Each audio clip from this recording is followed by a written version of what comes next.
Hey everyone, I sincerely appreciate your support.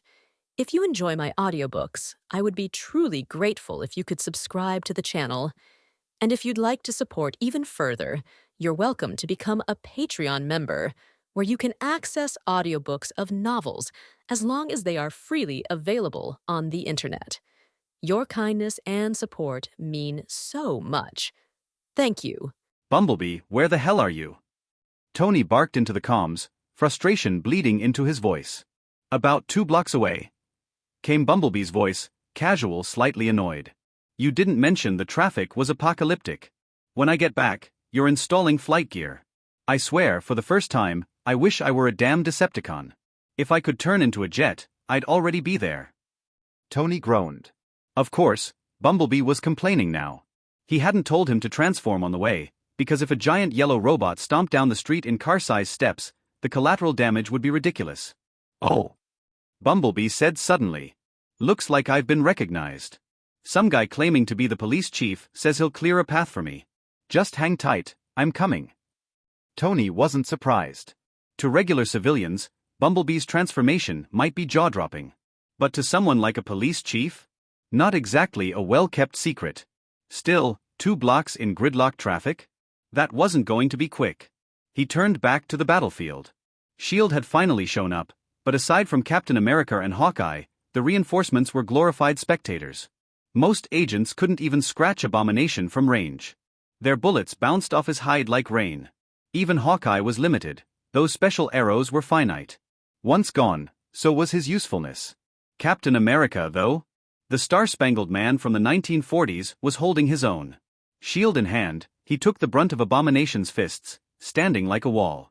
One ghost swordsman was bad enough, Tony thought. Now we've got 2.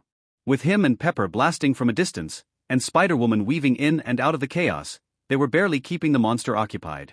Overhead, Ron floated in the air beside Pepper, watching silently. His gaze was focused, not on the chaos below, but on Pepper. She's got full-body vibranium armor, Ron muttered, frowning. And yet, she's only using it for ranged fire? The AI was controlling most of her movement. Ron could tell. She'd fought twice in this suit, but still lacked true battle instincts. If this were Rogers in that armor, he'd be in Abomination's face by now, or Natasha. He turned his eyes to the road, and saw it. Traffic parted like the Red Sea.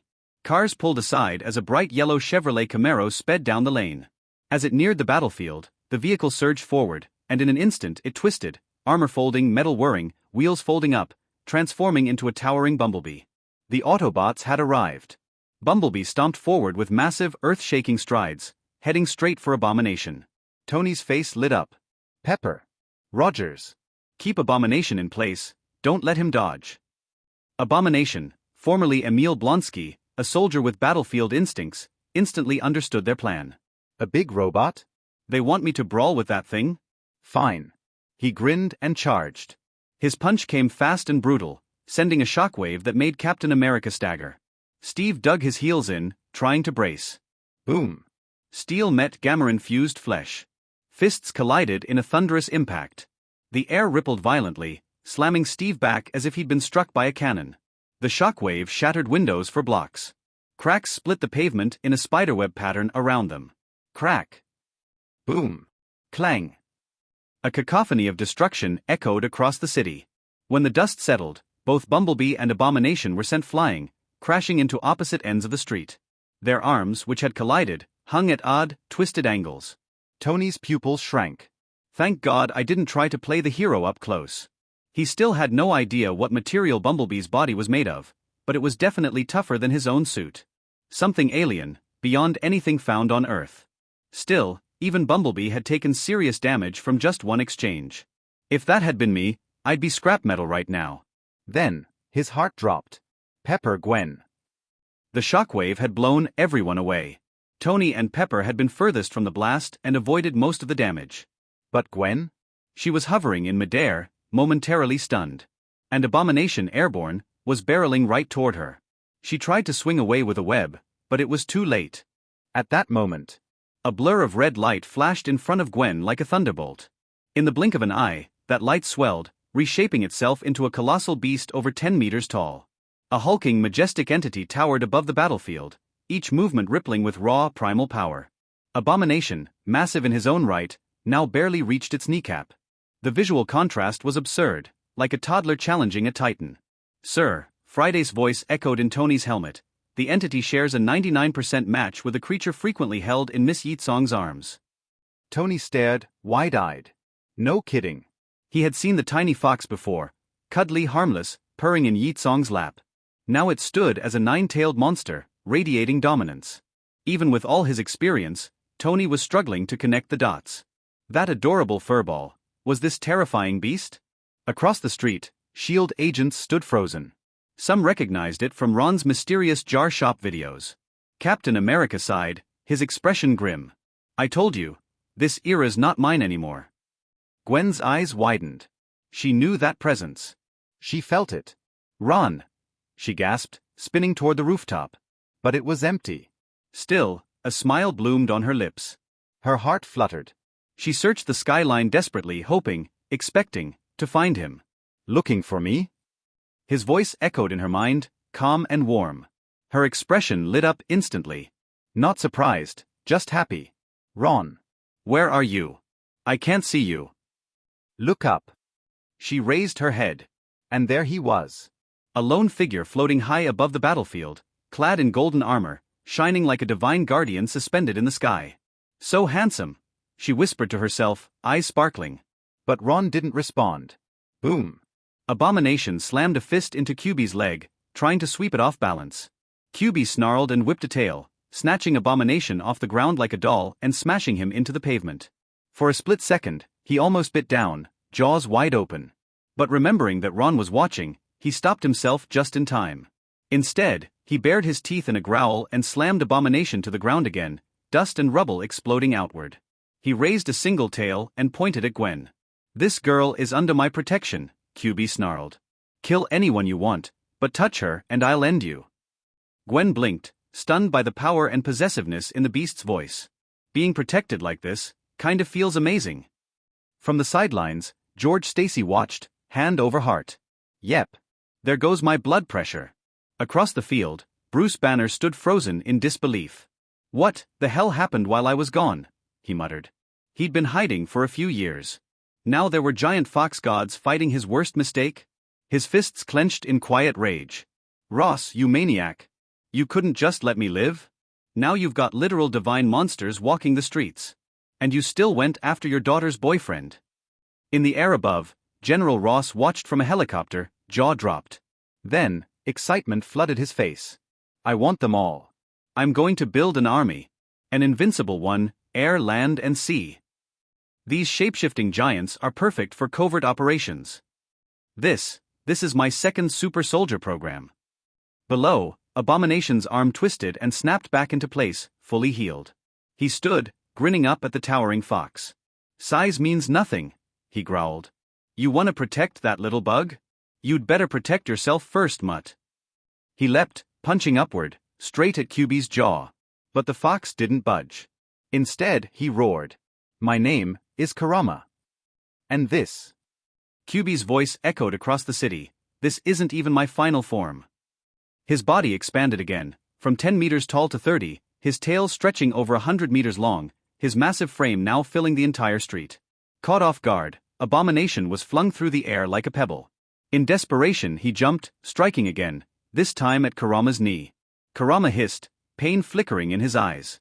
But instead of retaliating with brute force, he lowered his head. Inside his mouth, a tailed beast bomb began to charge, black and violet energy spiraling into a deadly sphere. "This little fox of yours is pretty wild," a calm voice said behind Ron. Ron didn't flinch. The Ancient One stood beside him now, her gaze fixed on the battlefield below. Ron remained silent. The Ancient One's eyes widened as she saw what Karama was about to unleash. That attack would reduce everything within a kilometer to rubble. She acted fast, slicing open reality with a single motion. A mirror dimension wrapped around the entire block in a blink. Abomination's instinct screamed. He felt it, the taste of death in the air. He didn't hesitate. He stopped attacking, landed hard, and sprinted backwards. The tailed beast bomb soared after him like a comet. Abomination raised both arms, shielding his head. Boom! The explosion lit up the mirror world in a blinding pulse of purple and black. Buildings warped. Ground melted. And the battlefield changed forever. He was already dead when he got the tailed beast Jade just now. The fox's face was filled with surprise as he released the tailed beast Jade 9 tails. What's going on? The power of this tailed beast Jade. How do I feel that I have become much stronger? It seems that he is not weaker than that disgusting guy Uchiha Madara. Ha ha ha, I have become stronger. Kyuubi roared to the sky in excitement, and its size grew again. It was surprised to find that it exceeded 70 meters and reached a height of 100 meters. It got even more exciting. Uchiha Madara, Senju Hashirama. You two bastards, I have become stronger. When I return to the ninja world, I will definitely kill you. Kill all your descendants and clansmen. Within the entire mirror space, 2 words were written all over everyone's faces. Shocking? I thought a dozen meters would be quite big. As a result, the 9 tails became 30 meters. Then they thought that 30 meters should be the limit. The result, a 100-meter monster. He is hundreds of meters tall and several hundred meters long. As far as the eye can see, 9 tails more than 100 meters long swayed back and forth. All the buildings that were scratched by the tail had cracks. It is ferocious, and exudes the aura of destruction. Tony swallowed hard. J.A.R.V.I.S. Is this really the cat in Ron's shop, the fox? Sir, it's 99% similar, except it's bigger. The fox that Ron and Yakeng hold like a pet all day long. It turned out to be such a ferocious beast? Then how strong are they? Natasha Romanoff and Hawkeye looked at each other, and smiling bitterly. Can they really join this Avengers team? And Captain America, sigh, I really want to go back. He couldn't imagine it. 70 years later, the enemy has turned into this existence. I miss 70 years ago again. Stark Villa. Yakeng, who was investigating John Wick, was stunned. Kyuubi, so Sir Ron is also there. If Master Ron is there, there won't be any problems. No matter how strong Kyuubi is, he will never be a match for Ron. What she has to do now is to find the target quickly. Behind Kyuubi in the distance, Gwen was sent to the edge of the battlefield by Ron's power. At this moment, her little mouth was slightly open, and she almost forgot to breathe. She looked at Kyuubi and then at Ron, who was just above Kyuubi's head. He blinked his big, watery eyes. How strong is Luo? Is this really the little fox who was carried around for half the night tonight? Then she got excited. Turns out Ron is so awesome. Then can she also buy jars to become more powerful? Just, last time I went, Ron said a jar must cost 100,000. Money. Dad seems to have a small treasury. Outside mirror space, George is directing the evacuation of the crowd. Suddenly, I shivered all over. What's the situation? Tired?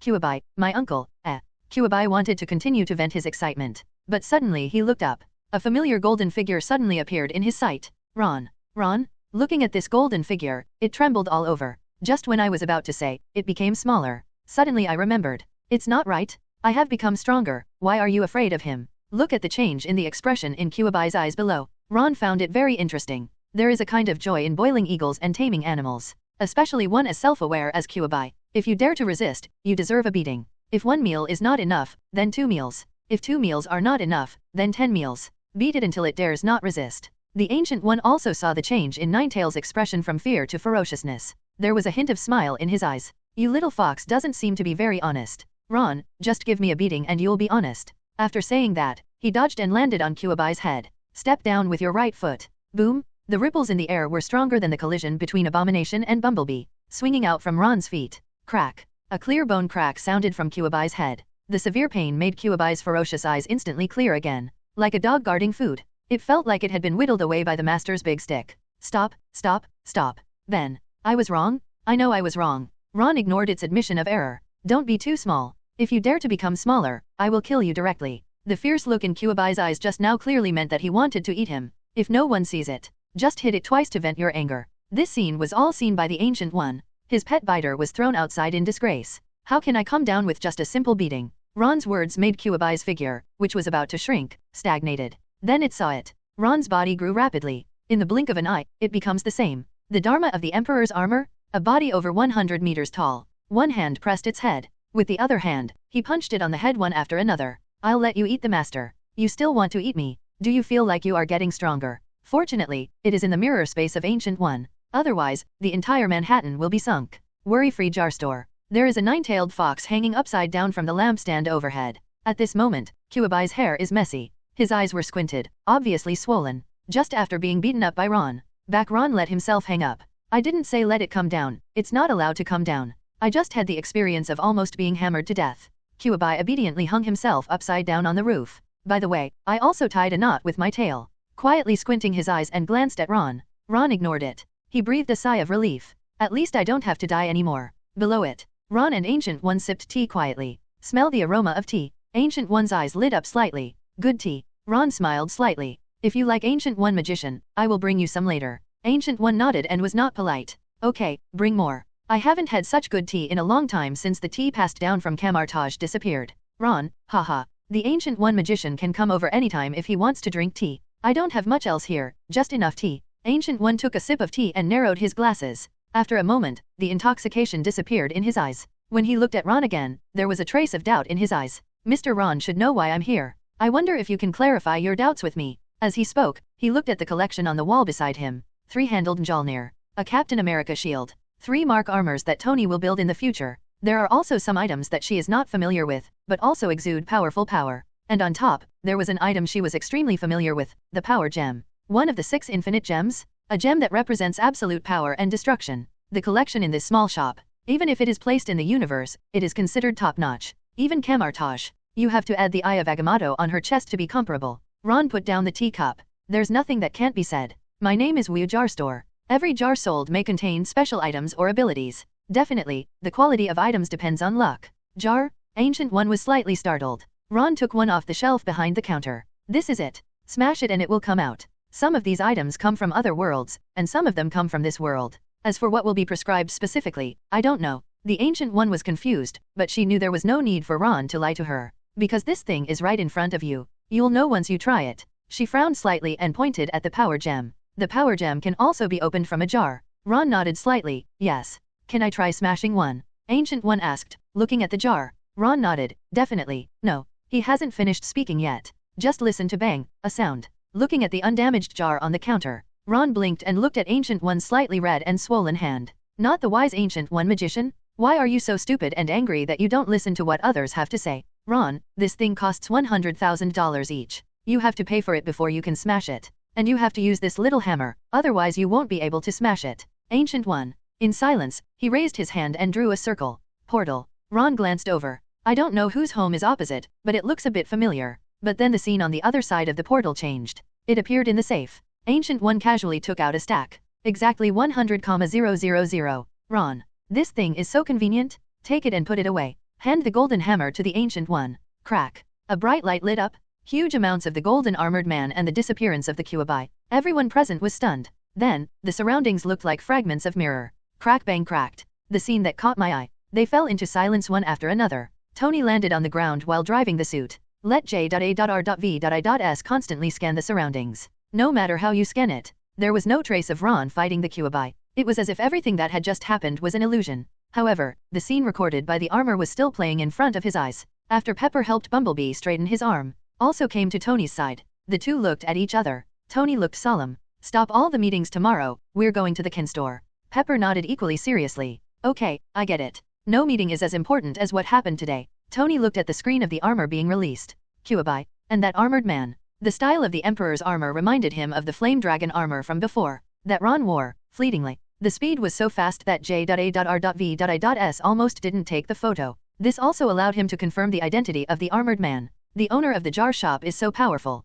Phil Coulson, did I just hallucinate? Natasha Romanoff raised her chin at the hatred. Well, do you think he is hallucinating? Hatred at the moment, it is exactly what it looks like after being bombarded by the nine-tailed beast Jade. The body is still recovering slowly, but there is obviously a force limiting the speed of recovery. Hawkeye Barton looked at the bow and arrow in his hand. I don't know if the director has any other plans. Unless my arrows are upgraded into missiles, I can't participate in this kind of battle. Natasha Romanoff. What about me? Captain America nodded and sighed. Well, I really want to go back to sleep in the ice. Phil Coulson's cell phone rang at this time. Boss. Okay, we'll be back as soon as we can. Hang up the phone. Director Nick Fury told us to go back immediately. Ask about our previous battle. By the way, let us take Dr. Banner back. Inside SHIELD. This is what the satellite captured. Tell me what happened during the time you disappeared. Nick Fury pauses video. The last scene in the video. This is the scene where Kyuubi is about to release the tailed beast Jade. Then the screen flashed. Everyone involved in the fight. All disappeared.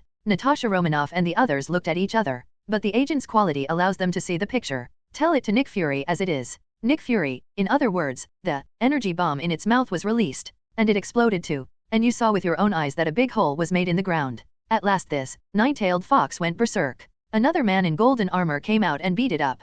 Countless buildings were destroyed at that time. but as they disappeared, there was a sound of shattering mirrors. When you see it clearly again, is it the scene in the picture? Phil Coulson nodded. That's right, the last picture. We just heard the cracking sound and then it happened again. I'm guessing it's a space ability, or space magic. Wrap that piece. All the damage is in that space. That's why the real space will not be affected at all. Natasha Romanoff nodded. I agree with what Phil Coulson said. That fox looks a lot like the one in the Wujar store. We need to investigate it. I even suspect that Pepper's escort, Tony Stark's Bumblebee, came from that store. Nick Fury, okay. Steve, this time it's you and Phil Coulson. Protect him at critical moments. It's space magic again, and it's a mysterious shop. I want to go back. Captain America exhaled and nodded helplessly. I'll get the job done. Nick Fury nodded. You all go back and have a good rest. Pink light, dazzling. Ron's eyes couldn't help but widen. Seeing this, Ancient One asked. What? What's wrong with me? There's a problem? It's a big problem. Ron took a deep breath and replied. My jar is divided into 7 levels. White, blue, green, purple, pink, gold, colorful gold. This is the first time I've seen someone at level 5. Ancient One pointed to the power gem on the wall in surprise. Has the power gem not reached the pink level yet? Ron waved his hand. That one is different. That's what he pulled out. There is no level display at all. However, he guessed that it should also be the 5th grade of pink. And the Emperor's armor is on top of it. The weakest one should also be golden. Ron thought to himself. The Ancient One saw Ron and had no intention of continuing. I didn't ask any more questions. Suddenly the light dissipated. The items inside were revealed. Ron, Ancient One. Well, now he didn't have to guess. Item, Time Gem. Grade, pink. Note, this gem allows the user to control time. Even travel to any point in time. Definitely, the premise is that the user must have strong enough strength and physique. Otherwise, the power brought by traveling through time and space will be enough to destroy everything about you. Ancient One looked at the gem suspended on the counter. He looked down at his chest again and saw the green gem in the eye of Agamotto. There was silence for a moment. After a while, she looked up at Ron. Is there a second one to this thing? Ron blinked and pointed at the time gem. Isn't this what it is? Is this really a time gem? You must know that there are only 6 infinite gems in a universe. The Ancient One was skeptical. Reach over and remove the time gem. Just holding it in hand. Really a time gem? Ancient One is numb. Camartage Sorcerer Supreme's quest. One of them is, guard time gem. As a result, it can be opened easily. This also protects an egg. As for how Steven learned the portal, it's already obvious. Time gem has been released. Is there still a need for a portal? But Steven doesn't matter now. Ancient One looked at Ron solemnly. Has anyone else opened infinite gems so far? Ron understood what the Ancient One was thinking. Shaked his head. No. Ancient One breathed a sigh of relief. It's okay. Mr. Ron, please, if anyone opens infinite gems, please notify me as soon as possible. The power of infinite gems you. Ancient One was talking and suddenly remembered. I saw Ron wearing the Emperor's armor today. Compared with the powerful power of the Emperor's armor. Like, infinite gems aren't a big deal? Okay, I will find a way to put a ban on powerful ability items. Definitely, the ban cannot affect the power of the item. At most it will not affect Camartage's protection of the Earth. When we first met, Ancient One was so easy to talk to. Ron can't be too disrespectful. He nodded and agreed to Ancient One's request. That's enough, thank you Mr. Ron. Ancient One thanked him. He picked up the teacup and took a sip. Feel the tea flowing into your body. Gradually her fluctuating emotions calmed down. After a while, the mood returned to calm. The Ancient One then put down the teacup. I couldn't help but sigh again. This tea is really good. His eyes fell on Kyuubi above his head. I wonder which world it comes from. Ron, a world called Naruto. Focus on cultivating chakra and use chakra to release ninjutsu. Naruto? Who? Return the Hokage? What I hate the most is Naruto? Kyuubi cursed inwardly. Ancient One nodded slightly. This was a world she had never heard of. It doesn't seem to be related to any evil god. The violent aura of Kyuubi before. She was made to think that the power of 9 tails came from some evil god. Then he followed Ron to the Wujar store. He spoke slowly and deliberately. Naruto. It seems this world is extraordinary. Ron raised his eyebrows. Oh, Ancient One magician really thinks so. Naruto is far inferior to Marvel. Not to mention top powerhouses like Ancient One and Odin. Just say Hulk. It has not yet reached its peak and is suppressed by the medicine. Can also defeat abominations. As for the power of hatred, Ron roughly estimated it. His pure physique is close to the super shadow level. If the Kyuubi hadn't been upgraded through the system, it is still unclear who will lose and who will win today. Ancient One nodded affirmatively. This little fox has the potential to become a Mephisto. But I can feel that it's not complete. This also results in its potential being greatly reduced. If it's complete, there are some special opportunities. It's possible to reach the heights of Mephisto. Mephisto's potential?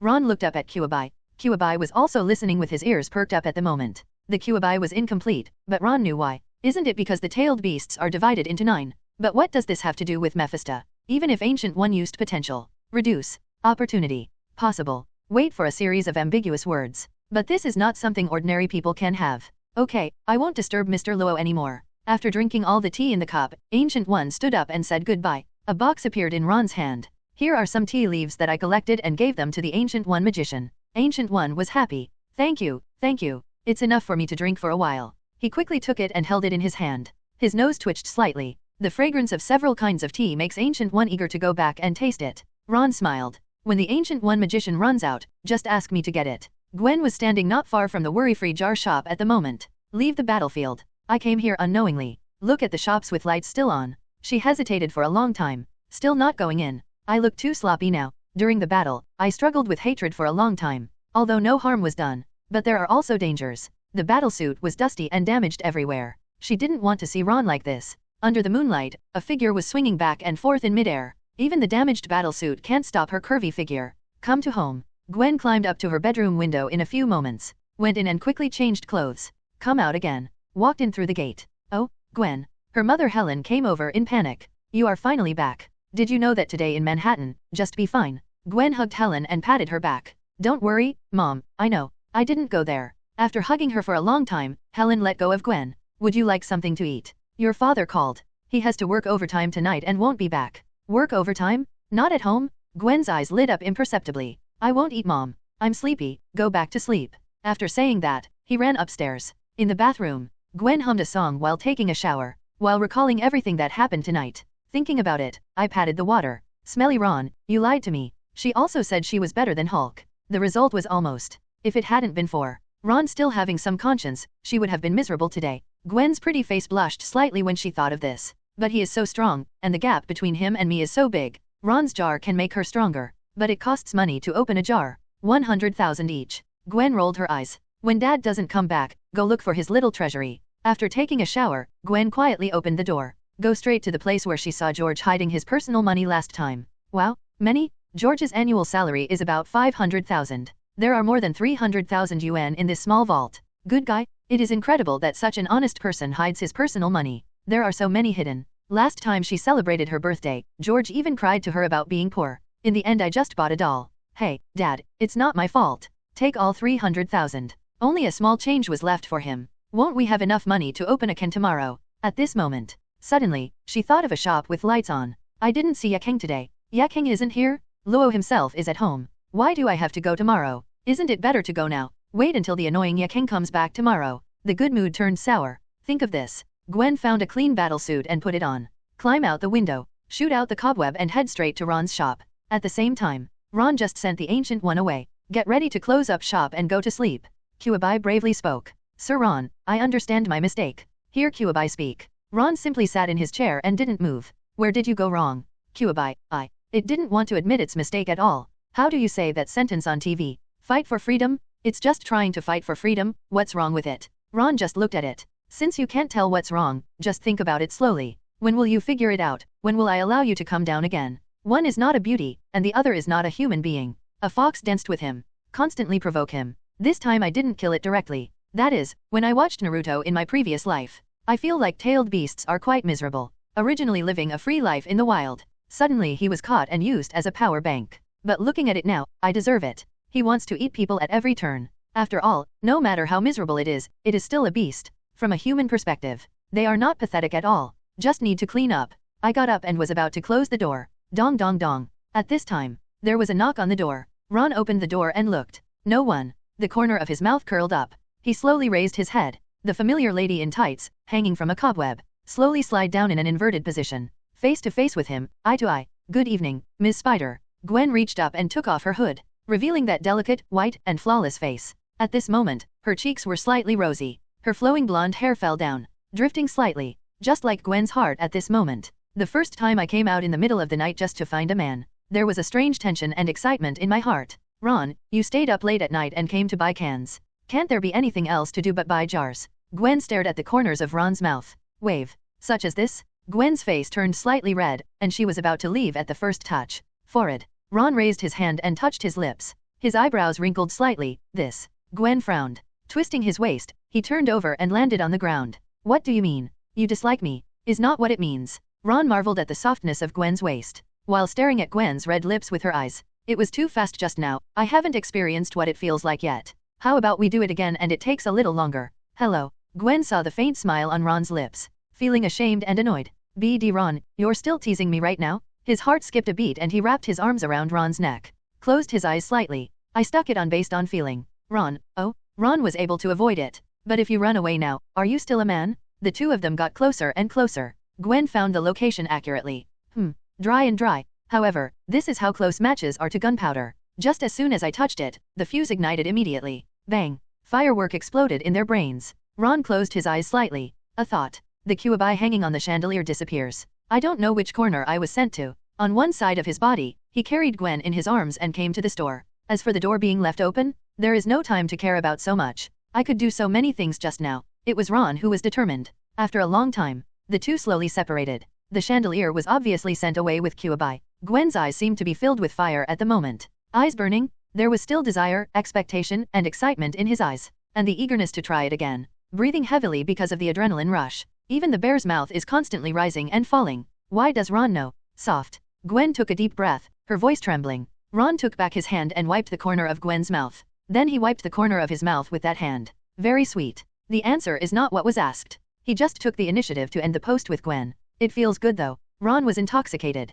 But his reason told him that tonight was not the right time. Time is too short. The two of them went shopping with Gwen until midnight. After another battle. Then we chatted with Ancient One for a long time. It's early morning now. If something happens, I'm afraid it's not over yet, it's already dawn. And Gwen has to go to the company for an internship tomorrow. Help Gwen smooth out her wrinkled battlesuit. Gwen's hand caught Ron's again in the process. Ron hugged her gently. The future is still long, but tonight is not. Arrive home. Gwen looked at the backpack in her hands. What do I want to do with Ron? Buy a jar? Forget it, never mind. Until next time. Hide the battlesuit. Put on cute pajamas. Gwen slipped into bed, thinking of Ron holding her and flying into the sky tonight. She clung to Ron like an octopus. The pretty face is slightly red. His eyes were looking forward to the next time. After a long time, only then did his heartbeat calm down, and he gradually fell asleep. I woke up early in the morning, in a good mood, and saw a beautiful woman taking a shower. The two meows are jumping around, and the cat below is floating in the wind. As soon as I walked into the worry-free jar store,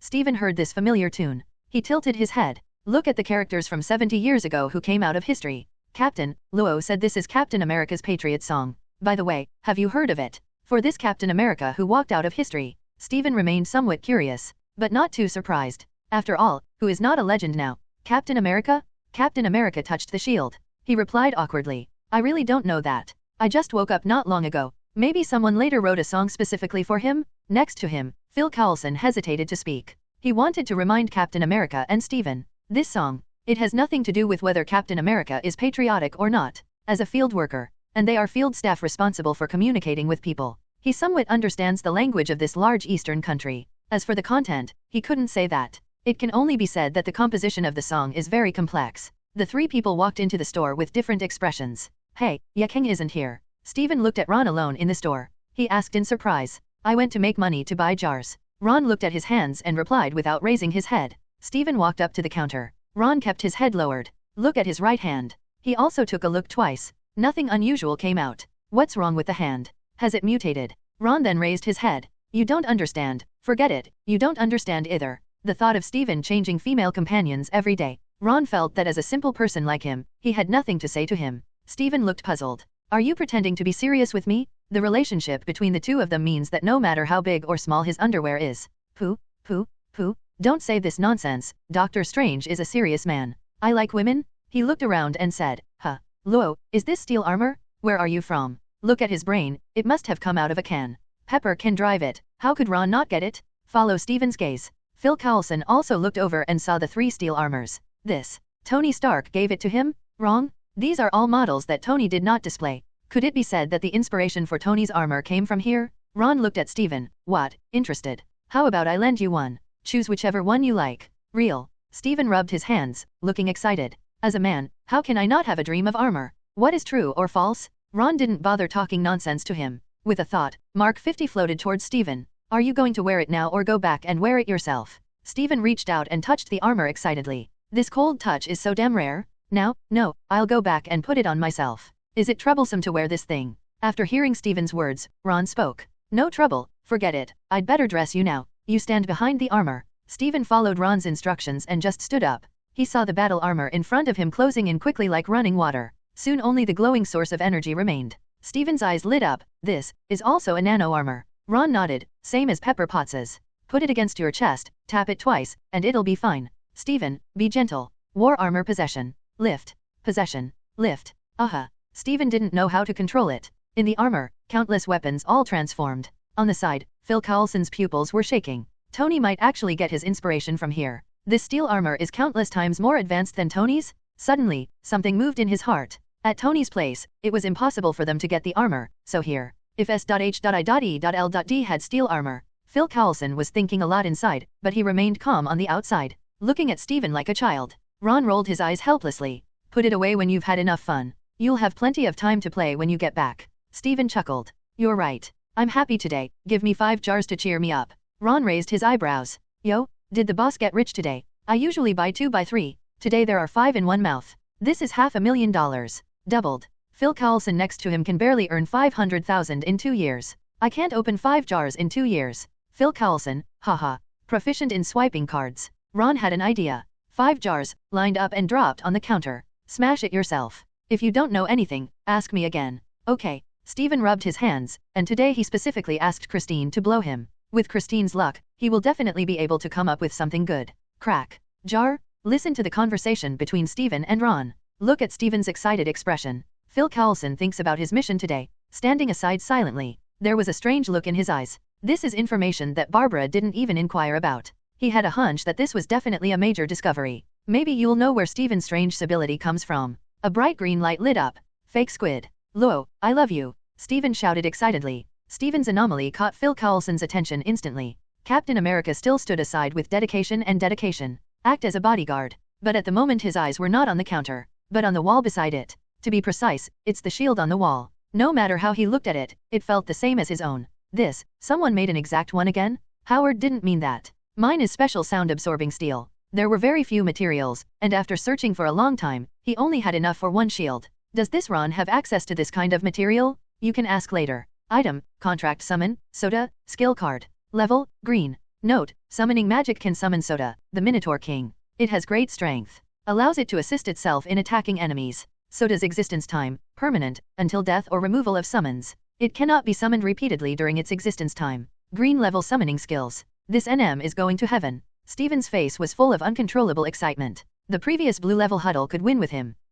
He is not allowed to walk sideways in the trial copy. No need for Ron to explain. He raised his hand and took the skill card, use. The skill card turns into light points and merges into the body. Steven's mind suddenly had another method of using the summoning skill. Try your skills? This thought emerged uncontrollably in Steven's mind. But after looking at the surrounding environment, I decided to forget it. He still has 2 trial scrolls, and he will start the trial later. When entering the trial, it is not about trying whatever you want. By the way, he also has 2 skill level upgrade scrolls. After Ron reminded him last time, he had been thinking about which skill would be better to improve. It's fine now, no need to think about it. Steven looked at the remaining 4 jars. It was already off to a good start, and he had a hunch that he would gain even more today. What happened to Steven just now made Phil Coulson's eyes widen. What about the jar fragments? That card just turned into light and was absorbed? Isn't it why this matter was not mentioned in the information collected by Barbara before? Phil Coulson hesitated for a moment, then walked up to Ron with a smile on his face. Mr. Ron, excuse me, does the jar that Dr. Strange smashed have any special effect?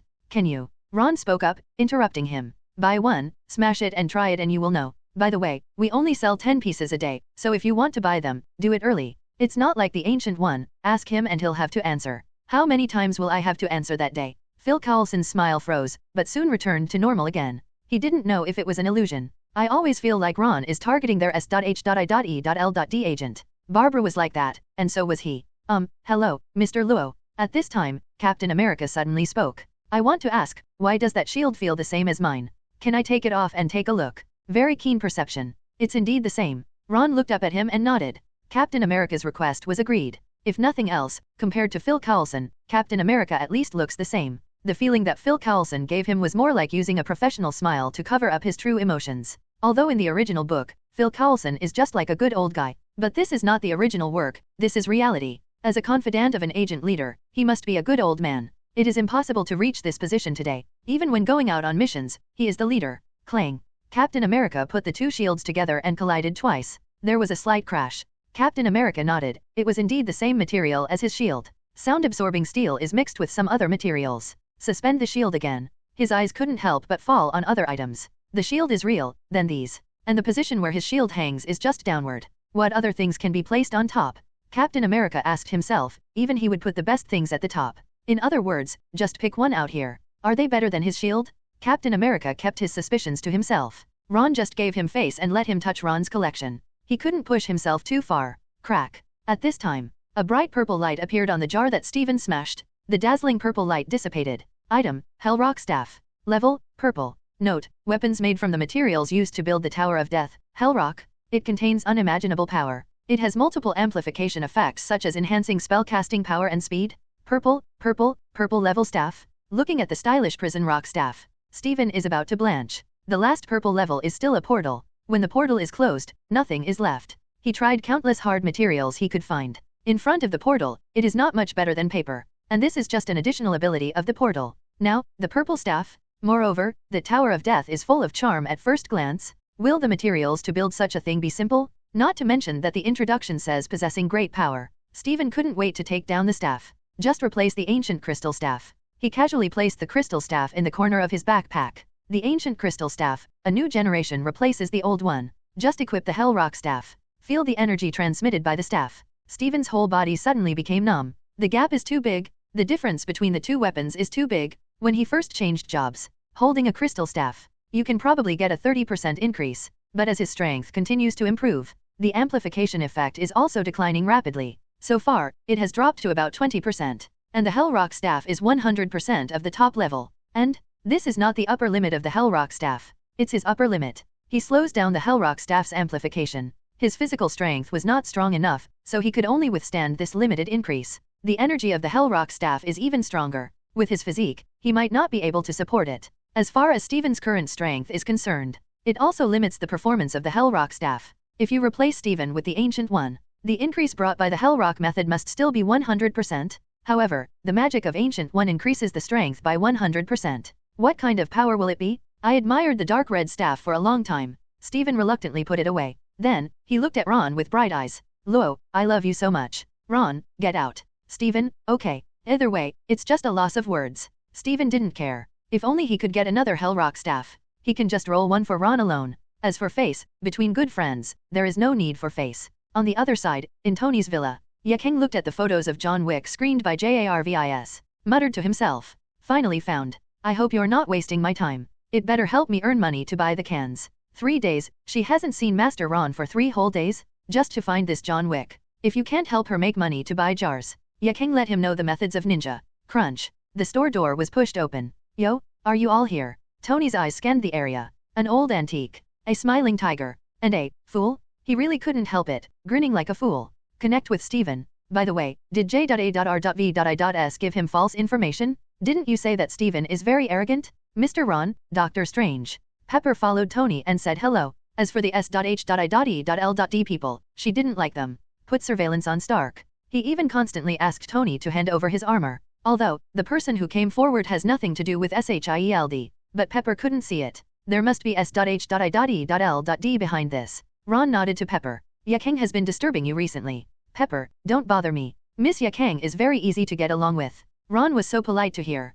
A smile suddenly appeared on Pepper's face. No matter what, helping Yakeng can be regarded as establishing a relationship with Ron. Before yesterday, she would have only valued Ron. But after seeing the scene yesterday, I no longer took it seriously, but felt awe and fear to the extreme. That is simply not something humans can do. God? After seeing that scene, Pepper subconsciously thought of this title. She didn't know what the legendary god looked like. But if there really is a god, I'm afraid it won't be stronger than Ron. Definitely, only Tony didn't think so. Tony, anti-armor man. Let's get Ron's armor on. In his eyes, nothing is irreversible. If so, it means his armor is not strong enough. Thinking of the armor, Tony's eyes were suddenly attracted by the 2 armors on the wall. This is steel armor? Higher level than him? After just 2 glances, Tony fell silent. If you give him time, he can build those 2 battle armors. It's definitely not something that happens in a short period of time. If he wants to create exactly the same one, there are still many technologies waiting for him to conquer. In other words, he fell behind again. A sense of urgency suddenly emerged in his heart. The jar shop can open battle armor.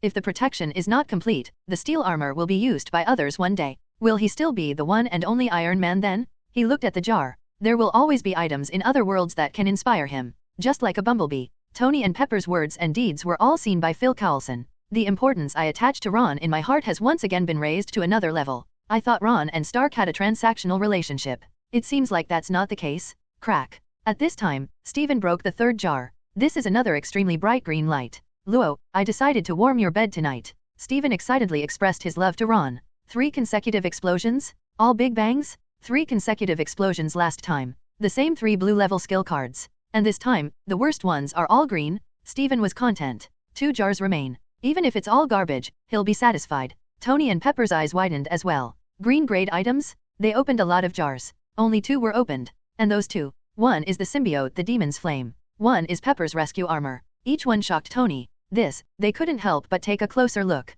The light dissipates. Item, contract summon, flame dragon breath Saren, skill card. Level, green. Note, summoning magic can summon Saren, the flame dragon's breath. Assist yourself in attacking enemies. The existence time of Sisalen, permanent, until death or removal of summons. It cannot be summoned repeatedly during its existence time. Zisalen, a young dragon of the Fire Dragon clan. The dragon's physique gives it great power. Also has the ability to breathe fire dragon breath. Dragon? On the skill card, above the summoning magic circle, a fiery red dragon with wings is spitting out flames, declaring its power. Dragon? Steven was dumbfounded. He actually opened the legendary dragon? He stretched out his hand blankly, held the skill card, and subconsciously said use silently. Seeing the extra summoning magic in his mind, he couldn't help saying anything this time. The magic circle is released directly, and the golden summoning circle lights up. A red fire dragon as tall as a person appeared in the center of the magic circle, spreading its wings to its fullest. Although it has not yet fully emerged, the overwhelming dragon power is already pressing in all directions. They are also at the green level, but compared with Soda, the bull-headed king, and Zisalen, the fire dragon,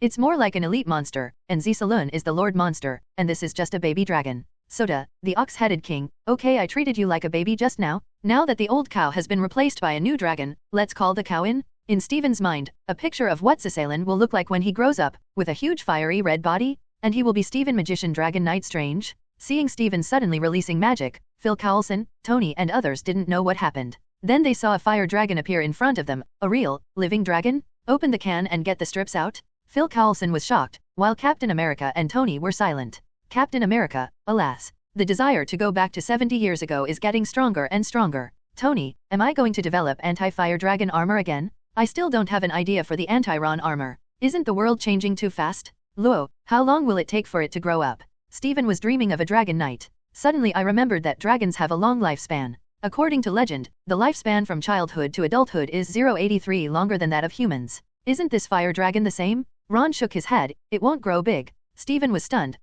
Will he grow up? Ron looked at the fire dragon Shi Lun and couldn't help but reach out and touch it. It is not your summoned beast, but summoned through magic. It will always be what it is when it is summoned. Steven, I just started to fantasize, but my dream was shattered. It was too fast. I almost wanted to cry. Steven, is there no way at all? Ron thought for a moment. That's not true. Steven's eyes lit up. What? Ron, you just need to activate Zisalen's body. The skill cards you have activated now all summon projections. Although the strength is the same as the original body, it does not have the growth attributes of the original body. If you can bring Zisalun out, then what you summon will be his true form. Naturally, you can raise it. Okay, it turns out we still have to open the can, so there is hope at least. Steven changed his previous decadence and cheered up again. Aren't there just 2 jars in front of him, just in case? Click, click, twice in succession. Before anyone else could look away from Shisaren, they heard 2 crisp cracking sounds. They all looked over and saw 2 white lights lighting up, which were 2 scrolls with simple shapes. Item, equipment strengthening scroll. Grade, white.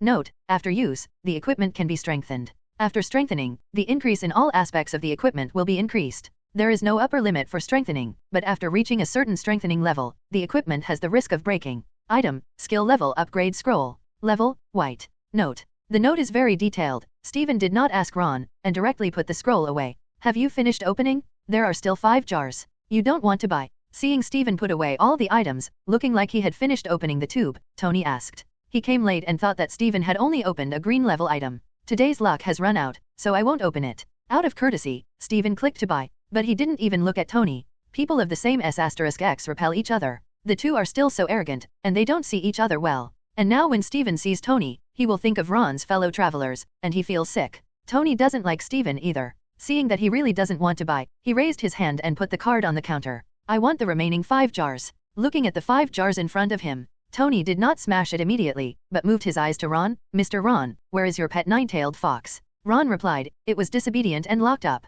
I know what you want to ask. That was indeed me. I also know that you have a phobia of insufficient firepower. Open more cans. There are things in them that can cure your illness. Phobia of insufficient firepower? Tony was stunned and found that this word was really suitable for himself. Tony originally had more questions to ask, but seeing that Ron obviously did not want to answer, he had to focus on the can. Phil Coulson heard Ron's answer just now, his eyes flashed, and he came to Captain America. You watch here, I have to go back first. He must report what happened here as soon as possible. He can open everything, even the legendary dragons can. S.H.I.E.L.D. must have it. S.H.I.E.L.D. Director's Office. Phil Coulson is reporting everything he saw in the can store to Nick Fury. Natasha Romanoff, Hawkeye Barton, and Barbara Morse were also there. So, Bumblebee was opened by Tony Stark from a can. After listening to Phil Coulson's narration, Natasha Romanoff suddenly spoke. Phil Coulson nodded. More than that? I suspect that Pepper Potts' armor is also, and the man with a sword following her should all be opened from a can. The laser missile couldn't break the skin of the abomination, and the swordsman puppet chopped it up with a sword.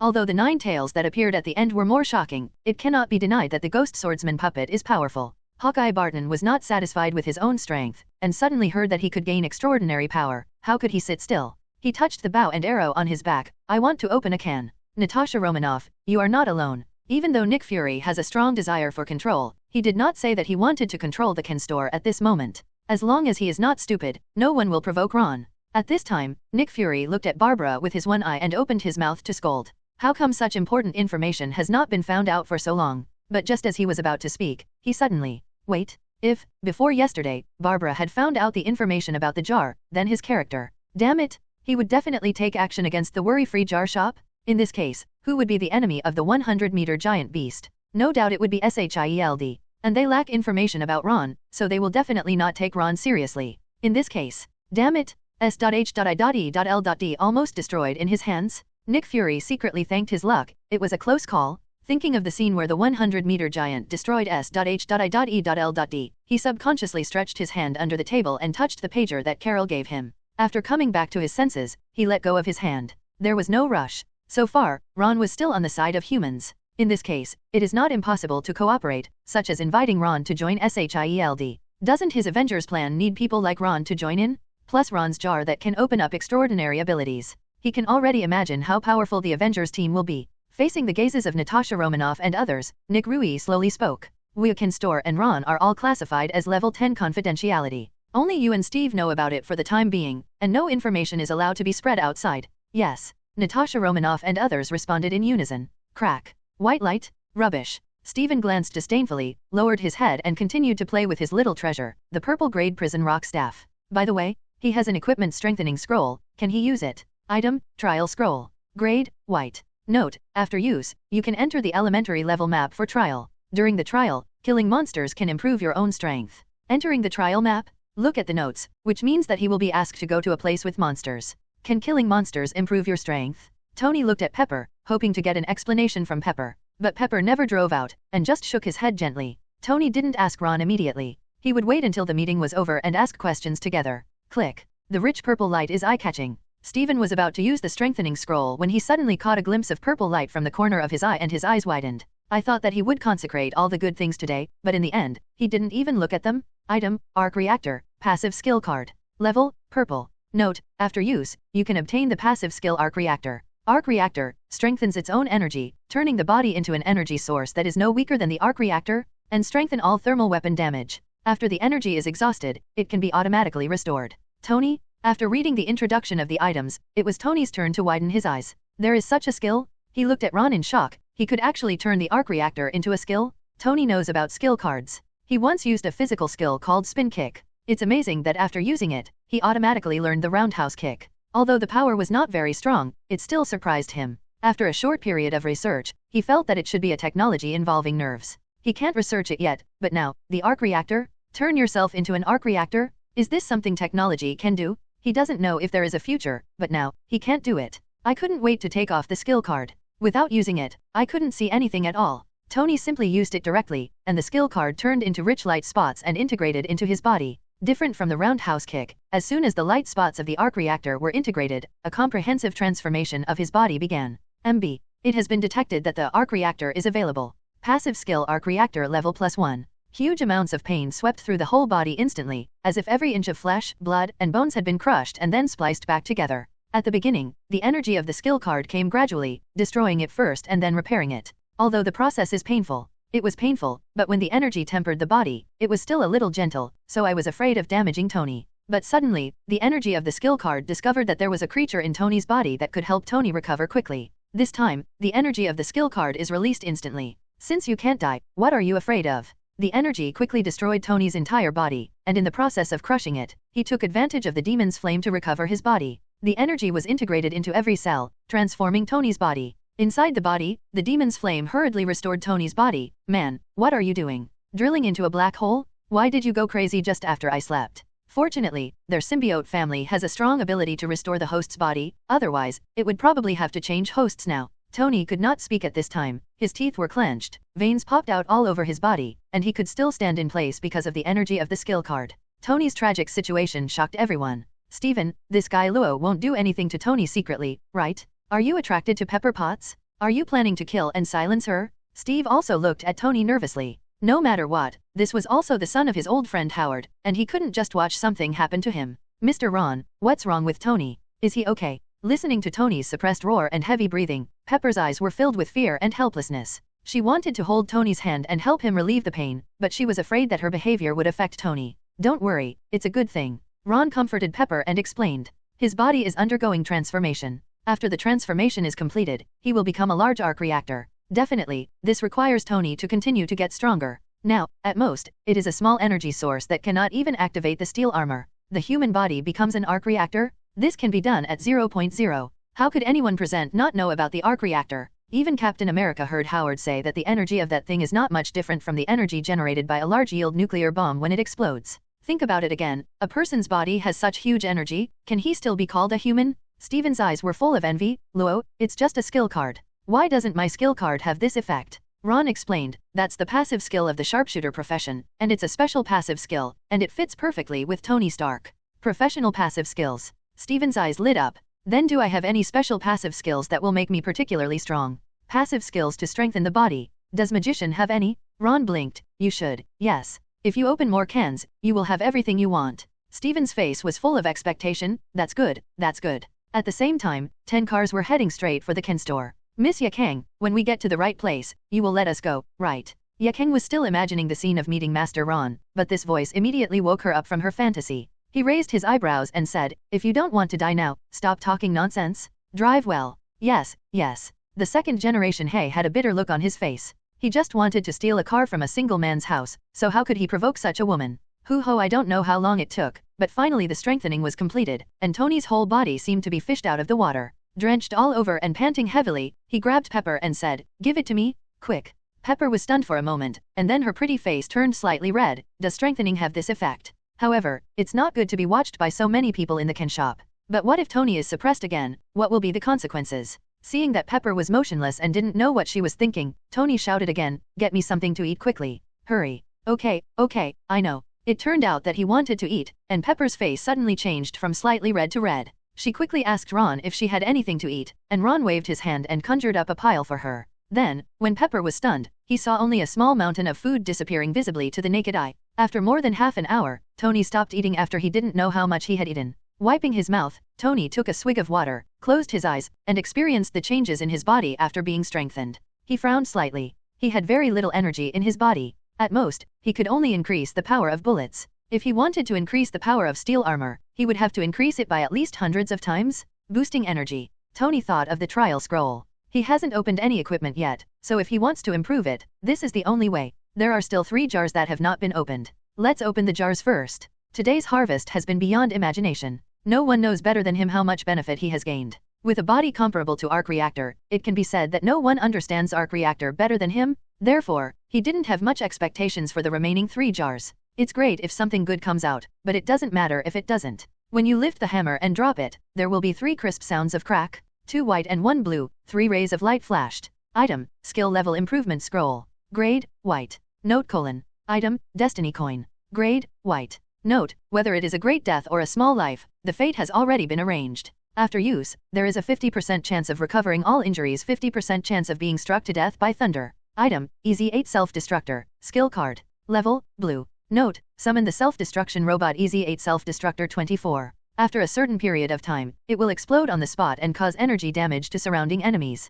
The Robot EZ8 Self-Destructor needs to be made by itself. Tony took the skill level improvement scroll. This is a good thing. It can be used to upgrade the arc reactor. Forget it for now, wait until we get back. If the pain comes again, he is afraid that he will die here today. The demon's flame. Man, what kind of jar shop is this? I was opened from this little jar. Tony, that's right. The guy behind the counter is the store owner. Do you want to come out and catch up with him? No. The demon's flame just glanced at Ron through Tony and hurriedly refused. The demon's flame's reaction made Tony very curious. Are you afraid of him? Didn't you say that the symbiote is only afraid of flames and sound waves? And because of special reasons, you don't even have these two weaknesses. He won't be killed, so why are you afraid of him? With no weaknesses and the ability of the symbiote to recover infinitely, doesn't this mean immortality? According to the demon's flame, even if it was against the 100-meter nine-tailed fox that day, it can't kill the nine-tailed fox, and the nine-tailed fox can't kill it. I have no weaknesses, but that doesn't mean I won't die. I can feel it, and he can kill me completely. The demon's flame was frightened for a while before giving an ambiguous explanation.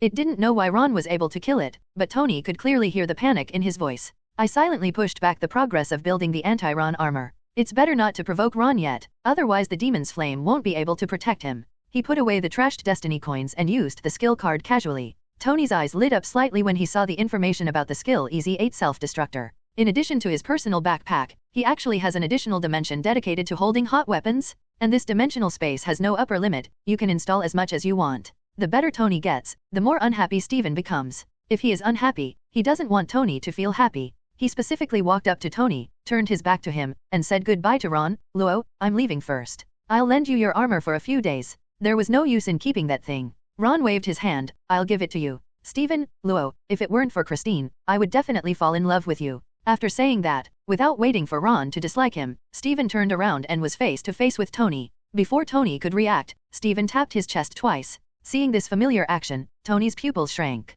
Then, just as he thought, a nano-armor instantly enveloped Steven's body. Just like his steel armor, no, more advanced? I am Iron Man. A teasing voice came from inside the armor. How cheap. Tony curled his lips as he looked at Steven soaring into the sky. But in my heart, I became more and more anxious. He was the real Iron Man. He needs to speed up the progress of improving the armor, otherwise, he is afraid that it will be compared with pirated ones. Immediately, he took Pepper and left the Ken store. Seeing everyone leaving, Captain America nodded to Ron and turned to leave. Bang! A car parked in front of Ken store. In the driver's seat, first a pair of slender legs stretched out, and then a heroic beauty got out of the car. The heroic beauty was Yakang. She looked at the door of the jar shop and murmured to herself, Sir Ron, I'm back. Miss, we'll leave this guy here for you. Can we go? Yakang glanced at them expressionlessly, then nodded. Let's go, get away. The 3 second-generation black men hurriedly thanked and left without even daring to drive. I ran to a very far place before I dared to stop and take a taxi. I looked like I was surviving a disaster. Yakang withdrew her gaze. When she went to look for John Wick, she met this guy who was also looking for John Wick. After seeing her, she also spoke rudely to her. If she hadn't been afraid of dirtying the street in front of Mr. Ron's shop, she would have killed those 3 people just now. However, those 3 guys didn't live long. When she took care of them, she left the seeds of burning escape in their bodies. Just wait until one day later, when the chakra she left behind to wrap the burning release is consumed, and the 3 of them will turn into 3 mummies under the burning release. Are they dead? John Wick, who was restricted by Yakang's chakra and had been observing the situation all the way, suddenly said. The look in Yakang's eyes was very similar to the way he looked at the target when he assassinated him. All watching dead man. Yakang raised his hand to release the chakra that restricted him. It has nothing to do with you. Wait outside for a while.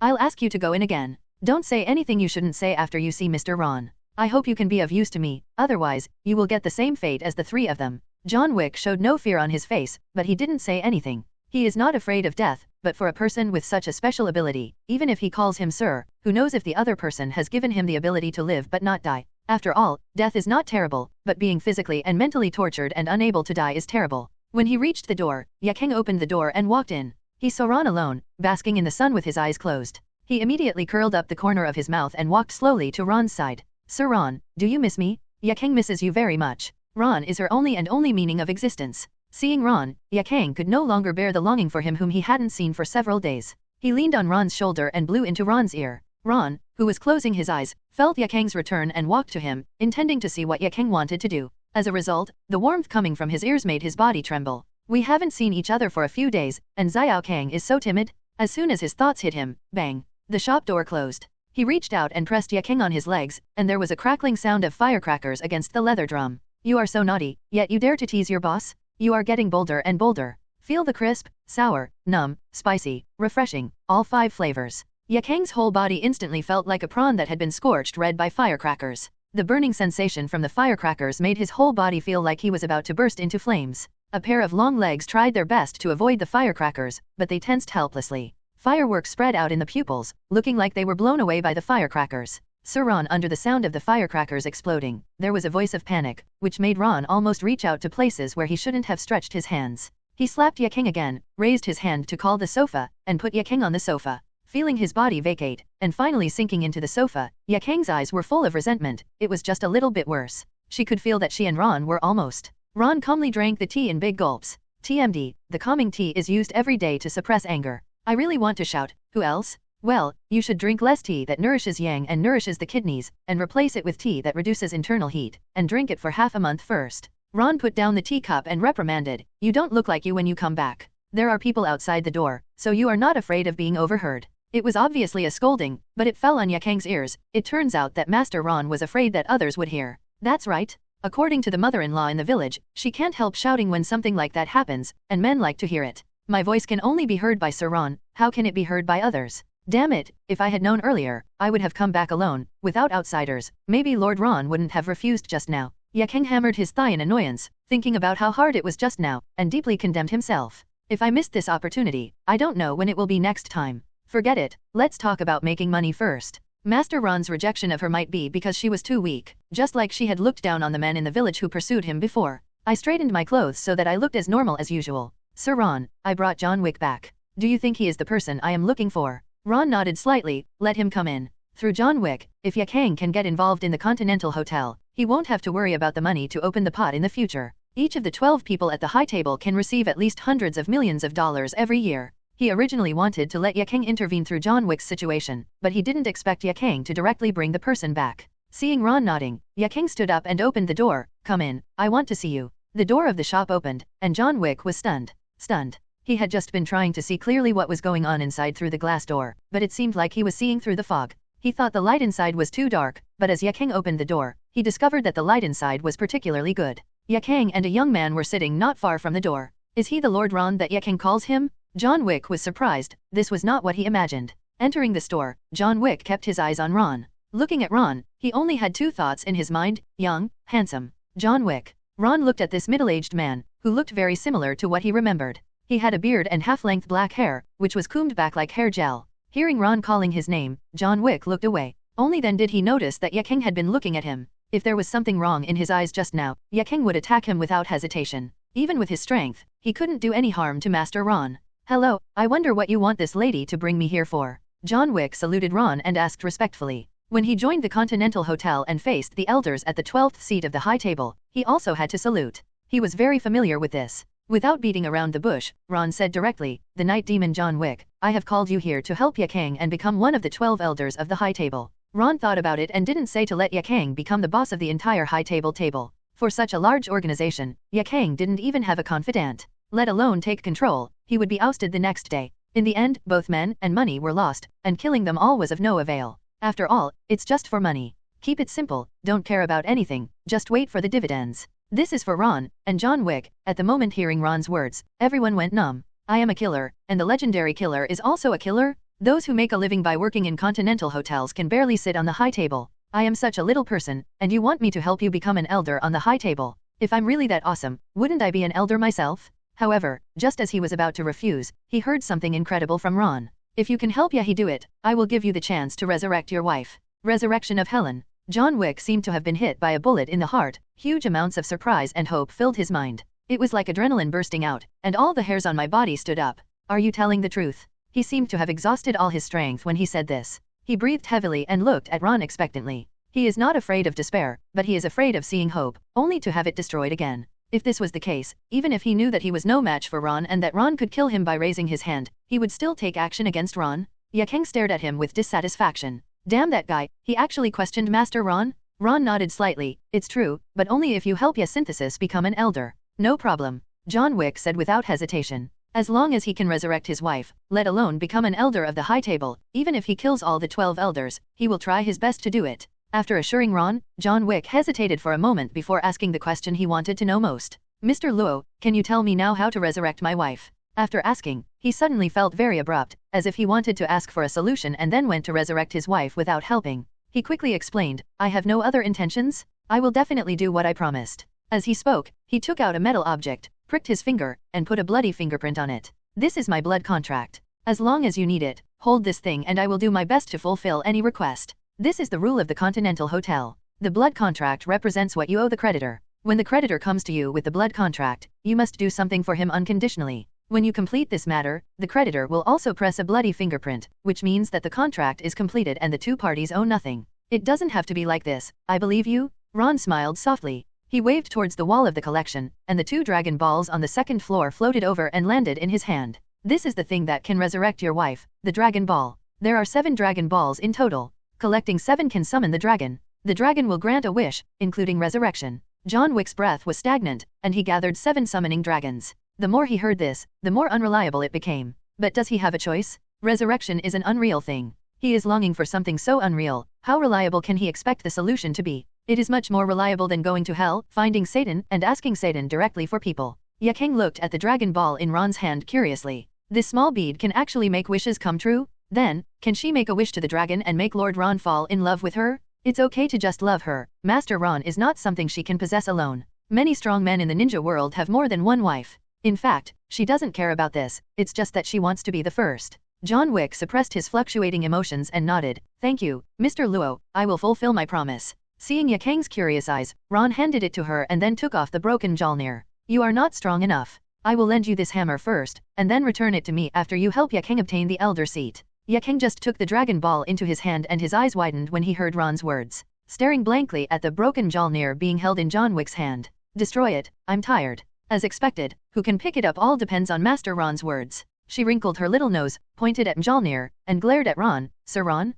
You. Ron smiled and patted her hand. He didn't explain immediately, but looked at John Wick. Although you can only withstand 1/10 of its power, it is enough for the time being. John Wick didn't know why Yakeng had that expression. He was holding the broken Mjolnir and was in extreme excitement at this moment. The power of this hammer is so powerful. He knew that now was not the time to try the hammer, and restrained his inner impulse. He was even more determined about the message of resurrecting his wife Helen. Mr. Luo, I will go to explore the path for Miss Yakeng first. I will do my best to remove all obstacles, so that Miss Yakeng can sit on the elder seat without any worries. Ron smiled and nodded. Okay, you can contact Yakeng if you need it. Knowing that Ron was really seeing off his guests, John Wick saluted the two of them again, turned around and left. When he got back to the car, he still felt like he was in a dream. It was so unreal. However, when he held Mjolnir, the powerful force made him know that this was reality. Helen, wait for me, I will revive you soon. As soon as John Wick left, Yakeng pounced on Ron. Sir Ron, you have to give me an explanation. Reaching out to catch Yakeng, who was showing his teeth and claws, Ron smiled helplessly.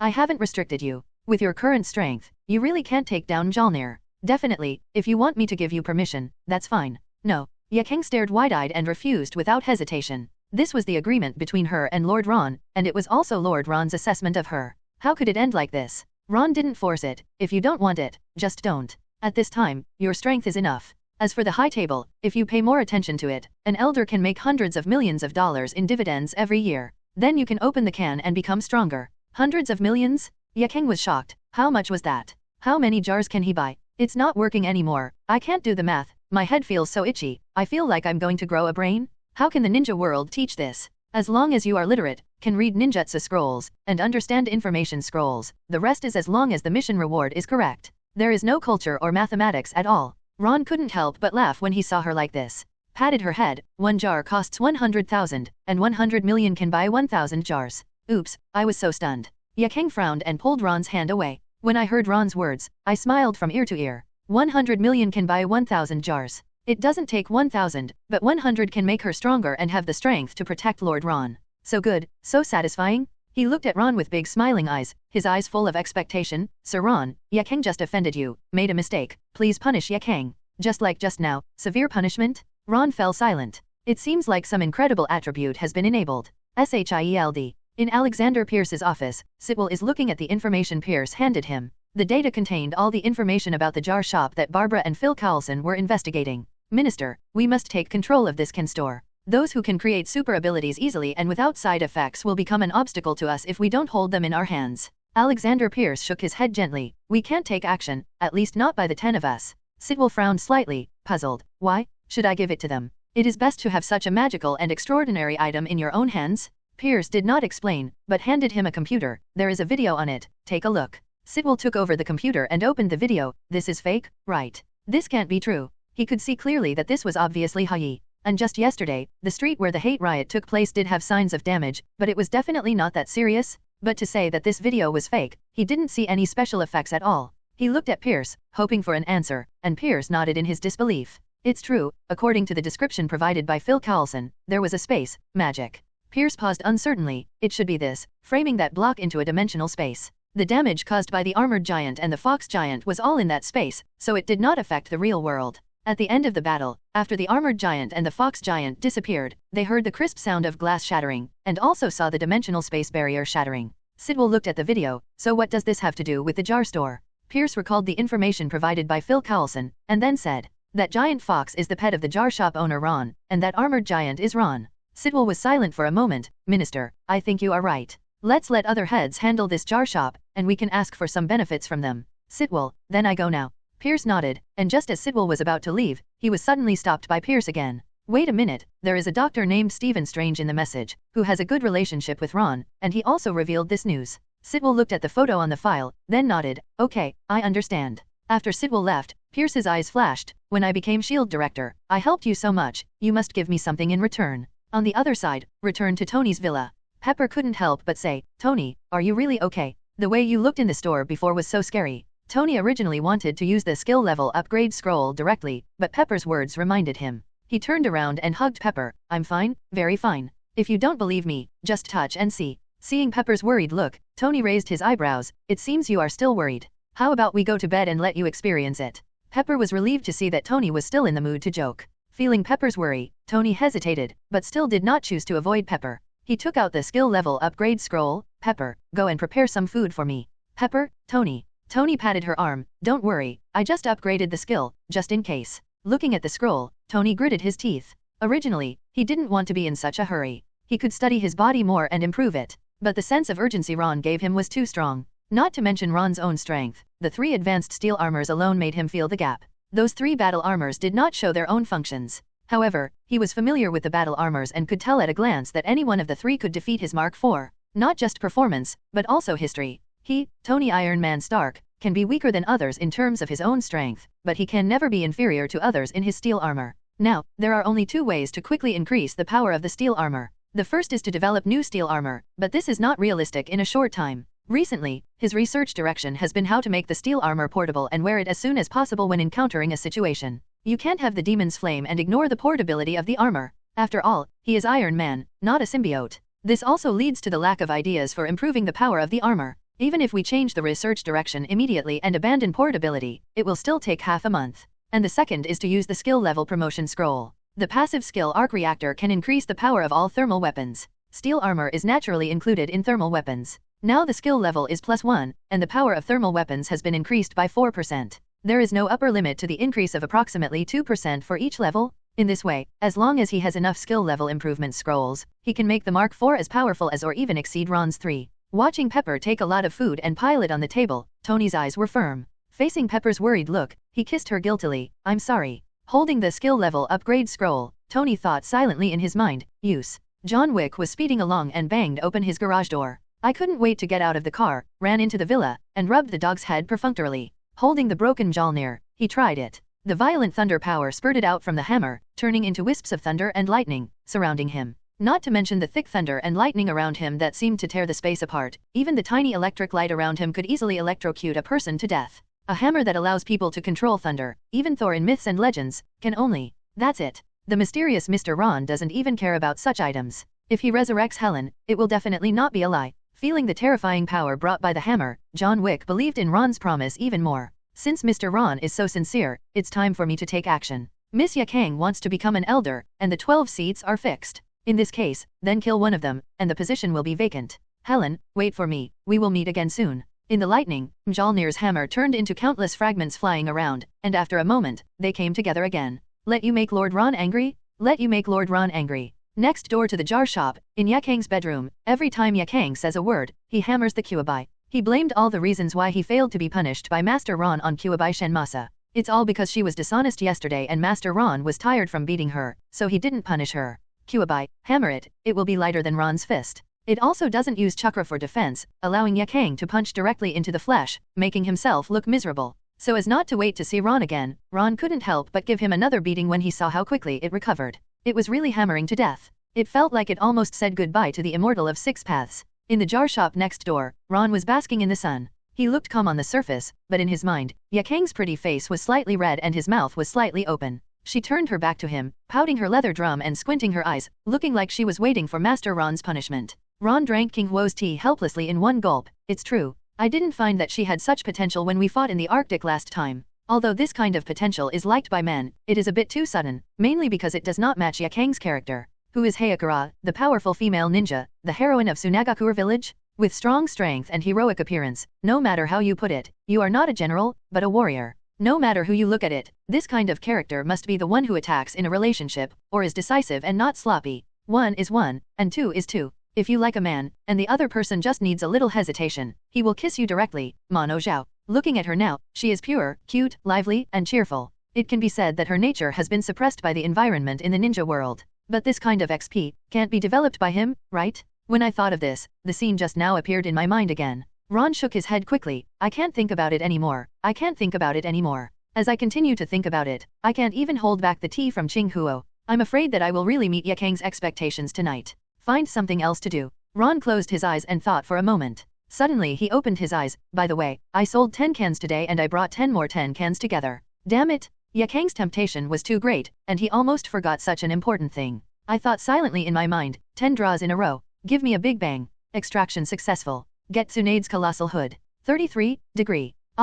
Everyone knows, this is not what his explosion meant. However, I have to say that it is indeed big enough and quite shocking. Neither Yakang nor Gwen can control this size. If you really want to force a comparison, just look at the huge shield. Tsunade is a tempting ravine and a bottomless abyss. As for Gwen's, the little lotus just showed its sharp corners, and the poached eggs were topped with 2 dates. What? You asked Yakang's? Yakang's hasn't been used yet. How does Ron know how to find it? However, in the Marvel world, Black Widow is also famous for being big. On the battlefield of hatred, Ron only glanced at her. It's a pity that due to the constraints of the battlesuit, I can't tell the difference. After all, I haven't tested it myself. And Wanda, who is also good, according to the timeline, should be about the same age as Gwen now. I found a larger box and put it away. Really? This kind of thing is a waste of my chance to extract it. Ron shook his head, expressing his dissatisfaction, and quickly put away the box without any impact. I hope the second item can give me a surprise.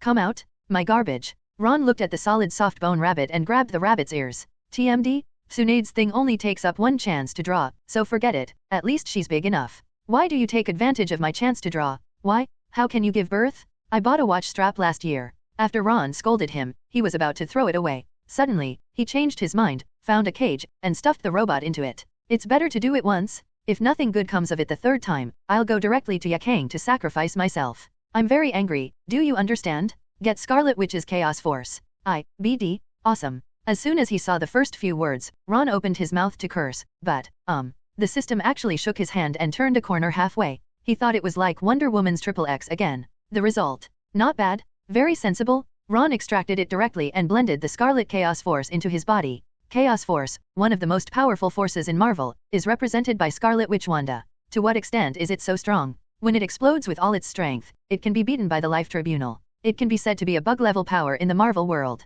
After fully integrating Chaos Force, Ron perceived that he could probably exert 1/10 of Chaos Force. Similar to the Emperor's armor, it is all linked to his own strength. The stronger he is, the stronger the Chaos Force he can exert. Ron likes this change very much. With the Superman template, he can become stronger by exposing himself to the sun. It can be said that he is improving all the time. Every day, the strength he can exert will be stronger than the previous day. Becoming the strongest in the multi-universe is just around the corner. Get Konoha Forward Protector. That's right, it's a forward protector that has no other function at all. It's just heavy. Ron, I really don't want to think about it anymore. As soon as a good thing is released, it changes back to its original shape.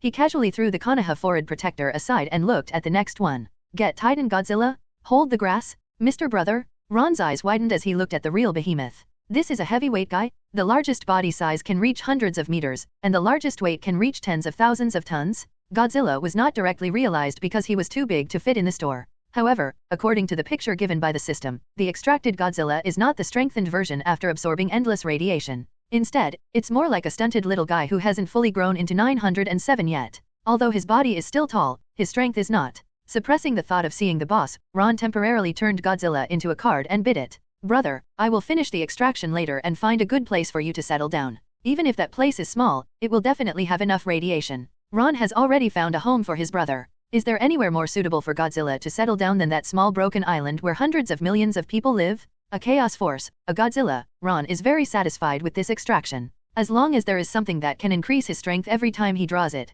his strength will still increase rapidly as the number of times increases. The sixth item extracted was an old automatic pistol. Ron just glanced at it and put it in the trash. Now let alone the pistol, a grenade would not damage a hair on his face. He can beat up abominations with just his physical strength, let alone the Emperor's armor and chaos force. The seventh item is an old acquaintance's rusty sword. Rubbish. The eighth item. Get the horse charm. Huh? This is good, it can just enhance Yakang's strength. The horse talisman has healing power and can make the user fearless of pain. Whether it is injury or illness, using the horse talisman can heal you instantly. If he collects 12 charms, Ron plans to give them all to Yakang. The 12 talisman was originally the power of the fire demon lord, and was divided into 12 types. After gathering them all, not to mention possessing all the power of the Holy Lord, he is not much weaker, not to mention that Yakang is not an ordinary person. As for the Holy Lord, if we switch to the Marvel world, even if he is not as good as Mephisto, he can still be called a Demon King. Level Godfather's other strength, Yakang can get half of it, and he can walk sideways in this world. After putting away the gifts for Yakang, Ron looked at the next item.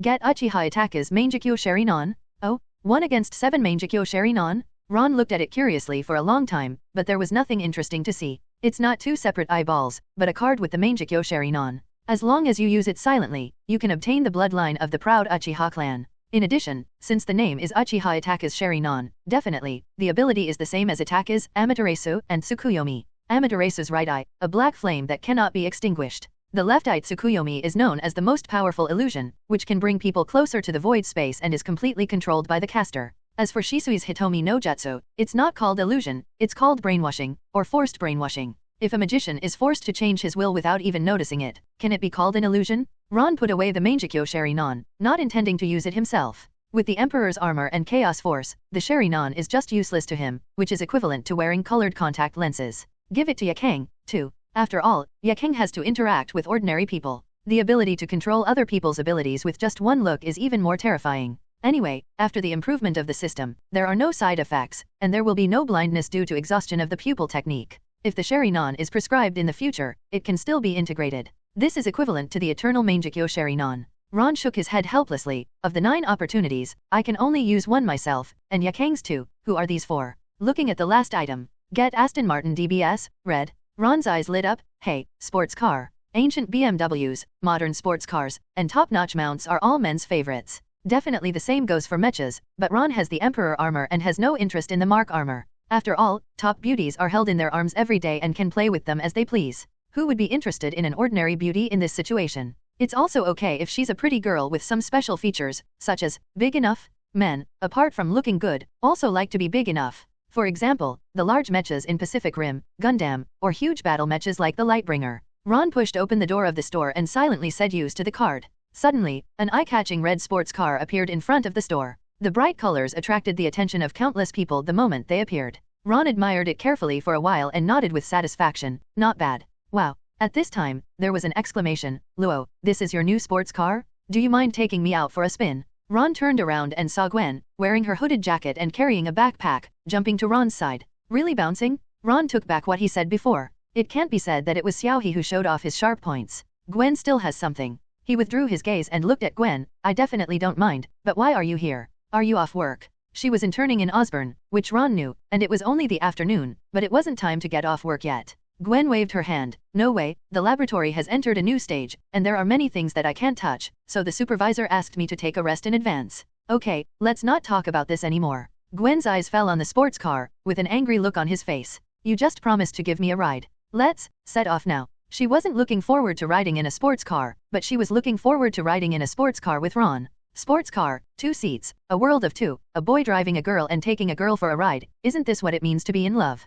There are really pictures I can't help but curl up my lips when I think of this. Ron raised his eyebrows, opened the car door for her, and extended his hand to invite her. Okay, I'd be honored to take Miss Stacy along for the ride. Listening to Ron's mischievous teasing tone, Gwen raised her hand and put it on Ron's hand. Really? How about giving you a chance to have dinner with this lady? Gwen narrowed her eyes and had a candlelight dinner, then watched a movie, and then took a ride in the windmill. Finally, the car stopped at a certain beach, blowing the sea breeze and listening to the waves at night. The two of them got closer and closer, closer and closer, and finally touched, a negative distance. Think about it, I can't help but drool. Gwen, what are you doing? Sci-fi. Can't you get in the car? Ron looked at Gwen in confusion. This girl put her hand on his and stopped moving. What was she thinking, so lost in thought? Or are she waiting for him to carry her to the car? It doesn't look like it.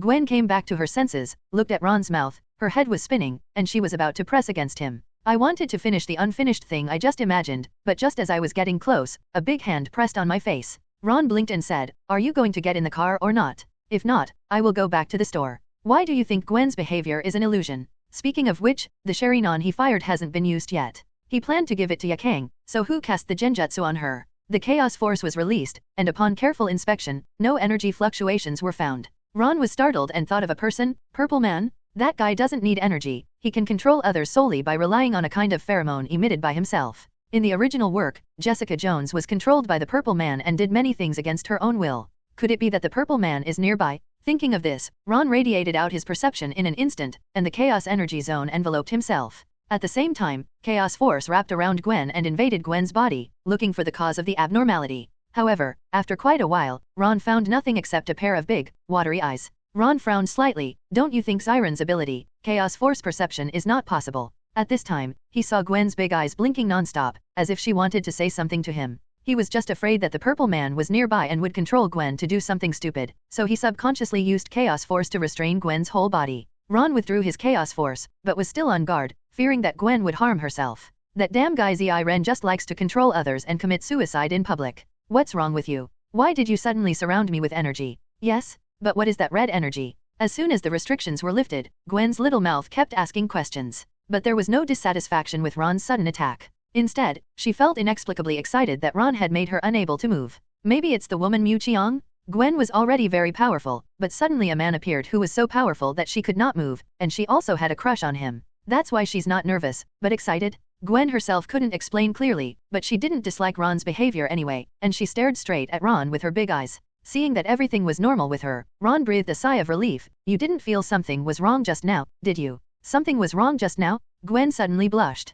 There was nothing wrong, it was so right. If Ron hadn't called her, she would have almost. Seeing Ron staring at her, Gwen quickly retracted her reverie and shook her head. No, what's wrong? Are you so nervous all of a sudden? Besides, look around, everyone is looking at us. How about we get in the car and leave first? Ron released chaos energy. Because the incident happened suddenly and he did not cover it up, it was clearly visible to passers-by around him. But they were just out of curiosity and thought it was the red smoke created by something. But even so, the two of them standing next to the red sports car were very eye-catching, and now many people are staring at them. Ron nodded. Okay, we'll talk in the car. He is not afraid of being watched, but he also doesn't like being pointed at. Get in the car, start the engine, and boom. The car roars like a beast and speeds away. Next door to the jar shop, Yakang watched the two people leave through the window. Angrily, he punched the Ninetales doll. I hate sports cars. This piece of trash has 2 seats. On the highway, Gwen shouted excitedly, not because the car was going very fast, but because reality finally overlapped with the picture in her mind just now. A drive, then dinner, and finally a negative distance, close at hand.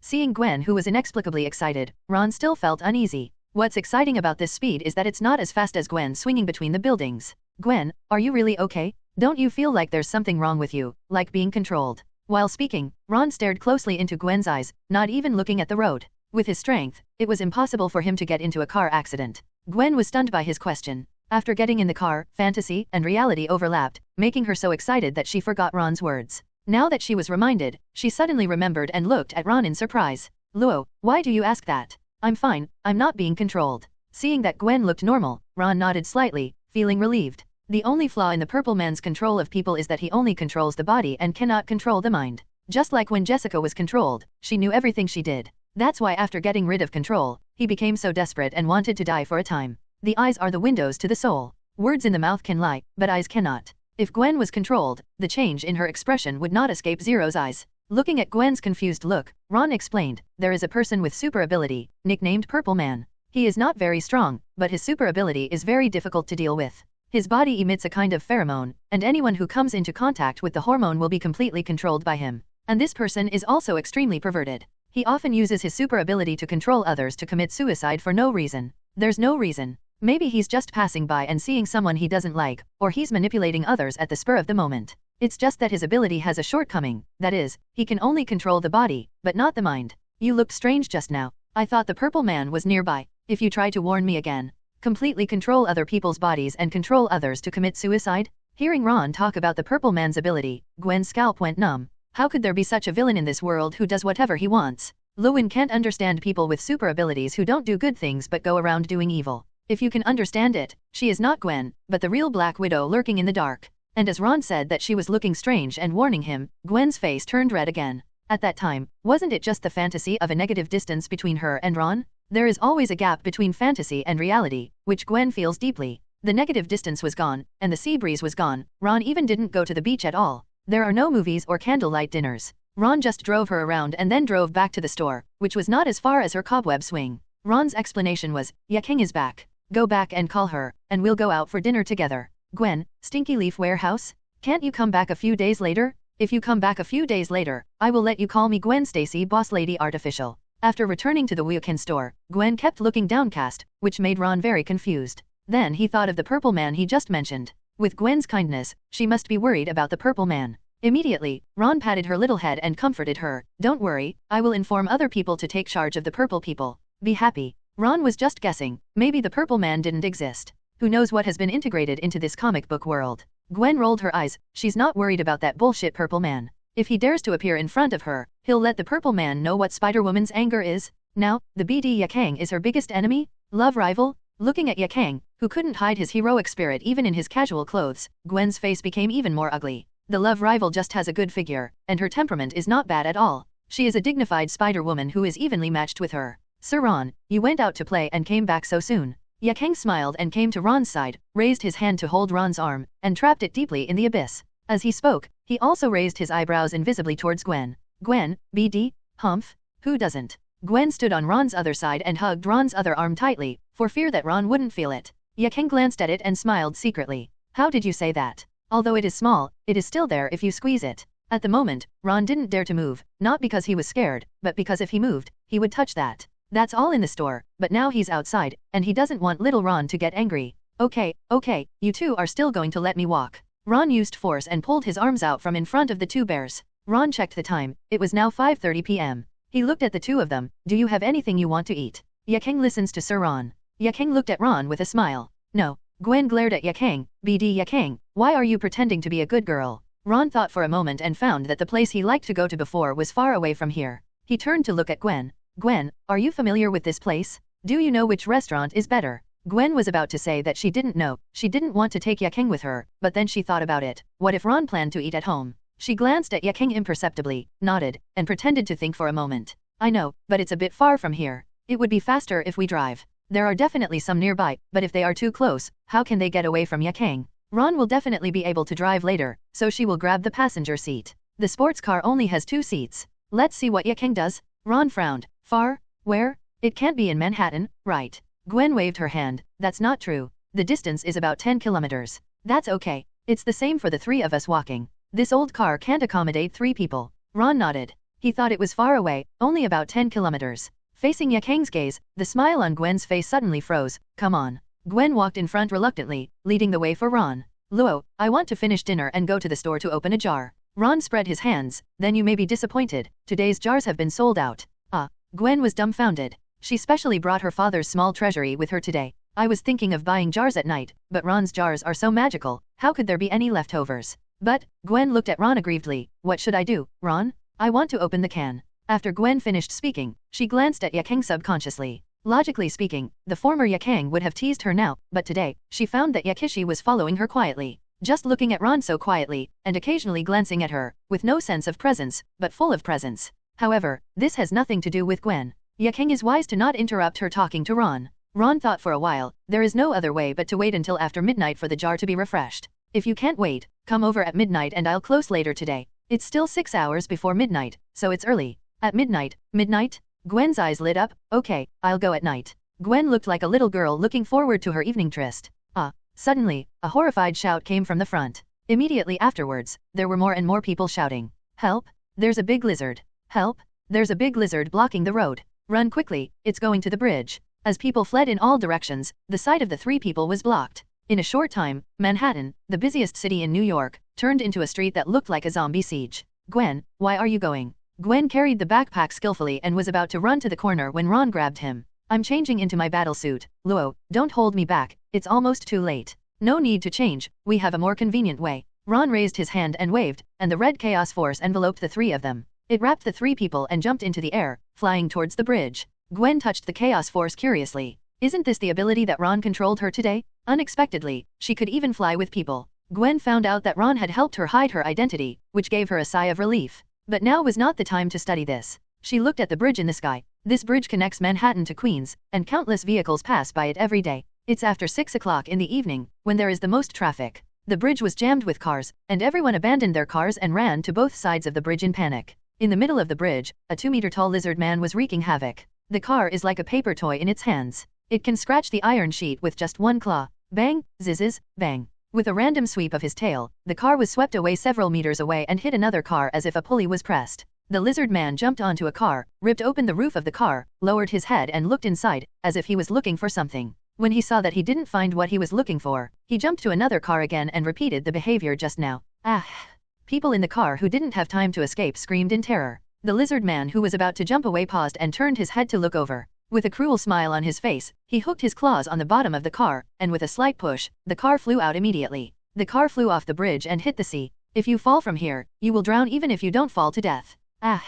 The people in the car suddenly screamed in despair. The lizard man didn't look at it again, turned around and left, as if he had crushed an insect to death. But it had just taken 2 steps when it suddenly paused and didn't hear the sound of the car falling into the water. The lizard man's green, papa-like face showed a strange expression of doubt. As soon as it turned around, it saw that the car that was supposed to fall was now wrapped in a red energy and suspended outside the bridge. Roar. The lizard man's simple mind knew that someone was taking action, and he roared to find the person who took action. It was Ron who took action. He had just put the car back on the bridge and wanted to use Chaos Force to kill the lizard people directly. "Wait, Master Ron," Yakang suddenly said. Although Yakang's strength is not enough to protect Lord Ron, this kind of guy is not worthy of Lord Ron's personal action. Yakang is now very clear about his position, similar to the Umbu directly under the Hokage, or Ron's personal bodyguard. Her current strength is not enough to solve all the troubles, but one day she can. Now, let's start by solving this little trouble. Seeing Yakang bursting out of Ron's chaos energy and being able to fly in the sky on his own, Gwen was surprised at first, and then curled her lips.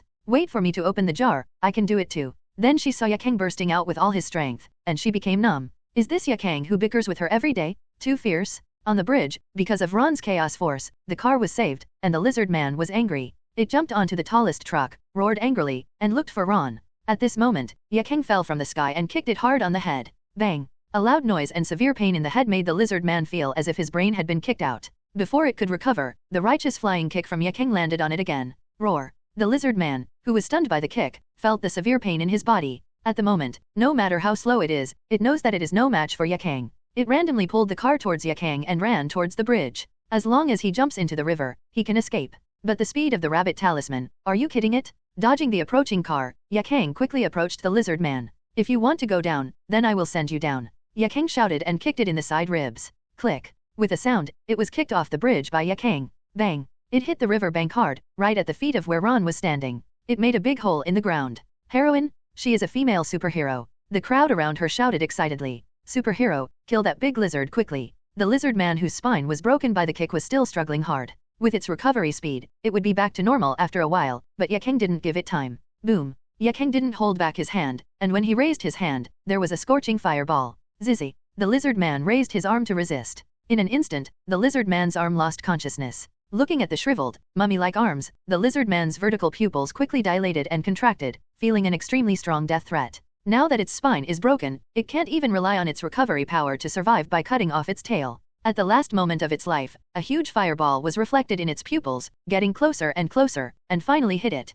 After taking a look at the lizard man who was roasted into a mummy, Kang soared into the sky without looking back. Disappear into the night sky with Ron and Gwen. This was just a small incident on their way to dinner, and no one paid it any mind. Although only Ron knows that the Lizard Man is probably the villain boss in Spider-Man, the poor and kind-hearted Dr. Lizard, but his consciousness is affected by the serum. But so what? After hurting so many people on the bridge, you must take responsibility for your actions. If it weren't for Yakang, it would definitely have killed more people. However, this is Manhattan as expected, and the journalism industry is well developed. What just happened on the Manhattan Bridge was on the TV news in just half an hour. Looking at the clear big screen, Yakang kicked the Lizard Man on the bridge. Seeing the glances around him again, Ron blinked helplessly. This is a waste of money, no more. Ron said unhappily, let's go. If you don't want to eat, let's go back. I'm sorry, Sir Ron, I didn't think well. 0. Yakang looked guilty. She had no experience as a superhero. This was the first time she forgot to hide her identity. The main reason is that in the past, in the ninja world, those who concealed their identity were not good people, or they were performing some dirty tasks. Who would be a serious person who hides his identity? And this world, unlike the ninja world, is full of ordinary people. Suddenly a person with extraordinary power appears, which naturally attracts attention. Yakang has been in this world for a short time, and his thoughts have not changed yet.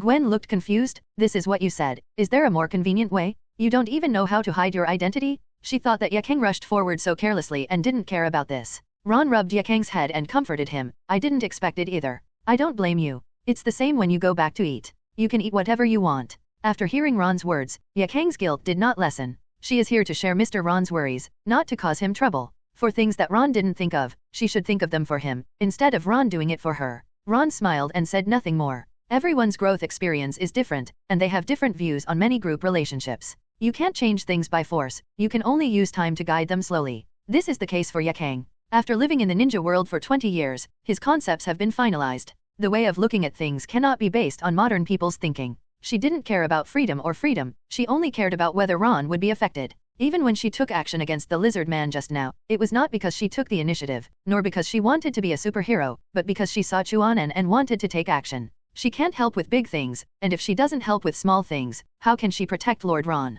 If some people had just blamed Ron for not taking action, she would kill them all without hesitation. This is Zhou Dun Yakang, everything is dominated by Ron. Even if Yakang did something wrong, Ron wouldn't blame her, not to mention she was right. Use your fists, you idiot. That's right. That's it. AFK him to death for me. As soon as he returned to the can shop, Ron heard a lot of yelling. I saw Kuabai holding a bottle of wine in one hand and stuffing snacks into his mouth with the other hand, watching TV and yelling. Crack. Kick him in the balls. Yes. Very feminine. Mr. Ron. In the middle of shouting, the door was suddenly pushed open, Kuabai trembled all over, and the entire fox's fur exploded. He wanted to escape but didn't dare, so he put down the things in his hands and pretended to be well behaved. However, it was smart and did not recover from its injuries. Its eyes were still swollen, its mouth was leaking a little, and the hair on its body looked like it had been gnawed by a dog. It's like reminding Ron, you've already beaten me, you can't hit me again now. Wow. Gwen walked into the store and recognized it at a glance. Luo, it was the one who protected me yesterday, right? Gwen still remembered the scene where she had no time to dodge when faced with the hatred that suddenly flew towards her. Suddenly, a figure of huge amounts stood in front of her, which made her feel full of security. Just when Kuabai thought that Gwen was going to plead for it. Boo. Gwen turned to Ron and said, thank you for protecting me. Kuabai, it is obviously my power to protect you. Sizzle. On the grill, Ron constantly flipped the barbecue back and forth. It smells so good. Gwen twitched her little nose slightly. Luo, what are you baking? Why does it smell so good? Oh, rabbit meat. Ron was busy without looking back. Rabbit meat. Gwen looked at the barbecue on the shelf and tried hard to connect with the little white rabbit in her impression. Such a cute rabbit, how come it smells so good? Hiss. After swallowing her saliva, Gwen looked at Ron expectantly. How long will it take for it to be cooked? I can't wait. Pass me the seasoning and just sprinkle it on. Ron gestured to the shelf on the side. Oh. Gwen came to the shelf. Spices, pepper, cumin, salt. This should be salt, they are all white. That's candy. Ron's voice came faintly. Gwen's pretty face turned red, and she quickly put the sugar down and picked up another small bottle with white particles. I definitely know that's sugar. I just picked it up to take a look. Here's the salt. Ron took the seasoning and sprinkled it evenly on the soft-bone rabbit meat. Feeling that the seasoning quickly penetrated into the meat, revealing the alluring aroma, Ron nodded with satisfaction. The soft-bone rabbit should be roasted and eaten. This is its only function. Soft-bone rabbit? What kind of rabbit is that? After hearing Ron's words, Gwen asked casually, but she turned around and was attracted by the scent. Are you ready? Are you ready? I can't wait. Okay.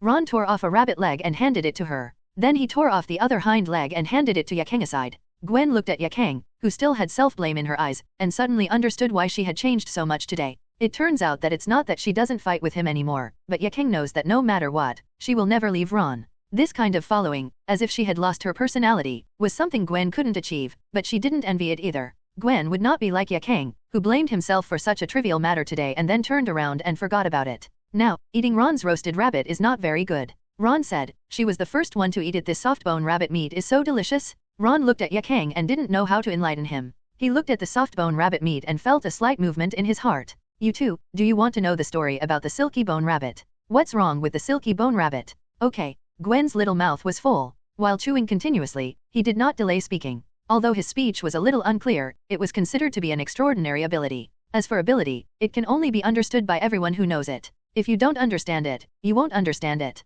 That happened in another world. This world is called Duluozialo. As Ron narrated, Gwen's chewing speed gradually slowed down, and Yakang's attention was also attracted. He listened carefully, temporarily forgetting what happened before. Speaking of which, Yakang is only 2 years older than Gwen. She is also a girl and will still be attracted to interesting things. It's just her character and temperament that make people subconsciously ignore her age. After a while, Ron finished speaking. Gwen, that soft-bone rabbit turned Xiao Wu is so disgusting that he even forgot his identity as a soul beast. While saying that he wanted to help the soul beast, he also helped that guy named Xiao San kill the soul beast. For a guy like him to be so powerful, it's really God who has no eyesight. As she said that, she took a bite of the rabbit leg on her hand, wishing she could bite Xiao Wu to death. Unlike her, Yakang's focus is not on this. Sir Ron, what kind of Poseidon's weapon is only 500 tons? The god of that world is too weak. 500 tons, it's not as heavy as Mjolnir's hammer handle, no. If any corner of Mjolnir is dropped, it's still heavier than that Poseidon trident? Can a guy she punches every time be called a god? The lizard man she just killed casually would have had god-level experience in that world. And what kind of gods? Yakang guessed that if the aircraft carriers in this world went to the god realm, they would be directly crushed. Ron didn't answer the two's questions, but just smiled in agreement. That's how it is when communicating with girls. Telling stories is telling stories, and reasoning is reasoning. Just finish telling the story, stop when they are most interested, and act as a listener. Seeing that there was still some time before 0 o'clock, Ron remembered that he still had something to do. You guys stay in the store for a while, I'll go out and I'll be back soon.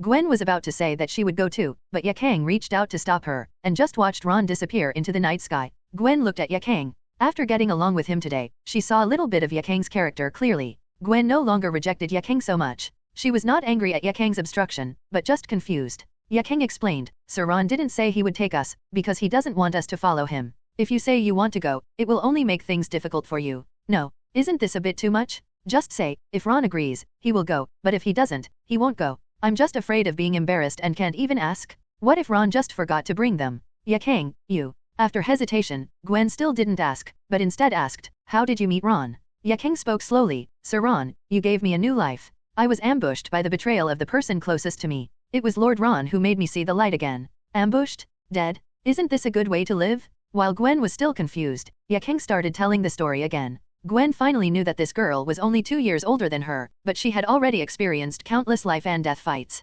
Moreover, she actually comes from another world? As Yakang told her story, Gwen finally understood why she had such a character. Why, she didn't feel the slightest bit about Xiao Wu in Ron's story. It's not her fault, it's just that her world forced her to be like this. When she was dying, she met Ron who saved her. If it were her, Gwen estimated that she would be like Yakang. If I have the chance, I will definitely accompany you to take revenge. What a bullshit village, even the heroes will be killed. Ron did not take them with him on purpose, because what he did was not a good thing. At least in Gwen's opinion, it's not a good thing, but in his eyes, this thing is simply a blessing. He came to the sky above the small island in the Pacific Ocean where hundreds of millions of perverts lived. I took out a card with 17 Godzillas on it. Brother, you must be satisfied with this home. Ron muttered and released Godzilla. Roar. After Godzilla entered the sea, its roar appeared in Ron's mind. It's just that when Ron heard this voice, he felt it was a bit shrill. In addition, there was a deep sense of reluctance in his voice. Go, there is a lot of food around the island in front, eat more, I will come over to see you when I have time. Ron looked down at Godzilla, comforting him in his heart.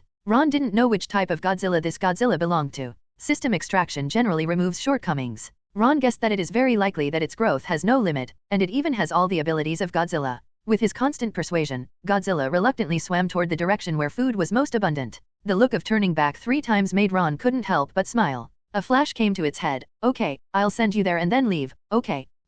Ron blinked. Did he speak? I didn't say which type of Godzilla can talk. Forget it, just talk without talking. It's not a big deal. Anyway, it's his fault, just listen to him. In this way, Ron sent it to a place with the most radiation, watched it gradually close its eyes and sleep, and then turned around and left. Clingy little, big guy. Returning to the jar shop, Ron scratched his head as he looked at the two people who seemed so intimate. Did this happen when he was out? Why did the relationship suddenly become so good? I poured myself a cup of tea to clear my stomach and remove greasiness, and also poured a cup for each of the two women. Then he started drinking like suck.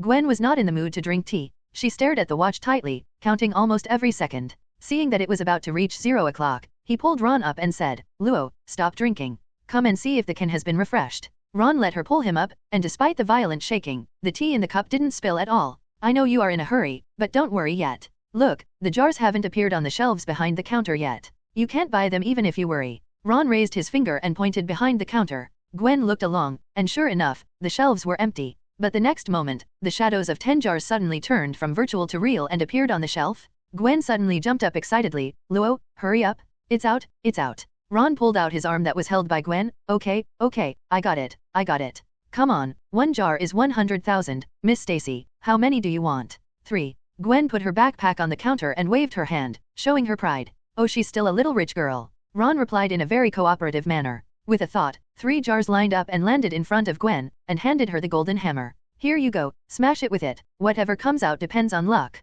Click. Gwen took the hammer without hesitation. "I have been thinking about it all day long, how can I still bear it?" Looking at the bright white light, Gwen looked at Ron excitedly. "Luo, how about this thing of mine? Is it good? Can it improve my strength?" The light hasn't dissipated yet, how do I know?" "Ron, item levels are distinguished according to the color of light, divided into white, blue, green, purple, pink, gold, and colored gold. As for the items you opened, we won't know until the light dissipates."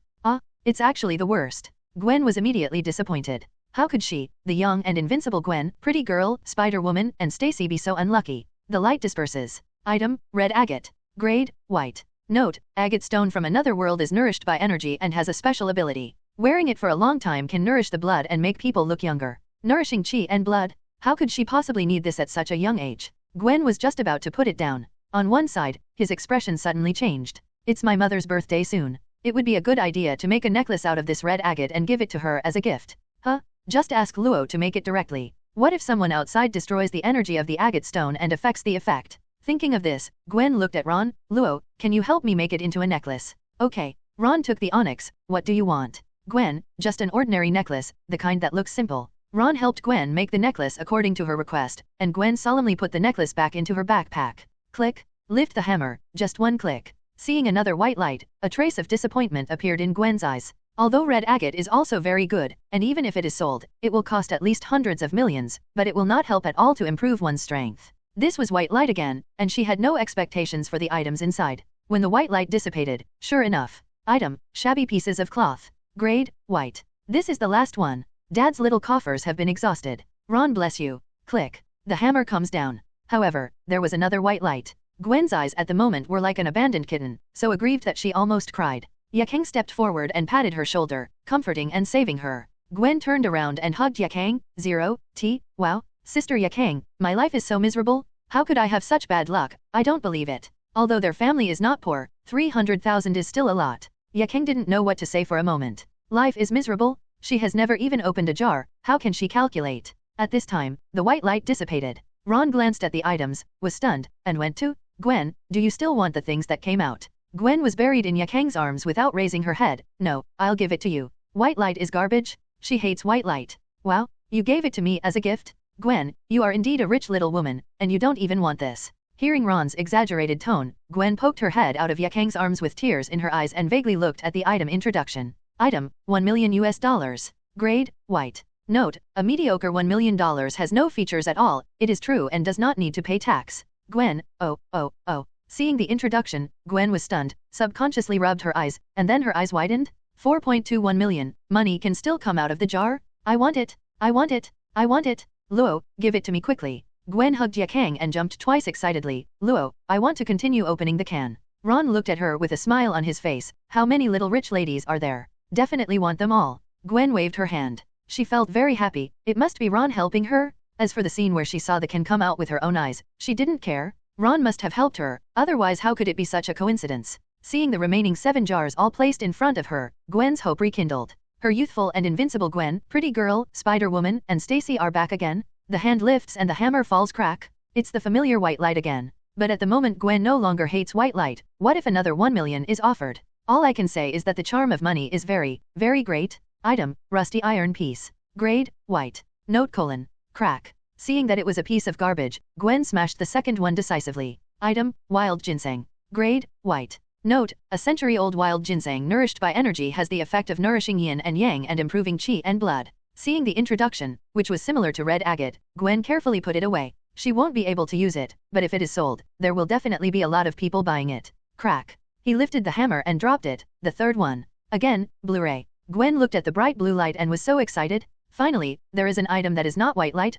No, it's not that she doesn't like white light, it's just that blue is better. What a classic scumbag speech. Looking at the fairy beast pattern on the card, Gwen's first thought was not that she finally got something good. But fortunately Ron didn't drive it, otherwise there would be another love rival. She couldn't even compete with Yakang, let alone Pharamon, a little BD who looked pure and innocent. Look at the clothes on her body. They are so short that you can't even see them. The upper body is exposed to a small suspender belt, and the lower body is a pair of shorts. She wears a pair of knee-high boots on her long legs, and has a pair of milky white transparent wings on her back. This little appearance must have made Ron confused. Gwen curled her lips. She really deserves to be a goblin? To avoid Ron's coveting, Gwen quickly put the card away and summoned, "Let's go home." Crack. The fourth one was smashed. The familiar white light is back. Item, magic pearl. Grade, white. Note: having experienced the accumulation of magic power, wearing magic pearls with you can speed up the recovery of energy, physical strength, and spirit. The introduction is easy to understand and Lewin doesn't need to ask Ron. After taking a look, he knew that the magic pearl was a good thing, so he put it away directly.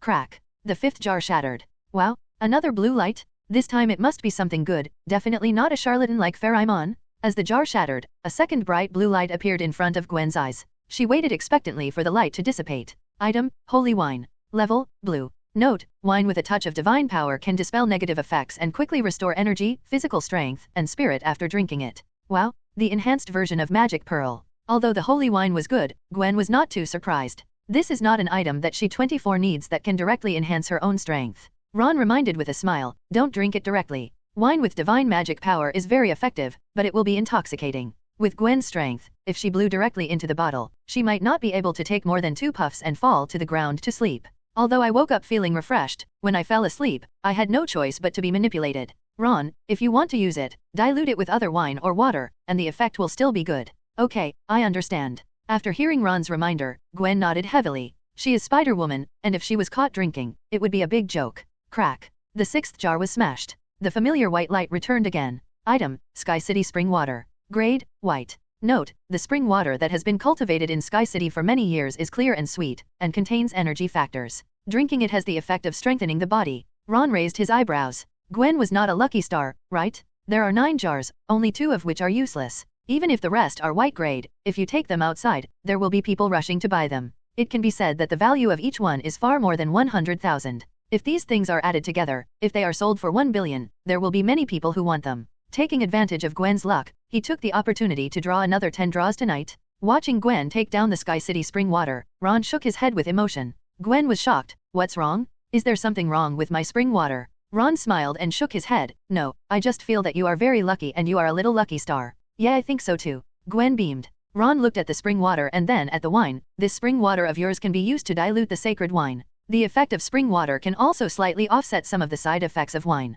Plus, after it's diluted, it should be fine for you to drink. Really? That's great. With Ron's guidance, Gwen put the two together and prepared to go home and give it a try. At the same time, his eyes were also set on the last jar. Click. Gwen, who was already satisfied, opened her eyes suddenly when she saw the light coming out. The little mouth opened slightly, and he hugged Yakang excitedly. This is purple light. Luo, Yakang, this is purple light. A purple grade item. Looking at the excited Gwen, Yakang smiled bitterly in his heart. When could she open the jar? Item, female Superman template. Level, purple. Note: after using the female Superman template, you will have the same ability as the female Superman. The power of this template cannot be infinitely increased and there is a strength limit. Gwen looked at Ron excitedly. Luo, what does this template mean? Ron looked complicated. The template is used to copy all the abilities of the female Superman into you. Gwen, who is the female Superman? Is she strong? How strong is she? Ron nodded. Very strong. The specific strength of female Superman is unknown. She can easily destroy a mountain with one punch. Also, she has many super abilities, such as Cyclops, blowing strong winds from her mouth, and freezing. The defense is much stronger than the abominations you have fought before, and the speed can even reach super light speed. There are also other abilities, such as flight, super endurance, super brain, super hearing, etc. In general, it can be regarded as the pinnacle of physical strength. Definitely, the true pinnacle of physical strength should be Superman with unlimited potential. It's weak against airplanes and planets. Superman can directly pull an entire universe to move. Gwen's eyes grew brighter and brighter when she heard Ron's words. She loved it so much. There is such a powerful person who can destroy a mountain with one punch. If he faces hatred again, I must let him try Spider-Woman Superman's Iron Fist. Gwen couldn't wait to take it off and use it. Watch the template blend into the body, then. Gwen touched her body with both hands. Touching there, she didn't feel any changes. The strength has not become stronger, and the hearing, speed, has not changed much. Flight, Gwen's long legs slightly bent, and she jumped up fiercely. Bang. Ouch. Gwen covered her head in pain, jumping too high and hitting the roof.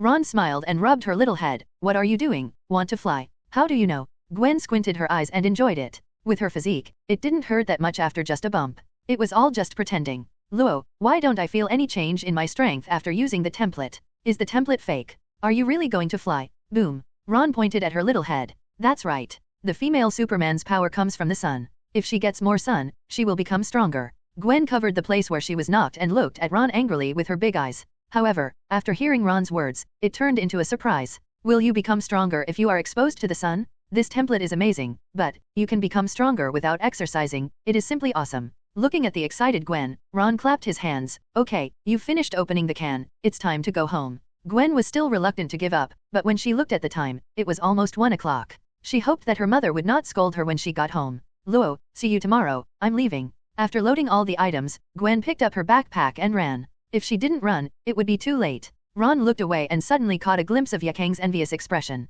Yakura. He took out the horse charm and Mangekyo Sharinon that he drew today. Yakang was stunned. Master Ron, you called me. Ron handed over the 2 items. This is for you. This is a horse charm with special abilities, just like the cow charm and the rabbit charm. Its ability is the power of healing. Whether you are injured or sick, you can use it to heal. It can even cure aging and achieve immortality. Yakang was about to take it, but after hearing Ron's words, he quickly pushed the horse charm back. Sir Ron, Yakang can't have this charm. Ron put the charm into her hand. I told you to take it. With it, you are qualified to protect me. Otherwise, when I am still young and you are 80 years old, who of us will protect whom? Yakang blankly took the horse charm.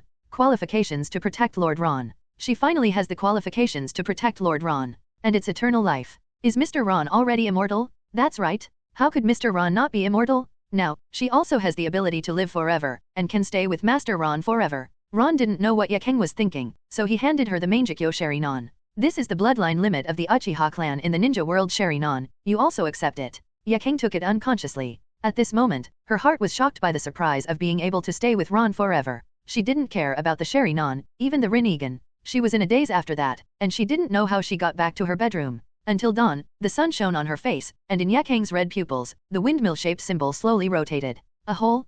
Can you write a press release? Have you ever written like this? How can you attract readers by writing like this? The owner of a newspaper is furious. Last night, he also watched the video of Yakang wiping out the lizardman. The entire video could only be described as mediocre. It's the cliché plot of a supervillain causing trouble, and then a superhero falling from the sky to finally solve the villain. How can such a description attract readers? Who will pay attention to their newspaper? How can they make money if no one pays attention? The newspaper editor in charge of this matter frowned. How should I write it? The newspaper owner turned the computer to him. Read it for yourself. He looked at the computer. On it were interviews with people who had experienced the Lizard Man incident last night. The reporter asked, "What do you think of this new female superhero?" Not only did the person who answered not feel happy about being rescued, but he also had a look of complaint. "I think she is far inferior to Iron Man. She is obviously so powerful, but she didn't stop the Lizard Man from destroying it in time. Moreover, when the Lizard Man smashed into her car, she could obviously catch it and prevent the car from being damaged, but she dodged and let the car be thrown off the bridge. Such a person does not deserve to be called a superhero.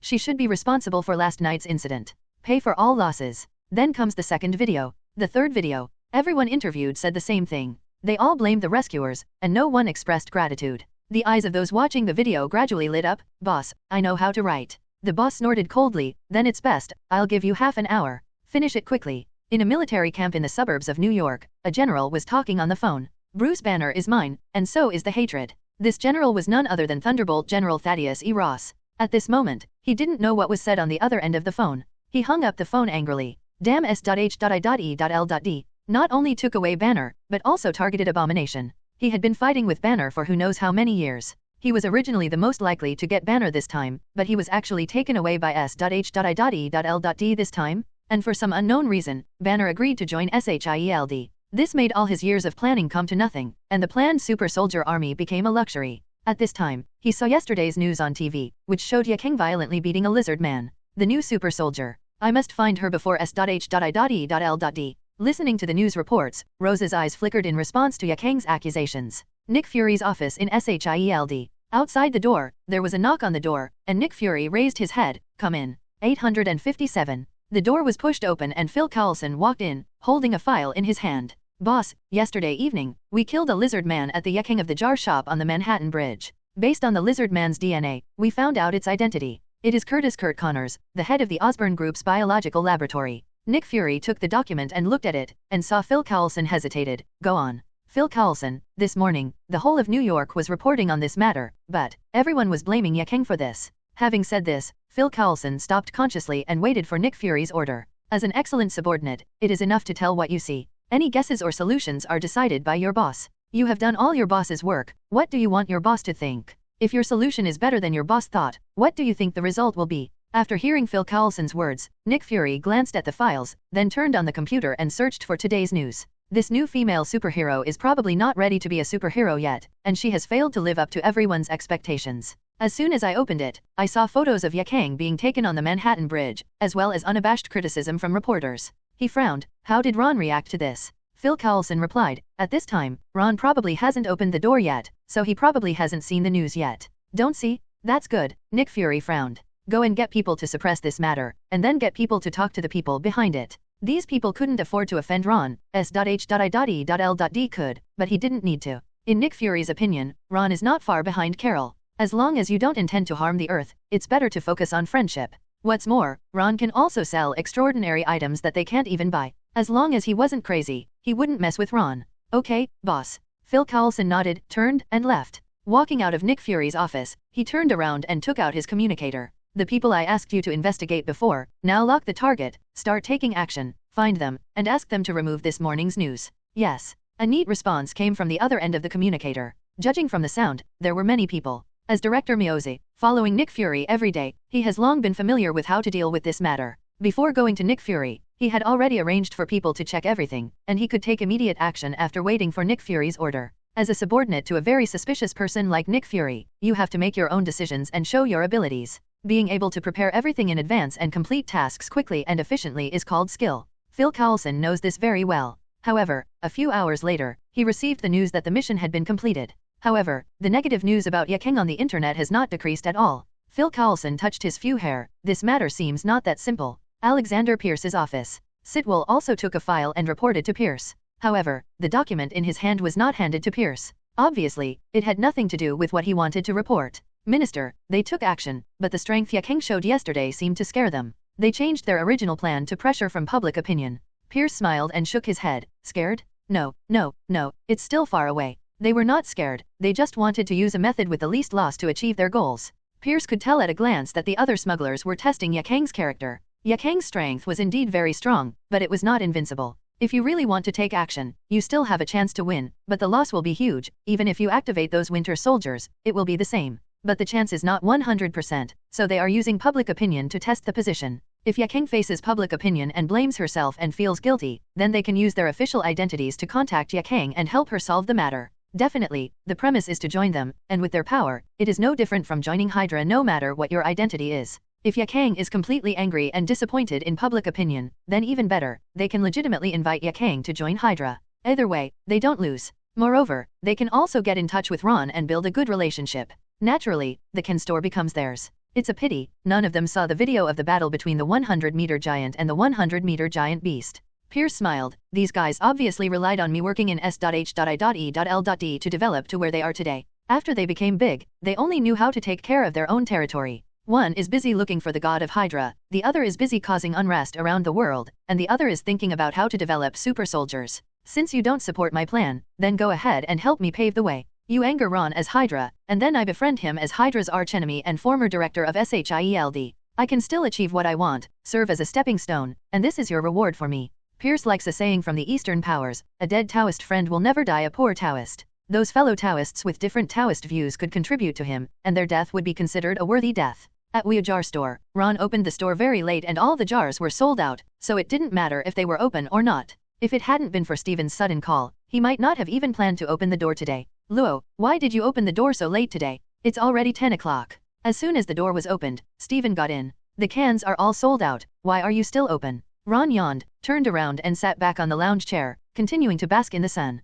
Ah, sold out? Damn it. Steven cursed when he saw that the shelves were indeed empty. I even forgot the reason why I came to see Ron in a hurry today. Steven, who is it? You bought all the cans before you even opened the door. Ron closed his eyes and explained, Gwen, I waited until early in the morning last night to buy the cans before leaving. Last night? Steven suddenly remembered what he was here for, and quickly walked over and turned on the TV. You are still sleeping. Didn't you know that your family was on TV today? Yakang? Are you on fire? Ron was stunned, and then thought of what happened last night when Yakang made a move and was photographed. This was probably the case. He waved his hand and said, if it becomes popular, it will become popular. I killed a lizard man yesterday and it was just photographed. As soon as he finished speaking, Steven had already found the news. As for this new superhero after Iron Man, we already have clues about her identity. Her name is Yakang and she lives in Manhattan. We hope that Ms. Yakang will take the initiative to stand up and bear the damage caused to the Manhattan Bridge yesterday. In this way, you will not let down the expectations and admiration of the New York people for you. Hearing these words, Ron opened his eyes suddenly and stared at the TV.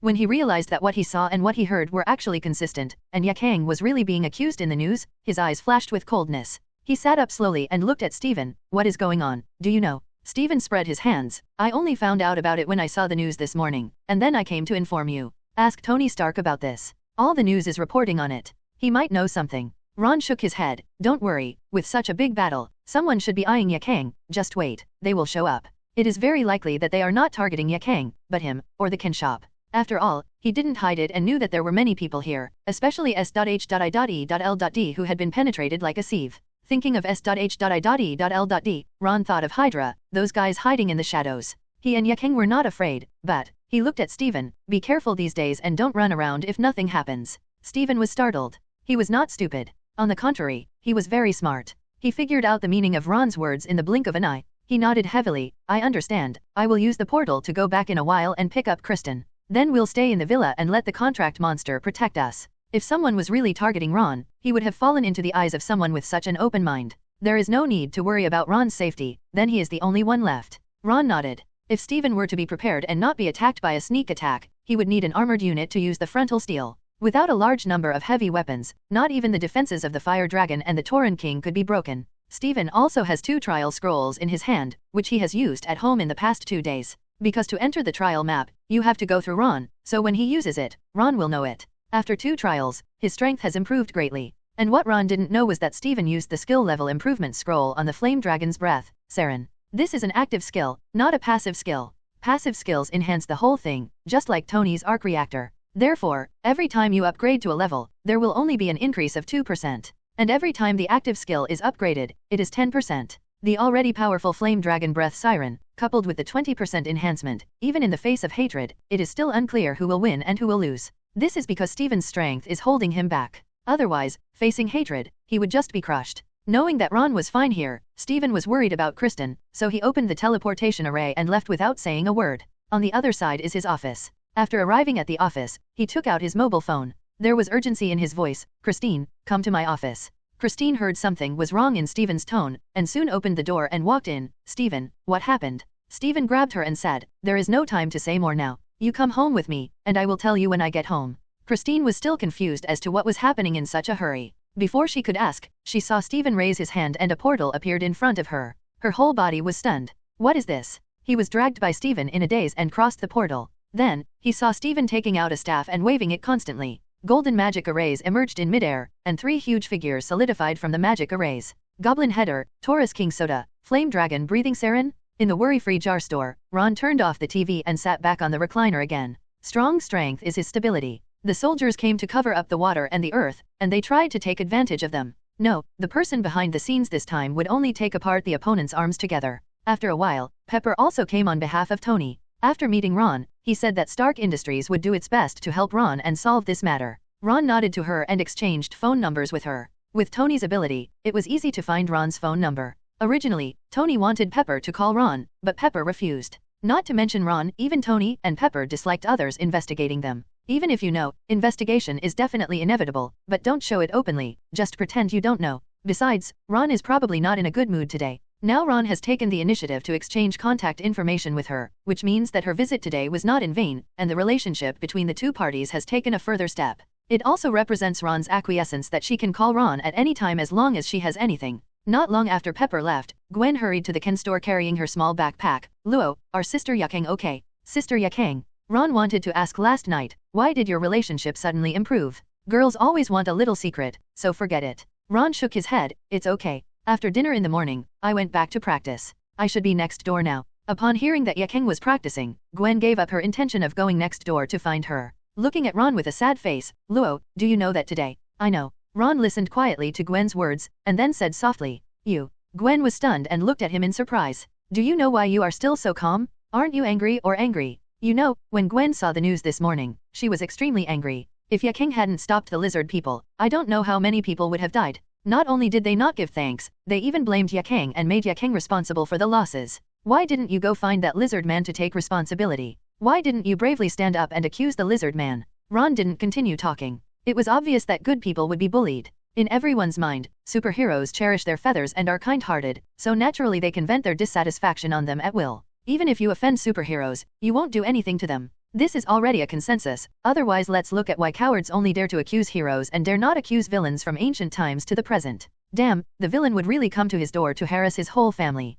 Just like the original Avengers Alliance, it was forced to sign the Sokovia Agreement. Let the elephant be governed by the ants. The elephant can only move with the permission of the ants. It is natural for elephants to help the world resist the destruction of other elephants. Relying on the goodwill in the elephant's heart, the ants manipulated the elephant wantonly. The same accusation was made, blaming the Avengers Alliance for destroying buildings and causing damage when they should not be fighting the enemy. They even gave examples of videos. The funniest thing is that there is a video of the Chidori invasion. Hulk should not be jumping up and down on the building when fighting the Chidori. The Avengers Alliance should not damage the building during the battle. It caused damage to countless buildings in Manhattan and damaged taxpayer property. No one thinks what New York would be like without superheroes. Why didn't they go to Chidori and say, why did you invade? Did you know that you damaged our property, and now you must be responsible? Because Chidori will only reward them with a cluster ray. No one thinks about what New York would be like without the Avengers Alliance. They just think that as superheroes, they should stop it as a matter of course. No one even mentioned that a nuclear bomb almost fell on New York. Those who released the nuclear bomb not only ignored the fighting superheroes, but also ignored the lives of hundreds of thousands of survivors in New York.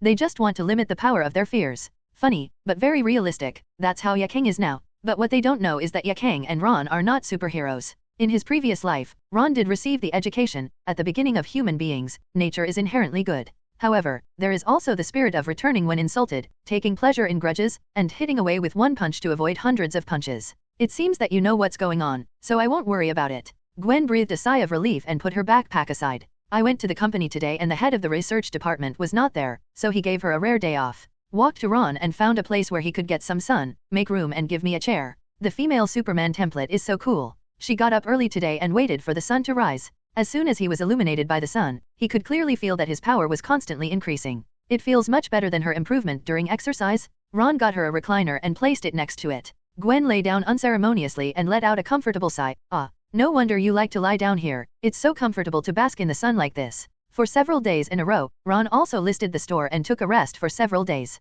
He will only open the door if Steven, Gwen, Tony, and others come. Gwendo, Liao know-how, came at night when no one was around. This was Ron's advice to her. This way she won't fall into the eyes of some people, and with George as the director here and in frequent contact, no one will have any ideas about her. Every time Steven comes, he opens the portal directly in the store and uses the portal when he leaves. Quietly, no one knows. Relatively speaking, Tony didn't care very much. He just walked through the main entrance openly, with a look like I'll do it, and if you can, come out and mess with me. The main theme is one, confident and fearless. Steven and Tony also opened a lot of pots, but they didn't have much luck. Neither of them got anything good, so they only had 2 trial scrolls each for comfort. However, they are also very satisfied. The trial scroll to enhance their strength is exactly what they need most. Unlike Steven, Tony has opened 3 trial scrolls so far, but none of them have been used. There will indeed be improvement after the trial, but it will definitely not improve him as much as the replacement of steel armor. They only came occasionally these days, but they also allowed Ron to accumulate 21 draws,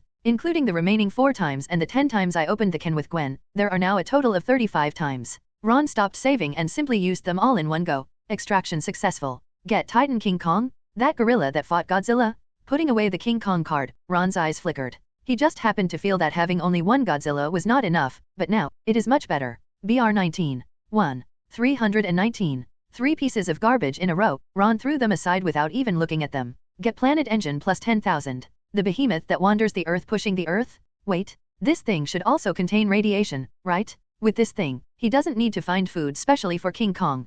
0.5 in a row were rubbish, and Ron had already been mentally prepared. It is common sense to extract miracles alone and even trash. What's more, he didn't draw 10 times in a row, but 35 times in a row? Obtain fire source. Source of fire? This thing. Ron's eyes suddenly focused on the planet engine. It's not needed for the time being. Kosla and King Kong are enough. Even if the planet engine becomes a steel giant, it will just be an empty frame. Not to mention others, it couldn't bear the bombardment of Nine Tails. The wandering Earth is, after all, just the most ordinary science fiction world, and the materials have not yet exceeded the original upper limit. Even if there is a fire source that brings about evolution, the improvement will be limited. Get the Snow Mastiff Armor Summoner. Get the Earth Tiger Armor Summoner. Get the Black Rhino Armor Summoner. With 3 armor summoners in a row, Ron directly gathered all the 5 elements of armor. He raised his hand and hung them together with Yanlong and Fengying. Looking at the 5 elements armor, a thought came to mind. How about gathering 5 armored warriors by the way? But now is not the time to think about this. This idea only flashed in Ron's mind. Get Queen Medusa's bear cover?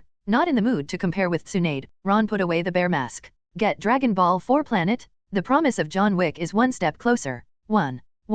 Get. Ron's face darkened, and there were actually 4 junk items connected to him. Fortunately, the 5th item was finally gone. Get the Namek Dragon Ball 1 planet. Ron raised his hand to take off the Namek Dragon Ball, and was slightly surprised when he looked at the Dragon Ball, which was as big as a human head. Unexpectedly, before all the Earth Dragon Balls were collected, another Namek Dragon Ball was drawn. Maybe one day, he can draw another Super Dragon Ball that is comparable to the file size of the planet. Super Dragon Ball can make a wish to create a universe. The Light Dragon Balls have such powerful abilities, so how powerful can the Dragon God who created the Dragon Balls be? Ron couldn't imagine it yet, but at the moment, the Emperor's armor suddenly fit together. Feeling the message conveyed by the Emperor's armor, a smile appeared in Ron's eyes. I know, you are no worse than the Dragon God. Oh, no? You are stronger than the Dragon God? 623. After hearing Ron's answer, the Emperor's armor turned into light and dispersed with satisfaction. Obtain the Namekian Dragon Ball 2 planet. Obtain the Namek Dragon Ball. Obtain the Namek Dragon Ball. Obtain the Namek Dragon Ball.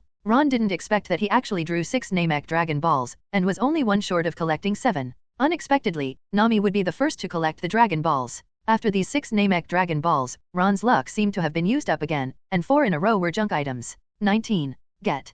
Put away the Dragon Ball cards and destroy all trash. At this point, Ron has used 30 drawing opportunities, and there are 5 left. When he saw the remaining 5 items, Ron was stunned. I didn't expect that they were all collected. Get Dragon Ball 5 planet. Get the Namekian Dragon Ball 7 planet. Get Dragon Ball 3 planet. Get Dragon Ball 6 planet. Get Dragon Ball 7 planet. In the following days, the public opinion outside intensified. Not only did he show no intention of stopping, but the entire network continued to accuse and curse Yakang. You obviously had the strength to take over the car, but you ducked and caused damage to their property. This is not the behavior a superhero should do. Yakang doesn't deserve to be a superhero. She should compensate. If she doesn't compensate, lock her up. As the matter reached its peak, Ron simply closed the store and contacted Steven and others. Tell them not to show up recently and protect themselves. In the worry-free jar store, Ron was not lying on the recliner, but was sitting behind the counter. Yakang stood beside him. From their position, they could clearly see through the glass. On the big screen outside, a video of Yakang flashing past the car was playing.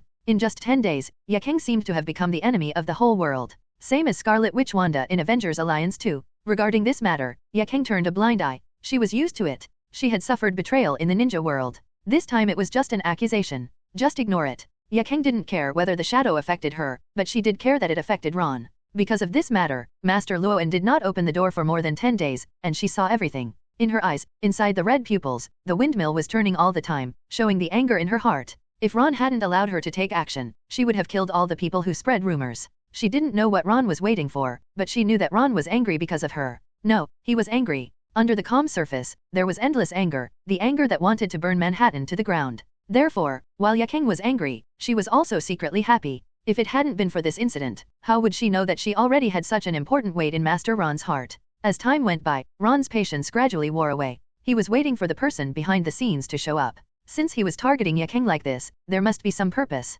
After the person behind the scenes appears, he will directly erase everyone involved? No matter in the past life or in this life, the guys who do these shameful things secretly will always be what he hates the most. However, for more than half a month, there was no movement at all. As for those bastards who didn't know how to be grateful and only knew how to put pressure on kind people, Yawan remained silent in response to their accusations, thinking that Yakeng was frightened by their justice. As a result, the greed in their hearts becomes even more difficult to suppress. Yakeng is so strong, they should be compensated, or even a little more compensated. Rumors spread almost all over the country, something like he kicked down the Manhattan Bridge. Yakeng released a fireball, detonating all the cars on the bridge, causing the bridge to collapse, blocking the river, causing the river to overflow and flood both banks. Wait, a series of comments appeared one after another. To this day, there have even been riots, and countless people have begun to march on the streets. The street where Ron was located was blocked with water. Because they were out of luck and couldn't find the door of the Ken shop, they simply stayed on this street. Seeing this scene, Ron laughed. Ignorance, sometimes, is also wrong.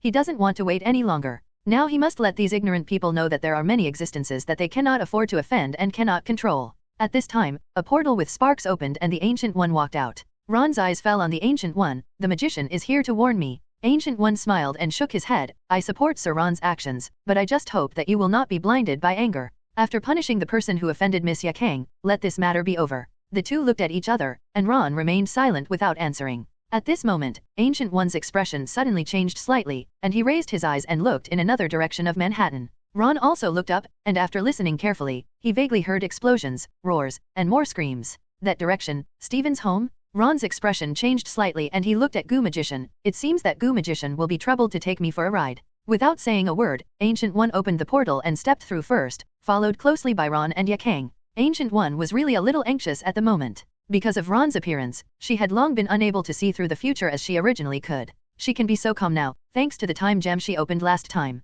A time gem that she can use at will, plus an original time gem wrapped in the Eye of Agamotto. Putting the two together, she still has the ability to predict the future. But it is also unclear. The future is very unstable and changes all the time. And this time, she came to Ron with such confidence because in most of the countless futures she had seen, Ron had been convinced by her. Ron was just like the people from that big eastern country. Even when he was angry, there was still a trace of kindness in his heart. He will never become the kind of person who commits great evil, cruelty, and murder. However, at the moment when she thought she had achieved her goal, in the future she saw, a scene that did not appeared. Stephen Strange has been attacked. Stephen has a deep connection with Ron, and being able to predict Ron's future has exhausted the Ancient One's efforts. She really has no spare power to predict Stephen. As a result, something went wrong right here. Now, she can only hope that nothing happens to Stephen. After all, this is also her intended future successor. Roar. In Stephen's villa, Stephen was wondering whether he should conduct a trial after these days of peace and quiet. Suddenly Zisai Lun's roar made him jump up from the sofa. After giving the order to kill all enemies to the 3 contract monsters, Stephen took Christine and hid.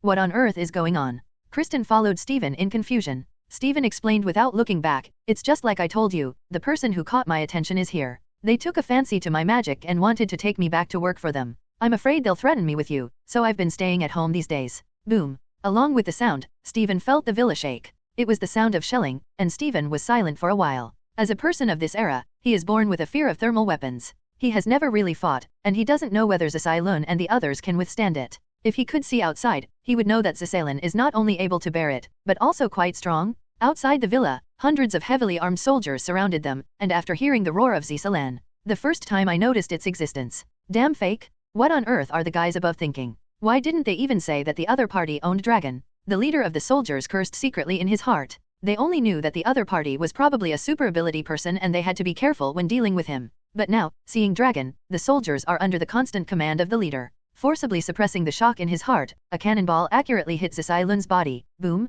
They stared closely at the place where the smoke and dust were scattered. Suddenly, be careful, there's something moving inside. Before the shout could finish, a flaming dragon's breath came from the smoke. At this time, the air pressure brought by the flame blew away the smoke and dust caused by the explosion of the shell. Only then did they see clearly what was inside the smoke. It was a fiery red baby dragon that was nearly 2 meters long. From its mouth, overwhelming flames spurted out, instantly covering the front of the villa. The shrill screams came from the surrounding soldiers shouting, "Ah! Attack! Shoot quickly! Shoot!" The boss's instructions continued to come from the headphones. This was the last sound they heard before they died. The flames spouted by the dragon's breath are not ordinary flames. They contain the explosive energy of the fire dragon. The moment the flames passed over their bodies, they had been roasted and penetrated, turning into charred skeletons. This was just an attack by fire dragon's assailant, which had already caused heavy losses to the attackers. Roar. At this moment, a roar came from the villa. A black and red figure directly crashed through the roof of the villa, jumped up, held a giant axe, and smashed it down on the crowd. It is none other than Soda, the bull-headed king.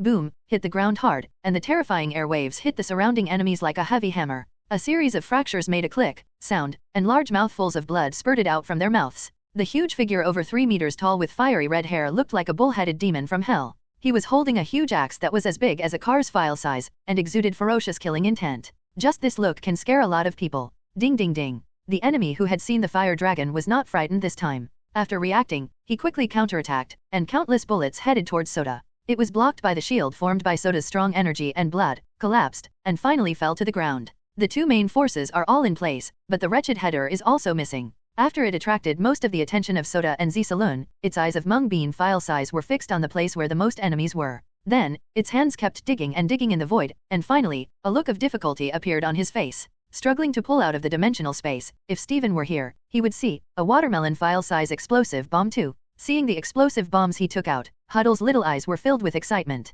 It didn't expect that it could actually take it out. It seems that the summoner's strength has increased, and it has also increased. He stretched out his finger and twisted the fuse of the bomb, zizzy. Throwing it hard with both hands, the explosive bomb turned into a parabola and quickly fell towards the enemy. At this moment, Herder's mung bean file size eyes were as big as red beans. He stared at the explosive bomb tightly, his eyes full of expectation, looking forward to his masterpiece. Boom. Just when the explosive bomb was about to hit the ground, he was hit by the enemy's bullet. However, it was already too late. The explosive bomb suddenly exploded, setting off a small mushroom cloud in an instant, and the enemy was wiped out in the center of the explosion. All the glass in Steven's villa shattered, and at this time, Ron and the other two arrived and witnessed the scene with their own eyes. Seeing the 3 contract monsters, they suppressed the incoming enemies to the point of death. Ron breathed a sigh of relief and at the same time turned his eyes, but he felt a little confused about whether to laugh or cry. Steven's dilapidated villa has no traces left by the enemy. It is all damage caused by our own people. The glass was blown up by the Huddle bomb, and the big hole in the roof was obviously a huge object that crashed out of it.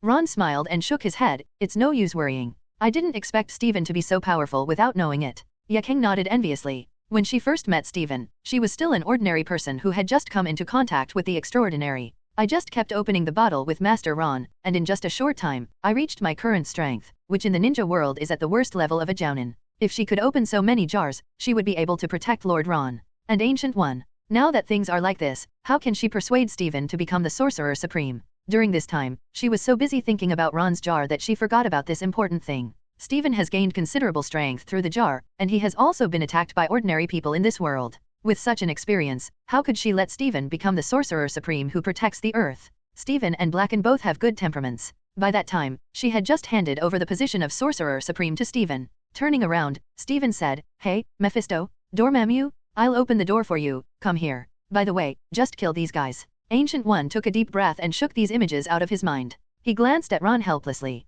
Now that Ron's jar was there, it was unrealistic to follow the original trajectory and let Steven find Camartage. For a moment, she felt a little melancholy. Is it time for another person to train her? Ron also found Steven at this time and introduced GE to him. When Steven heard that this was a big boss who had been guarding the Earth for hundreds of years, he nodded respectfully. Ancient One Magician. Nodding towards Steven, Steven's attitude gave Ancient One some comfort. Fortunately, there is still some hope. Otherwise, it would be difficult for her to find a successor on Earth, and she would have no choice but to look for Loki, the youngest son of her old friend Frigga. It's just that she doesn't like Loki's character. He's over 1,000 years old and he's still like a child. She is unstable and doesn't think much of Loki. At this time, Ron saw all the enemies outside being wiped out by Steven's contract monsters. He asked Yakeng for the horse charm. "Give me the horse charm." Without hesitation, Yakeng took out the horse talisman and handed it to Ron. Ron activated the power of the spell and swept Steven's villa, and the destroyed villa was immediately restored to new condition. Yakeng looked at this scene in surprise and reached out to take the horse talisman. It turns out that the horse talisman can still be used in this way.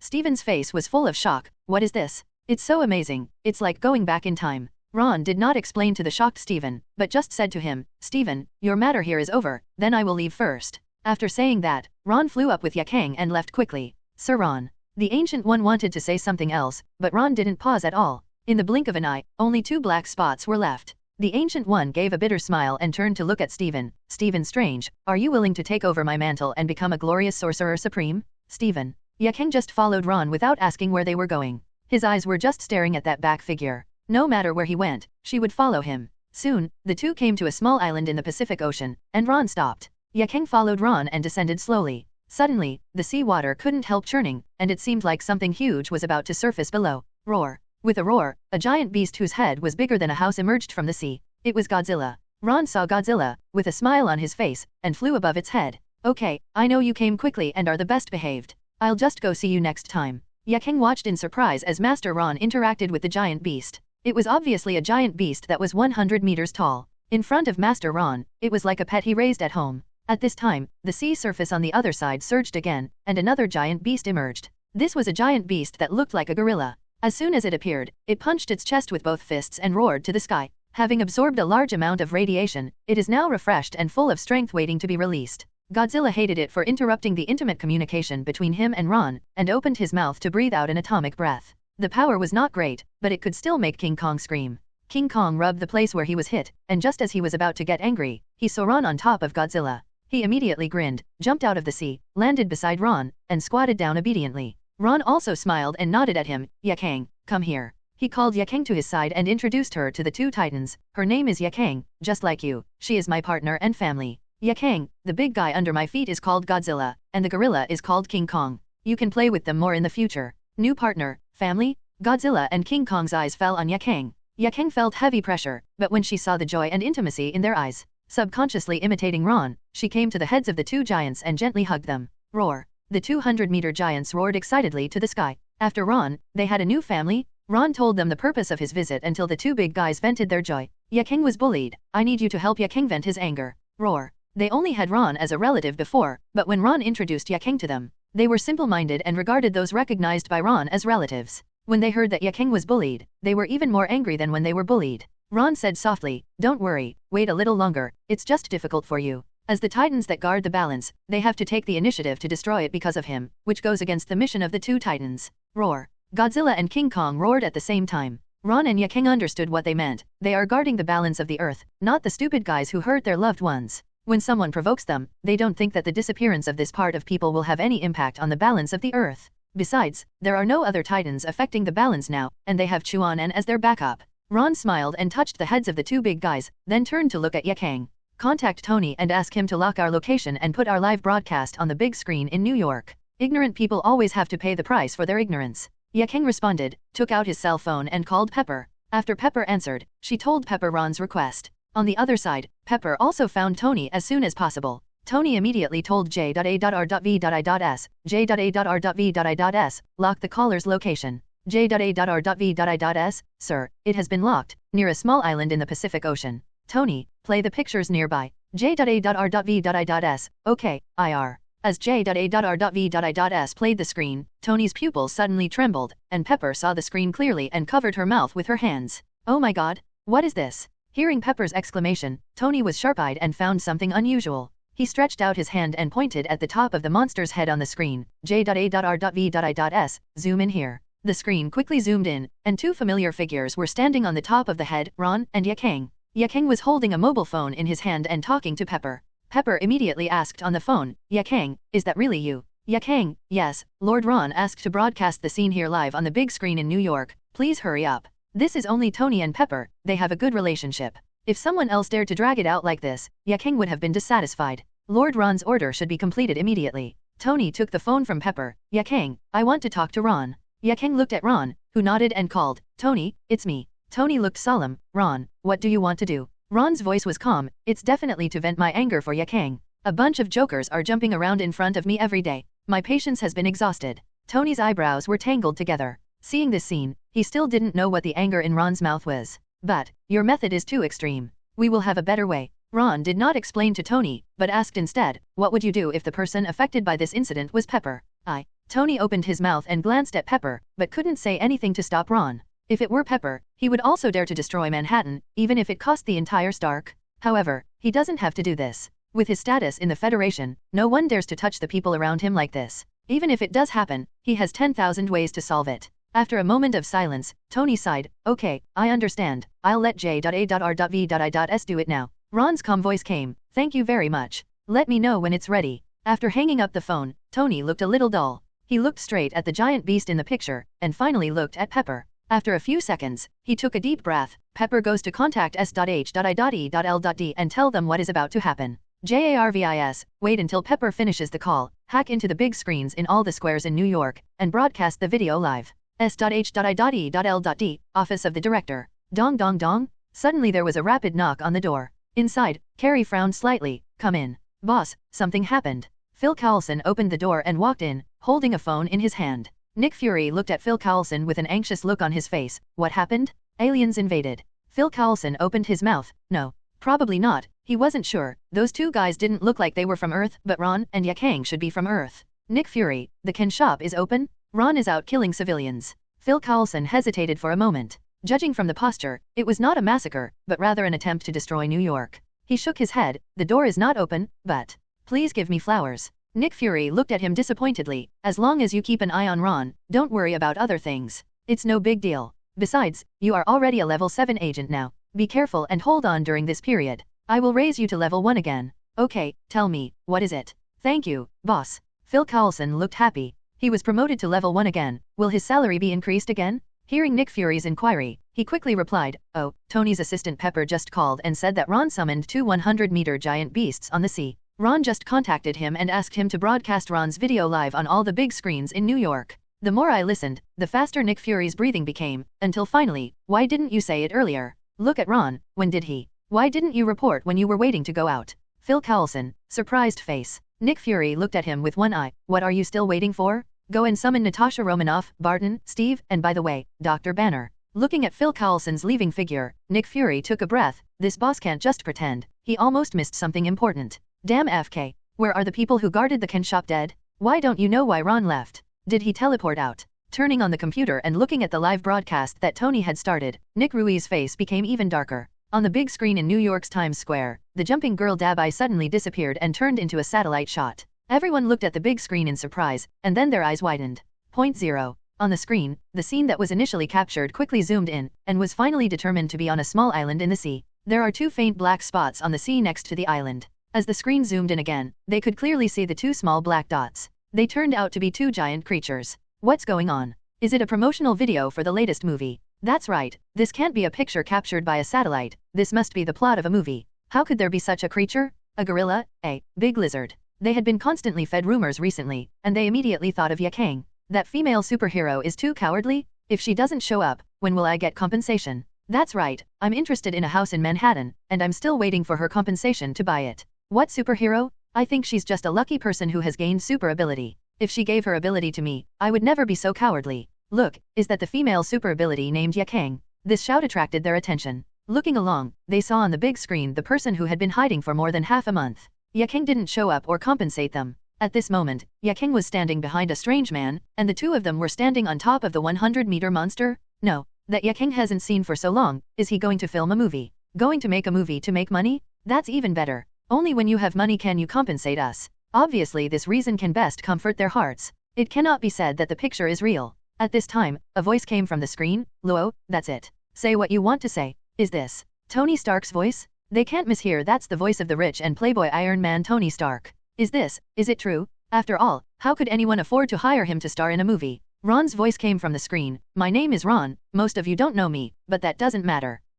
Ron pointed at Yakang in the screen. My name is Yakang, my person. It's also a hot topic in the news during this time. Just because she saved your lives and solved a sabotaging lizard man, she was criticized by countless people. I have lived for so long, and this is the first time I have seen someone blaming my savior and asking for compensation from my savior. You really opened my eyes. I know there are people behind this, and I've been waiting for you to jump out. Since you won't come out, there's no need to show up. That lizard man should be a researcher from Osborn Company. He caused countless casualties, but nothing happened in the end. On the contrary, the savior was pushed to the forefront. Well, since everyone is so kind to supervillains, I will also be a villain today. Tomorrow they will attack New York. I hope you can withstand it and have the courage to come to me and ask for compensation. In the picture, Ron patted Godzilla's big head, with the corners of his mouth slightly raised, and a chill in his eyes. Godzilla, who sensed the anger in Ron's heart, responded with an atomic breath towards the sea in the distance. The atomic breath exploded in the sea water, causing a huge wave hundreds of meters high. At the same time, Tony turned off the live broadcast, and as the screen went out, New York was boiling.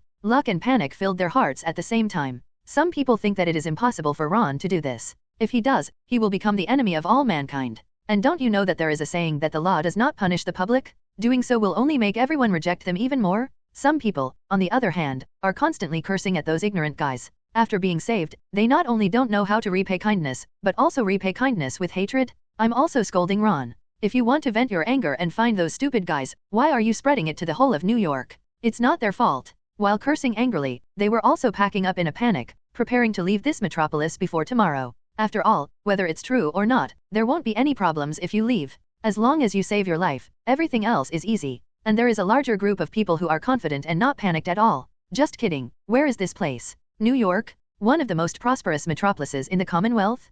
Countless capitalists are here. How dare he attack New York? Isn't he afraid of being expelled from the earth? Besides, these two ferocious-looking monsters can still withstand hot weapons? As long as they are made of flesh and blood, no creature can withstand a thermal weapon. If it can, then change to a more powerful thermal weapon? Under the missiles washing the ground, the two giant beasts were just here to kill people. I'm afraid it was destroyed before it even got close to New York. In the Stark building, Tony turned off the live broadcast and once again devoted himself to building the steel armor. No matter what, only when you are strong can you face everything and have the right to speak in anything. He even asked J.A.R.V.I.S. to intercept most of the incoming calls. He knew that from now on, there would be many people wanting to find him to find out about Ron. He didn't want to pay attention to it, and he was prepared to not help each other in this July 13th incident. He feels very complicated. He calls himself the superhero Iron Man in the media, but when faced with threats to New York, he appears to be on the evil side. The most important thing is that in his opinion, the evil party has nothing wrong. Ron's words are still ringing in his mind. What would you do if the protagonist of this incident was Pepper?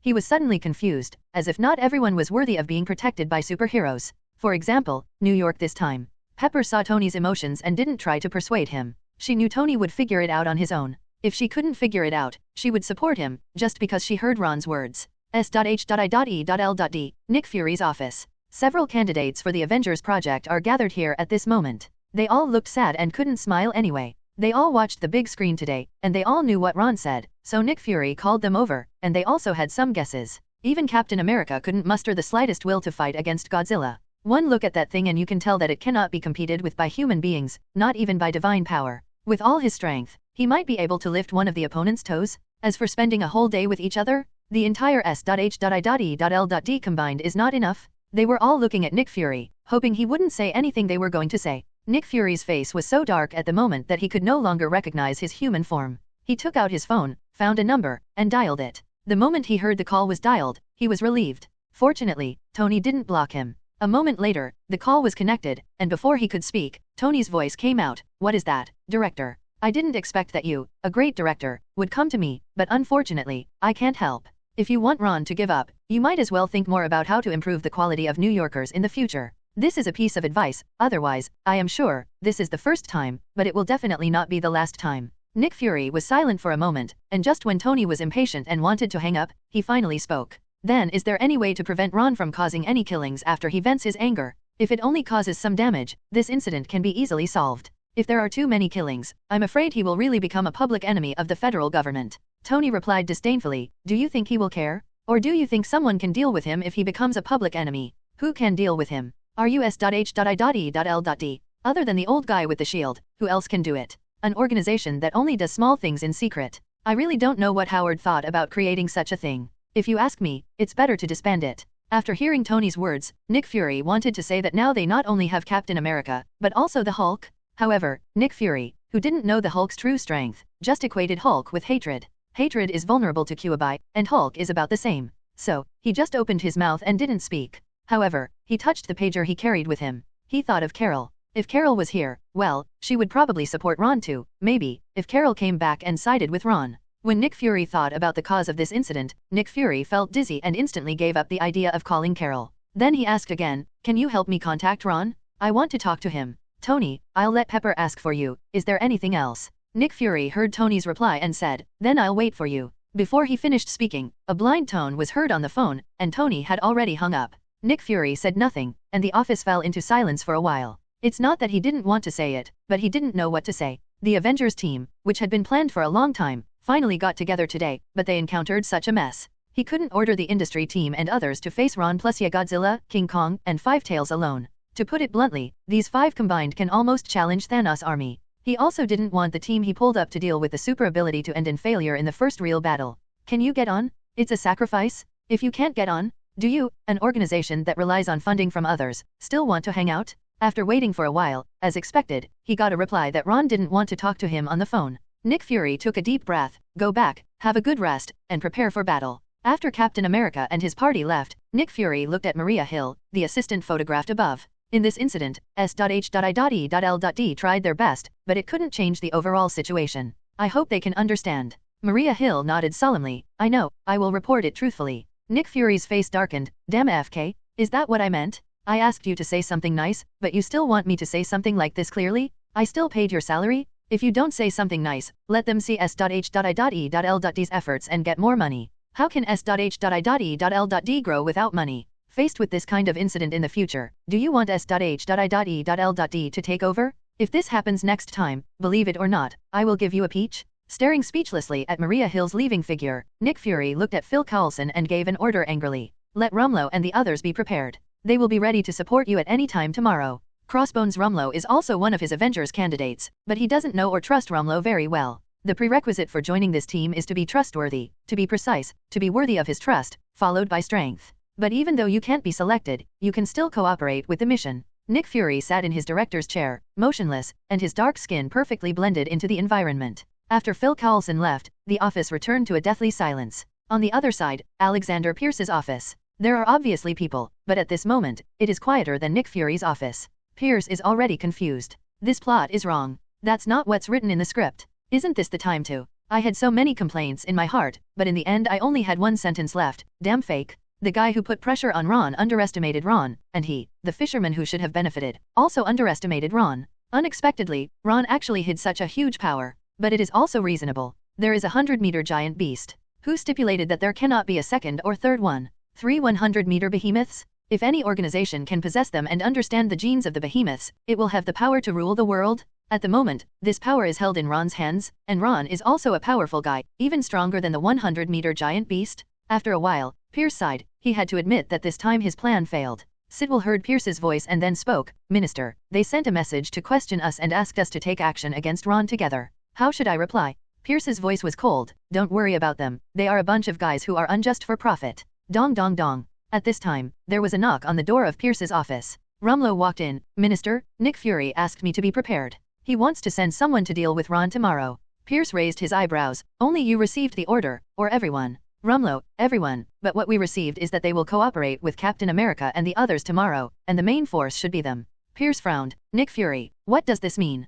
He picked up the phone and motioned with his eyes to Silt and Rumlow to be silent. After the call was dialed, Pierce, Fury, you want to use S.H.I.E.L.D against Ron. When Nick Fury heard this, he was not surprised at all. As his old boss, he also had level 10 authority. He knew many things, and he also knew them. Nick Fury, S.H.I.E.L.D is the S.H.I.E.L.D of the 5 major federations. I can't refuse. Pierce, as long as I'm here, they won't do anything to SHIELD. S.H.I.E.L.D is our hard work. Your decision is to let them die. To be precise, it was his hard work, 90% of which were Hydra people. To participate in the battle was to let his people die. What's more, no one knows better than him what is behind this matter. Nick Fury, I know. Pierce, thanks to you, I can sit as S.H.I.E.L.D. director. I won't let the agent die. After a few final pleasantries with Nick Fury, Pierce hung up the phone. After keeping his hand on the phone for a long time, Pierce raised his head. Reply them, I will let S.H.I.E.L.D take action, but the current S.H.I.E.L.D. director is Nick Fury, so I can't guarantee whether I will take action. But in the end, I must have a share of their harvest. Sidwell nodded, indicating that he understood, and turned to leave. Rumlow, wait a minute. Rumlow was about to leave, but was suddenly stopped by Pierce. Pierce looked at him. I have a task for you. When you follow the action tomorrow, if you have the opportunity, try to secretly collect the genes of the giant beast. If something goes wrong, just suggest to Nick Fury's people that they be responsible for the collection. I don't think Fury will refuse. He speculated that the goal of other smugglers may have changed from conquering Ron to obtaining genes. This kind of person is not something they can conquer, and it is impossible for them to let Ron join Hydra. Otherwise, if Ron joins, it will be the same thing who has the final say in Hydra. However, as long as the behemoth gene is developed, just like the Winter Soldier, it can greatly enhance the strength of Hydra. Gwen's home. At the moment her parents, George Stacy and Helen Stacy, were conducting a family trial on her. George rushed back from the police station after seeing a video. In that video, a group of 3 people were taking a leisurely walk. Their faces were clearly visible. They were Ron, Yakang, and his daughter Gwen. Helen looked at Gwen seriously. Gwen, tell me the truth. What is your relationship with them? Are you in a relationship with that Ron? Mom told you, if it's true, you can't hide it, you have to tell me, you know. George, what your mother said. Huh? What? Falling in love. No, is this the time to talk about this? The focus shouldn't be, well, what he originally wanted to ask about was the relationship between Gwen and Ron. However, the drama of two women competing for one husband should not happen to my daughter, right? Gwen has always been lively and strong, and she has always been doting on her. She must not be able to bear this kind of grievance. What a mess, how could she be led astray by Helen? Seeing that Helen wanted to continue talking, George quickly interrupted, your mother is right, tell me, how did you, Ron, and Yakang meet? Who are they and why do you go shopping with them? Do you know they have super abilities? What are their super abilities and how strong are they? 1.3 Gwen, I thought you really cared about me and were you here to inquire about military affairs? Originally, she was thinking of making up for George's small treasury, but now it seems, well, she will tell her mother soon? Before Gwen could speak, George asked again, which made Helen stunned, Gwen, do you also have super ability? Some time ago, an agent came to me and asked me questions related to you. There was a flash of hesitation in Gwen's eyes. Thinking of what Ron had said to her, she finally nodded slowly, I do. Helen covered her mouth in surprise, while George's eyes flashed with a look that was indeed the case. George, is your ability to gain superpower related to Ron? Gwen shook her head and nodded. When I got my first super ability, I still forgave him. The first one? More than one super ability? Hearing this, George couldn't help but be stunned for a moment, but as a director, his strong psychological quality allowed him to quickly regain his composure. Gwen continued, it was Osborne Company. In the biological research laboratory there, I was bitten by a spider. Then there is the spider-like ability. Gwen showed it to them, jumped lightly, and stuck to the roof. Just like this, hanging on the roof or wall is just the basic ability, and the power and speed will be much greater. George looked at Gwen who jumped from the roof, thought for a moment and tried to name her, Spider-Girl. Gwen immediately retorted, it's Spider-Woman? No, it's Spider-Woman Superman. As she said that, she opened her mouth and blew on the coffee cup in front of George, who, a stream of cold air blew past George, and the sudden cold air made him shiver all over. However, at this moment, he suddenly saw that the steaming coffee cup on the table was now frozen into a lump. Helen looked at Gwen's small lips in surprise, as if she wanted to reach out and pry them open for inspection. Is this your second ability? Did you get it from Ron? George asked after a moment of silence. Gwen shook her head, this is not the second ability, this is part of my second ability. For example, this heat vision is also part of the second ability. As he spoke, two red rays appeared in Gwen's eyes and pierced the coffee cup. Helen was surprised again when she saw it. She suppressed the urge to open her daughter's eyelids to check, and sat in her seat to listen to Gwen's continued explanation. There is a magical jar in Ron's store. As long as you smash the jar open, you will have a chance to get the superpower. Many people have bought jars from him, such as Tony Stark and his assistant, top surgeon Stephen Strange. Also, the agent who came to see you probably knew Ron's jar shop and probably saw me going there, so he came to see you. Speaking of this, Gwen also suddenly remembered why she was exposed. It was probably because of this reason that the agent approached her father George, which made her feel that George had noticed that she had super abilities in the past few days, so she did not dare to return home because she was afraid that confessing to George would worry him. Damn it, don't let her know who that agent is. Helen discovered a blind spot at this time. You mean to buy a jar? A jar that can produce super ability, it should be very expensive, right?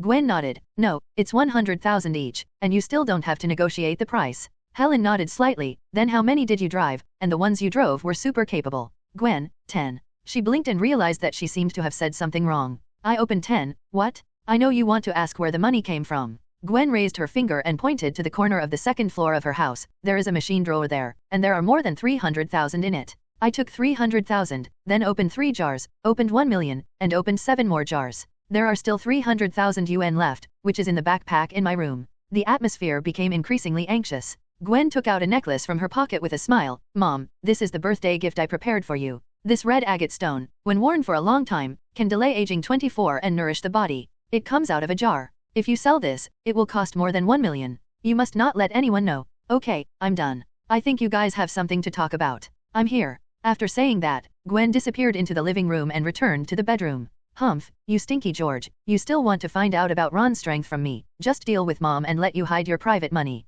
She looked at the video that was constantly playing on the computer and frowned. Should I also stand up and say that I want to help him? But my strength seems to be not even close. She didn't think about confronting Ron. If Ron really wanted to destroy New York, it would be so troublesome. All it takes is for Kuabai to stand over New York and continue to use the energy cannon of that day, and it will be bulldozed. He just wanted to vent his anger on Sister Yakang. Who made those guys so disgusting? They deserve to die in retribution? Therefore, she would not reveal Ron's information, even though she didn't know much. By the way, how could I forget her? Gwen tapped her head, took out a card from her backpack, and silently said, use. Along with a ray of white light, the fairy beast appeared in the bedroom. Wow, you finally remembered me, you almost choked me to death. The fairy beast was about to cry without tears. It had been half a month before she was summoned. Gwen's eyes were slightly surprised. This fairy beast seemed different from what she imagined. She thought it was the size of a real person's file, but she didn't expect it to be as big as the palm of her hand. Standing on her shoulders, she couldn't feel the weight at all. Pheromon, what are you looking at? Why do you feel like you are looking at a little pet? I am a noble Pheromon. Gwen rolled her eyes and was not angry. This gadget was so cute. She thought of Fairy Beast and wanted her to give her some advice, so she immediately told Ron's story. Pheromon shouted, why don't you think about it? I definitely support it. I tell you, I am the most experienced in chasing men, you have to take the initiative to know if it is not, and one of them dares to teach, the other dares to learn, but they don't know how she, a Digimon, has any experience in chasing men. The most important thing is that while Gwen listened, she nodded in agreement, you are right, we will set off tonight. Find Ron. After saying that, Gwen suddenly fell silent, but, where is Ron now? Sir Ron, isn't it just to attack the village? Oh no, it's to attack the city? I can do it too. Kyuubi wagged its tail and asked Ron for a fight. This is such a good opportunity to atone for one's sins. In the ninja world, I used to think about using the tailed beast Jade to destroy Konoha every day, but I never had the chance. It can vent the anger in its heart, vent its anger on Yakang's behalf, and earn back Ron's impression by wreaking havoc. It is very good at this. For more than half a month, Ron didn't pay much attention to it. The hair grew out and he recovered from the injury. It's just not as comfortable as before. In the past, it ate whatever it wanted, took whatever it wanted, and sat in front of the TV every day, waiting to watch a show. Now, I dare not do anything, just for fear of offending Ron. This also made him suddenly discover that Ron was actually very good to him, not restricting his freedom, and raising him with good food, drink, and fun, let alone treat it as a power bank. If it hadn't insisted on rebelling, and what happened last time when it protected Gwen, it would have become the group's favorite. Such a good opportunity would have been ruined by itself. After thinking about it, Jue was on the verge of tears, and it was too late to regret. I saw Ron's video on TV today, and I immediately felt that the opportunity had come. Before Ron came back, it smelled the smell and came over. As soon as they met, he challenged Ron to fight and vented his anger for Yakang. Its status has been lowered again and again. Seeing that two more guys are about to squeeze its status back again, how can it hold back? Ron glanced at it and did not refuse. Okay, you will join us tomorrow. Hearing Ron's words, it was so happy that it jumped up and down and wanted to jump on Ron's shoulders. Jumped into the air, quickly turned a corner, and fell back to the ground. Kyuubi, in the past, I could stand on Ron's shoulders whenever I wanted, but now, I really deserve to die. Yakang just glanced at it without saying a word. If you dare to take action against Lord Ron, you should be punished. If Yakang wouldn't disobey Ron's order, she would have refused Kyuubi. Time flew by quickly, and soon it was early morning the next day. As soon as the citizens of New York walked out of their homes, they saw a scene that horrified them. I saw a fox flying in midair with 900-meter-long tails. At this moment, the 9 tails were waving wantonly, and the fox exuded a terrifying aura, making them breathless. In a Quinjet, Captain America looked at Kyuubi and made a rare joke. If we really need to fight later, you should try to hide behind me. With the shield around, we should be able to leave a whole body for us. Barton, Natasha Romanoff. If you can't speak, you don't need to speak. Dr. Banner scratched his head, but only the 9-tailed fox is here. What about the 2 giant beasts? They had long been prepared and waiting for the battle, but in fact there was nothing to prepare for. Navy warships lined up on the sea, and the coast was covered with armored troops. On the submarines under the sea and on the aircraft carriers dozens of kilometers away, countless fighter jets are ready to go.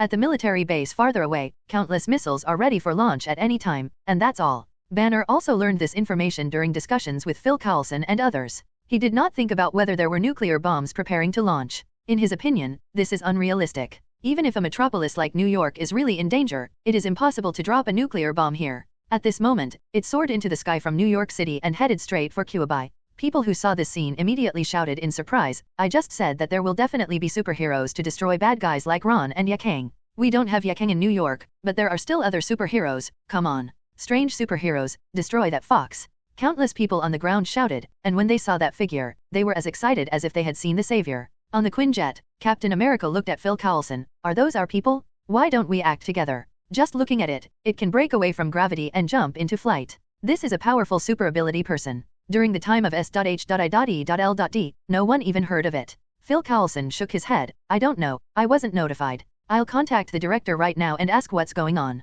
As soon as Phil Coulson took out his cell phone, Captain America said, no need to ask, it's already clear. Phil Coulson. He looked up and saw that Kyuubi not only did not attack the visitor, but also bowed his head obediently, allowing the visitor to stand on his head. Well, no wonder there was no notification, it turned out to be Ron's person. At the moment, everyone on the ground who was expecting the superhero to defeat the villain monster was dumbfounded. The superhero they have been cheering for just now belongs to each other? Is there really no hope for New York? I don't believe in bullshit superheroes anymore. Only we ourselves are the most trustworthy. That's right, I don't believe in superheroes anymore. I don't believe that superheroes can stop bullets. I'm going to kill those 2 human traitors with a gun. And at this moment, another figure rose into the sky. This figure vaguely held some kind of weapon in its hand, and was surrounded by thunder. It looked very imposing. The guy who just said he didn't believe in the superhero suddenly shouted again, "Superhero, kill that fox with your thunder. As long as you kill that fox and eliminate the human traitors Ron and Yakang, you will be our Thor. Yes, destroy them, you are Thor. Look, there will always be people who don't know what it is, and Thor still has to admit it, and there are conditions."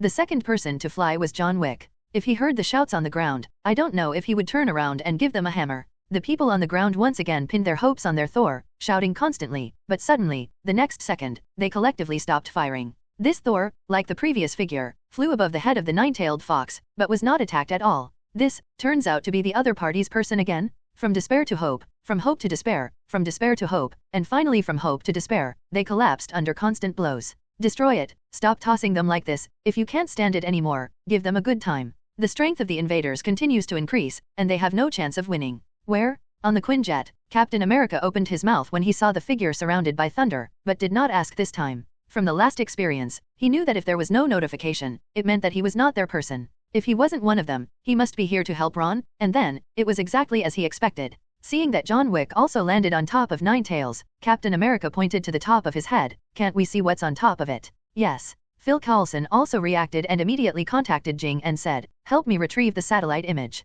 At the same time, the screen on the big screen in New York also changed to a satellite live broadcast. It's just that it's different from last time. This time it's targeting federal troops, tanks, warships, aircraft carriers, and fighter jets. Seeing this, those citizens who repaid kindness with revenge regained their confidence again. No flesh and blood body can withstand the bombardment of heavy firepower? No? Ron sat cross-legged on top of Kuwabai's head. Yakang stood behind him, looking at the 2 people who came one after another. Ron nodded. When Gwen saw Ron, her eyes suddenly lit up. She came close to Ron, hugged Ron's arm, and pointed to a certain area below. "Luo, when we attack later, can you avoid that area? That is my home." Ron nodded and shook his 623 head. "Okay, I understand." Gwen wanted to ask what he meant by shaking his head, but suddenly she saw Ron standing up. Looking towards the sea in the distance, she looked along and saw 2 giant beasts emerging from the sea. "Kuwabai, fly higher." Ron's eyes changed, and his voice reached the ears of the 2 giant beasts. "Godzilla, King Kong, let's do it." When Godzilla and King Kong were approaching, Ron's super hearing heard among the chaotic sounds, 2 huge amounts of creatures were detected approaching. It should be those 2 monsters, never let them get close to the port. Get ready, aim. Since Ron decided to fight, he would do it directly. He didn't have the habit of taking a beating first and then taking action. After receiving orders from Ron, Godzilla unceremoniously breathed an atomic breath. A blue energy beam spurted out from its mouth and hit a warship directly. The warship that had been given high hopes was instantly blown into a firework. Godzilla's big head turned slightly, and his atomic breath deflected, passing through the 2nd ship, the 3rd ship, the 4th ship. The defense deployed turned into ashes under the atomic breath. Countless fireworks are like welcoming the arrival of Godzilla. Countless warships exploded on the sea like firework, but in the blink of an eye, 10 pieces of burning wreckage were left on the sea. However, the atomic breath in Godzilla's mouth continued. His head lowered slightly, and it shot into the sea. Along with the roaring sounds from the bottom of the sea, huge waves arose on the sea surface. Roar. King Kong roared in dissatisfaction as he watched Godzilla display his power. Boom. He jumped up and landed on the land. Armored vehicles and tanks in front of it were like pebbles on the ground, being kicked away as soon as they raised their feet. It looks far more shocking than the Hulk tearing apart an armored vehicle. The defense against the monsters became fragmented in the blink of an eye. In the Stark building, Tony watched all this with a complicated expression, his brows knitted together, and he didn't know if he should stop Ron. Out of the corner of his eye, he caught sight of Pepper standing next to him and sighed deeply. S.H.I.E.L. Nick Fury saw this scene and held the pager tightly in his hand. Did he really see it wrong? Ron wanted to destroy New York? This is just a small thing, but it will destroy New York. Judging from Ron's information, he shouldn't have such a violent personality. If there are really unimaginable consequences, it will all be his responsibility. Even if no one knows, with his character, he can't be too worried about it. At worst, he can just call Carol back later and solve the matter. On the Quinjet, Captain America wiped his face and said helplessly, "Okay, it's our turn. I can't watch it wreak havoc. I hope I can come back alive." The pilot was asked to control the fighter plane to descend. When it reached a certain height, May jumped out with the shield in hand. Natasha Romanoff and Barton looked at each other and stood there helplessly. They could not participate in a battle of this level. In this kind of battle, Captain America is just a makeup, and they can't even be considered a makeup. Bruce Banner gritted his teeth and jumped down as well. Without a parachute and Captain America's physique, Banner closed his eyes in panic at a height of more than 10 meters. Hulk. With a roar, a nearly 3-meter-tall green giant fell to the ground with a bang at Bruce Banner's position. Captain America turned his head and took a look. I have to say that with such a teammate around, I finally feel a little safe. Hulk. Looking at Hulk staring at him with anger on his face, Captain America's expression froze. Well, the shortcoming of not being able to distinguish between the enemy and us is still quite serious. Captain America slightly tightened his shield. Pointed at King Kong. Hulk, that's our enemy. Hulk, roar. Hulk roared, and started with a catapult, heading straight for King Kong's head. At the moment, King Kong was cleaning the defense base, and countless shells bombarded King Kong, blocking its sight, so that it did not see Hulk rushing towards it. In this short moment, Hulk clasped his hands together and smashed King Kong's cheek. Boom. King Kong, who was like being tickled by countless shells, staggered under Hulk's fist and roared in pain. King Kong raised his hand angrily and slapped Hulk. Pa. The slap hit Hulk hard. Like slapping a fly, Hulk was slapped and smashed to the ground. All this happened too quickly, and Captain America hadn't reacted yet, and the shockwave that Hulk smashed on the ground had already swept towards him. He quickly put up a shield to resist, and felt the airwave with strong impact after the sound-absorbing steel absorbed 99.99% of the kinetic energy, and Captain America felt bitter in his heart. This kind of battle. I may not be able to fight for a whole day, I miss the past. Let alone a whole day, whether it is King Kong or Hulk, he has no confidence to face them head-on. If he fights with any of them, he has no doubt that he will be smashed into a meat pie within 2 minutes. Hulk. At this moment, Hulk, who smashed a big hole in the ground, roared and climbed up again. Filled with endless anger, his strength increased again. It was still a catapult start, but compared with the previous speed, it was obviously improved by a level. Relying purely on physical strength, he has jumped 100 meters high. Roar. King Kong stared angrily at this green guy who made him feel pain. It raised its hand to grab Hulk, but it didn't expect that Hulk's speed became faster and its palm grabbed nothing. Hulk passed through its fingers and fell directly on its shoulder, punching it hard. Boom. Crack. The heavy roar was mixed with 2 clear bone fractures. Although Hulk's punch broke his own finger bones, it also cracked King Kong's shoulder bones. Captain America, who was at the edge of the battlefield, widened his eyes slightly. If the abomination had this kind of power, even the vibranium shield could not save him. Nick Fury, who was watching the battle through satellite in SHIELD, also showed surprise in his eyes. He did not expect Hulk's power to be so strong. In his heart, Hulk's status was raised again. As for the abomination that was handed over, what is that? However, only Ron knew why this happened. King Kong's strength is far more than that, but it has not yet fully developed. As a Titan beast drawn out by Ron, its strength did not reach its peak when it first appeared. Titan beasts feed on radiation. The more radiation energy they absorb, the stronger their own strength. King Kong was born a few days later than Godzilla, and the time he absorbed radiation was less than half a month. Now he relies entirely on his own strong physique. Godzilla is the same. Although he absorbed a few days more than King Kong, he can't force much. Therefore, King Kong will be injured under Hulk's attack. Ron was not surprised at all. After all, this is Hulk, the most brainless superhero. When you are angry, you will transform. When you transform, you will fight. When you fight, you will be injured. When you are injured, your anger will increase infinitely, and when you are angry, your strength will continue to increase. This is simply an unreasonable nonsense. If Hulk hadn't been weakened in the movie, he could have destroyed Thanos alone. However, after all, there is no brainer. Just like now, with Hulk's strength and speed, the best way to fight is to rely on the flexibility of the small body to fight King Kong. Instead of confronting King Kong head-on, this cannot be said to be a shortcoming. After all, his own pain will make him stronger and stronger. With the continuous battle between Hulk and King Kong, from the beginning, it could only make King Kong feel pain, but now, King Kong has been roaring incessantly. It is obvious that Hulk has heard it. This is different from the Hulk hammer flame giant Surdy. At that time, he just jumped up and hammered twice, and a few sparks fell. Surdy threw him away, and then he was called away by Thor and did not continue to fight. And now, in front of King Kong who can hurt it, Hulk is constantly being slapped away by King Kong and constantly jumping up again. The pain on his body not only makes him fearless, but also makes him more willing to fight. With such an appearance, Hulk also completely turned this battlefield into a restricted area for others. There is obviously only 100-meter giant beast, and Hulk is only less than 3 meters in size, but it feels like 2 terrifying giant beasts fighting. King Kong has never fought such a frustrating battle. Although his opponent is small in size, his strength is not weak at all. Every attack will make him feel pain. When Hulk jumped up again, it was so angry that it seized the opportunity and grabbed Hulk in its hands. Bang! There were constant pains in many parts of his body. The aggrieved King Kong sat down on the ground. Then, he grabbed Hulk's hand and slammed it towards the ground. Captain America, who was on the edge of the battlefield, only felt the ground shaking continuously, especially King Kong's hard slap, which caused him to be lifted up from the ground. Ron understood King Kong's grievance and patted Yakang. Those blows from Hulk's hammer were still very heavy. Go and use the horse talisman to heal King Kong. King Kong's strength and defense are very strong, but his self-healing ability is not as good as Hulk's. For injuries like bone fractures and fractures, Hulk will be healed in a blink of an eye, but King Kong will need at least several hours. Yakeng nodded in agreement, flew up, and came to King Kong's head. The horse charm in his hand lit up, and the healing light fell on King Kong. King Kong felt a warmth all over his body, and then he suddenly discovered that the places that hurt before no longer hurt. Ho! It raised its head and roared thanks to Yakeng above. At this time, its body shook and was about to fall to one side. While Hulk was recovering, he forgot to suppress it with his hands and actually took its hand and pushed it up. Hulk roared and knocked over tens of millions of tons of King Kong. At this moment, a blue light beam shot from a distance and landed directly on Hulk. A deep, bottomless pit was created directly on the ground, and Hulk disappeared into the pit, but in the next second, an angry roar came from the pit. When Hulk emerged from the pit, two titans were standing beside the pit. At this moment, the two titan beasts were constantly roaring at each other. Godzilla saw that King Kong was still unable to defeat his opponent, so he couldn't wait any longer, so he rushed forward. They had received Ron's mission, and they were not here to fight and play. After King Kong heard Godzilla's roar, he immediately recovered from his anger. Roar! He yelled at Hulk and kicked him away. TMD? Because of this little green mouse, I almost delayed the business. Although Hulk was not weak in strength, his weight was here. King Kong's casual kick was like a powerful volley, and Hulk disappeared from sight in an instant.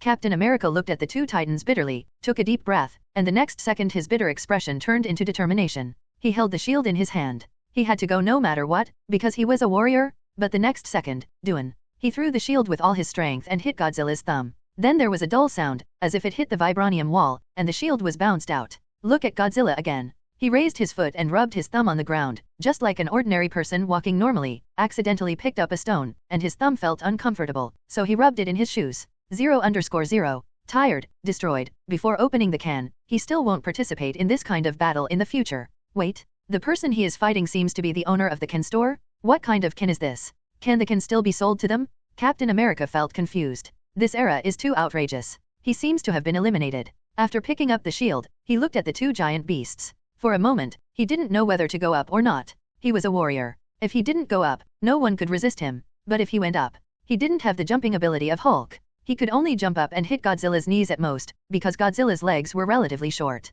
Moreover, even if he used all his strength, hitting Godzilla was not much better than being bitten by a mosquito. Just when he was at a loss, he saw dozens of missiles spewing tail flames from the horizon. In an instant, they fell on Kong and Godzilla. Missiles are hundreds of times more powerful than artillery shells. They are powerful thermal weapons of mankind. At this moment, facing the 100-meter giant beast, will the thermal weapons destroy the giant beast or will Chen Lu be unscathed? Looking at the rolling mushroom cloud, everyone's eyes gathered here, waiting for the result after the explosion. In SHIELD, Nick Fury found something wrong at this time. Above the two giant beasts, Yakeng did not leave immediately after healing Kong's injuries. At that moment, the missile exploded, wrapping Yi inside. He was not afraid of Yakeng being blown up, he was afraid that if Yakeng was really injured or even died, Ron would lose control. At least now, Ron did not control the big fox to bomb New York. But if something happened to Yakeng, he was sure that the nine-tailed fox would instantly transform into a mobile missile launcher, and New York would have to say goodbye to the world today. Nick Fury's hand, holding the pager, loosened and tightened, tightened and loosened, never had a moment that made him so entangled.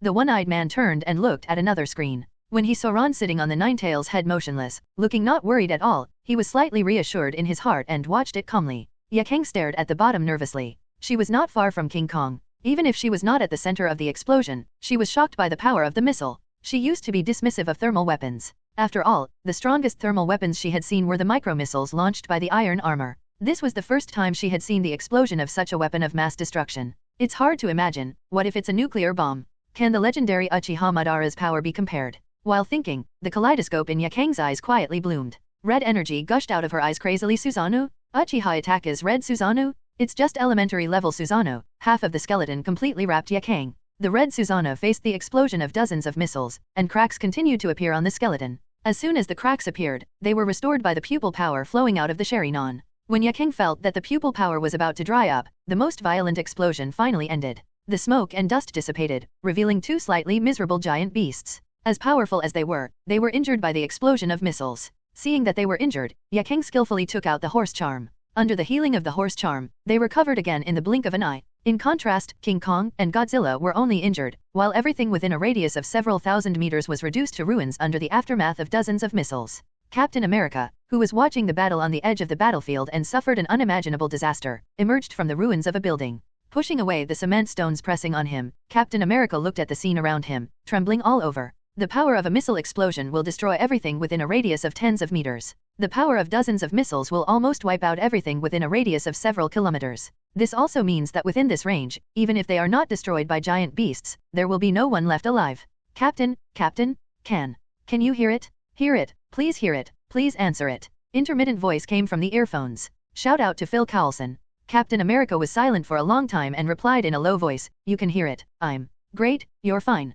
Phil Coulson's excited voice came from the earphones. Are you okay? He is okay. If he hadn't retreated behind the shield in time, he probably would have been seriously injured if he didn't die now. They were fighting the enemy at the front, but their own people behind them used him as cannon fodder to contain the enemy? He didn't even care about everything around him, and directly washed the ground with missiles? Captain America's heart felt a little cold for a while. With his personality, he wouldn't be so sensitive to this normally, but this time it was different. Ron's anger was because Yakeng saved people, but was bitten by the rescued instead. Yakeng would be like this, what about him? He was not crushed to death by public opinion, but was crushed to death by missiles? Combined, how could he not think too much? For a time, he also fell into the relationship with Steel. Li Jiao was as confused as Kong Xia. During the period when Captain America was silent, Phil Coulson saw that he did not reply, so he ordered someone to fly a fighter plane above Captain America. Captain, are you okay? Come retreat with us. The next wave of missiles is coming. Phil Coulson has received news that the second wave of missiles is ready to be launched. If he doesn't leave, it will be too late.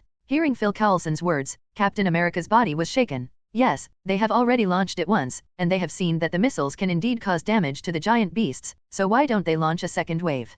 Captain America thought of this and immediately shook his head. Phil Coulson, send me to Ron, and then you can go. He wanted to ask Ron something. In his eyes, Ron should not be such a person. He wanted to know what Ron wanted to do. Phil Coulson hesitated for a moment, but he could see the persistence in Captain America's eyes, and the time was getting closer and closer to launching the missile. Phil Coulson gritted his teeth and ordered to the pilot, fly towards the Fox and send the captain over. Remember, do not attack under any circumstances. The pilot flew the fighter plane towards Kuibai in fear. Seeing Kuibai staring at them, his hand shook and he almost pressed the weapon button. Yan remembered in her mind what Cole had just said. Sends warning. As the most advanced Quinjet, it can levitate out of thin air and take off and land vertically. These are the most basic functions. Flying over Kuibai, facing Kuibai's sight, the pilot opened the plane door tremblingly. The trembling all over has nothing to do with a person's courage. His ability to fly a fighter plane and come near Kuibai has proven his courage. Trembling, that's because any ordinary person who approaches a giant beast at close range will experience a surge of adrenaline and uncontrollable trembling. Looking at the open hatch, Captain America jumped in without hesitation. He definitely brought a parachute this time. If Kuibai escaped, he wouldn't have anywhere to cry and would be buried at sea. On Kuibai's broad back, Captain America landed and rolled to relieve his strength, glancing at Gwen and John Wick. Finally his eyes fell on Ron. Ron, I want to talk to you. Ron glanced at Captain America. I'll ask you to watch a scene, and then we'll talk about it after it's over. As he spoke, Ron's body, the Emperor's armor, emerged and merged. At the same time, he stood up and looked at the sky in the distance. Captain America followed Ron's gaze, but saw nothing. At this time, he heard Gwen say softly, here we go again. Here it comes again? Captain America was stunned. He looked in that direction carefully until more than 10 seconds later, he finally saw black dots. Missiles? The second wave of missiles has arrived? Didn't Phil Coulson say there will be a while? How could it be so fast? But the biggest doubt in his mind was not this, but Ron's behavior. The two behemoths had already withstood missile bombings before, and there was no threat to them at all. The power is slightly stronger than Hulk's attack, but it is also limited. Ron had seen this kind of attack just now, and he didn't take any action against it. Why now? Captain America's heart suddenly moved. Could it be that this missile is more powerful? A thermal weapon more powerful than dozens of missiles? At this moment, he suddenly thought of something, and his eyes that were not covered by the mask stared at the sky. How dare they? How dare they? This is New York. How dare they do this? In his heart, endless roars wanted to come out, but he clenched his teeth tightly and suppressed them back in his heart. He took a few big breaths and looked at Ron. Are you okay? Ron, who was wearing the Emperor's armor, waved his hand with his back to him. A man can't say no. He was still in the mood to joke. Captain America breathed a sigh of relief, but then he was filled with shock. Ron could actually block it? Manpower can really do this. West. Seeing the missile getting closer and closer, Ron never took action. At this distance, let alone the center, even the aftermath cannot escape at supersonic speed. What on earth is Ron thinking? Waiting for it to explode? Ron may not care about his life, but Ron will not care about his own life and the lives of Yakang and others. Even though Captain America thought of this, he still couldn't help but tremble in his heart. After all, this is the pinnacle of human power, nuclear weapons? Just like that, seeing those missiles about to land on the giant beast, Ron finally took action. Zen meditation seal. This world was instantly frozen in time and space by the meditation seal. The scene of the clouds stopping and the wind falling, fell into the eyes of everyone watching the battle through satellite images. Their expressions of excitement in anticipation of the nuclear bomb explosion were all dull on their faces, and they were numb. In the sky of the main film, only the man in golden armor is still moving. The rest, even the missiles that are about to hit the giant beast, are frozen in midair. Even the missile's tail flame was frozen at this moment. What kind of ability is this? This doubt exploded in everyone's mind. Isn't this 300's ability to anchor a space at will invincible? Whether it is a physical attack or an energy shock, the moment before it hurts him, it will all be frozen in place. Who else can hurt him? On the battlefield, Ron gradually narrowed down the space where he was pinned, and finally only the dozens of missiles remained, maintaining the flight status but motionless. As he recovered his energy, this space gradually came to life and regained its vitality. Captain America blinked. When did Ron run there?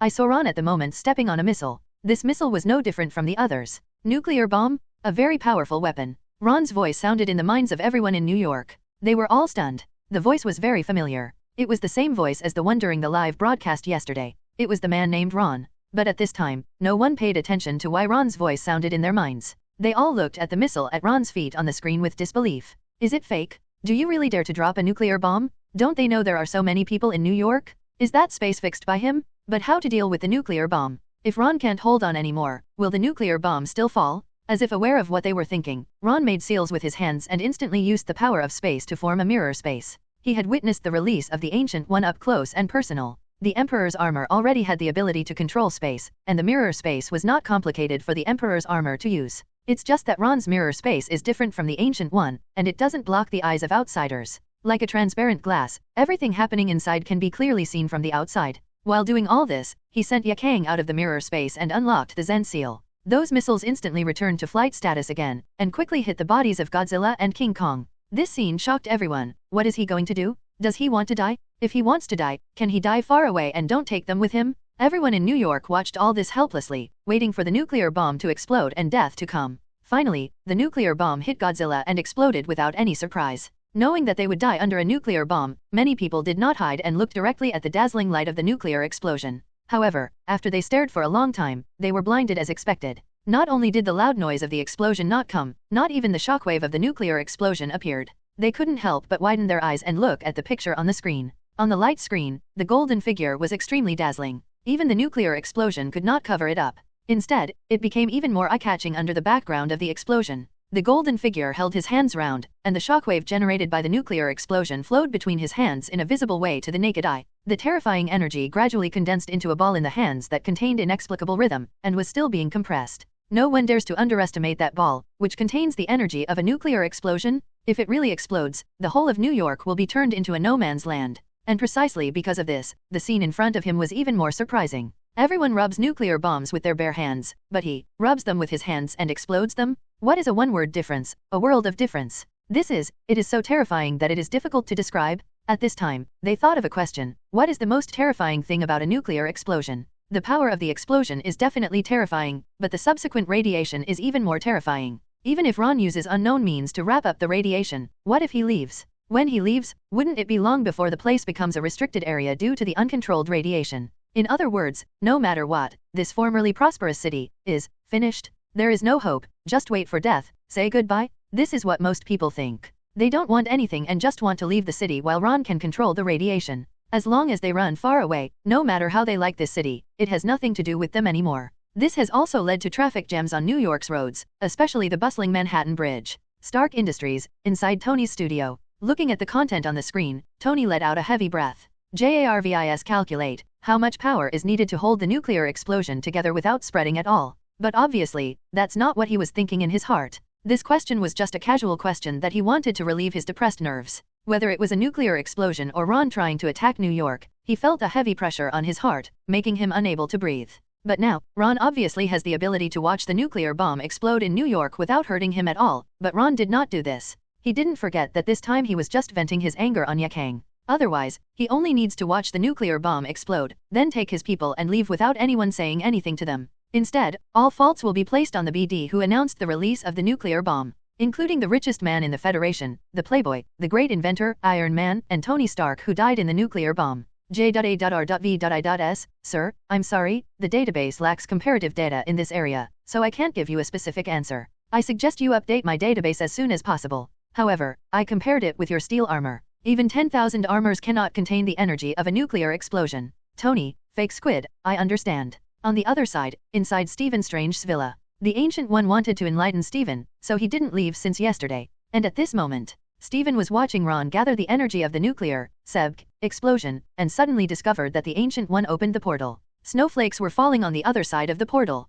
It was obviously not New York, not even in the Federation. Stephen blinked. So, Ancient One magician, are you leaving? Ancient One rolled his eyes. Why am I staying here if I don't leave? Watching a show? Wouldn't it be more comfortable for me to sit at home and watch? Ron obviously wasn't carried away by his anger, so she could go back without any worries. Ancient One is not worried about the life and death of the people in this city. After all, it is just a city, not the entire planet. During the World War decades ago, she didn't bother to care how many people died at that time, so she was still trying to save people. The reason why I have stayed here for so long is not because the city of New York is different. There were so many children of destiny gathering here. How could she just watch all the children of destiny die? If everyone is dead, who will deal with future disasters? How can she retire on time? Who is responsible for delaying her enjoyment of retirement life? When she talked about retirement, she got angry. She couldn't be a Sorcerer Supreme, but she had to be a summoner. There are so many powerful magics, you can even beat Mephisto in the dimension, don't you think? You have to summon those weird creatures? Now Stephen is in trouble. She has to hurry up and train a successor, otherwise her retirement will be delayed again. Captain America watched Ron roll the energy of the nuclear explosion into a small ball, then finally raised his hand and a card appeared, sealing the ball in the card, and he breathed a sigh of relief. Dimensionality Reduction Seal? This is the ability of Ron to seal the energy ball just now, which is a powerful ability of armor. Unlike the original, which could only reduce the dimensions of life forms and seal them, in the hands of Ron's Emperor armor, even energy can still be sealed. Ron looked at the two titans in the mirror space who were already enjoying themselves, and shook his head. Godzilla and King Kong are not disturbed from absorbing radiation. Such an environment is good for them. The rich radiation can quickly increase their strength. If they are bummed by nuclear bombs next time, maybe Ron wouldn't be needed to help resist. He has completed half of his goal now, but the other half is still unfinished, which is to vent his anger on Yakang, which is not his style. The Emperor's man. Representing the heavenly way in the outer world, even if he comes to Marvel and does not have the full power of the heavenly way, he can still target the people who plot against him. Emperor pierces the wind. Ron jumped high and stood in midair. The invisible wind surrounded him. The wind whistled and transformed, and instantly countless rays were contaminated with the energy of the Emperor's armor. The golden wind turned into a pair of huge amounts of wings and appeared behind Ron. Then, the wings turned into light blue sharp blades, disappeared quickly, penetrated the space, and stabbed the person Ron had marked long ago. At this moment, people in New York and even around the world fell to the ground and died inexplicably. Some are walking on the road, some are watching the live broadcast in New York, and some are even hiding in secret bases. But without exception, there was a bloody hole in the forehead. Everyone has a reason to die. The BD who ordered the nuclear bomb to be launched is fueling the fire behind the scenes, with intentions behind Yakang and even Ron. There are also all the ungrateful benefactors. A revengeful guy. There are a lot of them, but when they are dispersed all over the world, the proportion is very small. You know, hundreds of thousands of people die normally every day, and the number of accidental deaths is double that. This is why the Ancient One doesn't care. As long as the Earth is fine, go ahead and kill if you like. Ron is not a dimensional Mephisto. He relies on gathering human souls to become stronger. There is always a time when you get tired of killing, and the rest are obedient. Ron is comfortable staying on this planet. If he is comfortable, he will not watch this planet be destroyed. Isn't this a free Asgardian? It's a good deal to trade some ordinary people who don't know the so-called for an Asgardian who is not weaker than Odin. Sir, it was detected that after Mr. Ron released unknown energy fluctuations, many people died inexplicably in New York City. The cause of death was a wound on the forehead, file size, the same as the energy blade file size that appeared next to Mr. Ron. Hearing J.A.R.V.I.'s words, Tony raised his eyebrows and looked at the screen. J.A.R.V.I.'s. Compare the dead people with these people pointing to Yakang to see if they are consistent. A few seconds later, J.A.R.V.I.'s. Sir, they are all unanimous. They are the ones leading the march. The others who do not know why and were deceived have not been attacked. The confusion in Tony's eyes gradually dissipated. Prepare the armor for me, I'm going to see Ron. What's wrong with them? Are they okay? Yakang looked at the lazy Godzilla and King Kong in the mirror space with Nine Tails' head, and asked worriedly. Ron shook his head. Don't worry, Titans feed on radiation. The more radiation they absorb, the stronger they will be. Let them stay inside. Hearing Ron's words, Captain America's eyes flashed slightly as he looked at the two giant beasts. He originally thought that Ron wanted to use New York's population to threaten certain people. Unexpectedly, they didn't know how to throw a weapon at all, and dropped a nuclear bomb on New York regardless. And when the scene of Ron rubbing his hands to explode a nuclear weapon appeared, Captain America realized that the initiative in this battle had been in Ron's hands from beginning to end. and judging from Ron's ability to absorb the impact of a nuclear explosion and the monster's ability to absorb the radiation of a nuclear explosion, he has the feeling that Ron is waiting for a nuclear explosion. At this time, Ron looked at him. What do you want to talk to me about? I have time now. Just as Captain America was about to speak, a steel armor quickly approached from the sky and landed on Kuwabai's back. Kuwabai, okay. I thought I could kill a lot, but in the end, my role is just a mount.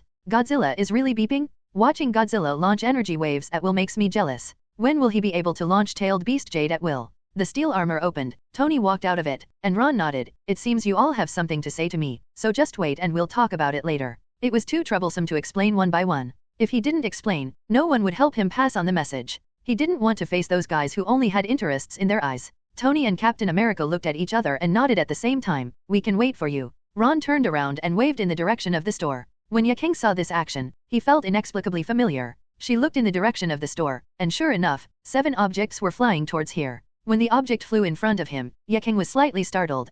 It's not Mjolnir, it's a football file-size yellow glass ball pea. Is this a Dragon Ball? Isn't Ron's Dragon Ball the size of a fist file? Come out, Shenlong. Looking at Gwen, whose eyes were slightly complicated but firmly standing beside him, Ron muttered silently in his heart. The 7 Namek Dragon Balls kept flashing, and as their flashing rate became faster and faster, the entire Earth, no matter where it was, instantly turned into darkness. Except for the flashing lights, no one can see any light anymore. J.A.R.V.I.S, sir, the whole world turned dark at the same time, and the sky was covered by dark clouds. The whole world is covered by dark clouds at the same time? Can power cover the whole world in an instant? On Nine Tails' back, Tony and Captain America looked at Ron in shock. They didn't know what happened, but they knew that it must be related to Ron, related to the 7 mysterious beads. Yaking, Sir Ron, are you summoning a dragon? They are also Dragon Balls. Ron nodded. Yes, they are Namekian Dragon Balls. They are stronger than the Dragon Balls I showed you. Dragon Ball? Summon Shenron? And that Namek? Alien planet? After hearing Ron's words, Tony and others not only failed to answer their questions, but also had more questions.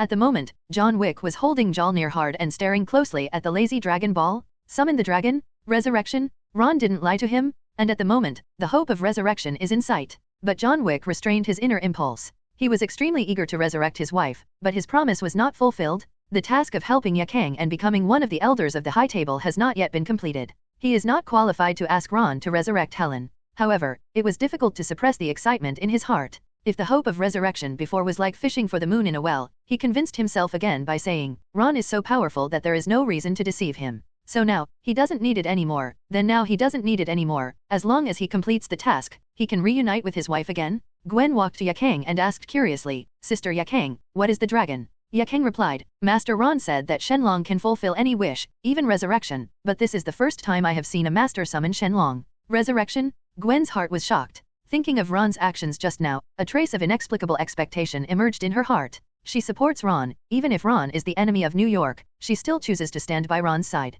However, when she sees innocent people die, she will still feel sad. This has nothing to do with her stance, it is just the kindness in her human heart. At this moment, she suddenly heard Yaking say that the Dragon Ball could be resurrected, and her eyes lit up instantly. At this moment, countless blue lightnings appeared from the dark clouds in the sky, and the lightnings rolled in the clouds crack. Seeing the thunder and lightning crackling not far above their heads, Tony and Captain America couldn't help but feel their scalps numb. Suddenly, the lightning became entangled and turned into a thunder several meters thick, striking at the Dragon Ball in front of Ron. In an instant, the blue-white thunder and lightning that struck the Dragon Ball turned into golden yellow, and then a powerful energy surged out from the Dragon Ball, and the invisible thunder and lightning seemed to become an entity at the moment. The energy of the Dragon Ball shot up into the sky along with the thunder and lightning, penetrated the clouds in the blink of an eye, and the golden light condensed into shape, turning into the Namekian Dragon Barunga. Palunga, the person who summoned the Great Palunga, turned out to be the Great Lord Ron. Please tell me your wishes. No matter what your wishes are, I will do my best to realize 3 of them for you. Ron waved to John Wick, who immediately flew towards Ron involuntarily.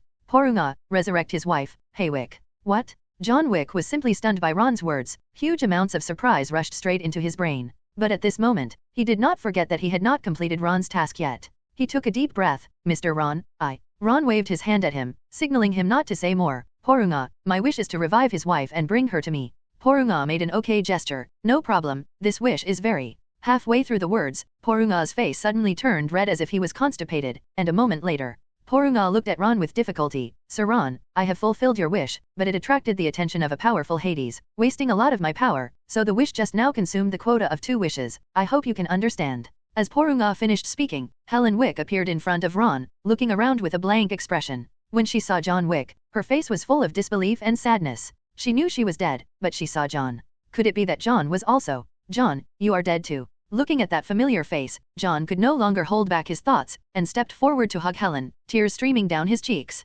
Helen hugged John Wick, feeling his endless joy, and also shed tears. She suddenly froze, raised her hand to wipe the tears from the corners of her eyes. I cried. The soul will not cry, me. She gently pushed John Wick away, stroked John Wick's face, and felt the familiar temperature engraved in the depths of her soul. She seemed to be alive. She suddenly thought of a powerful force that suddenly appeared just now, wrapped her up and left quickly, and there were several bumps on the way, and then, she opened her eyes and came here. Just then a portal appeared in front of Ron, and the Ancient One walked out of it, looking at Ron helplessly. Mr. Ron, I never thought you would do such a big thing. Deadman's resurrection interfered with the universe rules, and fate completely changed the direction of the world. One Helen Wick would not have such a big impact, but Deadman's resurrection can. How many superheroes are filled with reluctance and regret? After knowing that Ron's can be resurrected, how could they not use it? After using it, the fate trajectory of the superhero will inevitably change, so from this moment on, she can no longer observe the timeline. Under the Emperor's armor, Ron looked at her calmly. From the moment I came here, my fate has changed. Ancient One nodded. You said? Before she finished her words, suddenly, a strange force beyond her understanding appeared from the void. The force turned into invisible tentacles and rolled towards Helen Wick. At the same time, a skeleton lady in a black robe suddenly descended on the earth. She appeared silently and without any fluctuations. Only Ron and Ancient One discovered her existence in an instant. As for the fact that she was obviously a skeleton, the two knew that she was a lady. This was a message from the unknown. She should be a woman? Ron flashed and pinched the energy tentacles of the skeleton lady, attracting the attention of the skeleton lady. The skeleton lady looked at him, and then looked at Yakeng in surprise. Hateful immortal. No one knew how she made the sound, but the words spoken by the skull were clearly heard by everyone. The voice was beautiful, distant, yet full of loneliness. Ron frowned, looking at the familiar shape of the skeleton lady. His heart moved, and he blurted out, "Death." At this moment, among the people present, except for Ron, only the Ancient One could barely move his body. The feeling given to the skeleton lady by the Ancient One was more terrifying and shocking than the pressure given to her by the Trinity Vishanti. And the words that Ron blurted out made her shocked again. One of the 5 great creation gods who was as famous as eternity death? She was not the god of death, nor the demon king of hell, or the Hades of the underworld. She was just pure death. Her existence represented death, and she was death originally. In other words, she was the end of everything, and those gods of death in the underworld were just sharing a little of her death authority and working for her. Death looked at Helen Wick, who had fully recovered his body, and was slightly surprised. You reversed death. Ron was relaxed at the moment, because the coming of death stimulated the Emperor's armor, and the Emperor's armor released all authority over him. Although his original strength is not enough to exert the full strength of the Emperor's armor, death can no longer put pressure on him. Is it just right to try the power of the Emperor's armor? Faced with Death's inquiry, Ron replied casually, "No, I just can't bear to be separated by life and death. Don't you think it's cruel for lovers who love each other to be separated by death? But you have disobeyed death. You must know that the existence of death can make life complete. Without death, the world will collapse. When life loses its end, what is the meaning of life?" Death said as he waved his hand towards Helen Wick, wanting to take her soul away again. Ron's figure instantly appeared between Death and Helen, quenching the energy of Death. I promised him to resurrect his wife.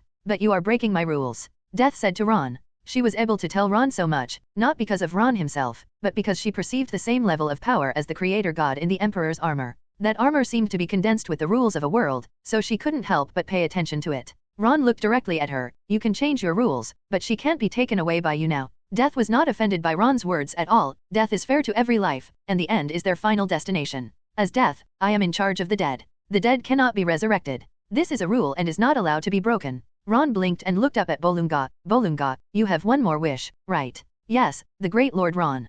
Palunga replied bravely. At this moment, Palunga was really trembling. If it hadn't fulfilled its wish, it would really want to get back into the Dragon Ball. But until its wish comes true, it can't move away. It's sandwiched between 2 big guys. Its huge size makes it impossible to hide away. It's really too difficult for it. Ron continued, then my last wish is to resurrect the innocent people who died in New York today. Palunga instantly understood Ron's definition of innocence. Those affected were not those who participated in accusing Yakang. No problem, this wish is very simple. Palunga glanced at Death subconsciously. Before it resurrected Helen, it was blocked by Death. ***.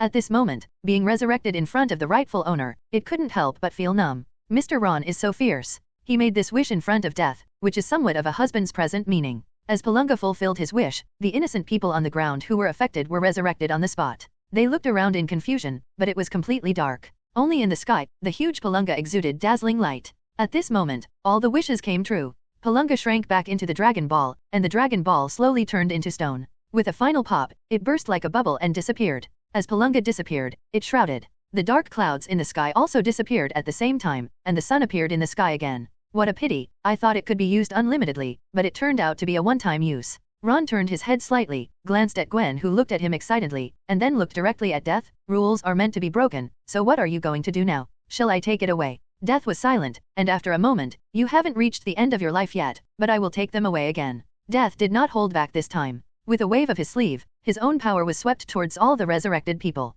The exclusive weapon of the Emperor's armor, the Aurora Sword, was instantly held in his hand. Holding a dazzling one-handed long sword mainly made of gold, Ron appeared in front of Death in the blink of an eye. The light blade drawn by the Aurora Sword cut off the energy released by Death and slashed towards Death. Contrary to Ron's expectation, Death did not dodge, but raised his flawless arm bones to block Ron's blow. But the light blade released by the Aurora Sword came out of the sword and struck Death between the eyebrows with a bang. Then Ron attacked continuously, falling quickly towards Death, but the manifestation of Death surprised Ron again. He thought he was confident in his defense when he died, but now, he saw that she was like a person who had never experienced combat and had no combat experience. Facing Ron's attack, she dodged in a panic, and her robe was constantly being cut open by the Aurora Sword, revealing an explicit scene. Death is indeed powerful. Even if he withstood Ron's attack, except for the damage to his robe, he did not suffer any damage. But Ron didn't use all his strength. He gently pressed his hand on his waist, and the light and shadow of power representing the 5 elements appeared in front of him. In Ron's hand, he lightly tapped the Aurora Sword on the 5 elements of light and shadow, and the power of the 5 elements turned into 5 marks.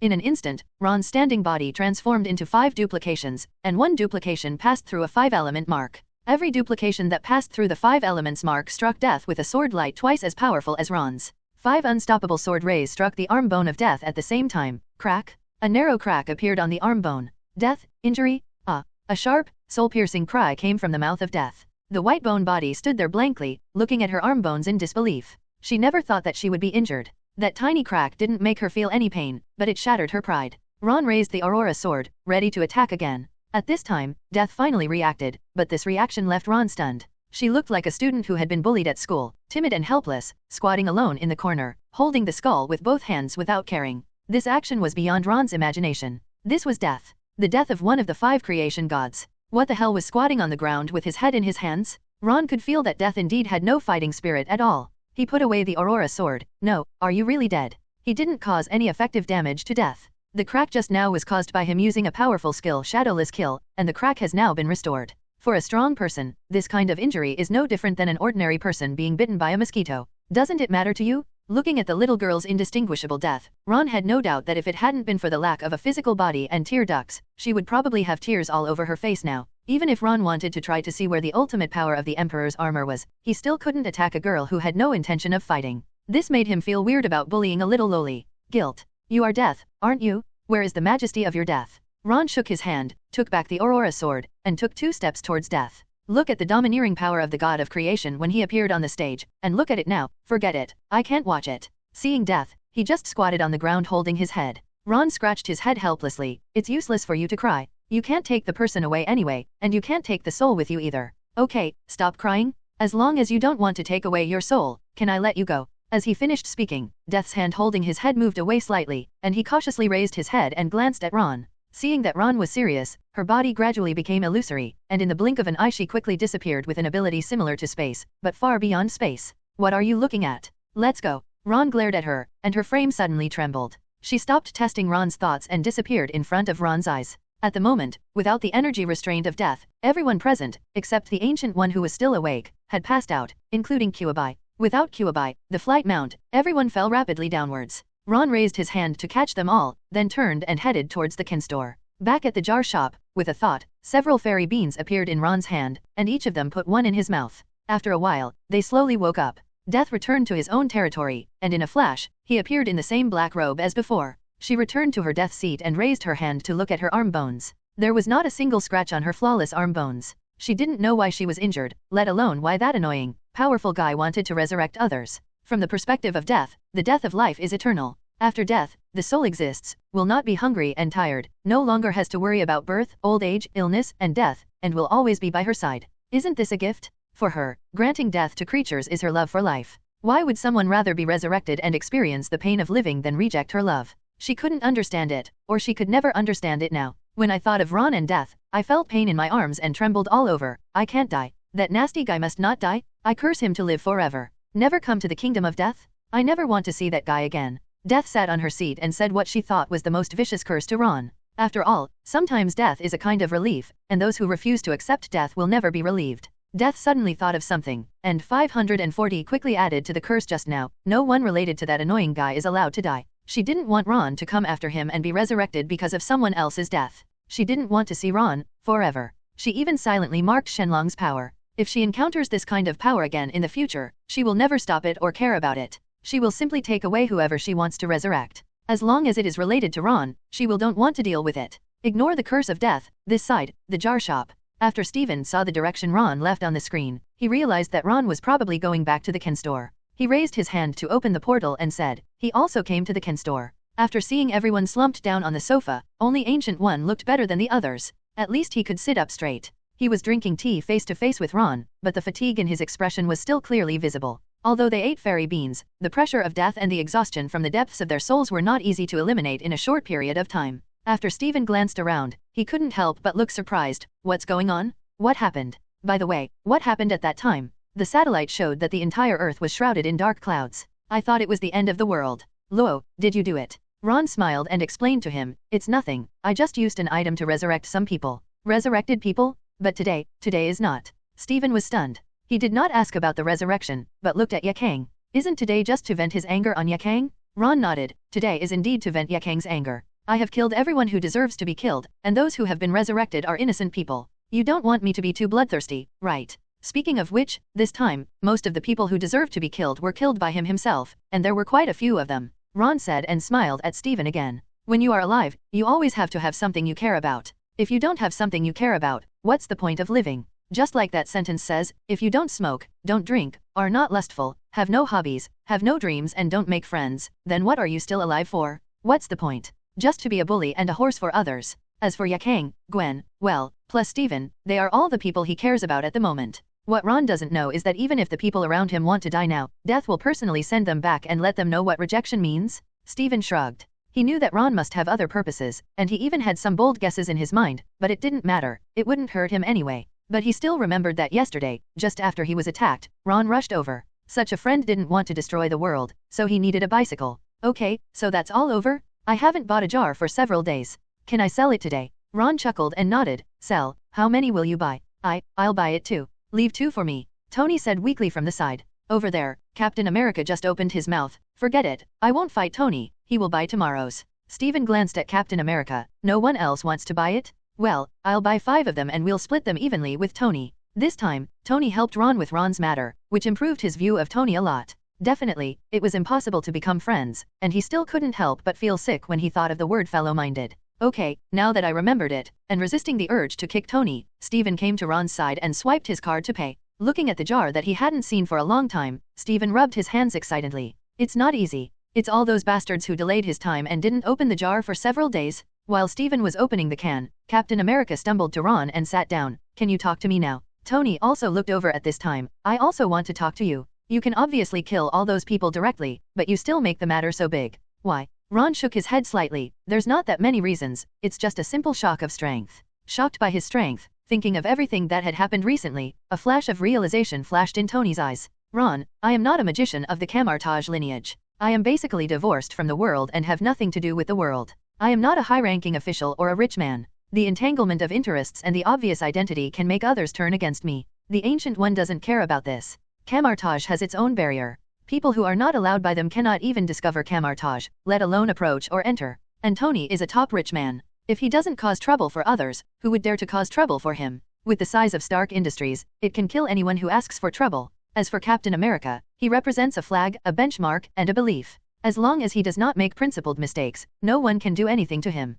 Looking at it this way, apart from them, the only people left in this store were Ron's people, and Ron's people were not included in these 3, and they were not the objects of others' fear. So, in order to prevent some messy people from coming to me because of some messy things, or people coming to me like this time, I can only let them know that the power I possess is enough to defeat them. Everything of. Wouldn't it be much easier this way? Believe it or not, from today on, as long as they are not mentally retarded, no one will dare to cause trouble for me, even if they are just adding fuel to the flames or fanning the flames behind my back. Ron and Angel used the Emperor Wind Stab to kill people not only in New York, but all over the world. Based on the ability he was using at the time, and looking at the fatal injuries on the corpses, it was natural to know that he had killed those people. Anyone with the ability to attack the whole world in an instant would be extremely afraid and would never dare to provoke him. Otherwise, Ron would strike them from the air at some point. From today on, Ron's deterrence will far exceed that of nuclear weapons, and nuclear weapons cannot hurt him in the slightest. Ron smiled at them. Rules will always bind ordinary people. Tony, do you think you will be bound by rules? There was no need for Tony to answer. They all knew, no. If Tony went to a remote area and killed thousands of people, no one would complain about those thousands of people. There would only be a group of people rushing to cover him up.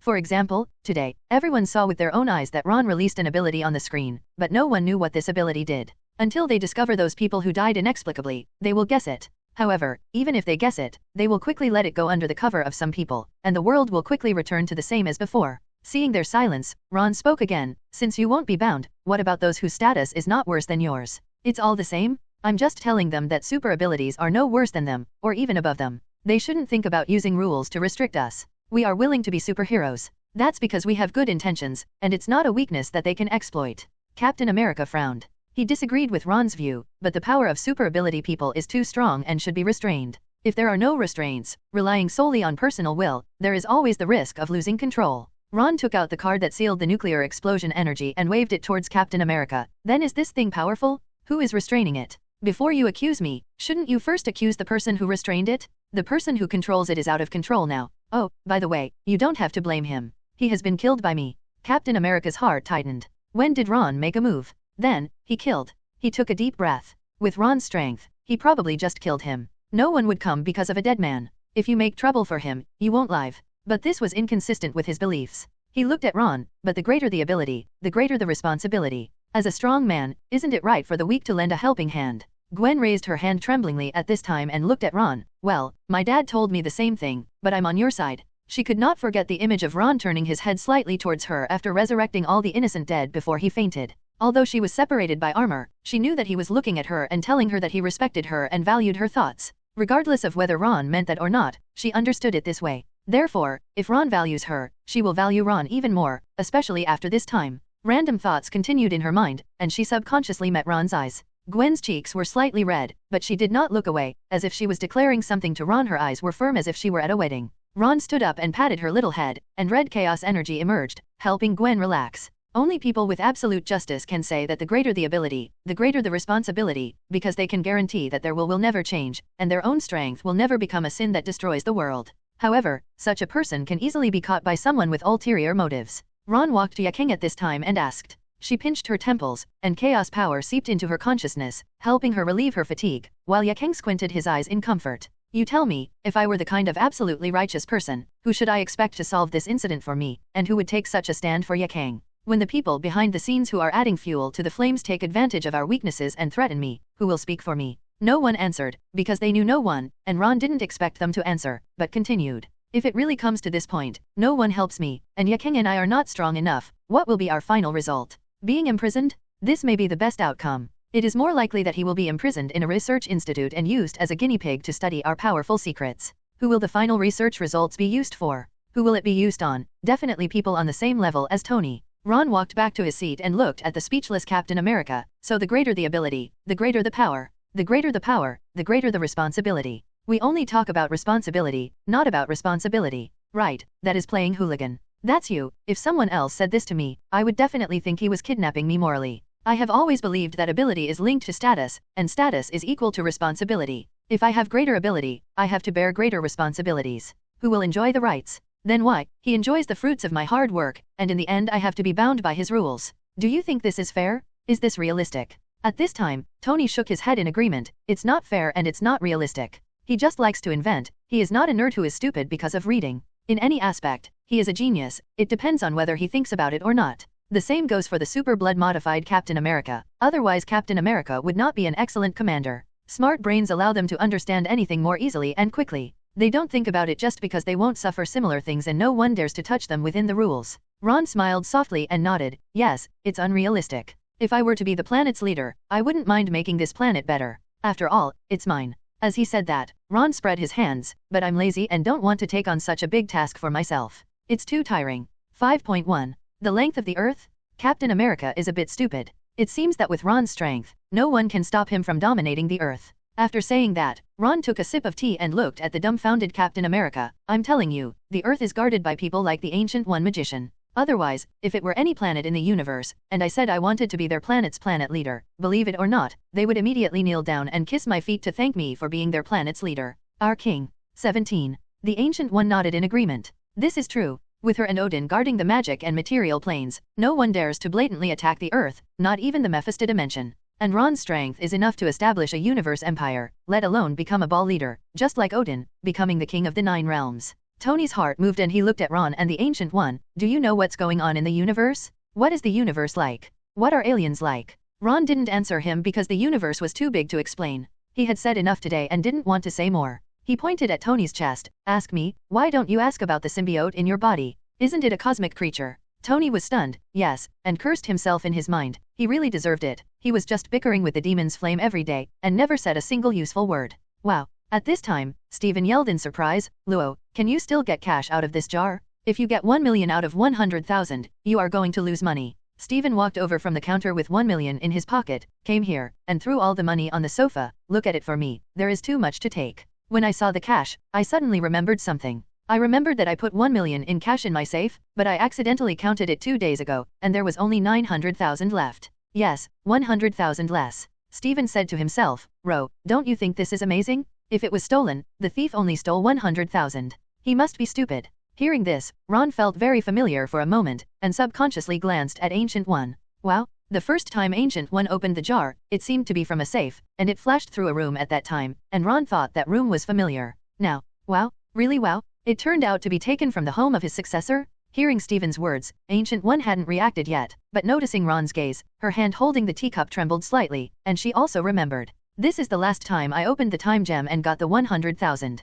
I wanted to put the money back when I got back, but I was so busy thinking about the time gem that I forgot about it. Ancient One blinked at Ron. Well, Sir Ron, I have something else to do, so I'll leave first. Stop, don't see me off. Before she finished speaking, Ancient One was already standing on the other side of the portal and hurriedly closed the portal. Obviously, her business was really urgent. Looking at the Ancient One leaving, Steven scratched his head. Ro, what does she want me to be a Sorcerer Supreme? What does a Sorcerer Supreme do? Research magic? My portal came from them, right? Sorcerer Supreme. Ron sighed. If nothing unexpected happened, Steven would have taken over. If it weren't for Goldfinger, he might have been an apprentice of the Ancient One in the future. Sorcerer Supreme is to protect the Earth. For example, today, if I really want to destroy the Earth and kill many people, she will come out to stop me. Steven was surprised. Stop you? So she is stronger than you. Ron shook his head. Stop me. Why must she be stronger than me? According to the situation facing death today, the strength he can exert now is already above the Ancient One. I just don't know if he can beat Odin, who is about to die of old age and is in the strongest state.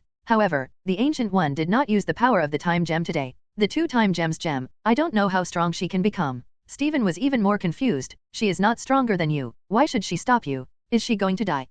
Ron nodded. We must stop her from dying. The purpose of their existence is to protect the Earth. Even if they can't win, they will fight desperately. After hearing Ron's answer, Steven was silent. This magician profession was not in line with his personality, but it did not affect his respect for them. Captain America and Tony silently remembered the 2 words Sorcerer Supreme and Camartage. Asgardians from the Earth who were separated from the secular world were powerful and unknown. Tony asked in his heart, the demon's flame, do you know Sorcerer Supreme? The demon's flame, you are just tired, not stupid. You can think of it with your brain. How can I, a cosmic creature, know the information of the Earth? If you ask me about the universe, well, I can only say that I don't know either. Don't listen to that Ron, ahem. Lord Ron, just treat me as a cosmic encyclopedia. I am just a symbiote who was born not long ago. At this time, Kaka. Oh, damn it. Accompanied by the sound of a jar breaking, Steven's excited shout came from the other side. Everyone looked sideways and saw a purple light flashing continuously. Item, Summoned Beast Strengthening, Skill Card. Level, Purple. Note, after use, you will get the passive skill Summoned Beast Strengthening, which will strengthen the power of all summoned beasts of yourself and your teammates.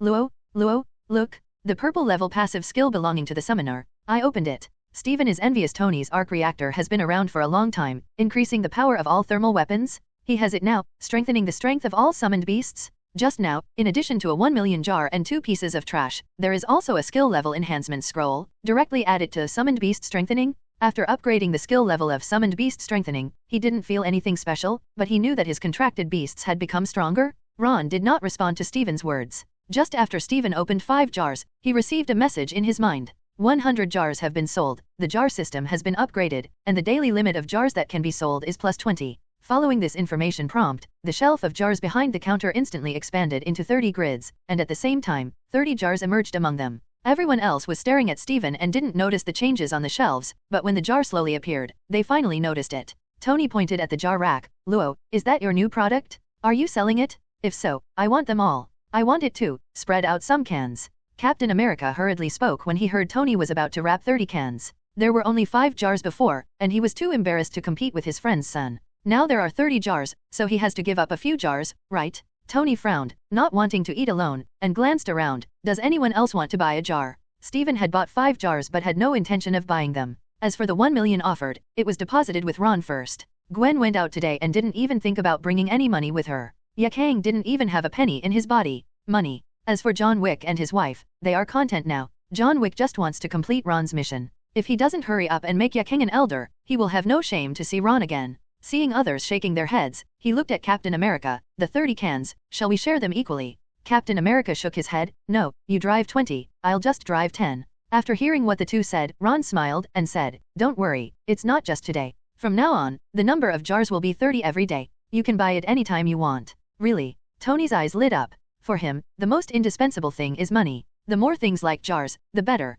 He can buy as much as he has. Captain America also looked happy. He saw the embarrassment of SHIELD. It was so weak that it was unable to control extraordinary events. The more cans there are now, the more opportunities S.H.I.E.L.D. has. As for Steven, he looked indifferent. No matter how many jars he had, he would only open 5. But next time, he could see if there are any items suitable for Christine. If he encounters danger again, he doesn't want to break it. Christine has no ability to defend himself. 20 pieces, swipe your card. Since Captain America said it wouldn't be an equal share and gave him 20 pieces, Tony bought 20 pieces. "You're not polite at all." On the other side, Captain America, after feeling that his body could move, said sorry to Ron, turned around and walked out of the store. "Phil Coulson, it's me." Captain America took out his communicator and contacted Phil Coulson. "I need $1 million now, and I got some news from Ron." Phil Coulson asked the pilot to find the Hulk who had been kicked away by King Kong. Now it had transformed back into Bruce Banner. After receiving Banner, he immediately rushed back to SHIELD. Back at SHIELD, Phil Coulson hurried to Nick Fury's office. "Damn it, FK, I'm such a hard worker, I never have time to rest."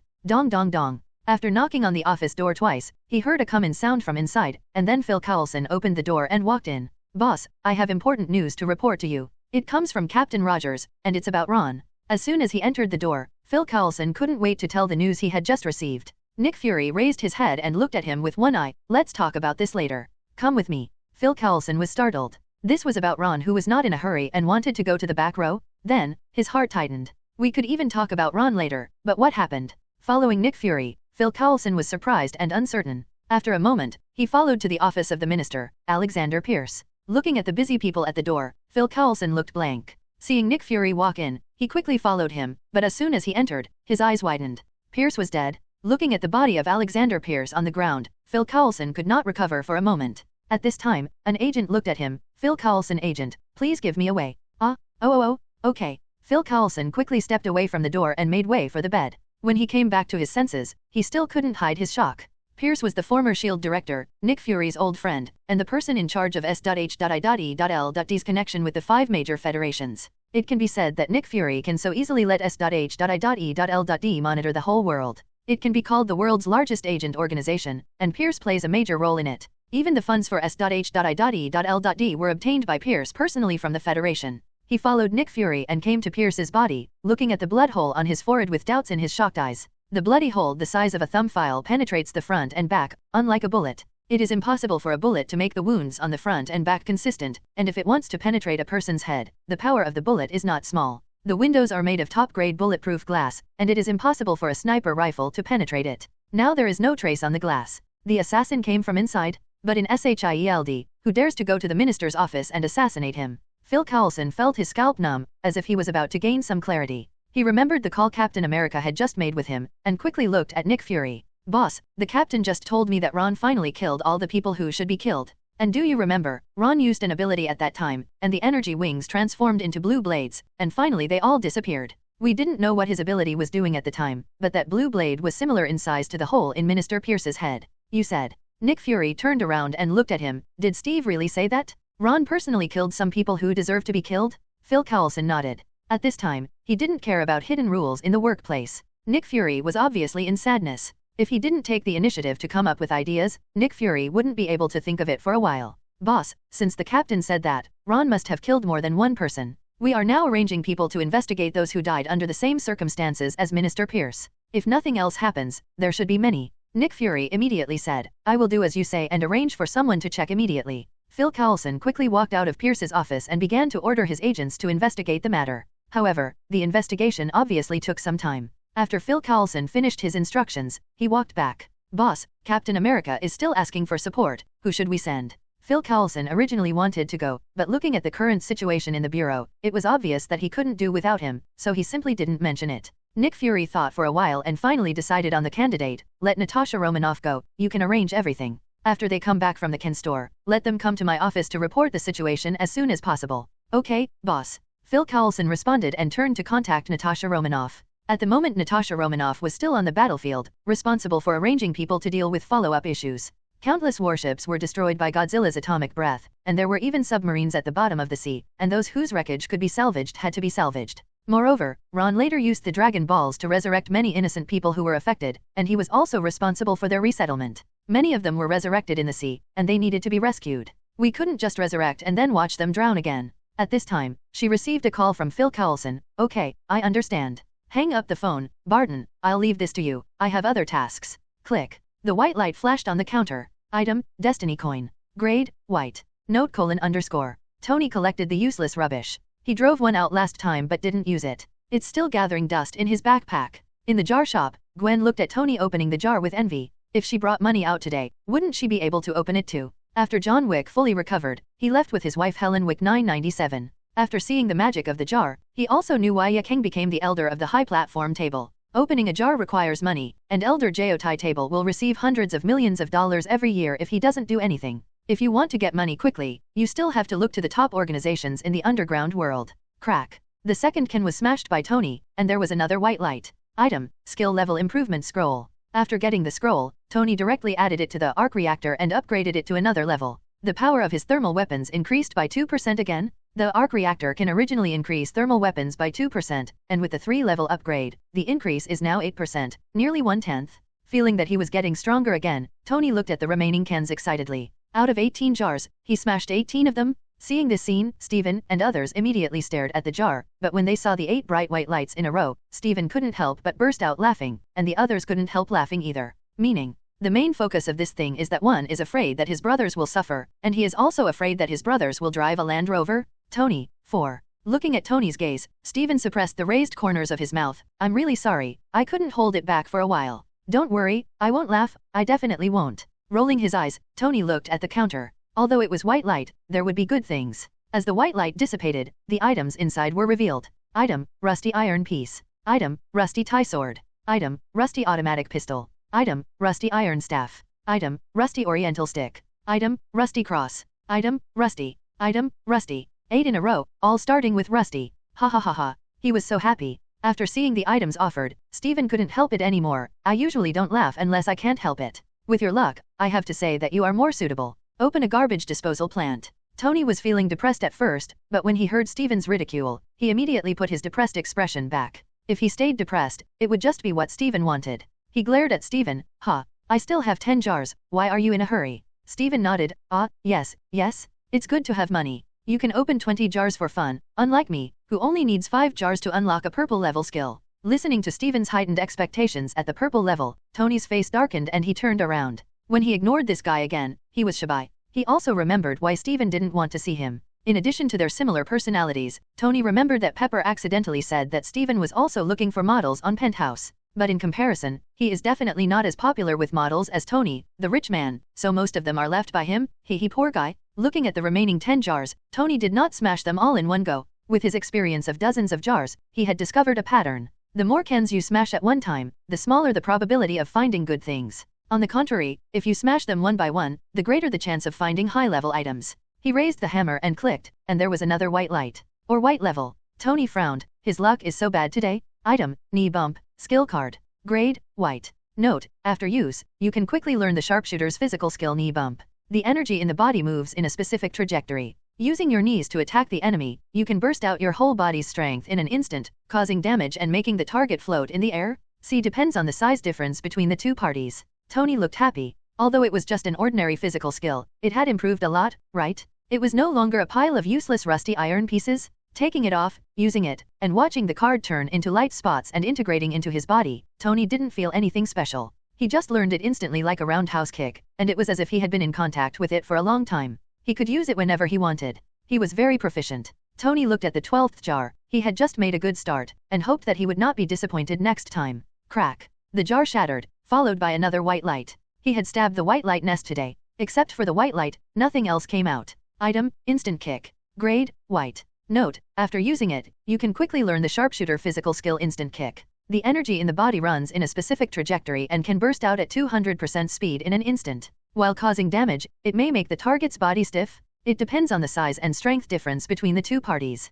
It's another physical technique, and Tony doesn't mind it. He just takes it off and uses it. It's not garbage after all. He didn't even think about whether Iron Man himself was a little off track. If it weren't for the increase in the passive skill arc reactor, his original strength would have exceeded that of steel warfare. When fighting with Thanos, Thanos chopped his armor with a knife and was about to kill him. Unexpectedly, Tony raised his hand and used his body to catch the blade with his bare hands. What a wonderful scene it was. Tisk tisk. Crack. The 13th jar was smashed, and as expected, there was another white light. Item, trial scroll. He casually received it in his backpack. Tony had saved 4 of these things, but he had never used them once. Seeing Tony's nonchalant look, Ron had to remind him, the trial is good for you. The energy in your body will increase, so your arc reactor can increase the power of the armor. Otherwise, even if you increase the skill level, if it is high, it cannot be increased, and it is also a waste. Tony raised his hammer hand for a moment, thought for a moment, and nodded. You're right, I understand. I have to say that Tony in this world has changed a lot compared to the one in the original work. In the original work, even if he listened to opinions, he would still say something. Click. After smashing the 14th jar and seeing a white light, Tony was used to it. As long as the things were useful, he didn't care about the grade. Anyway, he would come to buy them every day in the future. He didn't believe that the quantity was too large and he couldn't buy high-quality ones. Item, worn straw sandals. Tony originally thought, what are the characteristics of this shoe? When you hold it in your hand, you will see that it is just a pair of straw sandals. Click. 15, white light. Item, shabby cotton belt. Just like the one above, Tony tossed it aside. Crack. The 16th jar was smashed casually. He had given up hope for today's jar. However, when the light came on, he almost cried with joy. Blue light? It was actually blue light? This was the first time in Tony's life that he liked light other than white so much that he almost jumped on it. The light faded, revealing the items inside. Item, deadly shot, skill card. Level, blue. Note, after use, you will get the skill deadly shot. When using deadly shot, the ranged attack will be amplified by the energy in the body. When combined in a specific way, it has a strong armor-breaking and piercing effect. Tony looked at the introduction of the skills, and he suddenly found that these skills all have a common feature, that is, when attacking, they will be integrated with the energy in the body and amplified. In other words, the energy in his body is the guarantee of the power of the skills. If the energy in the body is insufficient, let alone amplification, even the skills may not be released. At this time, he remembered Ron's reminder just now, the trial. I glanced at the trial scroll in my backpack. This time, it's time to use it. Crack. The door of the Ken store was pushed open, and Natasha Romanoff, who was not tall but had an extremely domineering figure, walked in from outside. I'm here to give money to the captain. I hope I didn't disturb you. He glanced around, and finally passed by Tony and Ron and landed on Captain America. Gwen looked at Ron warily. After all, Natasha Romanoff's was too big, even Yakin couldn't compare to her, let alone her. However, when she saw Ron's clear eyes, she just glanced and looked away, and she was relieved immediately. Natasha Romanoff walked up to Captain America and handed him the card. Captain, this is the money you want to buy the jar. After handing it to Captain America, Natasha Romanoff had no intention of leaving, but sat on the sofa on the side. Tony glanced at her and turned his head. Natasha Romanoff was his dark history. He actually recruited a spy into Stark Company and made her his assistant. He even almost fell into lust. If they had S*X, Natasha Romanoff would know a lot of Stark's secrets. Continue to open the jars? It would be best if you could open one that could prevent spies. Crack. 17 jars shattered, and seeing another blue light, Tony felt that his luck had finally changed. Item, penetrating shot, skill card. Level, blue. Note, after use, you will get the passive skill piercing shot. Every time you use a long-range attack, the energy in your body does not need to be controlled, and it will automatically amplify the attack to enhance the penetration effect of the long-range attack. Take it off and use it. Tony looked at the introduction of the jar and became more determined to use the trial scroll. On the sofa, Natasha Romanoff kept her eyes on Tony, so this is how opening a can works. S.H.I.D.L.D knows very little about the can shop. Only Captain America and Phil Coulson have seen it with their own eyes. The information about the can was sent back by them. This is the first time she has seen the process of a can turning a person into a super ability person. Crack. While thinking, Tony has smashed the 18th can. Looking at the white light, Natasha Romanoff thought, is this the light representing the level? White light equals white level. Her mission is to send money to Captain America, but as an agent, if she only regards this mission as sending money, she might as well not be an agent. Collecting all information is a necessary quality of an agent, and even Captain America, a warrior, knows it. Looking at the white light, Tony's face was bitter, and when the white light dissipated, item, red agate ring. Level, white. Note, the red agate ring produced in another world is nourished by energy and has a special ability. Long-term wearing can nourish chi and blood, making people look younger. Natasha Romanoff's eyes widened. Is it fake? The ring that can make people younger is just white level? Is the threshold for the super items in this jar so high? If it were blue, green, and purple on top of white, what kind of item would it be? A woman's nature makes her look longingly at the onyx ring to make her look younger. No woman can resist this temptation. Then, Tony waved his hand and the ruby disappeared. Go back to see Pepper and give her a surprise. Tony raised the hammer with a happy face. He felt that his harvest was enough today, and he didn't care what he got for the next two. Crack. However, the penultimate jar shattered, and Tony couldn't help but feel excited. Purple? The second purple grade item he opened? Fake squid. Seeing the purple light, Steven complained on the side. It's so unfair. How could an arrogant person like Tony Stark let him be so lucky? Tony didn't have time to pay attention to Steven. The purple item last time was the passive skill arc reactor, which made him miserable at the time. He didn't know what it was this time. Item, thermal weapon research, skill card. Level, purple. Note, after use, you will obtain the passive skill thermal weapon research. When you create a thermal weapon, you will infuse your own spirit, consciousness, and energy into it. When using a thermal weapon, the power, speed, and defense will be increased. After using the skill card, Tony was stunned, feeling the countless experiences of building thermal weapons rushing through his brain, and his whole body became numb. He had felt this way before, but it was to teach him how to use physical skills. Physical skills and research and invention are two different concepts. In Taijutsu, as long as you know how the energy in the body works, and then put the body into matching postures, it will naturally be released.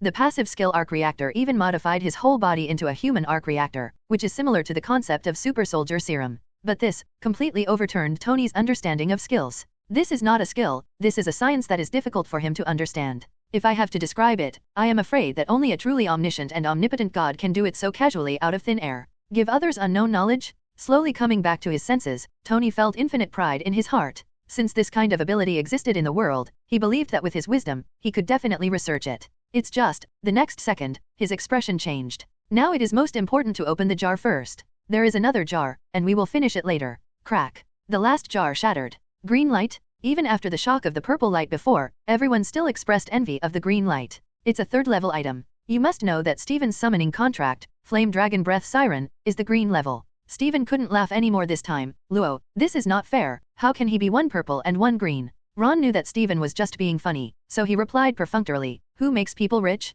If you can drive 20, you can do it, and you may even drive a pink one. Steven looked at him in surprise. Really? I can get pink level items. Ron grinned at him. Fake, I'm just teasing you. It's useless to give you any level of items. I even lent you my steel armor. I knew how to hide when I was attacked yesterday. Where's the steel armor? Ron only remembered this matter after the incident was over. When he thought that he had clearly lent him a steel armor, or a powerful armor like the Mark 50, Steven actually forgot to use it. All I know is running around. What a waste. The expression on Steven's face froze. He looked down at his chest, raised his hand and tapped it lightly, and instantly the steel armor covered his body. He looked at Ron with tears in his eyes. Can I say that I was so anxious that I forgot about it? Ron, haha. Item, Ring of the Soul Judge. Level, green. Note, after wearing the Ring of Soul Judge, when attacking magical creatures, the damage caused will be doubled, and when being attacked, there will be a 20% chance of doubling one's own strength. Duration 30 minutes. Inside SHIELD, Crane's office. Nick Fury is checking the latest surveillance near Pierce's office. After seeing Sitwell and Rumlow entering Pierce's office yesterday, Nick Fury had a thoughtful look in his single eye. Dong dong dong. Hearing the knock on the door, Nick Fury retracted his thoughts. Come in. Boss, the situation is clear. Phil Coulson walked in and placed a file in front of him. Look, there are people who have died inexplicably all over New York City, and the manner of death is exactly the same as Pierce's. It can be determined that it was Chuan Endong's hand. And these people all have one thing in common. At this point, Phil Coulson paused. They all support Yakang's extreme stance of compensating her and putting her in jail if she doesn't. Personnel, or the black hands behind the scenes spreading unfavorable news about Yakang through the internet, and there are also some people who are planning to capture Yakang and arrest him for research, including Osborn. Boss of industry Norman Osborn. Norman Osborn. Looking at the information, Nick Fury whispered the names of these people. He can understand that Norman Osborn covets Yakang. He is a madman who is desperate for biological research, but what is Pierce doing? Sitwell, Rumlow. Nick Fury's eyes were fixed. Phil Coulson, go and call Sitwell and Rumlow to my office. Lee Howe, Phil Coulson responded, turned, and left. After a while, Rumlow came to Nick Fury's office first. Director. Nick Fury nodded, staring directly into Rumlow's eyes with one eye. You went to Pierce's office yesterday. Rumlow's mind was moved, thinking of Sitwell's special instructions to him when he found Pierce dead today. He couldn't help but nodded subconsciously. I'm going. Nick Fury, what did you do and what did you say? What did Pierce want from you? Rumlow, Secretary Pierce asked me why so many agents were preparing to go out in the field, and I told him the truth, and he later made a phone call. As he said that, he glanced at Nick Fury. Nick Fury's eyes flashed slightly, and he thought that Pierce had indeed called him. Nick Fury looked at Rumlow. What else did he say after that? Well, Rumlow hesitated for a moment. He also said that let us find opportunities to obtain as many flesh and blood genes as possible from the giant beast, Strong. Nick Fury narrowed his eyes slightly. Okay, I understand, you can get out. When Rumlow walked out of the office, Nick Fury exhaled, getting flesh and blood genes. Why did you want to take Ron's idea? What Rumlow said was true, and the lie detector test proved everything, but there was definitely more to Pierce's plot against Ron. Otherwise, he had also planned to obtain the genes of the giant beast. Why was he not killed by Ron, but Pierce died? Nick Fury's back was covered in cold sweat when he thought that Ron would find out about the scheme. Fortunately, he just thought about it and didn't take any action. Outside the door, when Rumlow pushed the door open, Sitwell walked over to him. Their eyes met and they looked away expressionlessly. Through Rumlow's expression, Sitwell already knew that there would be no problem. As Pierce's confidant, he knew Nick Fury's methods without telling him everything. 7788, a guy with an absolutely black face, hands, and heart, who is equally black inside and out. He walked up to the door and knocked on the door. He heard a voice saying come in from inside the door. He opened the door and walked in. Crack. White light. Item, Kumigakure's Ninja Forward Protector. Grade, white. Note: Captain America threw this featureless forward protector to Natasha Romanoff, and Natasha Romanoff put it away seriously. This was also a kind of investigation of the jar. She didn't know what materials these were, in case something useful came up. They would also like to collect more. Click, click. A series of sounds. Item, Kunao. Grade, white. Item, 1000 books. Grade, white. Item, Shuriken. Grade, white. Item, Detonating Talisman. Grade, white. Item, Gravel. Grade, white. Item, Explosive Bomb. Grade, white. Item, Boomerang. Grade, white. Natasha Romanoff's face turned dark. 800,000 wasted on 8 pieces of garbage in a row? Not a single useful thing? Natasha Romanoff put everything away with a dark face. Click. Natasha Romanoff was ready to take the 9th item, but it was finally shipped. Hiss. When the blue light dissipated and the items on it were clearly seen, Natasha Romanoff took a breath. Item, Super Soldier Serum, perfect version. Level, blue. Note, after use, the body can exceed the limits of the human body, and because it is a perfect version, there are no personality requirements and there will be no side effects. Not to mention Natasha Romanoff, even Captain America turned his head to look at Ron and asked in disbelief, is this thing real? No one understands the Super Soldier Serum better than him, and therefore, only he understands the shock in his heart. He is the last beneficiary. Stephen and Tony Stark also curiously stepped forward to take a look. After all, this was the Super Soldier Serum. The serum that created Captain America? Even later, Howard Stark was still researching the Super Soldier Serum, but the side effects were too severe, so he had no choice but to seal it up. This abomination had a lot of say, and General Ross injected him with the serum labeled Stark Industries. It's just that. Super Soldier Serum is only blue. Well, it makes sense. Compared with other items, the strengthening brought by Super Soldier Serum is not particularly outstanding. 2. Thinking of this, Stephen and Tony lost interest for a moment. This feeling is like a celebrity you have been following for a long time and you like it so much. However, today you suddenly saw it in real life. As soon as you met, the idol said directly, I want to go shit. How can an idol be associated with shitting? How can he shit? The fantasy was instantly shattered. Ron nodded. It's definitely true, but it doesn't taste good if you drink it directly. You can adjust the flavor. I like grape flavor. What flavor do you like? It's grape flavored. How about drinking soda? Natasha Romanoff was speechless for a while. Can we take this thing away for research? She looked very nervous, fearing that Ron would not agree. The significance of the Super Soldier Serum was too great. If possible, all S.H.I.D.L.D agents would become super soldiers. Ron nodded nonchalantly, absolutely, but I still give you a piece of advice. The research on this thing has no results, and it is difficult to open. If it is wasted, you don't know when the next time will be. Ron guessed that what he said was in vain. People in this world were obsessed with super soldier serum, and it was all because of the example of Captain America. With such a finished product in front of them, if they don't study it, they will definitely not be able to sleep, even if they can't study anything. Ron reminded everyone of the things produced by the system. If you can change the flavor, can this thing be a normal thing? It would be strange if you can study the results. With Ron's consent, Natasha Romanoff immediately put away the super soldier serum excitedly. Captain America didn't have any objection, since he wouldn't need it anyway. He set his sights on the last one. Even the super soldier serum could be dispensed. He didn't know if the last one could give him a bigger surprise. He lifted the hammer and dropped it, and with a click sound, bright green light filled Captain America's body. Looking around, even the hair on his head was dyed green. Captain America didn't care at all, but grinned widely and looked at the green light with excitement. Natasha Romanoff couldn't help but raise her head and look over. This is a green item that belongs exclusively to S.H.I.E.L.D. She didn't feel much when she saw Tony opening the can before, but now when she thinks that the thing he opened is related to one of her own, she can't restrain her inner excitement no matter what. Item, Heart of Freljord Brawn Template. Level, Green. Note, after use, you will have the same abilities and weapons as Brum. The powerful Frost bloodline has tempered an indestructible body, and his strength can carry mountains. And just when Captain America wanted to reach out and touch the card that represented the Brawn template, a loud and honest voice came from the card. My friend, Brawn can perceive that you are as brave, strong, and righteous as Brawn. Your steps are as steady as Brawn, and your attacks are as brave as Brawn. Please keep your fighting spirit high. Your heart tells Brawn that you, like Brawn, can always be trusted by others. Brawn is very happy that it is you who uses Brawn's power. Please promise Brawn that the darker the night, the brighter the stars, and you will always let become the brightest star in the darkness. In the loud and honest voice, Captain America seemed to see that strong figure, a pair of crescent-shaped beards, always with a positive and optimistic smile. Holding a shield the size of a door panel, he blocked all attacks from the front for his companions. You can always trust Brawn. Captain America suddenly thought of this sentence, this figure, worthy of this praise. Luo, just now, that was. Steven's voice was filled with shock and confusion. He also saw the figure that was not much smaller than Hulk. Tony also saw Brawn's tall body, using his physical strength to resist cave collapse and snow mountain avalanche. The body, which was almost as tall as Hulk, was not weaker than Hulk. Captain America also looked over. He could feel that he was recognized by Brawn, and what Brawn said was speaking to him. Ron looked away from the card, with a hint of sigh in his eyes. This was the first time he had seen this situation. He has the template, and so does Gwen, but the original owner of the template has a conversation with the person who inherited the template. Hearing Steven's inquiry, Ron said softly, in a place called the continent of Valoran, ordinary people and gods coexist, and Brawn is a simple hero in that world. Ron's voice was very soft, his tone was very flat, and his words were even briefer, but just the word hero explained everything. The Brawn template is different from the female Superman template that Gwen obtained.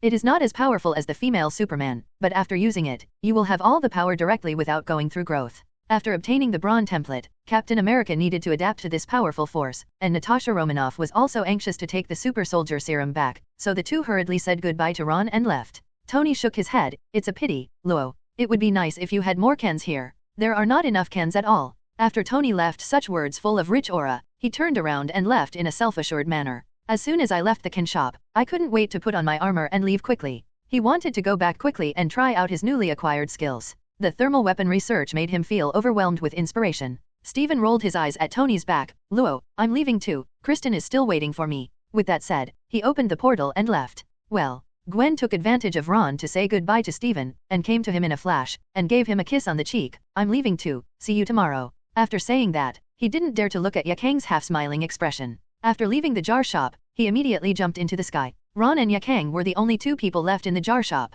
Yakang suddenly felt that he had not enjoyed such a quiet world with Ron for a long time. Thinking about everything he had experienced in the past few days, Yakang said, Sir Ron, Yakang has caused trouble for you. Ron turned his head and looked at her. We are companions. In fact, at that moment, I really wanted to destroy the entire New York. Unfortunately, Yakang, Sir Ron is always kind in Yakang's heart, like the sun. If something like this happens again in the future, Yakang hopes to solve it by himself. I don't want to see Master Ron do something that goes against his heart. The sun only needs to shine its warm light in the sky, and he doesn't want to be contaminated by darkness again. Ron drank the tea in the cup in one gulp. Don't worry, this won't happen again in the future. Although he did not destroy New York, whether it was Godzilla's atomic breath or his wind-piercing thorns, he caused no small amount of killing. As long as he is not stupid, no one will provoke him again. Sensing Ron's inner fatigue, Yakang walked slowly behind Ron, gently squeezed Ron's shoulders, and suddenly winked mischievously. Sir Ron, Yakang knows sauna massage. Do you want to try it? Hearing this, Ron did not refuse this time, but smiled softly. Okay. In S.H.I.E.L.D. Sitwell left Nick Fury's office with a calm look on his face. Until he returned to his office, a trace of confusion suddenly appeared in his eyes. Nick Fury didn't doubt him just now, and he told the truth. Pierce asked him to monitor the Ken store and investigate the Ken store's information. Moreover, he was originally Pierce's subordinate, and his status in SHIELD was not much lower than Hill's. If he told the truth, Nick Fury would not doubt him. What confused him was that he was Hydra, and Pierce was the leader of his line of Hydra. If Pierce died, they would be leaderless, and he didn't know what he was going to do next. With Pierce dead, the Insight project can no longer proceed. All we can do is let everyone lurk again, waiting for the next opportunity. No, I can also buy a jar? Pierce's death does not mean that Hydra is dead. I can also become the leader of this series of Hydra. The premise is that I am strong. Therefore, the most important thing for me to do now is to open the jar, enhancement strength, and then compete for the position of the snake leader. After making the decision, Sitwell suddenly felt relieved, and then began to secretly pass on the latent orders according to his own ideas. In the jar shop, Ron suddenly opened his eyes. After waking up, he suddenly realized that he was actually looking at the master in Yakang's lap. Looking at Yakang, who was also looking sleepy but still subconsciously massaging his hair with his hands, Ron couldn't help but smile. He stood up carefully, but still woke up Yakang. Sir Ron? Are you awake? Ron rubbed her hair. Go back and rest and have a good sleep. She experienced a lot on this day, whether it was a nuclear explosion or the appearance of death, which made her mentally tense. The horse talisman can cure all discomfort caused by external forces, even to the mental state. It works, but tension is not an external force, it is an emotion that takes time to relieve. Even though Ron had spoken, Yakang turned around and went back to his room next door even though he was reluctant to leave. He was the only one left in the shop. Ron closed the door and said silently, extract. The next moment, 35 items appeared neatly on the counter. This is the ability that is only available after the system upgrade. It can be drawn at the same time instead of one by one like before. Come. Ron looked through the 35 items and eliminated all the junk. Modify it into a small box, find a box, stuff it in, and put it away.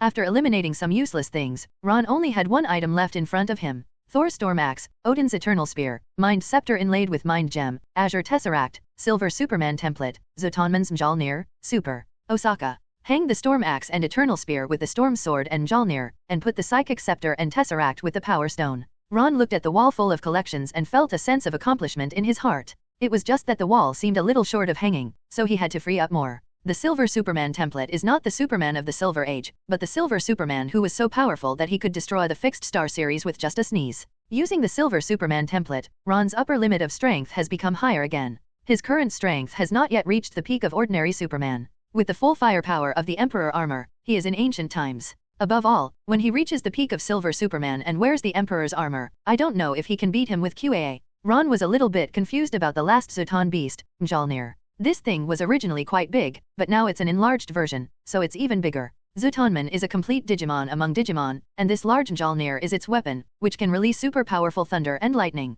The size of Zotanman is close to 20 meters. You can imagine the file size of this hammer, and now it is an enlarged version. By the way, just give it to King Kong. Ron suddenly thought that compared to Godzilla, King Kong didn't even have any long-range attack methods. He relied purely on his physical body, which would be a huge disadvantage in fighting. In the original movie, King Kong at least had a battle axe, which was made from Godzilla's dorsal fin and was capable of energy absorbing, making it extremely powerful. It's impossible for Ron to dismantle Godzilla's dorsal fin and build a tomahawk specifically for King Kong. This hammer is almost one-third King Kong's file size, so it's a very good idea to give it to him. Very suitable. Those two big guys should still be absorbing radiation. Since there was nothing to do now, Ron went out and headed towards the direction of the previous battlefield. Arriving at the top of the mirror space in the blink of an eye, Ron flew directly into it physically. For Dacheo, the radiation was no different from wind or rain. Roar. Seeing Ron's arrival, the two giant beasts enjoying themselves looked up at him. Ron stroked their heads respectively. I will bring you home as soon as possible, and hurry up to become stronger and lead the tribe together.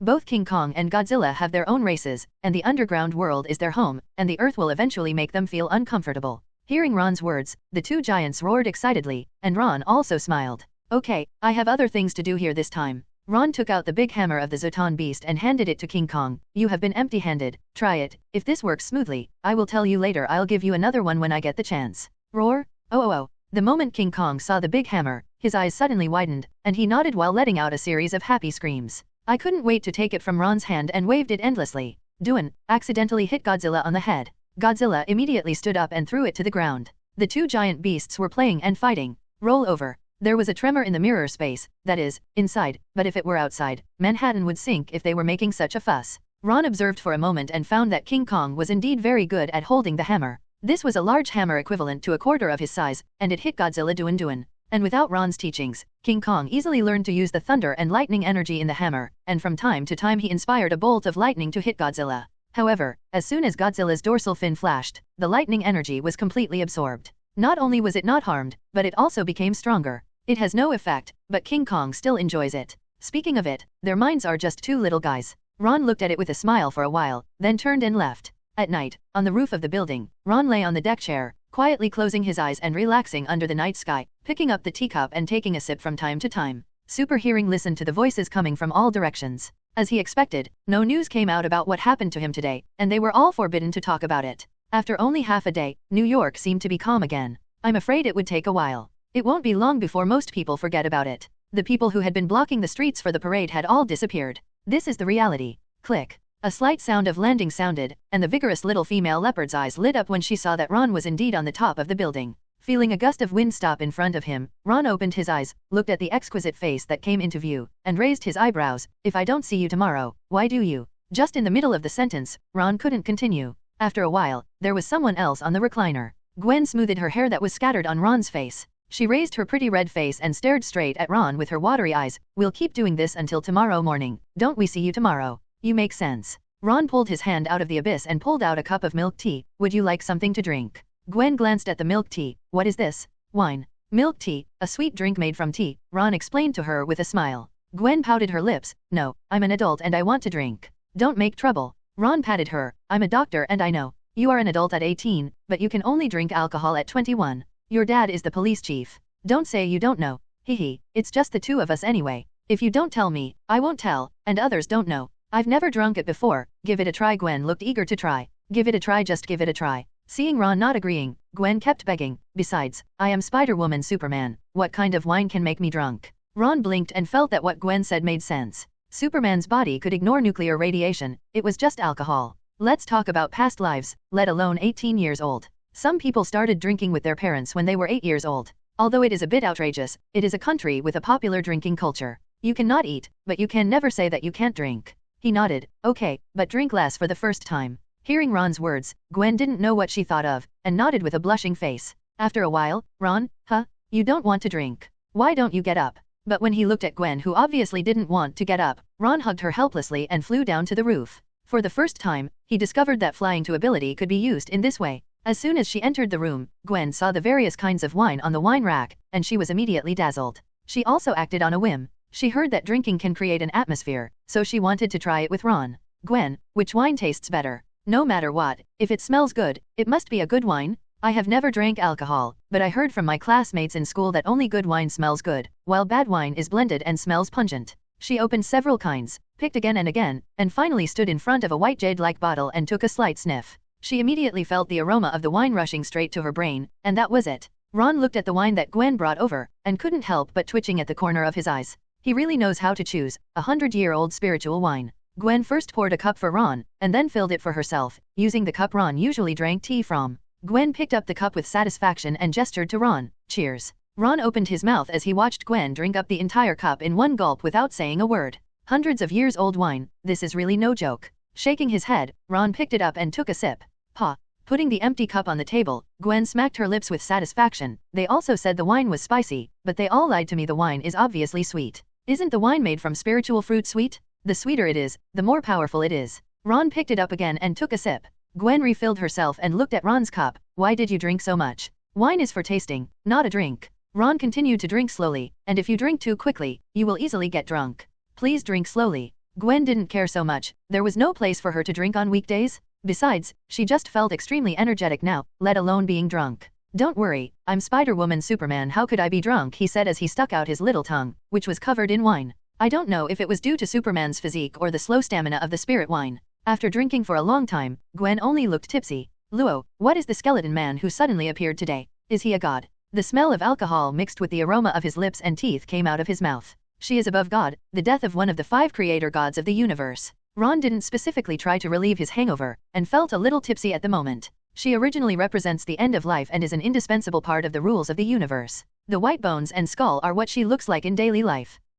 Gwen thought about it for a moment. Before she fainted, she heard the sound of death. which seemed to be a female voice. Then she is more powerful than a god. Gwen looked at Ron with bright eyes. She was beaten away by you. Doesn't that mean you have to be stronger? Gwen came close to Ron, leaned forward, and looked at this extremely handsome face carefully. I didn't expect that Ron is the strongest in the universe. So awesome. Looking at Gwen, who was getting drunk and her eyes were misty, Ron didn't explain. Anyway, it was only a matter of time. However, he didn't explain. Gwen was waiting for his answer, and she didn't even think about sitting up straight, with admiration on her dazed and pretty face, and undisguised expectation in her eyes. As we all know, wine is flammable and is difficult to put out until the alcohol in it is burned out. And when the century-old wine burned, it became even more turbulent, and the fire was so fierce that it was like overwhelming mountains and seas. If wine wants to burn, it must reach the ignition point, and at the moment the temperature in the room is constantly rising and rising. Finally reaching the ignition point, boom, exploded with enthusiasm, catching people off guard, but also carrying an obvious omen. The scorching temperature obviously indicates that the fire will burn for a long time.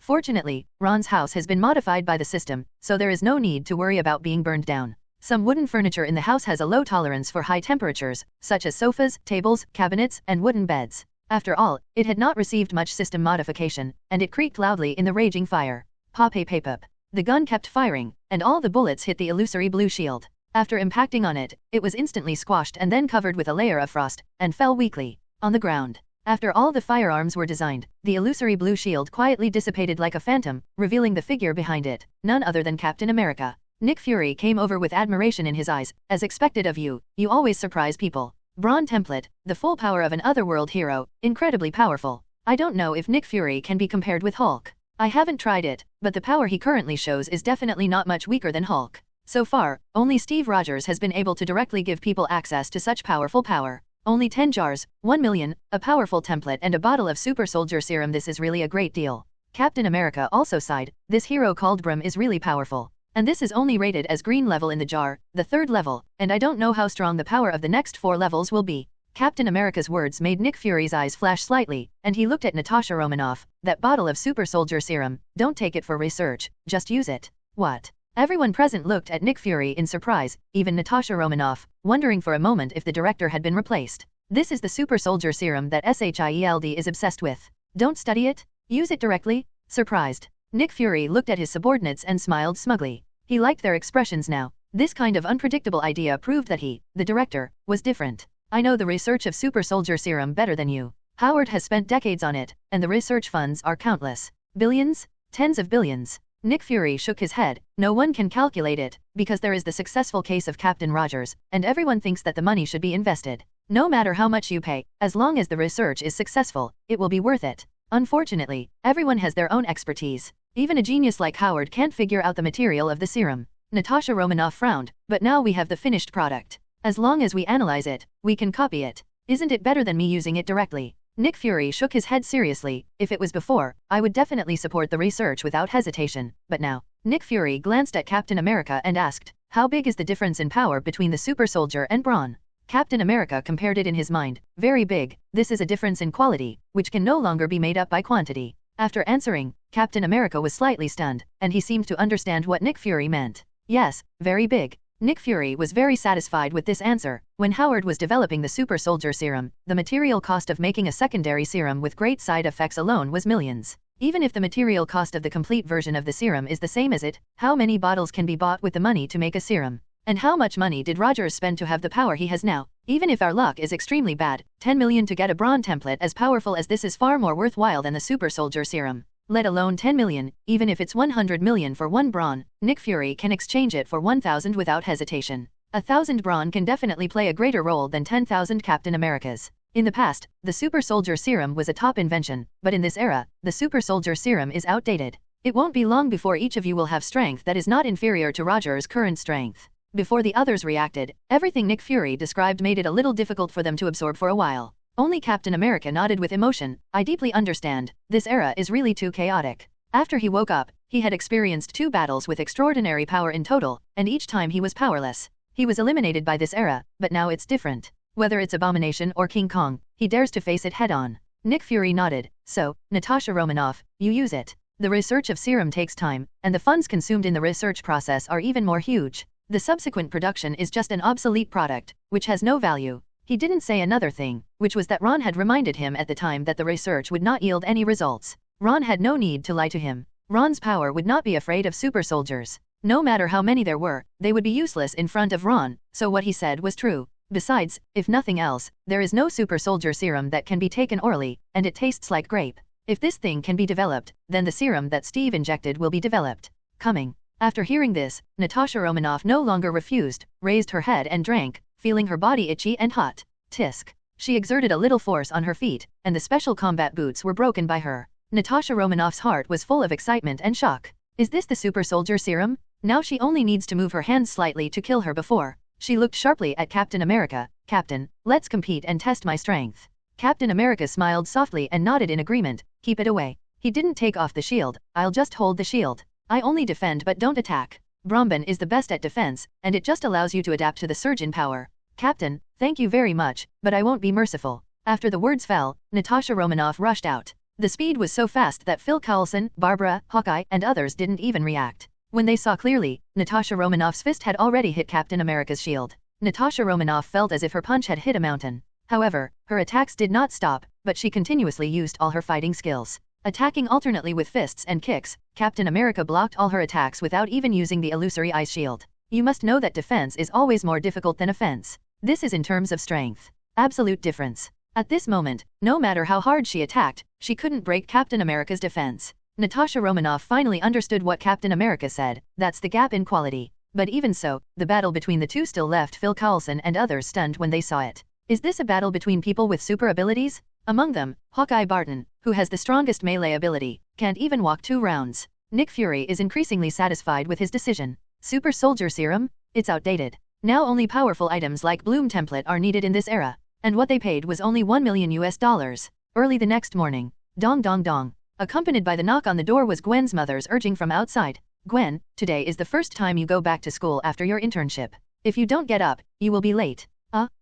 I know, Mom. After replying casually, Gwen still thought about it and squinted for a while. The next second, her eyes suddenly opened wide. My eyes were staring at the ceiling. It seemed like a lot of things happened last night. I really wanted to go find Luo. Then I put stickers on the recliner, and then drank a lot of wine. Finally, the raging fire finally completely burned away the alcohol, and she finally came to her senses. Then she suddenly thought about going to school tomorrow, and putting out the fire took too much effort. She asked Ron to give her a bath. After taking a bath together, Ron packed her damaged clothes and gave her a change. Give her new clothes and sent her home. Flying in midair in the night sky, she liked the pleasant smell very much, so she asked Ron to fly faster, and then flew faster and faster. Who knew that the alcohol was not completely burned out, and there was still a trace of residue left. It stayed, but due to the resistance and friction with the air, it ignited again. How did you come back after putting out the fire? I've only heard of it in the bedroom, the kitchen, the bathroom, the balcony, the roof, the car, but in the sky, don't mention it, it feels pretty good. Gwen looked through her backpack and blushed when she saw the 2 damaged sets of clothes inside.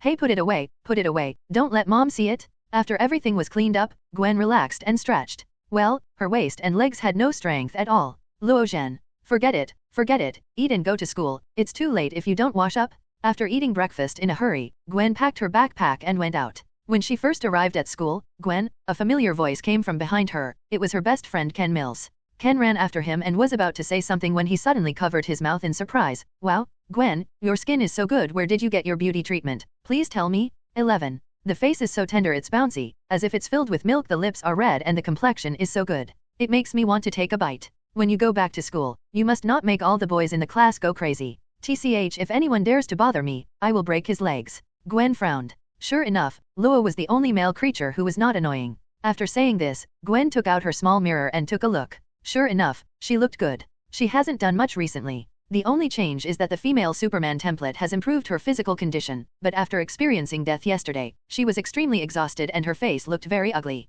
As for other changes, Gwen licked the corner of her mouth. It turned out that Luo still had this kind of ability. She liked it. The sun was rising high, and Ron got up unusually late. I stretched out feeling refreshed, and then I touched many strange things. 2. The torn battlesuit, one piece white, one piece black, and the bed sprinkled with water. There are a lot of crooked tables around 460. How did that stool get there? Ron stood up, took the stool off the table and put it away, and then pulled 2 cobwebs from the ceiling. What happened yesterday? Ron recalled it carefully. Do you want to glue the cobweb back again?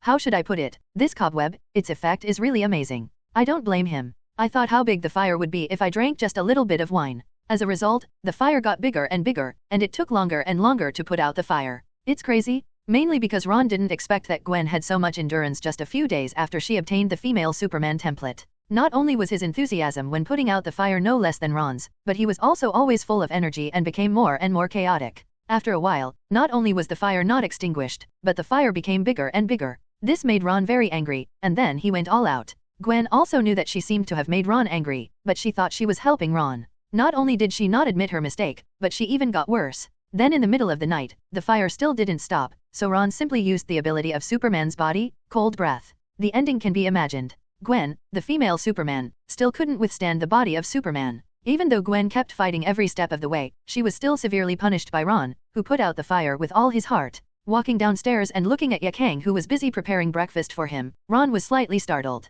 Does this count as being caught? Why do I feel guilty that I stole someone and was caught by my wife? Is this normal? Ron coughed dryly and walked down the stairs slowly. Yakang put the rice on the table and looked over with a smile. Sir Ron, you're up. Breakfast is ready. I learned it specially. I don't know if it will fit your chest. There's nothing unpalatable about it, it smells just. Ron said, looking towards the table. Huh? Wait. This, soft-shell turtle, loach, oyster, leek, and there is wolfberry and antler soup. No, how did you get these things together? Also, does he look so weak? Does he need these things? Yesterday he gave Gwen a huge defeat. Even with Yakang, he has nothing to fear from the two of them, right? In any case, this was the meal that Yakang kindly helped him to cook. In the spirit of not needing and not wasting it, Ron sat at the table with a smile and took a sip of the soup first. Sticky teeth, this is not wolfberry antler soup, this is clearly wolfberry antler porridge. Seeing Yakang looking at him with a smile, Ron chewed and swallowed without spitting it out. Soft-shell turtle, loach, this leek is good, bright? Ron finally finished enjoying the breakfast and was about to make a cup of tea to refresh himself every day when he saw that Yakang had already brought the tea over for him. Sir Ron, please use tea. Yakang brought the tea to Ron's mouth. Ron was about to say that he didn't need to serve him like this, he could do it on his own, and subconsciously glanced at the tea, silver goatweed, wolfberry, sheep whip, deer antler shreds. One who can resist it from far away from NM? Live? Ron took a deep breath. Yakang, I don't need these. Yakang's eyes were firm and he shook his head at Ron. Sir Ron, you don't know that after a boy's body is broken, his health will get worse and worse, so he must make up for it as soon as possible. When I was in the ninja world, I heard many examples of this. When they were young, they were overworked and did not take good care of themselves. In the end, when people reached middle age, they could only watch, and even women would cuckold them. It's all a matter within the aristocratic circle. It happens in every country. It can cause uproar at every turn. I've never heard of it. Isn't it all about fighting and killing in the ninja world? That's right, it's an anime. How could it be described in too much detail? It must be centered around the protagonist Dan Gongai. But now, Yakang has appeared. The ninja world is also a real world, and there must be messy and bloody things in the real world. It's so bloody that it can't even compare to the novel. What do you think of the family in Crocodile Hidden Village? The son is too stressed to learn ninjutsu and is worried that he will not graduate. The mother feels sorry for her son and patiently teaches her son ninjutsu. Anyway, there is no such thing as the worst, only the worst, and it is definitely the same in every world. After listening to Yakang's advice, Ron felt it was very reasonable, so he didn't refuse anymore and took the cup and drank. But the more he drank, the weirder Ron felt. It felt like the red flag at home was not falling, but the colorful flags were fluttering outside. 01400512 Fila 130111301. Ba. He has nothing to do with Yakang. He just has a sense of responsibility for bringing her into this world. He is responsible for Yakang coming to this strange world. There is no inexplicable idea. It's okay to force yourself to feel at ease. If you don't think about playing the leather drum that day, you still have some credibility. After a night of hard work, John Wick was contentedly watching Helen Wick make breakfast and lunch for him. For him, this scene was like a dream. No, he didn't dare to dream about it. Every time he dreamed, it was the scene of his wife's death. He stood up and walked behind his wife, hugged her, and put his chin on his shoulders. Helen, I feel like I am dreaming. Helen Wick looked back with a smile. Me too, I didn't expect to be resurrected and see you again. John Wick sighed. I didn't expect this to be true. When I was taken to the jar shop by Miss Yakang, I thought I would be killed, but I'm not afraid. I can see you after I die. That's not necessarily true. The world of death is very big, and it took me a long time to get to the world of death. Helen recalled the scene after her death. She didn't expect that people would actually have souls after death. She also didn't expect that there are still people who can resurrect others, and they are not even opponents to God. If Mr. Ron and Miss Yakang have any instructions, they must not be hasty. The world has been wondering what a person will be like after death, whether he will go to heaven or hell, and whether there will be an underworld. This time she not only witnessed it with her own eyes, but also experienced it from birth to death, and from death to life. After seeing the god of death, I didn't expect that there would be an existence in the real world that could compete with the true god. This existence is also the backing of his husband, so he must hold on tight. John Wick nodded heavily. You are right, I will definitely complete Mr. Ron's instructions as soon as possible. Helen Wick wanted to say something else, but suddenly, she saw John Wick's expression changed drastically. She felt a dampness and heat under her nose. She raised her hand and touched it, and there was a nosebleed. Then her vision went dark and she had no idea. Helen? Helen. This was the last voice she heard before she fell into coma. In the hospital, John Wick looked at the diagnosis certificate handed to him by the doctor, as if struck by lightning. Cancer, terminal stage. Helen died of cancer. Why would she still have cancer after she was resurrected? Wasn't this telling him that Helen would leave him soon? For a moment, he couldn't bear the blow and sat dejectedly in the corridor. John. Hearing the call, John Wick walked into the ward. Helen looked at him with a smile. Have you forgotten what I told you? Don't neglect Mr. Ling's instructions. It's okay to be resurrected. It's just a minor illness now. As long as you help Mr. Ron with all your heart, he will definitely be able to cure me. Hearing Helen Wick's words, John Wick's eyes gradually lit up. Helen, wait for me. I will come back to pick you up as soon as possible and ask Mr. Ron to cure you. After saying that, John Wick turned around and walked out of the ward. As soon as he left the ward, he saw a strong man standing at the door. John Wick was not short originally, but in front of this strong man, he was still not enough. He could see that the strong man in front of him was not the kind of guy with empty muscles, but a battle-hardened warrior. That's right, he is a warrior. If you look at his temperament, he looks like a king cobra that stares closely at the enemy and seeks to kill him with one blow, but he is not lacking in domineering power. The strong man in front of him seemed to only know how to be reckless, not afraid of injury, not afraid of death, and would kill all the lion kings who dared to challenge him. I just heard you saying, resurrection, the strong man asked, his voice as rich and resonant as the Lion King. Hearing the strong man's words, John Wick suddenly tensed up, his eyes narrowed slightly, and he subconsciously reached for the pistol. The strong man didn't care at all when he saw his actions. I'm not here to cause trouble. Is that your wife inside? John Wick held the gun tightly with his hand, and his voice was cold. I advise you not to do this, otherwise I don't know what I will do. Tenderness flashed in the eyes of the strong man. I also have a beautiful wife who loves me, and she gave me a pair of lovely children. As he spoke, a deep sadness appeared in the eyes of the strong man. John Wick was very familiar with this look, because this was him before, as if he saw his own shadow, which made him loosen his hand holding the gun. The strong man took a deep breath. I just heard you guys talking about resurrection. Can you tell me the way? I'm willing to give everything. I can't help you on this matter, John Wick said, but I can tell you an address where you can try your luck. After hearing the first half of the sentence, the strong man almost ran away, but the second half of the sentence made him seem to step out of the darkness into the sunshine. Then John Wick told him the address of the Ken store, and the strong man suddenly raised his head. My name is Frank Custer. John Wick knew that Frank was committed to him, just as he was committed to Ron. He shook his head and did not say his name. You don't have to thank me. If you can get help from that gentleman, I think we will meet again in the future. If not, BB. A person who has not been recognized by Ron is not worthy of his name. As for becoming his subordinate, there is a Ken shop here, and if you give him some time, he can cultivate a lot of subordinates who are stronger than Frank. Even if Frank can fight, he is just an ordinary person, and after John Wick saw the magic of the jar, how could he not yearn for it? Hello, Mr. Ron, please introduce yourself. I am S.H.I.E.L.D. Director Nick Fury. Nick Fury was followed by Phil Coulson, Natasha Romanoff, and others. Ron glanced at Natasha Romanoff in surprise. She actually used the super soldier serum? Nick Fury noticed Ron's gaze. Mr. Ron was surprised that he used the super soldier serum. Yes, indeed. Ron nodded. He didn't hide it at all, so his thoughts were normal. Ron didn't seem to be that difficult to get along with. Nick Fury got a rough understanding of Ron's temperament through a short period of time. Before coming, he made countless predictions, being domineering and rude. He even thought about whether Ron would attack them directly. This was definitely a small probability event, otherwise he would not dare to come here in person. But after thinking about it a lot, I didn't expect that Ron would be so easygoing, and his eyes couldn't help but twinkle. Miss Yakang. After saying hello to Yakang, Nick Fury continued, with Mr. Ron's advice, I still waste time on research, and I am overestimating my capabilities. Ron waved his hand. You can use it however you want. Everything you use belongs to you. It has nothing to do with me how you use it. That makes sense. Nick Fury looked around, and finally looked at the shelf behind the counter. Phil Coulson came over and said, that's the jar, it's amazing. Nick Fury nodded to him, and Phil Coulson immediately put the box he was carrying on the counter. Mr. Ron, let's buy a jar. Here is 3 million. Take a look. The money is right. Ron raised his hand, put away the money, and the jar flew in front of them. You know how to get 3.0, so I won't tell you. We'll do it ourselves. Nick Fury came to the counter, holding a hammer in his hand. The excitement in his heart was comparable to that of joining S.H.I.E.L.D. for the first time. The 10th did not become S.H.I.E.L.D. director. Kuka. Excited as hell, my hands were not slow at all, and I hit them 3 times in a row. When he looked at the light emanating from the jar expectantly, his face suddenly turned black and black aura appeared. These 3 soft white lights. Why did he feel a little dizzy when he looked at them? Oops, I have a headache. It can be said that his heart is excited, his hands are trembling, and he doesn't want to look at the jar at all now. Phil Coulson, what did you say? There was an imperceptible tremor in Nick Fury's voice.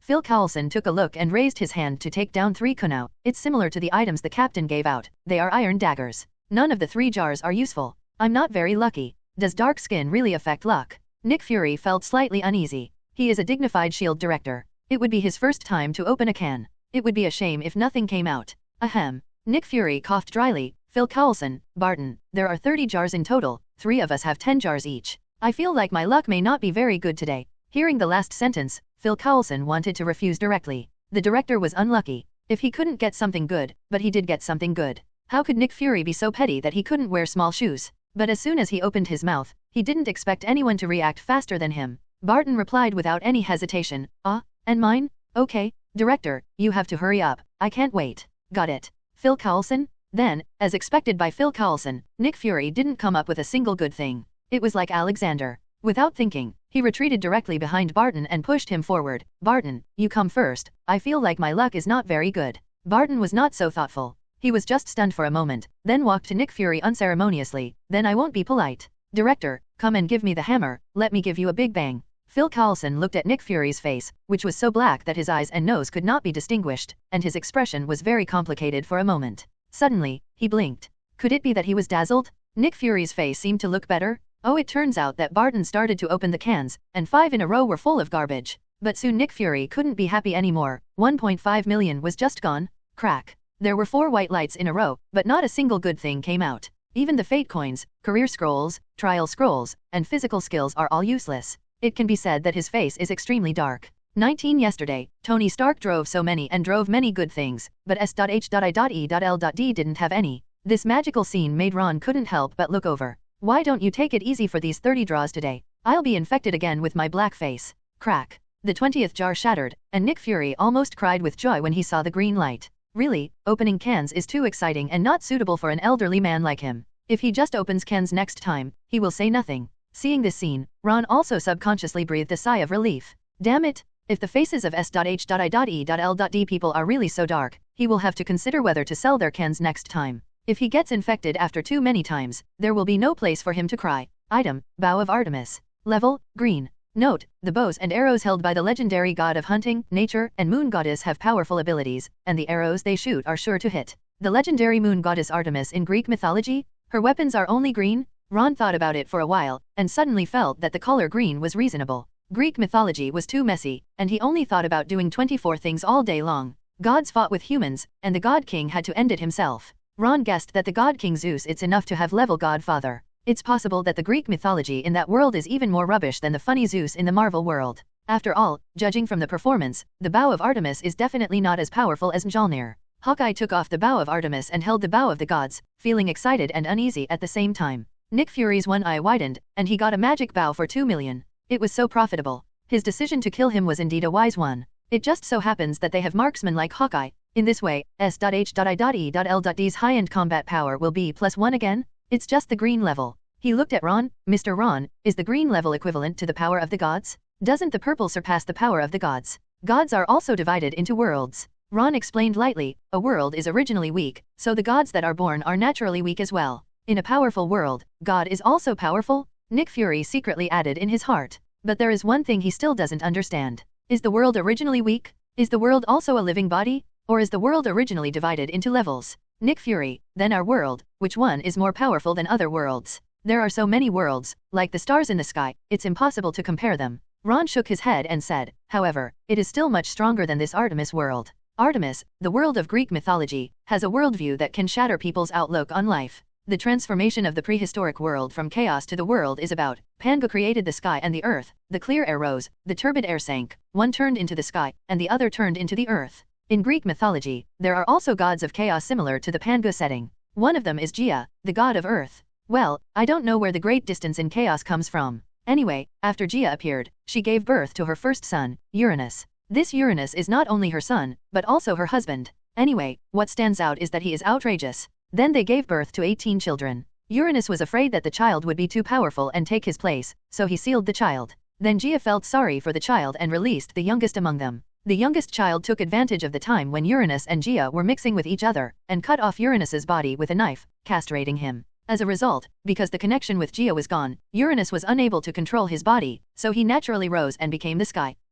Haha, this mythological system is comparable to Duluoziolo. Seeing that Ron had no intention of continuing to explain, Nick Fury stopped asking and called Phil Coulson over. You can take care of the remaining 10 jars. As promised before, Phil Coulson couldn't refuse. He raised the golden hammer and smashed all 10 jars without looking. The long-term pain was not as good as the short-term pain, so why bother to torture yourself one by one? But when Phil Coulson saw the bright pink light flashing among the white lights, his mood could no longer be described as excitement and anxiety. Say, by the way, what level is this pink? Phil Coulson was stuttering when he spoke. He was really numb at this moment. White, blue, green, purple, pink, the 5th level, the 3rd level of green are named after gods, then the 5th level, God King. Creation God? At least in S.H.I.E.L.D's records, no one has ever opened it. It doesn't matter what the other 9 items are now. Everyone is staring at the glittering jar, waiting for the items to appear. Item, World Gate, Mutant. Grade, Pink. Note, after use, a world door will be opened, connecting the mutant world. There are powerful super ability people in this world. Once opened, it cannot be closed, so please use it with caution. Nick Fury's eyes were so wide open that he almost took off his blindfold. He took a step closer and read the description of the item in a low voice. World Gate, connects to other worlds. I just heard Mr. Ron talk about other worlds and opened the door to the world. Phil Coulson and others were also surprised after reading the explanation clearly. Other worlds, unknown worlds, exploring new worlds is such a desirable thing. In the mutant world, is there a powerful super ability person? Mutant is the super ability person in that world, right? There is no mutant in this world, but it was opened in a can? Ron blinked. This is interesting. There is a seen person in that world, Magneto. If he collides with Nick Fury, I don't know what strange effects will be produced. Nick Fury gradually recovered from his excitement. Mr. Ron, what kind of world is this mutant world? How does its strength compare with our world? Once he gets it, he will definitely use it, otherwise what is the point of prescribing it? However, he was just asking for a try. After all, it was information from another world. What if Ron knew about it? If he can know the world's information in advance, this will be an advantage for him. Even if he cannot conquer it, cooperation is still a good choice. Seeing a group of people looking at him eagerly, even Yakang looked over curiously. Ron smiled and said, that world is our parallel world. We also live on Earth. We also have the Federation and New York. Even the world system is the same, but the power system is different. The same Earth? It turned out to be such a world? Nick Fury and others were surprised at first, then they couldn't help but ask, then what is the strength of their super abilities? What is the power system like? Can we borrow it? Their power comes from genes. People in that world have a recessive gene, X gene. Ron answered. When the X gene is activated, it will become a mutant, that is, a person with super ability. However, mutants' abilities are all kinds of weird. A weak person can't do much better than an ordinary person, and a strong person can easily destroy the entire planet. Mutants come from humans? And all humans have the possibility to become mutants? If all of these were activated, and everyone in the world would be super ability users, how powerful this world would be. It's unimaginable. The strongest person can even destroy the planet? The power Ron showed yesterday had already made them all numb. The series of events such as hand-rubbing nuclear explosions, resurrection, and defeating the god of death all demonstrate Ron's power. Even so, Nick Fury guessed that it would take a little more effort for Ron to destroy the planet, but Ron said it was easy for the strong mutant to destroy the planet? Stronger than Ron? Although he thought it was impossible, Nick Fury still put away his previous thoughts. Conquest was impossible. He could only see if he could cooperate. At this moment, Phil Coulson and others were all shocked to see such a powerful world. Mr. Ron, if I hold the bow of Artemis, what level can I reach among the mutants in that world? Hawkeye Barton asked with some dissatisfaction. His was the bow of the gods no matter what, and from the moment he held the bow and arrow, he felt the power of Artemis' bow strengthening his body. Strengthening to the peak, he is as sure as Captain America who has obtained the Brim template. Ron took a moment and said, the 3rd level is probably close to the 2nd level in strength. What I'm talking about is, after your body is strengthened. The 1st level is the Omega level, the 2nd level is the Alpha level, and the 3rd level is the Beta level. Except for the power of the 1st level, which can be said to destroy the world, the division of the 2nd level and the 3rd level of power is not strict. The only difference is whether there are flaws. Therefore, Hawkeye's strength is no longer weak. But Nick Fury didn't think so when he heard this. This is a green level item, with only 3rd level strength. Doesn't that mean that Captain America will also be beaten in that world? The angrier the more powerful Hulk is, in that world he is only 2nd rate? Calculating it this way, which calendar area is the 1st in the world, at the level of Ron? He didn't dare to think about it anymore. The more he thought about it, the heavier it became. Nick Fury no longer thought that Ron was weaker than Carol. So, is that a world that even Carol can't say can be compared? You must know that Carol is the strongest person in his mind. He physically travels across the universe and crashes spaceships. He is extremely strong. Can we find that magician from Kamartaj to collaborate? Huh? Wait. Wouldn't it be better to go to Ron directly? Nick Fury has now seen that as long as he doesn't provoke Ron, he won't say he will become a superhero, but he will definitely not trouble you. He likes a quiet life, like a kind of hermit. Mr. Ron, this door to the world, can I open it in a worry-free jar shop? Nick Fury did not hide his thoughts and spoke truthfully. If the other party is too tough, I hope you can help persuade them. Persuasion? Physics convinced. Ron didn't refuse, he wanted to see the gate of the world, what it was. Okay, but it's not suitable to put it in my store. How about this, you can find a place outside and send someone to watch it 24 hours a day. Don't let anyone disturb my rest. Nick Fury immediately said, no problem, I will send an agent to watch. Just kidding, this is the world gate of SHIELD. You must send your own people to keep an eye on it. What if someone sneaks across? They haven't conquered the other world yet. East City has been invaded by the other side. However, this matter cannot be decided at once. We have to go back and discuss it carefully. At the very least, how many people should be arranged and what kind of firepower should be deployed in advance need to be studied. The strong one, Ron, helped to stop it, but the weak one couldn't rely on Ron to stop it? Then just give Ron the door to the world. No matter how big a face Nick Fury is, he can't do such a thing. Ron is like a nuclear weapon, it only acts as a 633 deterrent. Nick Fury and others left for a long time before Tony and Steven thought of coming over to buy the cans, but when they heard that they were all sold out, they immediately turned around and left with disappointed faces. Sir Ron, how does it feel for the first time? Yakeng took advantage of Ron's eyes to be resting and quietly leaned into his ear and asked softly. Not yet, huh? Ron opened his eyes and saw Yakeng's curious little face. Not bad? Although he only said half of what he said, Yakeng still didn't understand. He blinked his big eyes and said, I want to try it too. After saying that, he jumped on Ron, aimed at the position, and covered him. Ron's mouth was covered and he couldn't speak. After a long time, Yakeng left with a scolding sound and looked hazily into Ron's eyes. Sir Ron, is this okay? Ron was silent for a moment. TMD? People are like this, what else do you want to say? No matter what I say now, it will ruin the atmosphere, so I simply stand up straight from the recliner and stride towards the stairs. Sir Ron, I also want to make that sports car of yours. It's just the two of us, I like the world of two people with Ling En. Okay, let's make the car now. How could Yakeng not be satisfied with such a request? Ron said seriously immediately. Get in the car and turn on the ignition, because Yakeng has been looking forward to Ron taking her for a ride. Ron's hand shook and he couldn't insert the key securely. Different from Gwen, Gwen is a lively type. When driving in the car, she dances and shouts, and always asks Ron to step on the accelerator, weld the door, or brake. Throw it all away. In other words, both of them have Superman physiques, and they are not afraid of overturning no matter how fast the sports car goes. Yakeng didn't have this kind of character. At the moment, he was no longer as carefree and generous as when he usually took care of Ron. Instead, he didn't dare to look directly at him. He just looked at Ron from the co-pilot. Song dared to look at Ron with his peripheral vision. Dang dang dang dang. Gwen pushed open the door of the jar shop and posed. Luo, Sister Yakeng? Huh? Where is she? The pose was in vain. There was no one in the store. At this time, Gwen's keen hearing discovered that there was someone upstairs. Huh? Is it upstairs? He walked quickly to the stairs and was about to go up. Yakeng?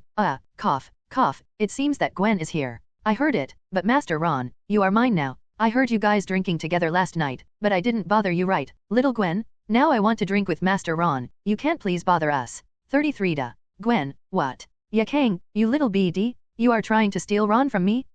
I'm just listening down below, I wonder how you are so embarrassed to be in front of me? However, an hour later. Oops, I'm so annoyed. Gwen slammed the door and left in anger. When she walked outside and looked back at the window upstairs, she had the urge to shoot out the cobweb and jump up to have a look. She could also fly up. Forget it, come back tonight. This thing connects to another world. Captain America looked at the door to the world in amazement. He was still training just now, but the usually enjoyable training did not interest him at all. The sandbag that could have allowed him to hit it a few times now exploded with just a slight touch. If he still had to hold back during training, it would be a waste of time. He even thought about whether to fight Hulk. Captain America was just surprised and shook his head. I'm not very interested in other worlds. There are many dangers in our world. I don't want to get involved in other worlds now. And Captain America looked at Nick Fury. I want to go see Carter. The voice was firm, leaving no room for Nick Fury to refuse. Originally he was very evasive, but after understanding the magic of the jar shop, he could gain powerful abilities and be resurrected. Why couldn't he be rejuvenated? Be young again? He still owed Carter a dance. After 70 years, he came back and he didn't want to leave regrets for himself and Carter. Things haven't even started yet. The strongest force shows that they will not participate. This incident made Nick Fury pinched the bridge of his nose helplessly. No one is stopping you. You can go see Agent Carter now, but what happens after you meet him? We didn't say we were giving up on her, but as you can see, Ron's jars do require luck. I opened 30 jars today, and these 2 items are the only ones that are useful. If you want to open the items Carter needs, you have to open them. How many jars and how much do they cost? S.H.I.E.L.D. is an organization that monitors abnormal events around the world. Due to Ron's incident, S.H.I.E.L.D. has been distrusted. Fortunately, Hulk showed great strength and was able to save SHIELD. The higher UPS are also willing to provide financial support. So, Steve, I don't want to interfere with Otherworld, but I want to make S.H.I.E.L.D. strong again through Otherworld and get the support of the Federation. S.H.I.E.L.D. is now equivalent to a decoration. Once Pierce dies, there will be no one to help him communicate with the 5 major federations. Maria Hill was suitable, but she was sent to monitor him, so she was very cooperative even if she didn't throw dirty water on him. So the problem Nick Fury faces now is that if the higher UPS don't send money, he will have no place to be greedy, no money to strengthen himself. Now Ron is here to take care of the situation. The strong man who can destroy the planet has Ron to help watch. The rest are supported by Hulk, Captain America, Hawkeye, and Natasha Romanoff who make up the number, and they are barely afraid. With such a good opportunity, if we reach a cooperation with the other party for mutual benefit, his S.H.I.E.L.D. might be able to open it to Otherworld. Even if you can't get through, you can still strengthen yourself and have the confidence to follow up with more funds. There is no fool here, and Bruce Banner also understands that entering the Otherworld will definitely require extremely strong force. But Banner raised his hand. Director, I can't participate in this matter. Hulk is out of control, you know. Banner shrugged. If Hulk went crazy and killed people he shouldn't have killed, all plans would be ruined. Dr. Banner, don't worry. Nick Fury explained, there is no need to go to Hulk unless it is absolutely necessary. Banner put down his hand. Then I have no problem, you can talk. Seeing that Captain America remained silent, Nick Fury comforted him again. Carter needs to open the can, and opening the can requires funds, and if S.H.I.E.L.D. does not show its own value, the higher-ups will not grant us funds. I don't need to explain this. Steve, you should understand. Okay, I agree, I am willing to be the first to contact Otherworld. In the end, Captain America agreed. His strong strength and inner sense of justice made him choose the 10th one. Are you afraid that I will trigger a war? Nick Fury pursed his lips. You really think highly of me. However, this matter cannot be decided in a short time. It takes at least a week to prepare. Iron Man. In a dirty and messy room in cold Siberia, the embarrassing scene of Tony announcing that he was Iron Man was being played on TV. That should have been yours. Cough. On the bed, a paralyzed old man looked at Tony and said angrily, don't listen to that rubbish and have a good rest. Ivan Vank patted his father's chest and gave him medicine. I'm sorry, Ivan. The old man was furious for a moment. All I can give you is my knowledge. The box I put away is the last thing I left for you. Asterisk. The old man died before he finished speaking. Ivan Vank's eyes turned red instantly. He suppressed the grief in his heart and poured wine into his mouth. His father didn't teach him anything else since he was a child. He always fought and drank. After a while, Ivan Vank came to his senses, handled the body of his father Anton Vank, and remembered the box in his father's mouth. He dug out the box from the trash, and suddenly, several drawings attracted his attention. It was a large arc reactor drawing with the Stark logo on it. But when he turned out the most important page of the drawing, Anton Vank's name was listed alongside Howard Stark. At this time, he finally understood what Anton Vank meant when he said, this should be yours. I'm so annoyed. You guys are not done yet. At night, Gwen came to the jar shop and flew directly upstairs. When she saw Ron and Yakang, she couldn't help it. It's been like this since she came in from school in the afternoon, and now it's midnight, and it's still like this. Isn't it tiring? Ron, how to explain this thing? He stopped in the middle, had a meal, and went shopping. After he came back, Yakang didn't let him go. Forget it. It's better not to explain. Yakang turned his head to look at her and licked the corner of his mouth. Gwen, I knew you would still poop at night. I specially waited for you here. Master Ron, do you want to come with me? Damn it. Do you know what you are talking about? Not to mention Gwen, Ron was shocked. Together? Although every man likes this, it cannot be said openly, let alone done. Just as Ron was about to say something, he suddenly realized that he seemed to be hallucinating. Because, Wen suddenly said, put it away well. 2 hours later, Ron looked at the bed with a helpless expression. He raised his hand and all the mess was wiped away. That night, he was so busy that he even forgot about the opportunity to extract items, and casually muttered extract. 30 items suddenly appeared in front of him. Ron just glanced at them and his face darkened. Sure enough, he was still infected, and none of them were useful. As usual, I threw away what should be thrown away and boxed what should be boxed. There were only 2 left, which could only be regarded as collectibles, 1 Eternal Spear and 1 Tesseract. Yakang, you really don't have to do this. Looking at the table full of oysters, Ron frowned. If someone saw him, they would think something happened to him. Well, you see, this is a kind of spiritual wine that nourishes yin and yang. I just drink it. This turtle soup is taken away. Just kidding, does he need this kind of thing? The body of Superman. The Emperor? The controller of Chaos Force? The body is awesome. Ron opened the door early today, but no one came to buy cans. For several days in a row, Yinan spent time in this happy and boring life. During this period, Phil Coulson from S.H.I.D.L.D came to buy a can, but he happened to bump into Steven. Steven bought 10 and Phil Coulson bought 20, but neither of them produced anything. Ron once suspected that Phil Coulson had infected Steven, causing Steven to also turn black. After closing the store at night, Ron didn't take it seriously and used the chance to draw. As a result, he got 30 rubbish. He almost cursed out loud. He must have been infected by Phil Coulson and Steven. Tony also came once and opened 30 cans, but got nothing. He didn't care. He had a lot of money and was willful. He just smashed it for fun. With the previous experience, Ron saved up the number of draws after seeing Tony open a bunch of rubbish and waited for the next time. A few days later, Ron opened the door as usual to welcome customers. As soon as he opened the door, he suddenly caught a glimpse of a familiar guy across the street. He was wearing a sanitation worker's uniform, which was bulging. It was obvious that something was hidden inside. I wonder if the people around him were blind and couldn't see it? Ron blinked. Isn't this Ivan Vanko, the villain of Iron Man 2? How did he find him here? He shouldn't be at the racetrack. Oh, that's right. Tony's body has recovered, so there's no need to indulge himself, so he didn't go racing. And Tony, most of the time, is either in his studio or occasionally comes back to the can shop. Seeing Ivan Vanko's eyes sweeping across the door of his shop from time to time, Ron showed an expression of watching a show on his face, Iron Man vs Whiplash. Sir Ron, what's wrong? Seeing Ron standing at the door looking out, Yaking came over with a cup, and a familiar smell came from the cup. Spiritual wine that nourishes yin and yang. It's okay, there's a good show to watch today. Ron took the cup. Yakang, this kind of wine is not suitable for drinking with a cup. Don't you have a wine gourd? Use that in the future. Just kidding, drinking with a cup is seen by others, and the smell is so strong. Which decent person would drink this kind of wine at any time? Okay, Sir Ron. Yakang turned around and changed him to a gourd. Sir Ron, John Wick contacted me yesterday and said that the High Table heard that I wanted to become an elder, so they specially set up a position of Great Elder for me above the elders.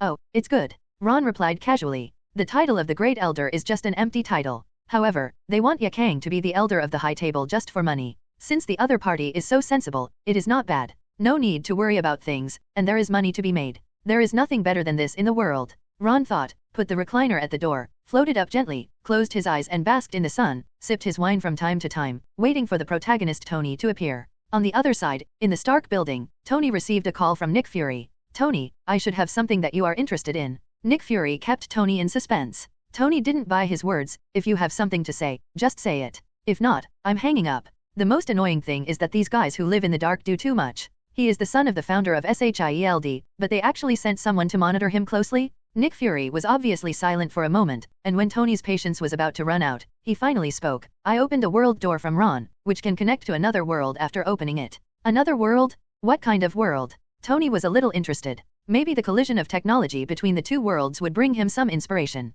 We haven't explored it yet, so we don't know what kind of world it is, but according to Ron, that world is also Earth, similar to our parallel world. Nick Fury replied. Didn't explore? Don't know. Tony frowned. Are you planning to let me be your cannon fodder to explore the way? By the way, does my dead father know that you are doing this? If he knows, will he come back from the underworld to take you away? Headache, talking to Tony, it's really a headache? Nick Fury rubbed his temples. You are not an explorer. Steve is the first to cross over to check the situation. If possible, he will establish contact with the other side. Now you think about it, are you interested? Nick Fury didn't want to beat around the bush with Tony, and said all the information he could say in one breath. Talking to Tony was too annoying. Oh, if you don't want me to die, then we can still discuss it. Tony raised his eyebrows. Okay, then you come to S.H.I.E.L.D to talk, or I send someone to talk to you. Nick Fury said. No. Tony refused directly. I'm going to open a can. Let's meet at the can store. I don't want to meet S.H.I.E.L.D alone. Nick Fury resisted the urge to get angry and exhaled. Okay, I'll let Phil Coulson wait for you there. Listening to the hung-up call, Tony's mouth curled up. This is just the beginning. He sent people to disgust me, coveted my iron armor, and hid my father's things from me. I have to settle the account. Pepper, I'm going to the can store. Are you going? Tony looked up and asked. Over there, Pepper was sitting in the boss chair, constantly flipping through the documents. Hearing this, she suddenly understood. Do you think I can go? There are so many jobs, and you don't care about any of them. Let me arrange them all. I think you gave me the position of CEO just to make me work like a cow and a horse for you. Sorry, The main theme of this scene is that one thing subdues another. Go quickly, I'm annoyed when I see you.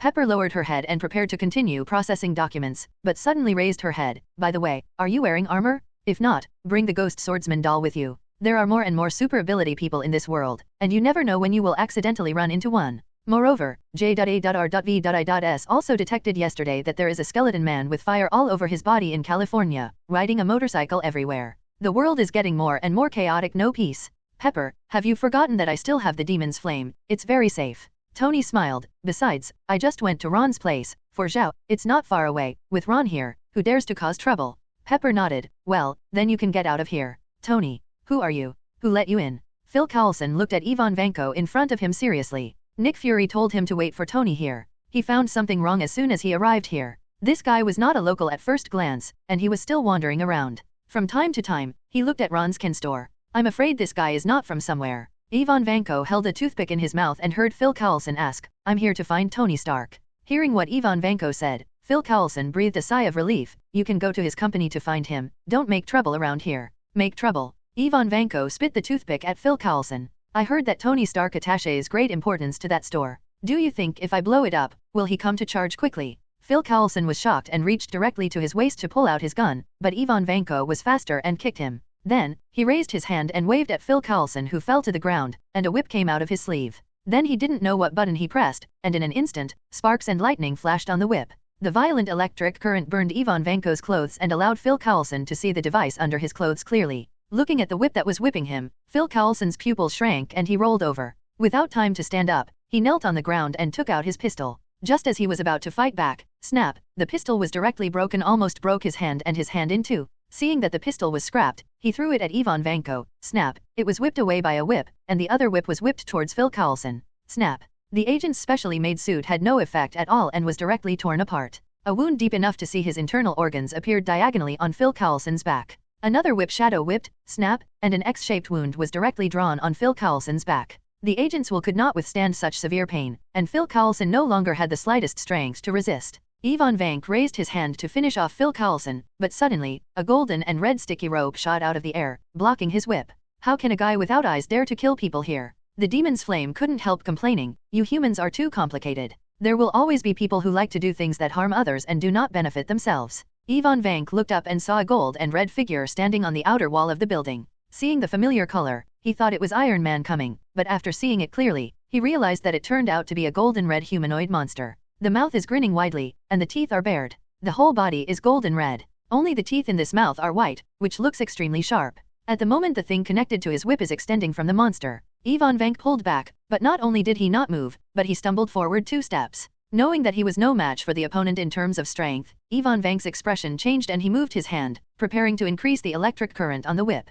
Hey, where did that reactor on your chest come from? Who made it? At this time, Ivan Vank's familiar voice came from the demon's flame, Tony Stark. In an instant, Ivan Vank recognized the owner of the voice. He raised his head sharply. Are you Tony Stark? The son of that thief? Sure enough, the son of a thief is still a thief. I made this reactor myself, isn't it no worse than yours? Ivan Vank wiped the microreactor on his chest and challenged Tony. Thief? Tony almost stopped laughing. He relied on his own wisdom to create a microreactor in a simple cave. Although he was hit by Pepper as soon as he came out, his genius cannot be erased. Zizzy. Ivan Vank didn't want to talk nonsense to Tony. Now that Tony had appeared and the person he was waiting for was here, killing Tony was his purpose. He directly increased the electric current and the white electric current followed the whip. It spread towards the demon's flame. The demon's flame ignored it and allowed the electric current to flow through his body. Hiss. This thing feels so good. Fake squid. Can you deal with him quickly? The demon's flame was so happy that Tony was numb. The demon's flame also knew that this was not a good time, so he jumped down from the building, stretched out his sharp claws, and grabbed Ivan Vank.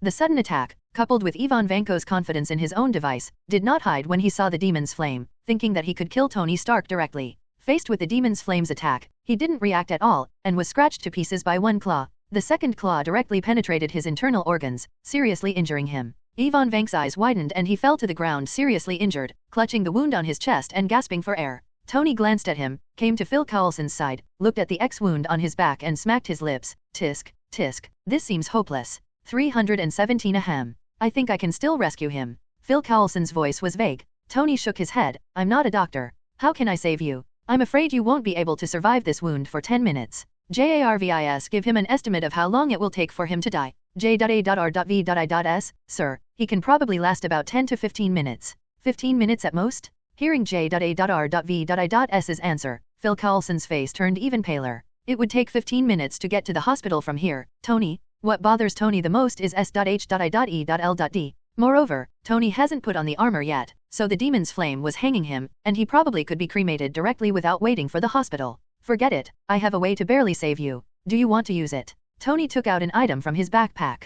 Tony tossed it as if he wanted to load it, but suddenly thought of the introduction of the fate coin, and hurriedly put it in Phil Coulson's hand and said, "This thing is called a fate coin. According to the introduction, if you throw it, you will live if you are lucky. Luck if it's not good, you'll die. Do you want to try it?" Phil Coulson couldn't hear what he said at this time. He could only vaguely hear that throwing this thing up would save his life. He held the fate coin tremblingly and threw it up casually. Tony's eyes were fixed on the fate coin in the air. Just by looking at the introduction, you can tell that this thing is very evil. Even if he dies, he won't be able to use it. Today, I'm going to do an experiment with Phil Coulson. If he's alive, it's good, but if he's dead, it's pretty good too. Next to him, Ivan Vank, who fell to the ground like Phil Coulson, looked at the fate coin with dull eyes. At this time, the fate coin suddenly flashed and glowed green, and the green light fell directly on Phil Coulson's head. Then Tony saw that Phil Coulson's injury was healing at a speed visible to the naked eye, but in just a few seconds, Phil Coulson, who was half dead just now, stood up like a normal person. If it weren't for the clothes on his back and the X shape, he might even have thought it was an act.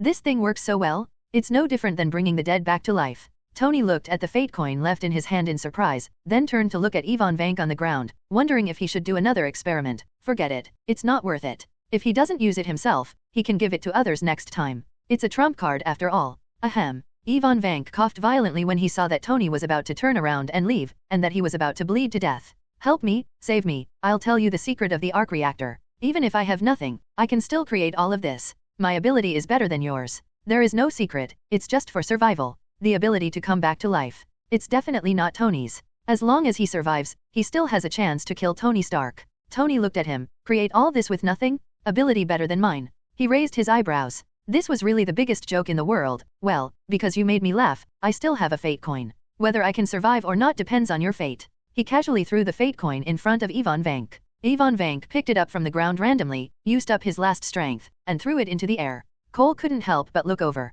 Did he do this just now? This thing can actually fully recover from serious injuries and dying. It seems that the director should mention it. S.H.I.E.L.D. should collect more of this thing and carry it with him when going out in the field. This is terrible, it's like a second life. While he was still thinking this in his mind, he saw the fate coin flashing light. Phil Coulson's eyes were filled with curiosity, Ivan Vank's eyes were filled with desire, and Tony's face was full of expectation. The light of this destiny coin seems to be different from Phil Coulson's just now. Then why is there a 50% chance of death? Boom, click. At this moment, a thunderbolt suddenly appeared in the clear sky and fell directly on Ivan Vank's head. Okay, he was struck to death by lightning. Tony shrugged. "This is the way you chose to die. Tisk, tisk, it's so miserable. Just look at it, it's all blurry. Phil Coulson, leave this person to you." Tony's voice woke up Phil Coulson. "Damn it. Fortunately, I just thought about it and haven't really started to do it yet. If this is done by one person, whether the field agent is still alive in the end will not matter." "No problem, I will arrange for someone to handle it," Phil Coulson quickly replied.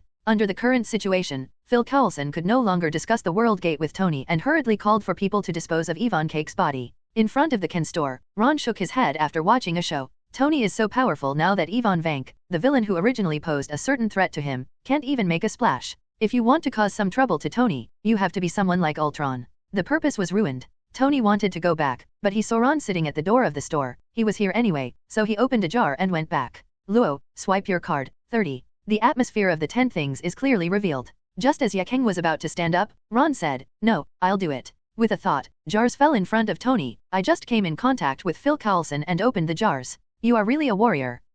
Tony was stunned. Why couldn't he open the can after contacting Phil Coulson? He didn't understand, but he still kept it in his mind silently. He originally wanted to go back and ponder the meaning of Ron's words, but then the jar told him everything. Click, click. Accompanied by the sound of 10 jars breaking, the white light dissipated, revealing the garbage inside, and Tony had some vague enlightenment. Click, click. Another 10 cans in a row, still the familiar white light, still useless garbage. Tony's eyes widened. Isn't it? Phil Coulson will bring him bad luck? Tony doesn't believe it. His power is almost as strong as the legendary god. Is there really such a thing as bad luck? Kuka, kuka. This time he smashed 5 of them, but the white light was still there. But there is finally a piece of trash inside that is not useless item. Trial scroll. Ron sighed. "Look, I'm telling you, the people in SHIELD are poisonous. Maybe it's because their director's face is too dark. A few days ago, Steven came with Phil Coulson, and all the 1 million in my jar were opened, and not a single, good thing came out. There are only 25 people out there, and even though he is a rich man like Tony, he can't help but look ugly. I want to see if my luck is really so bad.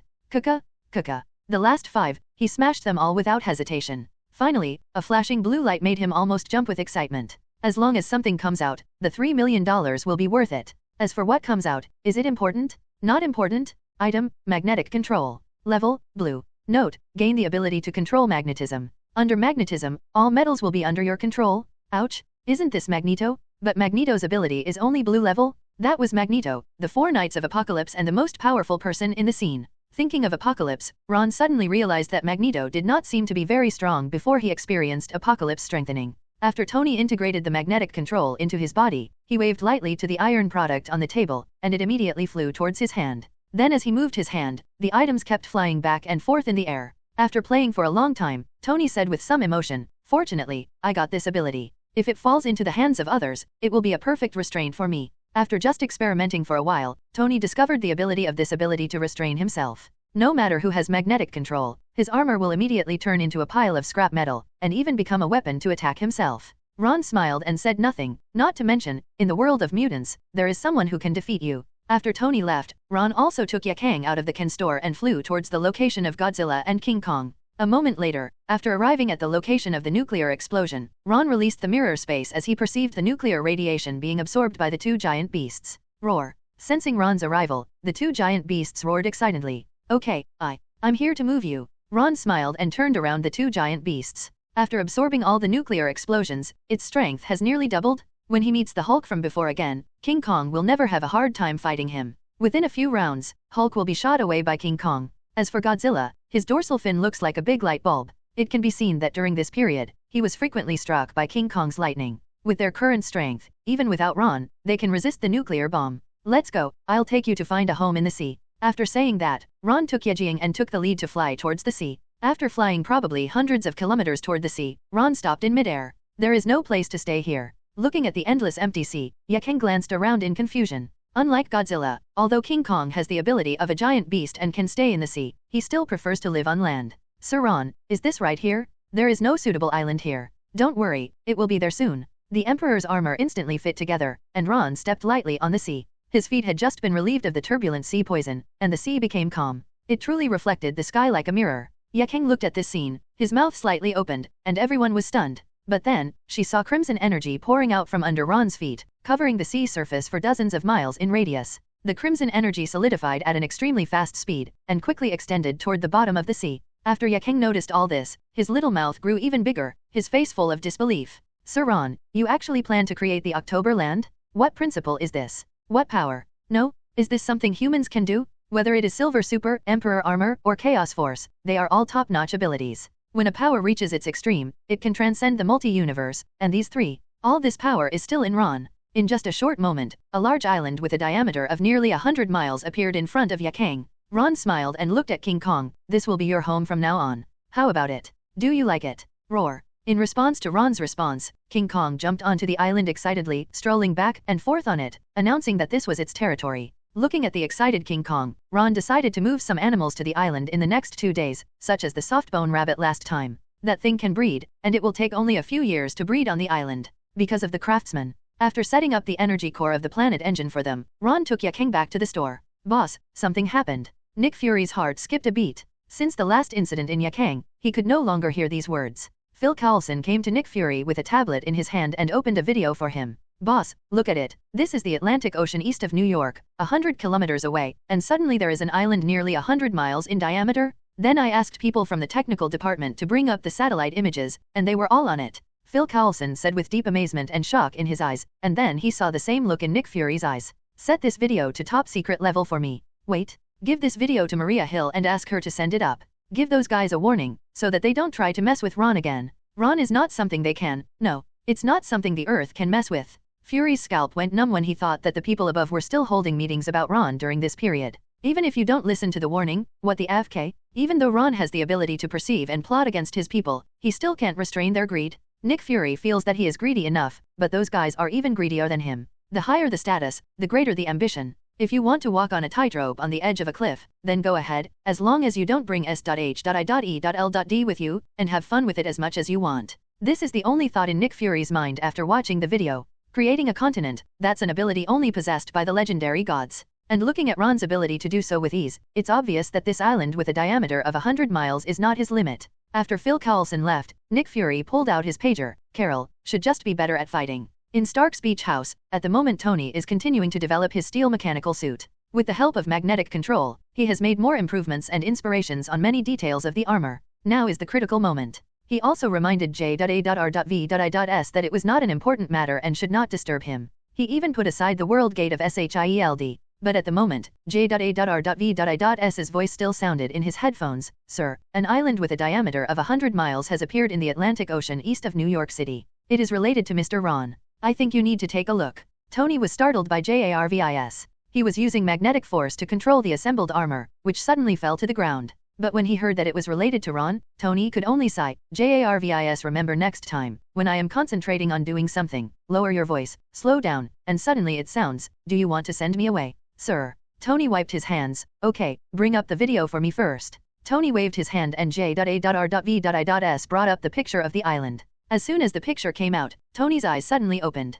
This is in eastern New York? You brought up the previous satellite map for me and compared it. Two pictures are put together. One is now and the other is half a day ago. Is this the continental plate drifting? Tony was silent for a moment, put out the video about Ron. Damn it, this is unreasonable. Is this kind of ability a human being can have? Is it possible for technology to create an island? That location is in the deep sea, and it is impossible to create land from the sea. Tony's eyes were shocked, but his brain was thinking rapidly. In addition to super ability, what kind of technology could achieve this scene? Time? Space? Proton? Molecule? Atom? He analyzed it countless times in his mind in an instant. He knows that this kind of ability technology can be done, but it will definitely take hundreds of years. The technology of creation and the destruction that humans are currently pursuing are completely unrelated technology trees. Fortunately, he is not an enemy, otherwise, how should we build an anti-Ron armor? Tony was lost in thought. Can't wait any longer. Sitwell looked at the received message with a livid face. Nick Fury actually opened a door to the world and planned to communicate with people in other world.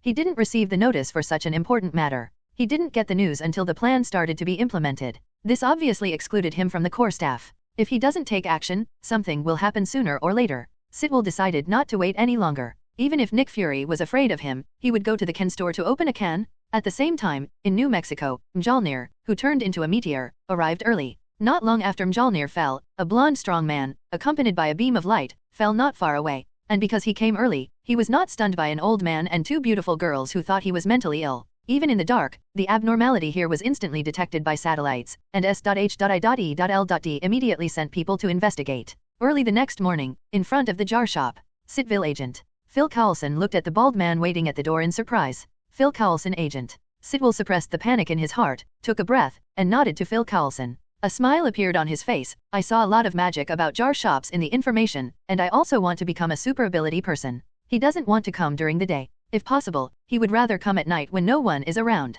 Hui Wen and will only sell 30 jars. Phil Coulson's eyes flashed and he nodded in understanding. Yes, I also long for super ability, but unfortunately, my salary does not allow it. It's only $200,000 per year, which is only enough to open 2 cans. He can't live without eating or drinking. I can only do my best to run errands for Nick Fury. I don't know when I will be one. Creak. At this time, the door of the jar shop was opened. Mr. Ron. The two walked in and saw that Ron was the only one in the store. The villain said hello to Ron. Sitwell said to Ron first, Mr. Ron, I will buy 10 jars. If it wasn't Phil Coulson who met him today, he would have bought 30 cans at any cost. Phil Coulson didn't say much and said to Ron, I want the rest. Okay, I really like the days when I can close the door as soon as I open the door. Ron collected the money and waited expectantly for the two of them to open the jar. But while they were there, I took an extra look at Sitwell. This wasn't Hydra lurking. No, wasn't this an agent of Snake and Shield? It took so long for Hydra people to dare to open the can. This was too cowardly. How did he know that he was not a coward at all? He killed several of Hydra's smugglers in one breath.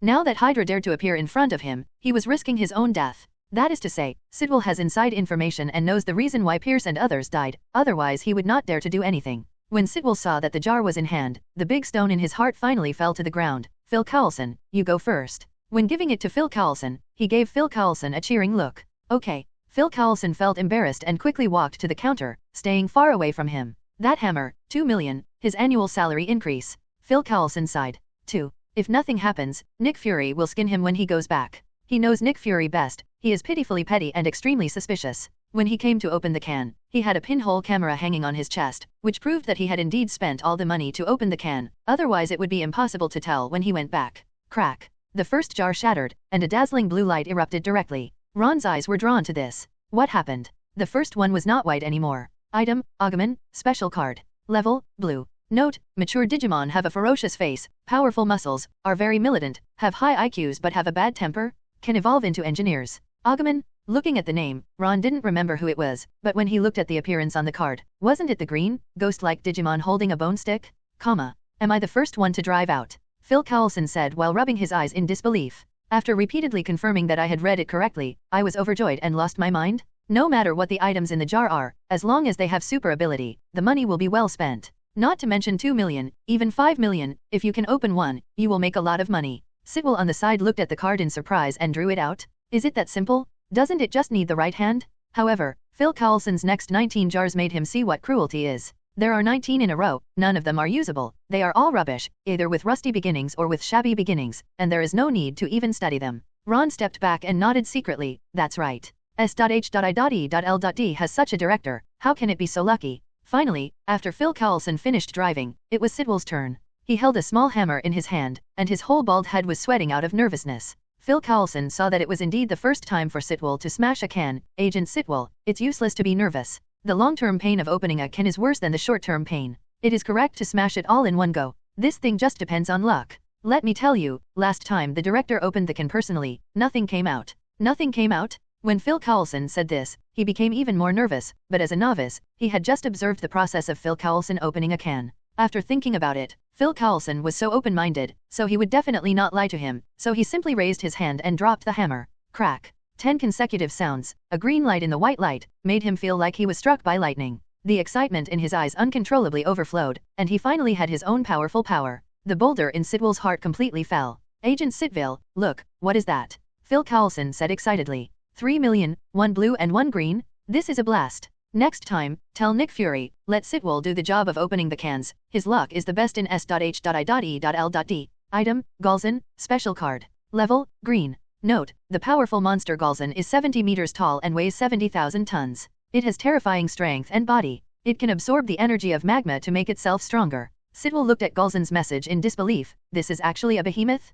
I fired a behemoth. After Ron's attack on New York, behemoths represented power. Except for nuclear weapons, humans had no way to deal with them. This is what Sitwell dreamed of. Mr. Ron, is this a giant beast? Yes, yes, yes. Ron frowned impatiently. Was he so excited to open a monster? As a giant beast, it is physically powerful and its strength can basically grow infinitely. It is possible to grow to the purple level, or even the pink level. However, at the same level, there are also strengths and weaknesses. Galzin and Godzilla are at the same level, and they will only be beaten violently. I'd like to remind you that Galzin has self-awareness, and it would be beneficial to cultivate more relationships with him. Yes? Thank you, Mr. Ron, for reminding me. After hearing Ron's words, Sitwell quickly thanked him. Agent Sitwell, you are now the strongest in the entire S.H.I.E.L.D. Phil Coulson exclaimed as he walked out of the can store. What a giant beast. I thought the giant beast was controlled by Ron, but I didn't expect that it could actually come out of the jar. And it has a green level as soon as it appears, which is no weaker than Captain America who obtained the bronze template, and it can continue to grow.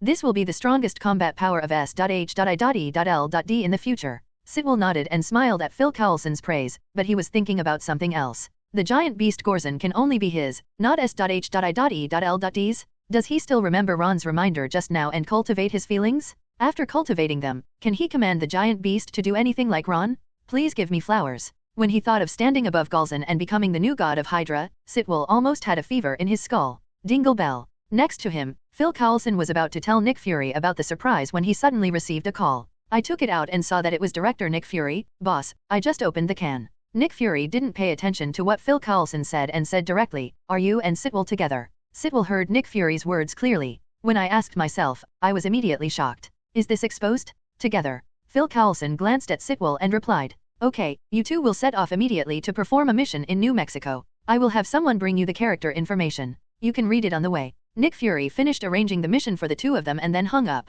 The call was disconnected. A moment later, a helicopter landed in front of the two people. Inside, Hawkeye Barton was looking at the two people. Let's go, maybe we will see the legendary Thor this time. What? Thor? Sitwell and Phil Coulson looked at each other, looking at each other. Barton threw a piece of information to the two of them. Take a look, this is the mission information. There are two pictures at the top of the information. One is a meteorite crater. There is no meteorite in the crater, but a hammer. The moment Phil Coulson saw the hammer, his eyes widened and he looked at Hawkeye in disbelief. This hammer. Hawkeye nodded. Is it the same? Yes, I thought it was Ron's too. Look down, there is an explanation below. The other picture is a blonde man who claims to be Thor, the son of the father of god Odin. The hammer is his weapon, Mjolnir. Seeing this information, Phil Coulson was stunned. Mjolnir? No wonder the hammer in Ron's shop can release lightning. No, that's not the point. This is Mjolnir, the legendary weapon of Thor, and there are so many in the store. Wholesale? Thinking about the collection in Ron's store, he was suddenly shocked. Those wouldn't be artifacts, right? Wait. He didn't notice it just now, but at a glance, he seemed to see Tesseract on the wall. Fake? Real? Isn't Tesseract collected by S.H.I.E.L.D? If it's lost, he, the director's confidant, will definitely know. So, Ron can even wholesale Tesseract? Phil Coulson put away the endless fantasies in his mind, took a deep breath, and suppressed all these thoughts in his heart. Everything will be discussed when he comes back. At worst, he can ask Ron directly. As long as he is polite, Ron will not embarrass them. At this moment, Sitwell has also finished reading the information, and his heart is calm. Thor is just like this. Even human agents can catch him. How dare he call himself a god? He is not even a false god. Even if he released Galzan, he could directly hammer Thor into a meat pie. The behemoth is the strongest. Arriving at AS.H.I.E.L.D base, the three changed to Quinjet fighters and quickly set off for the destination. Soon, the three arrived near the meteorite crater in New Mexico. Seeing the agents quickly building a temporary base, Phil Coulson glanced at Hawkeye. Hawkeye nodded and took the lead. Follow me. Coming to a room, Phil Coulson saw the blonde man in the bulletproof glass at a glance. Do you know who I am? I am Thor, the son of Odin. I am a god. How dare you mortals insult God? The strong man struggled hard and roared. Seeing Thor's crazy face, not looking like a normal person at all, Phil Coulson's expression was very complicated. He turned his head and looked at Hawkeye. Are you sure he is Thor? Not a mental patient who escaped from a mental hospital. Hawkeye's eyes were also complicated. I compared the information database. There is no such person, and he suddenly appeared here. Satellites are now monitoring all events related to supernatural powers at all times. He was brought to the Earth by a beam of light after the hammer suddenly appeared. Alien? God, is it an alien? Phil Coulson's eyes fixed. Hawkeye shook his head. I don't know, but the legend of Thor and the god King Odin is thousands of years old. In other words, if this guy in front of him is really Thor, he has lived for at least thousands of years? Go find him, don't go find him, go find him, don't go find him. Listening to Gwen counting her fingers, Pheromon couldn't help but fly out. You only have 10 fingers in total, and you will never go to me if you count like this. Come, I'll teach you. Change the way, start counting from not going to him. I guarantee you will be satisfied. Snap. Gwen snapped her fingers at Pheromon. I'm not a fool, don't I know this? Damn Gwen, I'm kind enough to give you advice, but you actually moved your fingers against me. Pheromon flew back, and her body size instantly changed to the same size as a normal person file size. If the fairy doesn't show her power, do you think she's a little baby? Ah. With a roar, Pheromon pounced on Gwen in a daze. Fairy beast, you can actually grow bigger. Gwen pressed Fairy beast under her body and asked in surprise. Why didn't I hear you say that? Pheromon resisted vigorously. You didn't even ask. It's true, Gwen, that you don't even say a word to me when a friend comes to your house at this time. Gwen's mother heard the noise of fighting in Gwen's bedroom. Seeing that the door was not closed, she stuck her head in. You, who are you? When she saw the situation inside clearly, she was instantly dumbfounded. Mom. Gwen jumped up from the bed in a hurry and slipped out of the door. A long while later, in the living room of Gwen's house. Oh, Aunt Helen, let me help you get the plate. I can fly, I can move very quickly. As soon as he finished speaking, there was a crackling sound of plates breaking, and then Gwen's mother hurriedly ran out of the kitchen. Oh, Rachel, stop picking it up, stop picking it up. You didn't move your hands, did you? Let Auntie see if you're hurt. Seeing her mother's distressed look, Gwen felt awkward because she was clearly her biological child. I don't know what happened, but just after her mother discovered it, Gwen told her the truth. She had opened the fairy beast in Ron's shop, and it had been bound to her. Then, since everything was said, there was no need to hide it, so Gwen simply called out the fairy beast. As a result, the more Gwen's mother liked her, the closer she became to them, and she almost adopted her as her daughter. Gwen's mother also gave the fairy beast a name, Rachel Stacy. Now, here it is. While Gwen was still wondering what all this was about, Helen lectured her. Gwen, what are you doing? Sister Rachel has never worked before. It was so difficult to live in the digital world before. Why didn't you just say take the plate? Just like your father, sit there and watch. Gwen, no, I am my biological child. He rolled his eyes and stood up helplessly. Okay, I'll take care of it on 9/13. Looking at Pheromon's sincere little eyes, what can she do? It's not intentional, nor is it green tea. This little guy's character is like this. He always likes to help when he is in a hurry. If he helps, he will be unhelpful. He is cute and cute. No wonder Gwen's mother liked it. Helen, Gwen is, huh. As soon as George walked into the house, everyone was shocked. Who is this little girl wearing Gwen's clothes and with a pair of wings? This is Rachel Stacy, my goddaughter. Gwen's mother said, patting the fairy beast's little head. George looked at Gwen with doubtful eyes. What on earth is going on? Can Gwen tell Daddy? Fairy beast? Oh, that's Rachel. I opened the jar from the jar shop. Gwen said to George, she is a Digimon in the digital world. She is very strong and is my fighting partner. After listening to Gwen's words, George suddenly asked, Gwen, what do you think if I go to the jar shop to open a jar? The security problem in New York has been getting bigger and bigger recently. Since the last time Ron rubbed a nuclear bomb with his bare hands, some guys with some super abilities have appeared. They have all formed a certain unspoken rule that they will not go to the core area of Manhattan to cause trouble, but will only fight and kill in other areas. As long as they don't offend Ron, the strongest super ability user, they will be safe. This has resulted in the New York Police Department's police force being severely depleted and simply not sufficient. Now he suddenly realized that since Gwen and the others could open the can, why couldn't he? As the chief of the New York Police Department, if he takes the lead in becoming a super ability person, New York will also have its own team of super ability people. Gwen thought for a moment, it's not impossible, but there is a problem. A jar costs 100,000 yuan. You won't forget it, right? George, this jar doesn't have to be opened. On the other side, Nick Fury came to the jar shop for the second time. Mr. Ron, do you know anything about this person? He took out Thor's picture and handed it to Ron, along with a picture of Mjolnir. I know, Thor. Ron just looked up and replied casually. Is it really Thor? Nick Fury was shocked and asked again, do you know why he came to Earth? Ron raised his eyes and looked at him. Are you 100,000 why? Ask me, I am Thor. If you have any questions, you wouldn't ask him in person? This is the first time I've ever seen someone trouble someone with nothing. Nick Fury. Go, get out. It's closing time now. I'm not responsible for picking up customers, and I have no obligation to answer your questions. Ron raised his hand and Nick Fury appeared outside the store. Nick Fury, I always feel like he dislikes me. Why? Watching Nick Fury leave, Yakeng came down from upstairs. Sir Ron, Thor, is Thor really a god? Ron smiled and replied, do you think God is stronger than me? Yakeng blinked, came to Ron's side, leaned down and said, definitely not, Master Ron is the strongest. I don't think you're talking about strength.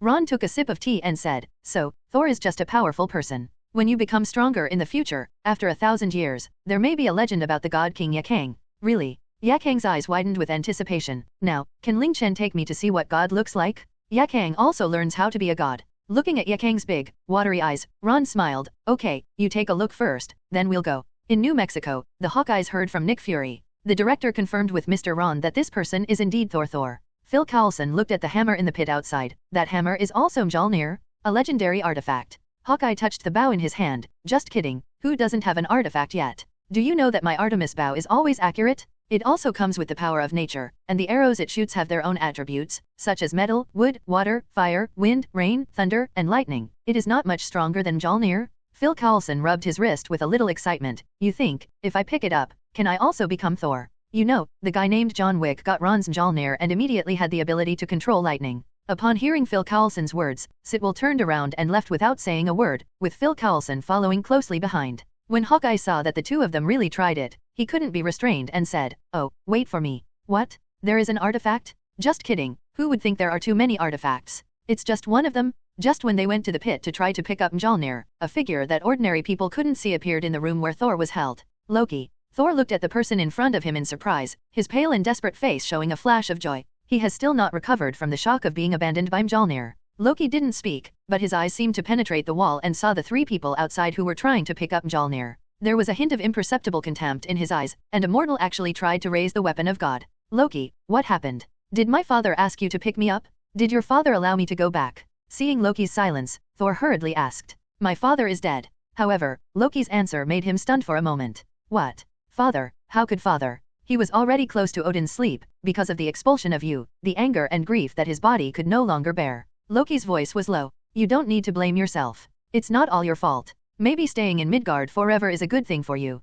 I can't take you back either. This is my father's last order, I can't disobey it, and my mother doesn't allow you to go back either. This last sentence made Thor unable to hold back any longer, and tears instantly fell from his eyes. Loki, I'm here to say goodbye to you, brother. I'm sorry that I can't help you. No, it's me who should apologize. Thor stopped his tears and said with a choked voice, thank you for coming to see me. However, when he raised his head, Loki was nowhere to be seen. Thor lowered his head and said, goodbye, brother. In the crater, Phil Coulson and the others tried their best, but they couldn't make Mjolnir move. Even Phil Coulson called Agumon out. Agumon tried for a long time, but Mjolnir didn't move at all. The appearance of Agumon startled Hawkeye, and then he looked in surprise at this Digimon, which was the same color as Hulk and was over 2 meters tall. He actually perceived a threat from the blue-level Agumon. It's so heavy. If anyone can lift it, even if it's used to hit people, not many people can carry it. Phil Coulson sighed with emotion, and the three of them, plus Agumon, turned around and headed towards the base. Suddenly Agumon frowned. I seem to smell a strange smell. But it stopped and sniffed for a long time, but found nothing. It seems that I smelled it wrong.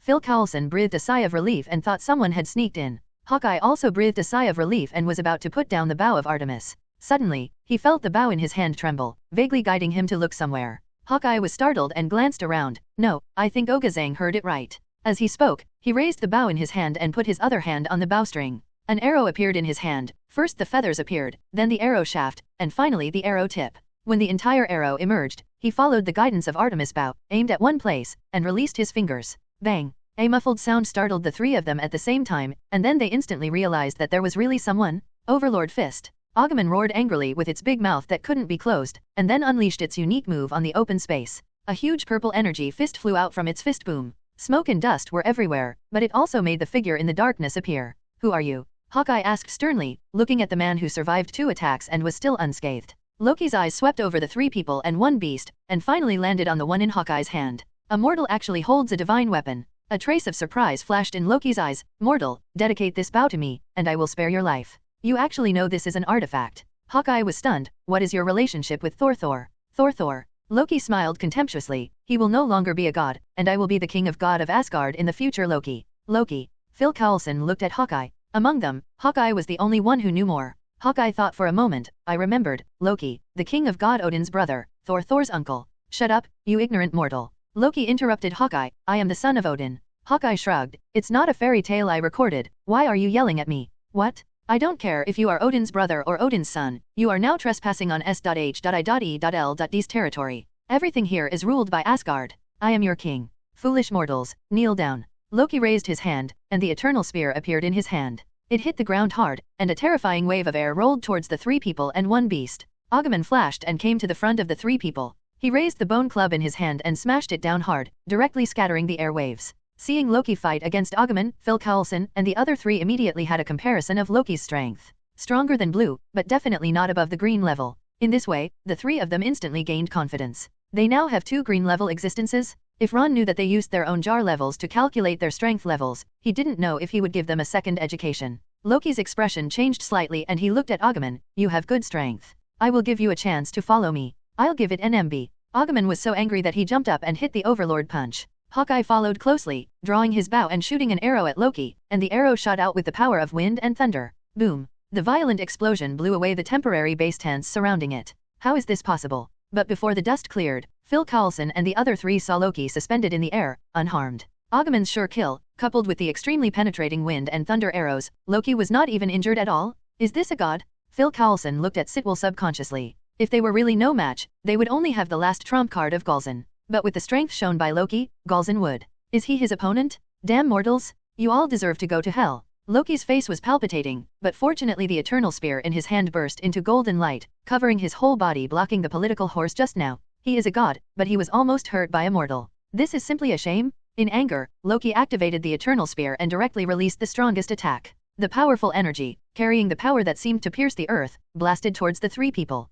Sitwell couldn't bear it anymore and finally released the giant beast Gaul. The card emits white light, and in the white light the 70-meter-tall Galzin appears in front of the 3 men and 1 beast. Damn fake! Behemoth? You actually have a behemoth. Hawkeye looked at the behemoth Galzin in disbelief, and his whole body went numb. It wasn't until Loki's attack hit Galzin, and he saw Galzin staggering back under the attack, with the huge amounts of feet about to step on him, that Hawkeye responded. Come to your senses. 0.8 FK. Get away. He quickly joined Agumon, one of them dragged Sitwell, and the other dragged Phil Coulson, and quickly ran away to the side. With such speed, they rushed hundreds of meters across the battlefield in just a few seconds, and finally stood still 100 meters away. But when Hawkeye looked back and saw the tearing wound on Galzin's chest, he was stunned again. The wound was not big, but it was extremely deep. It was like a 20-centimeter steel needle piercing the body of an ordinary person, almost piercing through the chest. That is a giant beast? It was only slightly embarrassed when faced with the missile, and it was not a seriously injured giant beast. Even though Galzin's size is smaller than Ron's 2 behemoths, they are still huge. It's just that the legendary god of trickery, Loki, a god who is not good at fighting, actually has such powerful power. Then the legendary Thor, who is good at fighting, How powerful should he be? How strong? Phil Coulson felt for a moment that he might have underestimated the power of God. Gangnir, he used all my power. However, with Loki's strength, he could not even exert 1/5 of the power of the Eternal Spear. If it were Odin holding the Eternal Spear, Gorzin would never have survived the attack just now. At this moment, facing Loki's constant attacks, Galzin felt the severe pain in his chest, and subconsciously wanted to dig a hole in the ground to escape and betray his teammates. But coming from a jar, it has a will that suppresses its instinct. In the past, its own life was the most important, but now, Sitwell is equally important as its life. Galzin was disgusted by the restriction this will placed on him. He turned around and glanced at Sitwell, who was restricting himself. There was a strong ferocity in his eyes, but it quickly disappeared. Roar! Gorzin roared angrily. It just wanted to kill Sitwell directly, but that will appeared again, erasing the murderous intention for Sitwell in its heart. In the confrontation between the two wills of fleeing and fighting, it temporarily forgot that it should fight back against Loki, and instead froze in place. At this moment, Loki raised his hand towards the three people and released several energy beams, one of which penetrated Sitwell's chest directly. Passing through the chest, Sitwell died instantly, and at the same time, the will that restricted Galzin disappeared. Sensing the disappearance of that will, Galzin's eyes suddenly lit up, and he scratched the ground. In the blink of an eye, a large pit was dug out by it. It dug its head in, and then disappeared into the pit. Galzin escaped. This sudden scene shocked Phil Coulson and Hawkeye, too. Will the giant beast that was pulled out of the jar escape? They just haven't seen the first level of Ultraman, otherwise they would know that Galzin is very skilled at selling his teammates. Loki looked at the three people and one beast with a smile. It seems that your biggest support is gone. What are you going to do now? Phil Coulson's expression changed slightly. Barton, can you still stand it? I can't stand it. How can you stand it? Hawkeye's expression was equally ugly. He originally thought that with his current strength, he was not as strong as the strongest, nor was he weak, but now, he was hit hard. Phil Coulson nodded. Okay, then you hold on and I'll call for support. Hawkeye, then hurry up. Phil Coulson, I'll have Agumon help you here. Hawkeye, thank you so damn much. If the damage is not enough to break the defense, what's the use of having more people? Seeing Phil Coulson slowly retreating, Loki did not let go of his idea. He raised his hand and unleashed a violent storm of attacks on the two men and one beast. Countless energy beams covered a range of more than 10 meters. Unlike Rage's previous blow, Loki was now playing more tricks on the two of them. Hawkeye and Agumon had no choice but to quickly dodge to Phil Coulson and block Loki's attack for him. Is this the legendary god? A clear female voice came from the air, with doubt and disdain in her tone. Who? Loki's expression changed, and he raised his head suddenly, only to see a man and a woman standing above him. He didn't even have the slightest perception of these two people. Loki was frightened and stopped attacking Phil Coulson and the two. Hawkeye saw the two figures in the sky and was immediately overjoyed. Mr. Ron, Miss Yakang. Phil Coulson's eyesight could only see, and he couldn't tell who it was. Hearing Hawkeye say this, he realized that it was Chuan and En. I immediately admired Nick Fury infinitely in my heart. I was so awesome that the chief director could invite these two people out. With these two people here, what else can't be settled? Not to mention Loki, the god of trickery. Even if the king of God Odin comes, he has to be slapped first. If all gods are like you, that would be really disappointing. Yakang shook his head expressionlessly, but when he looked at Ron, his expression softened. Sir Ron, I don't want to be called a god anymore. Ron rubbed her head. I told you, Jinya is just a human with strong genes. Damn guy. Loki was angry. Two mortals with some abilities dared to flirt with him and despise the gods. He raised the Eternal Spear, and energy continued to surge. Aiming at Ron and Yakang, he released the strongest attack. And it was continuous. He no longer wanted to tease Phil Coulson and the two of them just now. He didn't hold back and planned to kill Ron and Ron on the spot. Ron's eyes were dull, and he raised his hand gently. Crimson energy surged out from his palm. Boom. The two collided, and after a burst of explosions, Loki's attack was annihilated by the red energy. If it were Odin holding the Spear of Eternity, it would be about the same, but you are far behind. Loki's pupils shrank. Who are you? How do you know my father's Gridnir? The God King's artifact is the only one in Asgard. It symbolizes Odin's supreme authority and power. How could a mortal know about it? Your father's Gridnir. Ron raised his hand and struck the void, and instantly, there was an additional weapon in his hand. Then what should you call me now? Loki was stunned. A second Eternal Spear? How is it possible? This was made by a master of the dwarf clan. How could there be a second spear? He looked at Ron with dull eyes, and then at the Eternal Spear in his hand. This is impossible. This is impossible. Gridnir is my father's weapon. How could you have it? That one of yours must be a fake of. He was so amused that Ron shook his head. Forget it. You don't have to call me father. I don't have a son with such a bad attitude like yours. Phil Coulson and Phil Coulson were also stunned at the moment, especially Phil Coulson, who was even more sure that Yin was definitely a wholesaler. Mjolnir is real. The Eternal Spear is real. The Tesseract must be real too. Ron has 2 Tesseracts alone. It is indeed a jar that can open artifacts and behemoths. It is simply amazing. That's not how Gridnir is used. Come on, let me teach you. Ron said, holding the Eternal Spear. He appeared next to Loki and hit Loki on the butt. Loki was startled. came to his senses and quickly evaded, but no matter how he evaded, the Eternal Spear would fall on him accurately. He used the Eternal Spear in his hand to resist, but as soon as it made contact, it was bounced away. Luo's attack fell again without any weakening, making Loki jump around and scream in agony. Phil Coulson, Hawkeye. This style of painting. I thought it would be a divine battle, but in the end, a father beats his son? Well, Hawkeye vaguely remembers that this is how his father beat him when he was disobedient when he was a child. At the same time, the corner of Odin's mouth twitched in Asgard. This just handed Midgard into the hands of the Sorcerer Supreme lineage for hundreds of years. What happened in these hundreds of years? Forget about the giant beast with great potential before, what happened to this mortal? Why is there another Gungnir in his hand? Even he couldn't tell the difference between the two Gungnirs. If his own wasn't in Loki's hand, he would have thought that Ron had snatched Gungnir away. A while ago, Heimdall said that he was still confused after seeing Mjolnir in Midgard, but now he is fine and no longer has any doubts. Odin penetrated the space and his gaze fell on Ron. To be precise, it fell on the grid nail in Ron's hand, and fell into silence for a moment. Now do you know how the Eternal Spear is used? Ron stood next to Loki, looking at Loki who wanted to rub his butt but didn't dare to, and raised his eyebrows. After teaching Loki a lesson, Ron glanced around and finally landed on the big hole dug by Galzin. An inexplicable smile appeared in his eyes. It was really. Galzin who would not run away and betray his teammates was not real. Galzin. He didn't know where he would escape to. Forget it had nothing to do with him anyway. The only thing that should be a headache was Nick Fury, that black braised egg. Loki lowered his head, with murderous intent suppressed in his eyes. Odin looked at Loki across the space, shook his head in disappointment, and directly controlled the Eternal Spear from the air. Gridnir is reminding me. The vibration of the Eternal Gun made Loki's heart move. From the corner of his eye, he noticed that Ron was no longer paying attention to him. He controlled the Eternal Gun to open the Bifrost. In an instant, a colorful beam of light enveloped him and disappeared with him. Earth. Back in Asgard, Loki could no longer suppress the killing intent in his eyes. Damn BD, damn mortal, I will definitely kill you. Definitely, Mr. Ron, thank you. Phil Coulson thanked Ron and the two of them. If Ron hadn't appeared, they would have been killed by Loki today. Ron waved to them and turned to look at Yakang. You have already seen God if you want. Shall we go back? Yakang said there will be a special program today. If we delay the meeting again, it will be done tomorrow. Yakang pursed his lips and looked at Ron with a smile, thinking of what he promised today. Okay, Master Chuanen. Ron suddenly became energetic and flew towards New York with Yakang in his arms. Then let's leave now. On the ground, Phil Coulson and Hawkeye looked at each other. They didn't know the conversation between Ron and Yakang. They saw Ron waving his hand in response to them. He was so anxious now, so he must be in a hurry. Phil Coulson looked at the messy scene around him and sighed, looked to see if anyone is injured and arrange for someone to deal with it.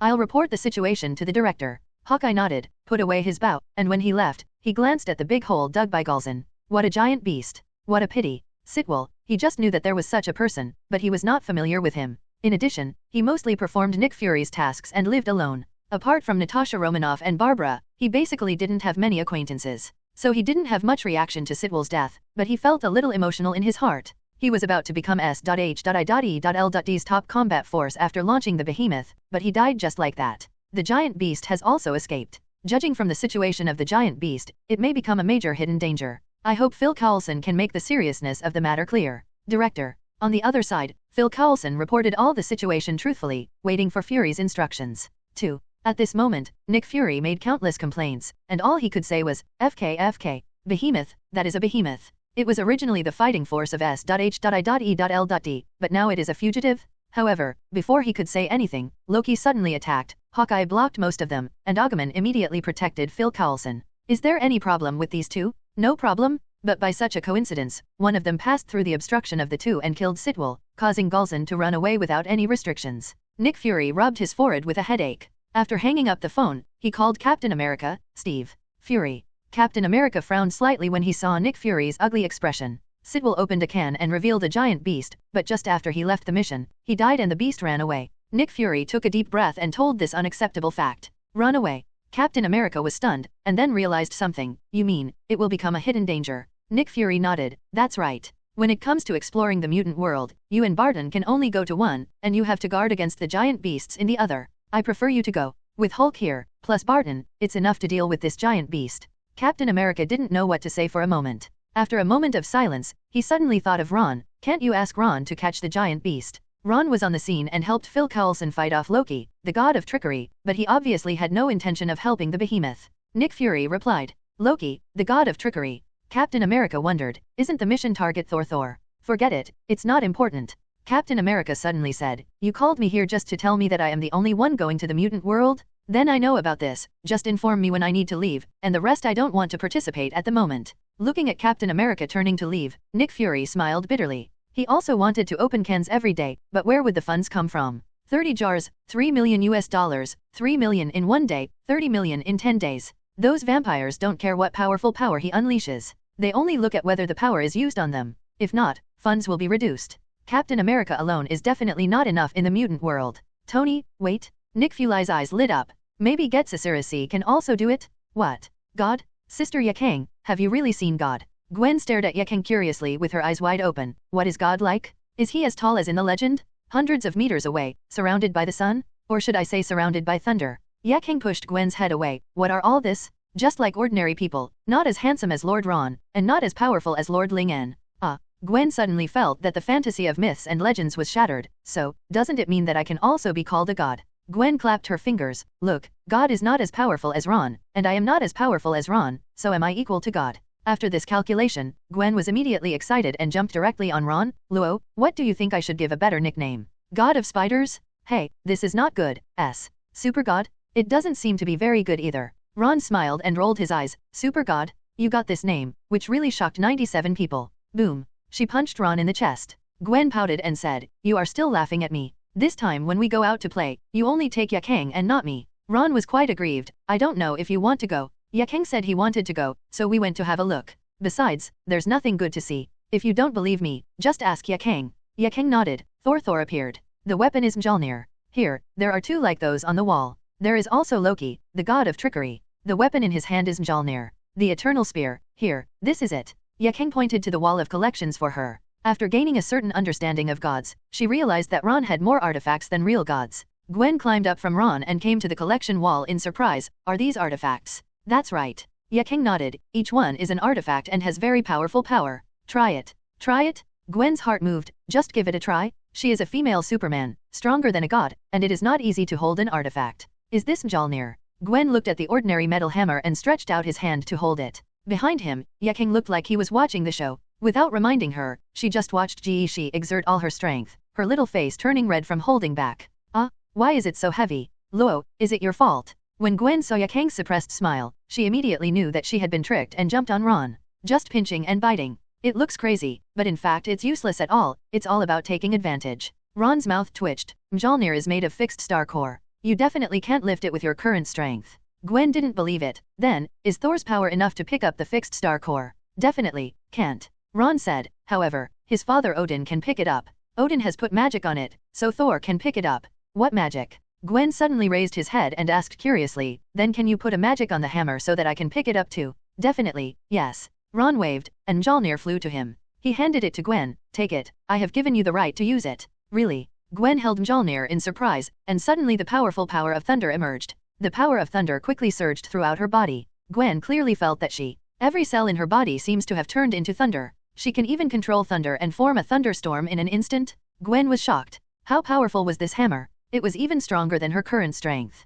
Looking at the hammer that released endless thunder, Gwen was suddenly stunned. Wait, Luo, is Thor originally Thor, or did he become Thor because of this hammer? He is called Thor because of the hammer, so isn't he Thor? He should be called the god of hammers, right? Ron blinked and said amusedly, what you said makes sense. Thor is really the hammer god now. What hammer god? Oh, Thor. Gwen. The portal opened and Steven walked out. Steven's eyes widened and he looked at Gwen, who was surrounded by thunder, with a look of shock on his face. Gwen's current strength makes him feel that he can't even compare to the fire dragon Zisai who has been strengthened twice by him. Shi-Se also has a 4% bonus from the purple passive skill Summoned Beast Strengthening. As expected, having money is worse than having a good life. If I were a girl and I hugged Luo's lap now, I can't imagine how strong I can be now. Humph? You dare to say that I hug your thigh? Gwen snorted coldly, and with a thought, a tiny bolt of thunder flew out from the hammer and went straight to Steven. Steven raised his hand and took out the Hellrock magic staff. With a crisp sound of ding, the thunder was destroyed by the Hellrock magic village. Gwen didn't use her full strength, but she was also a female Superman template plus Mjolnir, which shows that Steven has not been neglecting recently.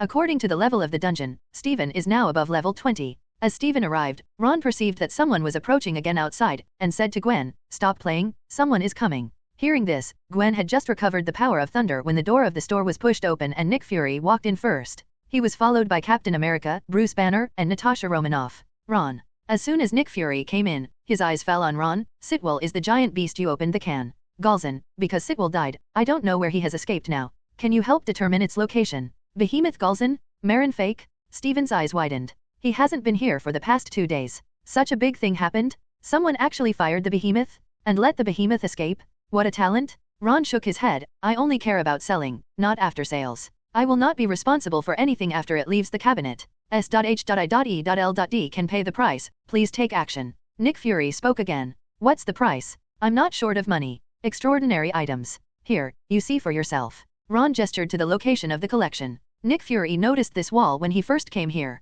As time went by, he also discovered that there were more and more things on it. Apparently, this is what Ron also opened from a similar jar. He was silent, not because he didn't know what to give Ron, but because he couldn't say the word beautiful girl. Ron is obviously a very normal man, There is nothing he dislikes about women, nothing else. He can find a lot of beautiful women, all kinds, big, small, round, cute and charming, royal sister lowly. It could be said that he had everything, but when he met the eyes of Yakang and Gwen, he could only hold these words in his mouth and swallow them. But that wasn't his purpose today. It was just a test in case something was gained. At this time, Tony also walked in from outside the door. Looking at the group of people in the store, he was stunned. The people are pretty cool. Shrugging, he walked to the counter and said, Ron, open the jar. Can you open it? If not, I'll buy them all. Open. Steven said without hesitation. Just kidding, he definitely came to the can store to open the cans. Nick Fury also nodded. Okay, let's wait until we finish opening the cans. There are 6 of us in total, and each of us has an average of 5 cans. You really are a shameless brat.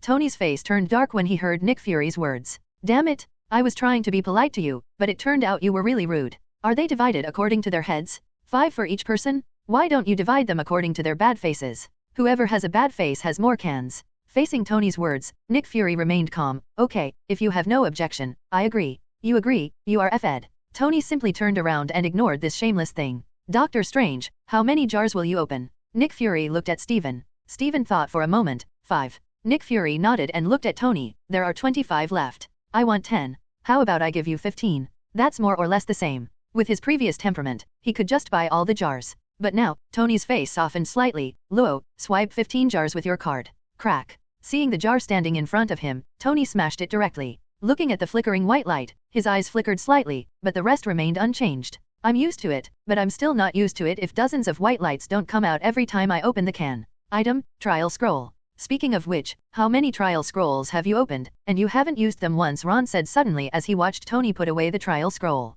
Tony paused, looked at the trial scroll gathering dust in his backpack and nodded. Indeed. How about using it after opening the jar for a while? I don't know how much the 6 trial scrolls will increase his strength. It should be possible to increase the armor, right? Open the jar first and then say, crack. The second jar shattered. The white light dissipated, revealing another trial scroll.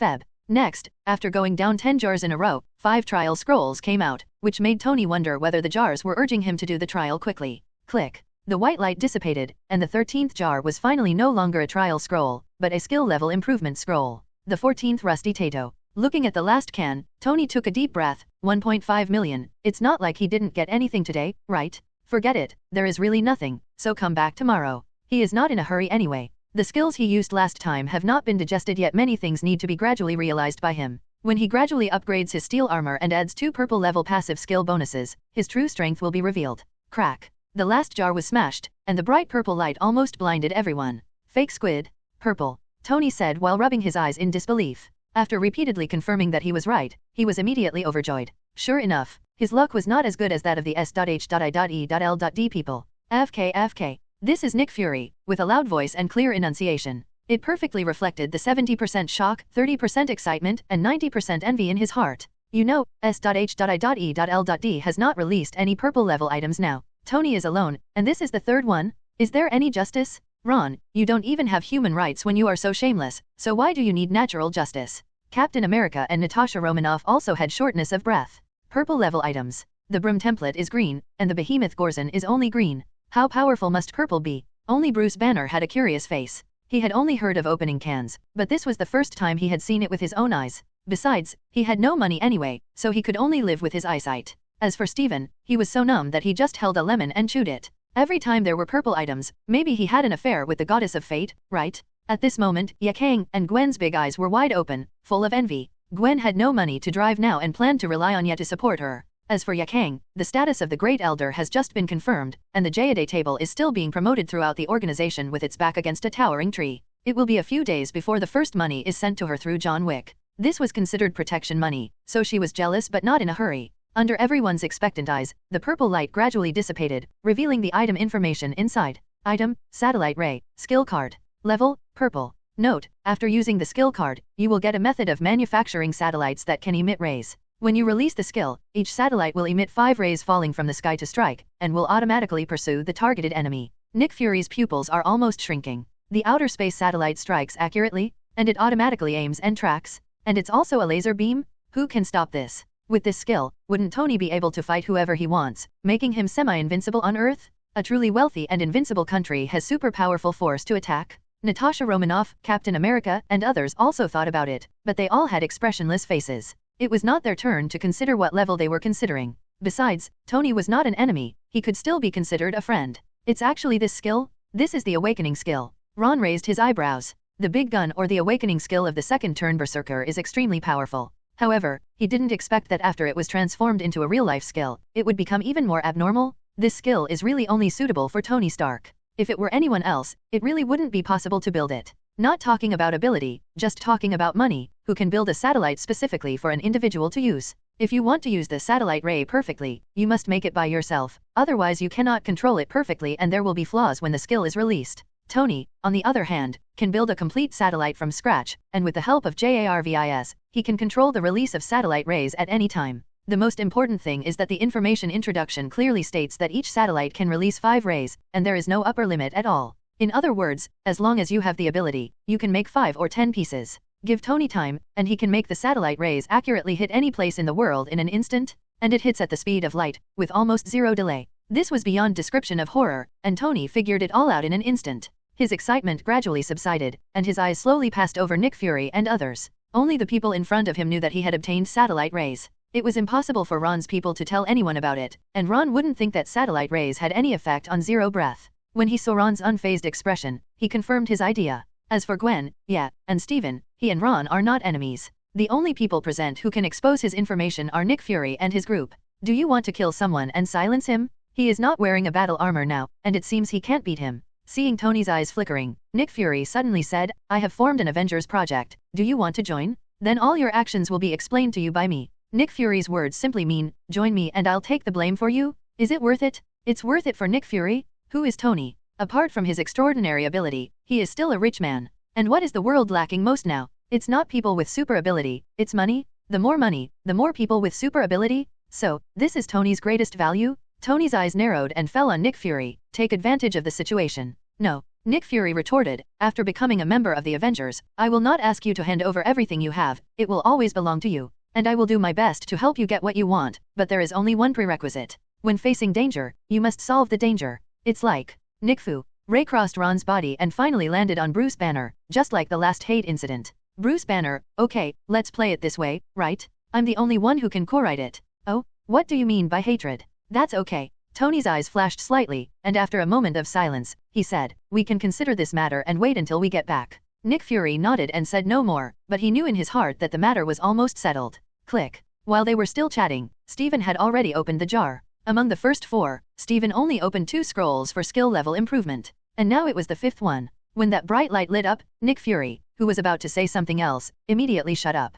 At this moment, he just felt crazy. Why do other people open the can, and purple level items are constantly running out as if they cost no money? When the people from S.H.I.E.L.D came to open the can, the green color was considered to be the best, and he was overjoyed to find a blue one. Steven saw the shining purple light and raised his eyebrows proudly at Tony. Tony, you just wait for me until I build the satellite, and I'll be watching you every day to summon the beast Todoroki. Item, Fire Dragon's Assailan. Level, Purple. Note, the body of Flame Dragon Breath Sailan has all the abilities of Breath Sailan, and its strength can be enhanced through contractors. Steven's eyes widened instantly, he was in disbelief. What did he see? What is this? The body of Flame Dragon Breath Sailan was really opened by him? He can play with and develop the Flame Dragon? From now on, he will really be the Flame Dragon Knight Stephen Strange? Ha ha ha ha, what does it mean to enter the soul with one shot? This is it. Steven was excited and incoherent. Reminder, this is the 5th shot. Tony's eyes turned red with envy, but he didn't forget to hit Steven. Fire Dragon, a living fire dragon, a fire dragon that signed a contract. Steven is really going to become a dragon rider.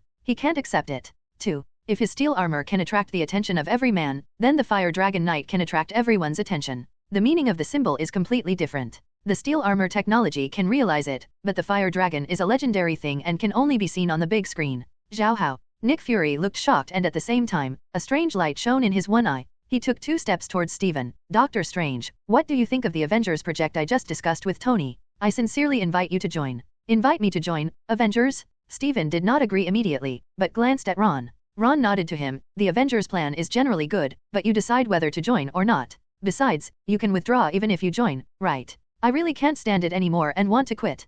Director Nick Fury won't stop me, right? Ron looked at Nick Fury with a calm expression. Their eyes met. Nick Fury's expression remained unchanged. Definitely, what I want to form is a just team to deal with future crises, and I will definitely not restrict the freedom of team members. Stephen nodded. That can be considered, but since it is a team, there must be a leader, right? Who is the leader? Nick Fury replied without changing his face. Without a leader, the Avengers team only has tactical command. After all, if you want to face a crisis, you will inevitably experience battles, and a team cannot be scattered, so it needs a person with war literacy as a commander. Lead everyone to fight. Nick Fury glanced around, and finally passed over Tony and Stephen. If anyone feels that their war literacy is enough, then you can try. After listening, Stephen waved his hand. Forget it. Ancient One asked me to be the Sorcerer Supreme and I didn't even agree. I'm not interested in being the leader of the team either. There is only one thing he is interested in now, and that is to raise Cicerin, and then he will be a Dragon Knight, riding him around in the sky from time to time, which is better than any sports car or airplane. Face. When Nick Fury also wanted to ask about Sorcerer Supreme, a light curtain suddenly appeared in the center of the store.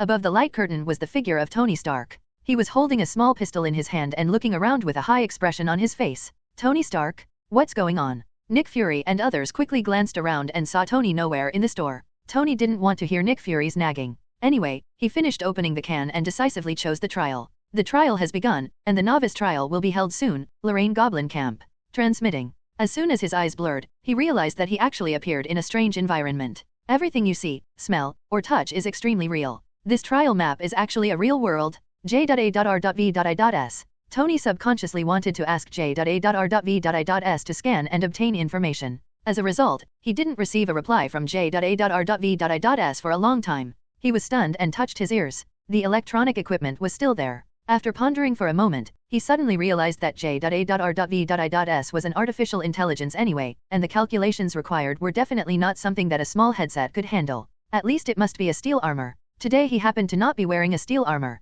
The trial map seems to require fighting. Without armor or weapons, he should.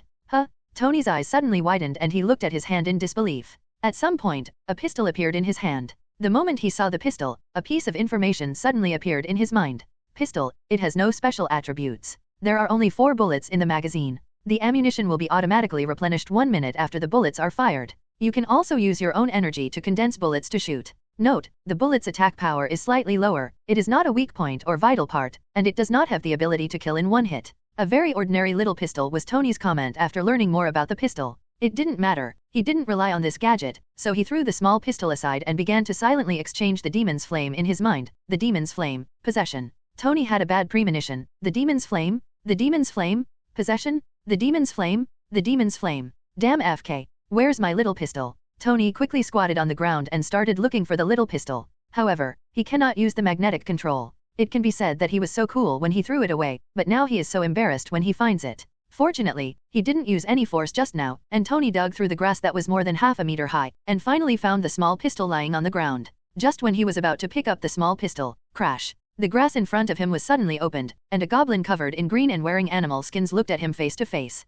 You are you %. Goblin suddenly shouted excitedly. The delicious food delivered to your door opened your mouth wide and pounced on Tony. FK. Tony yelled angrily. He wanted to roll away in his mind, but his body moved subconsciously. The energy in his body suddenly ran according to a specific circuit, and Tony's body automatically moved up and down, holding one hand on the ground to perform a roundhouse kick. This kick directly hit the goblin's head, and there was a click, and the goblin's neck was broken. Looking at the dead goblin monster, Tony froze on the spot. This is me? I actually have this kind of reach? Was that move just now a roundhouse kick? Tony's eyes gradually lit up as he thought about it. He had been relying on the demon's flame and the steel armor, leaving him with no idea of his own strength. I don't know how many jars were opened at Ron's place, but the skills were the most popular, and most of them were physical skills. But there were the demon's flame and steel armor, which he had never used 10 times. What happened just now was like a dream to Tony. His body seemed to be stimulated and automatically launched a counterattack, which gave him a very novel feeling. At this time, a white light point flew out of the dead goblin and fell into his body. A feeling of warmth like sunshine came, but this feeling only lasted less than a second and disappeared quickly. Is this the upgrade for fighting monsters in the trial map? Tony's hand tightened on the pistol. Suddenly, bursts of crash sounds came from all directions, and Tony raised his hand and fired. Bang! A small green-skinned monster flew out upside down and fell to the ground with air in but no air out. This power. Tony was surprised for a while. It was inconsistent with the introduction of the small pistol. Before he had time to think about it, the other goblins had already surrounded him. He was not in hesitation, but he had a factory gun at his side. After killing 3 goblins, 4 light spots merged into his body one after another, 4 in a row, finally giving him a feeling of increased strength. After all the bullets were fired, Tony completely let go of the restraint of his brain on his body. Completely following the body's autonomous reaction, he counterattacked the monster, using knee bump, instant kick and round kick, each of which would take away a goblin. From time to time, an energy bullet is shot out, hitting the goblin with a big hole, which once again refreshes the increase in the power of the Kinro weapon. He now has a passive skill, and even a pistol bullet will increase its power to this level. What if it is a steel armor? What about satellite rays? It is no longer a dream for one person to challenge the giant beast alone. In the Ken store, Nick Fury, Steven and others were shocked. Is this Tony Stark? That playboy? Are you sure this is not a top agent? With that kind of skill, let alone before using the super soldier serum, even now, Natasha Romanoff dare not say that she can win 100% of the time, maybe 8%. Just kidding, it is not 100% possible to lose. Okay. Moreover, as Tony kills monsters, his agility, strength, and reflexes are still growing at a speed visible to the naked eye, especially the speed of killing monsters, which felt very unfamiliar at first. Later, it was no weaker than the killing speed of the Minotaur when Steven entered the trial map for the first time. In just a few moments, hundreds of goblin monsters were killed by Tony, and Tony appeared in front of them again. Is this a trial? I feel like I'm at least twice as strong as before. Tony clenched his fists and posed. This process of strengthening his body was another thing that made him feel profound besides building steel armor and having S**X. J.A.R.V.I.S. The first thing Tony did was call JARVIS. Sir. Sure enough, in addition to the copy, J.A.R.V.I.S was online again. Send all the weapons I made recently, now, immediately. Tony planned to clear the trial dungeon directly today. What just happened to you? Went to the trial map. The demon's flame's voice sounded in his mind. Tony's face darkened. How many times have I told you not to check my memory privately? Sorry, man, the demon's flame replied. I sensed that you were in danger, but there was a force that suppressed me and prevented me from showing up. It seems that the reason for that trial map is that except for the power system of that world, no other abilities can be used in the trial. He did not reply to the demon's flame's speculation. He had already determined this on the map. The demon's flame could not be used, nor could the magnetic control, but it should be possible to use it for steel combat. Among the skills he acquired, there was a lot of knowledge, which more or less mentioned how to make mechas, but none of them were comprehensive. It seems that in that world, the pinnacle of the sharpshooter profession is to develop thermal weapons to their peak, even comparable to real gods. This coincides with his thoughts. He also believes that the pinnacle of technology is definitely not weaker than God. Ron is not included. While Tony was waiting for the steel armor, Fury also smashed 10 cans belonging to him. Black braised eggs, USHIELD have always had bad luck. Let me see what you can come up with this time. Steven approached the counter curiously. Haha, when your state of mind reaches my level, you will know that everything is destined. Besides, even white items have their own effects. Nick Fury smiled slightly, with a calm look in his one eye. However, when he smashed the first jar, he suddenly couldn't calm down anymore. Blue light? Damn FK. Let's see who says my face is black and my hands are black. Nick Fury had a rare moment when he was opening the can. Destined? Mood? Attitude? That's it. Not to mention Steven, even Captain America and the other 3 were a little speechless. Tony raised his eyebrows and imitated Nick Fury's tone. Even white items have their own functions. Inadvertently scanning around with one eye, Nick Fury blushed after noticing their gazes. But his face was already dark, and no one would notice it if he turned red. In addition, he was extremely thick-skinned, and all the embarrassment in his heart disappeared in an instant.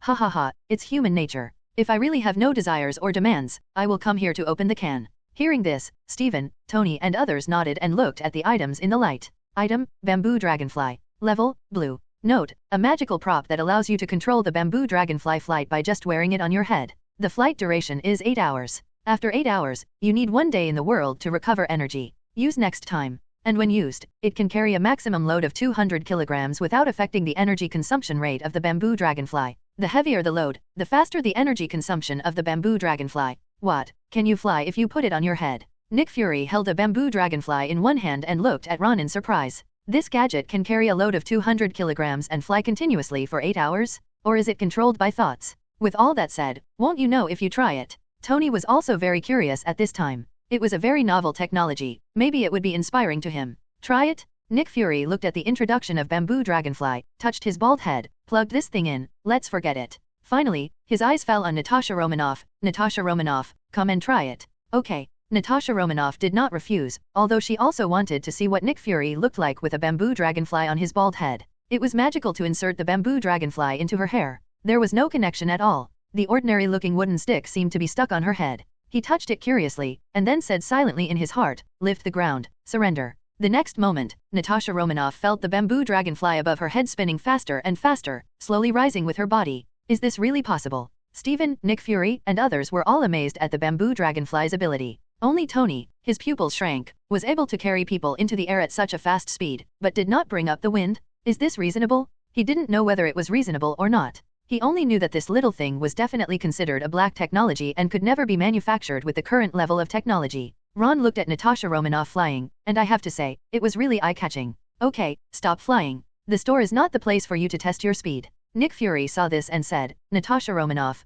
come down and open the can first. You can experiment with bamboo dragonflies when you go back. There is no need to be in the store. If you accidentally hit it and make a mess, it will be over. After taking back the bamboo dragonfly, Nick Fury picked up a small hammer and smashed it down with his hand. Click, click. In the blink of an eye, all 9 jars were opened by Nick Fury. Damn it. Nick Fury's eyes turned red with excitement as he looked at the green among the 9 rays of light. There are 10 jars, 1 blue and 1 green. Who dares to say that he is unlucky and can't open anything good? Item, Yaksha King, Special Skill Card. Level, Green. Note, after using, you can obtain the permanent skill Yaksha King Transformation. Yaksha King is the most powerful leader of the Yaksha clan. He is very powerful. After transforming, he has all the strength of Yaksha King. Yaksha King Transformation? Similar to transforming Hulk? Nick Fury blinked and looked at the Yaksha King with dark skin on the card. For some reason, he felt a sense of closeness. Golden hair, a powerful body, and the most important black skin, isn't this proof of strength? However, considering the director, Nick Fury still looked at Natasha Romanoff and the other 2, who wants this skill?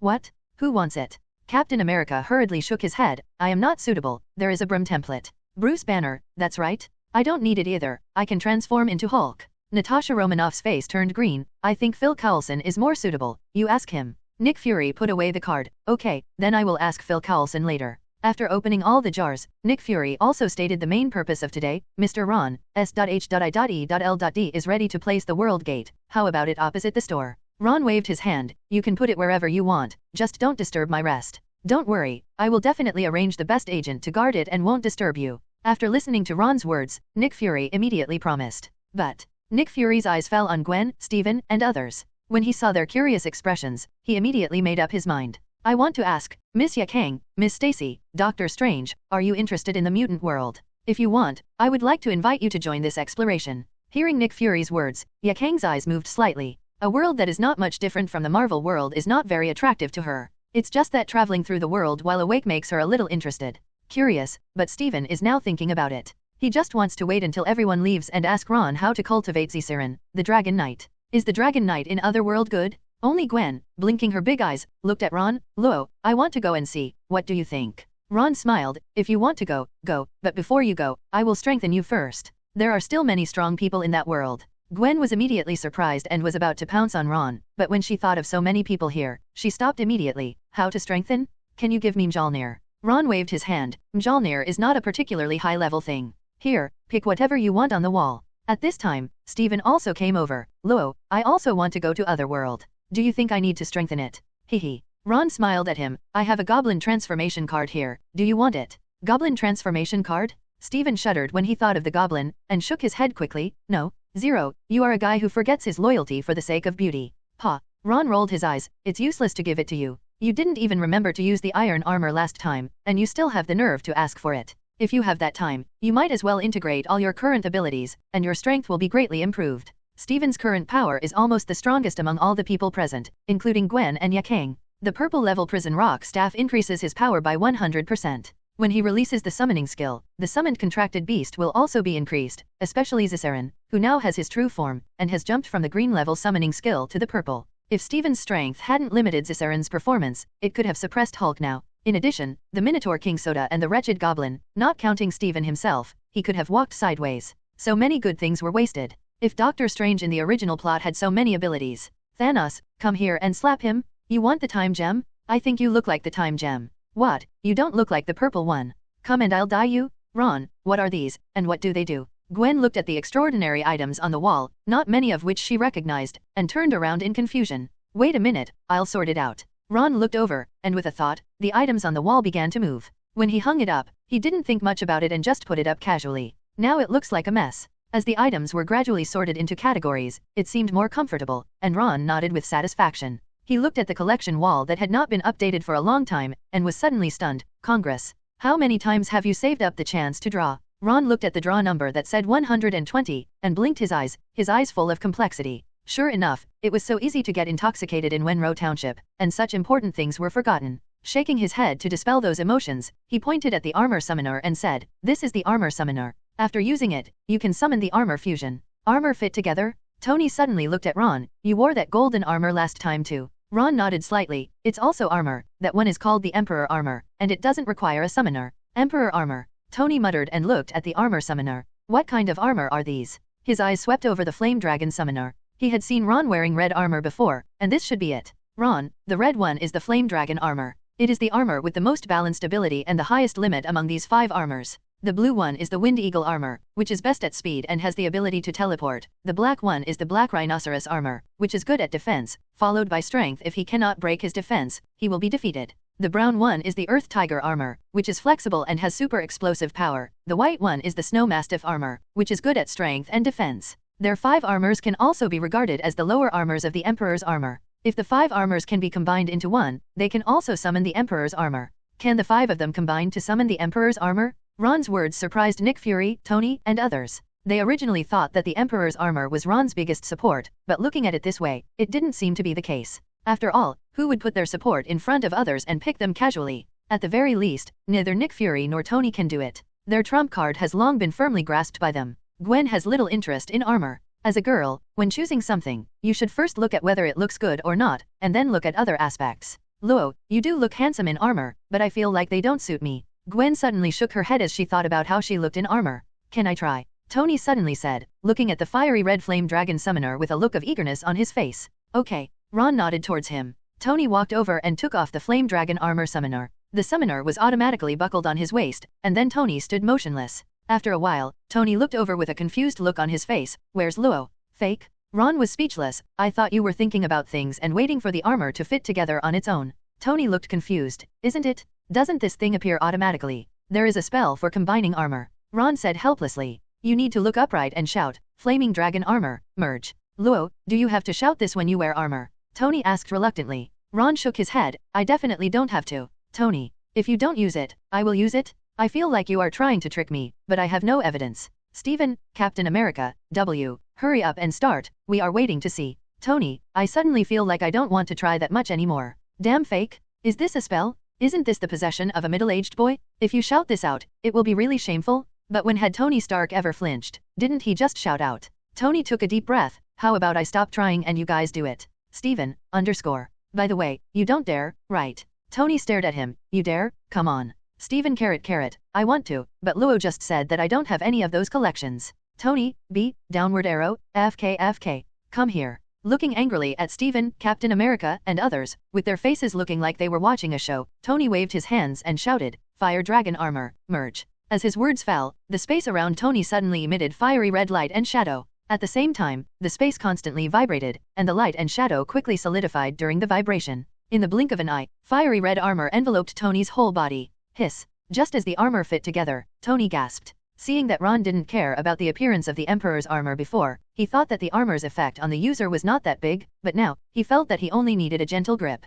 You can touch a sonic boom, and you can pierce steel with one finger. Tony calculated silently. With the improvement of his professional sharpshooter and the strengthening of the demon's flame, he was only slightly weaker than the abomination. But coupled with the increase brought by the armor, he was now confident in taking on Hulk alone. His eyes couldn't help but fall on Captain America. Old guy, come and help me test the strength of the armor. I'm happy to help your father educate you. Captain America looked down upon this nephew who looked older than himself. Looking for a beating? Well, I'll satisfy you. Let's see how strong you are with the increase of this flame dragon armor. The two came to the outside of the jar shop. Because Nick Fury planned to decorate the door to the world, the street had already been cleared. It's empty now, which is perfect for them to discuss and fight. Seeing Tony stand still, Captain America was not polite at all, and rushed forward with his shield. It's not about using the acquired ability to kill the enemy, it's called fighting, and I'm going to teach you today. Times have changed. Did you still think you were invincible on the battlefield just by carrying a shield? Tony's voice came from the armor, and he looked through the armor's eyepieces. Keep an eye on Captain America. He was not yet familiar with the armor's abilities, so he did not try the skills used by the Flame Dragon armor immediately. Instead, the energy in the body flows rapidly. Aiming at Captain America, it is an instant kick followed by a knee strike. He has no intention of competing with Captain America in combat skills. Without J.A.R.V.I.S, he simply cannot keep up with Captain America's fighting rhythm. So Tony's idea is very simple, which is to use the increase of the Flame Dragon armor to overwhelm Captain America with power. After 2 consecutive attacks, Captain America used his shield to block the instant kick, but then hit him with a knee strike. After staggering back 2 steps, he saw Tony pulling 2 blade-like objects from his chest, colliding his hands, and the blades instantly merged into one.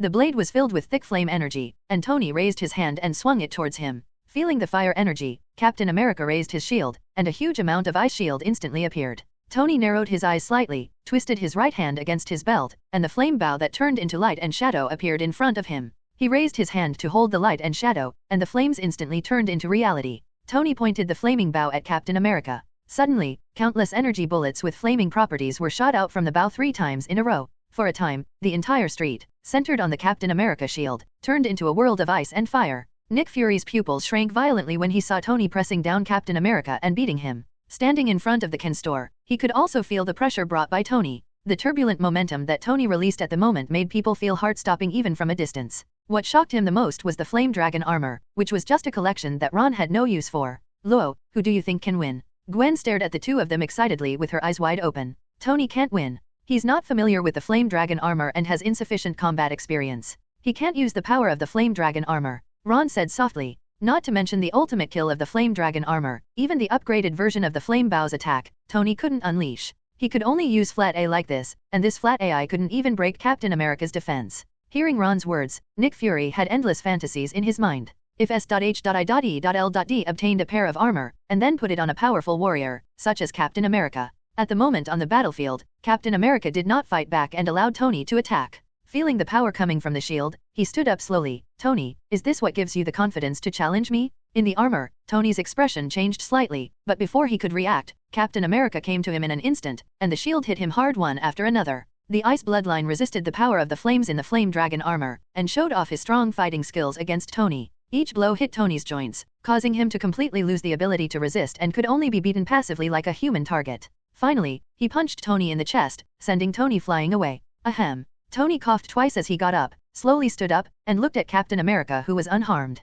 There has never been a moment when he wanted to improve his fighting skills as much as now. Even if I can't beat him, I still have to fight. I, Tony Stark, will never admit defeat, and I still lose at the hands of this guy. This is not how the power of the Flame Dragon armor is used. A helpless complaint rang in Tony's ears. He turned his head sharply. When he saw the familiar Golden Emperor armor, he went numb. Ron? He turned to look at the Ken store and saw Ron sitting in the store watching them fight. So this is. The Flame Dragon armor contains endless power. As the first user of the Flame Dragon armor, although your ability is not qualified, Ron allows you to see the true power of the Flame Dragon armor. Next, take a look. This is how power is used. As soon as he finished speaking, Tony saw the Emperor's armor tap lightly on the Flame Dragon's armor, which seemed to turn on a certain switch. The Flame Dragon armor automatically emits a dazzling red light. Under his attraction, a ray of blazing sun power falls from the sky and is poured into the Flame Dragon armor. Is this the full power of the Flame Dragon armor? Tony's shock turned into confusion, but then he knew he was wrong. The power released by the Flame Dragon armor was no different from when he used it just now. The only difference is that he is like a child holding a pistol. When fighting, he only knows how to hit people with the pistol, but now, the Yanlong armor is loaded with bullets and pulls the trigger. Seeing the Flame Dragon armor absorbing the power of the blazing sun, the Emperor's armor made a hand seal and used the mirror space to wrap around everything. The Flame Dragon armor seemed to be conscious, controlling Tony's body and twisting the flame knife against the belt. You're not Tony. Captain America looked at the Flame Dragon armor holding the flaming knife in surprise. At this moment, the oppressive feeling given to him by the Flame Dragon armor was nowhere to be seen. It was something Tony could compare to. At this moment, he had the illusion that his opponent had changed. It's like, in Summoner's Rift, the jungler on the opposite side was just dumbfounded, but suddenly he changed and started killing wherever he went. It was full of oppression. This was obviously his boyfriend. Numbered. But where did Tony get his boyfriend? The US team glanced at Ron, who was watching the show. Ron also noticed his gaze. He didn't know what Captain America's gaze meant and thought he was asking himself. He immediately explained, "The Emperor's armor has activated the subconscious mind of the Flame Dragon armor. The one you are fighting now is the Flame Dragon with countless years of combat experience. You have to be careful. To put it simply, it is the Flame Dragon fighting on behalf of the enemy, which is the same as the Emperor armor's original Heavenly Deo fighting on behalf of the enemy. You can let go and fight. The Emperor's armor has brought this area closer to the mirror space and will not affect reality." Hearing Ron's words, Captain America looked solemnly at the Flame Dragon armor and released the ice bloodline belonging to Brum. The dense cold air condensed a layer of ice crystals on the ground and spread around him with him as the center. But when it came into contact with the flame power of the Flame Dragon, it immediately evaporated into water vapor. Then it quickly faded into nothingness. Captain America's eyes became sharp, ice energy quickly condensed in his hands. Fist of winter? The scorching summer seemed to have turned into winter in an instant, and the cold air blasted towards the Flame Dragon armor. Flame slash. The Flame Dragon armor raised its hand to gather the power of the blazing sun, raised the flaming knife high, and then slashed it down hard. Captain America's Fist of Winter was split in half, and the blazing sun on the knife. The force continued to attack Captain America without any reduction. This is the real power of the armor. Inside the armor, Tony looked at Captain America, who was about to resist the attack of the Flame Dragon with all his strength, and his heart was filled with shock. Obviously, the power is not much different from when he uses it, but whether it is using his own energy to induce external energy, or converging energy and turning it into an extremely sharp sword, he is completely unable to do it. Arrived. The sword flashed and hit Captain America's shield hard. The ice shield melted rapidly under the flames. Finally, when only a thin layer was left, the energy of the flame slash was exhausted. Captain America gritted his teeth and stared at the Flame Dragon armor with guarded eyes. The Flame Dragon armor did not use flame slash anymore, but rushed forward and fought with Captain America. The Flame Dragon armor didn't hold back at all, and the flaming sword opened and closed widely, but it had to be swift and violent. Captain America holds the shield. Under the attack of the Flame Dragon armor, it feels like he is in flames. Those who struggle to escape are in danger of being swallowed by the flames at any time.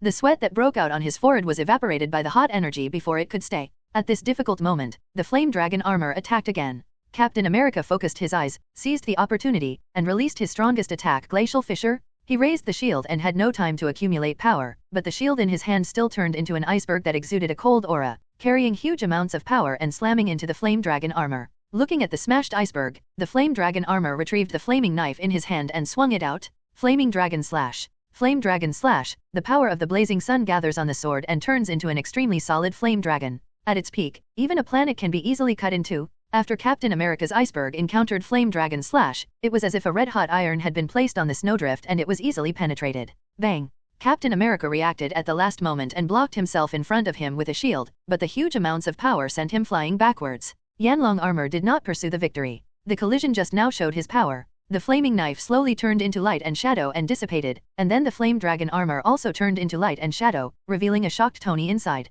At the same time, the mirror space shattered. Steve. Seeing that the battle was over, Nick Fury and the other three walked over worriedly and helped Captain America up. How does it feel to beat Steve? Ron raised his eyebrows at Tony, who was messy in the wind. It's great. Tony slowly came back to his senses and looked at the summoning belt around his waist, his voice filled with uncontrollable excitement. It's a pity that the Flame Dragon armor fought for him, and Steve wasn't defeated by him himself. It's a pity after all. The Flame Dragon armor was saved in the end. Captain America was fine. He was just a little dizzy under the impact of the huge amounts of power. After he recovered, he walked back with Nick Fury and others. He glanced at the armor summoner with complicated eyes and looked at Ron. What level of items are these armors? Almost purple to pink. Ron replied uncertainly. He really didn't know. There was no level display when drawing. It was all up to him to guess, but it shouldn't be better than infinite. Gemstones are poor, earthy. The Emperor's armor should be at least gold, and if the 5 of them combined can transform into the Emperor, it should be at least pink, right? Purple? Pink? They didn't care about Ron's uncertain tone, but their pupils shrank, and their eyes were full of disbelief.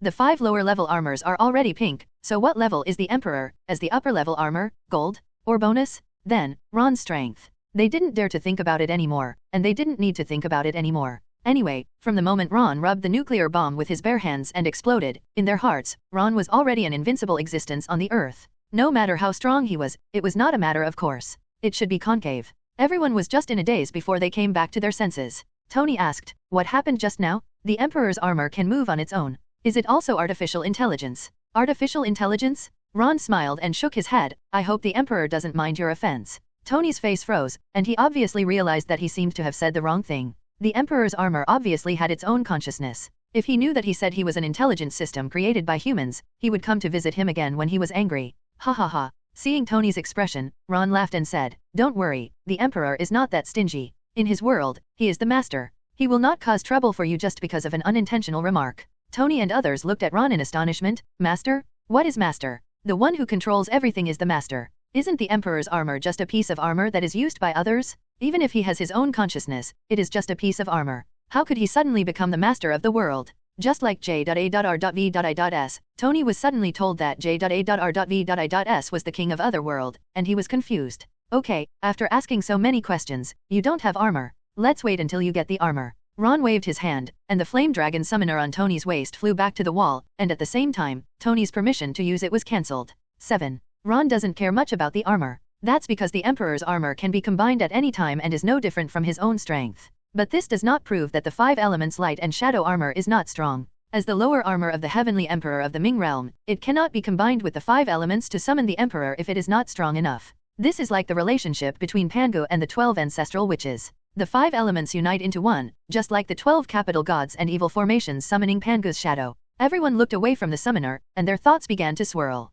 There were actually 5 people with such powerful flame dragon armors, and from what Ron said, the armors were far more than that. It was really exciting. The armor does seem to be inappropriate for the temperature. Ron rubbed his chin and thought. When Tony tried it on just now, Ron suddenly discovered that these things are all men's. You must know that the breastplate of women's armor will be specially bulged. There is no 5-element light and shadow armor at all. I am afraid it will crush little Gwen and easily affect the feel. Gwen definitely doesn't like Tiga's divine light rod even more. That storm sword? Vibranium shield? Forget it. Mjolnir, it seems that the power is not enough. The power of the storm axe and the eternal spear is enough, but when I think of Gwen carrying a big axe in his hand, the style of the painting feels a bit weird. Damn it! There are obviously a lot of collections, but none of them are suitable. Damn it! Why have you been immersed in the land of gentleness these past few days without thinking of using the chance to draw? You can't do this again?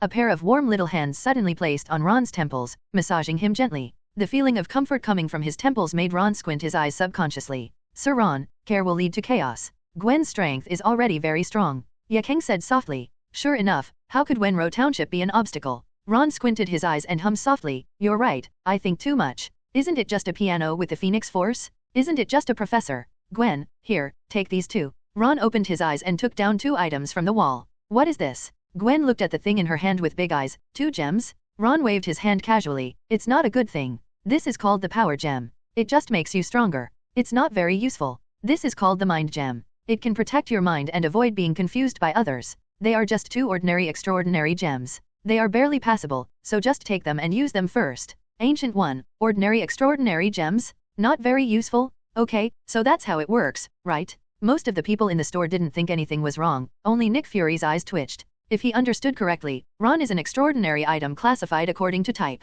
Just like armor summoners are placed in one category, weapons similar to Mjolnir are placed in another category, and the ordinary gems in Ron's mouth just seemed to be placed together with the Tesseract, or at the same level. Nick Fury's eyes were complicated for a moment, and he didn't know what to say. Forget it, about these power gems and mind gems, I'll ask Ron again next time. Mr. Ron, let's start setting up the world gate now, Nick Fury said tentatively. Glancing at Gwen who was still studying gems, Ron nodded, okay. At the same time that everyone in S.H.I.L.D began to arrange the world gate, on the other side of the Federation, in California, not far from New Mexico, inside a volcano called Shasta, there was a different scene. In the volcano covered with white snow on the top of the mountain, the magma that had been silent for a long time suddenly rolled, and a huge monster head with a hat brim on its forehead came out. It was Galzin. The rolling lava is like a hot spring with a suitable temperature, and Galzin swims happily in it. When he opened his mouth and swallowed at the magma, he saw countless red light spots emerging from the magma and all of them disappeared into Galzin's mouth. Roar. As countless red light spots were swallowed up, obvious changes appeared on Galzin's body surface.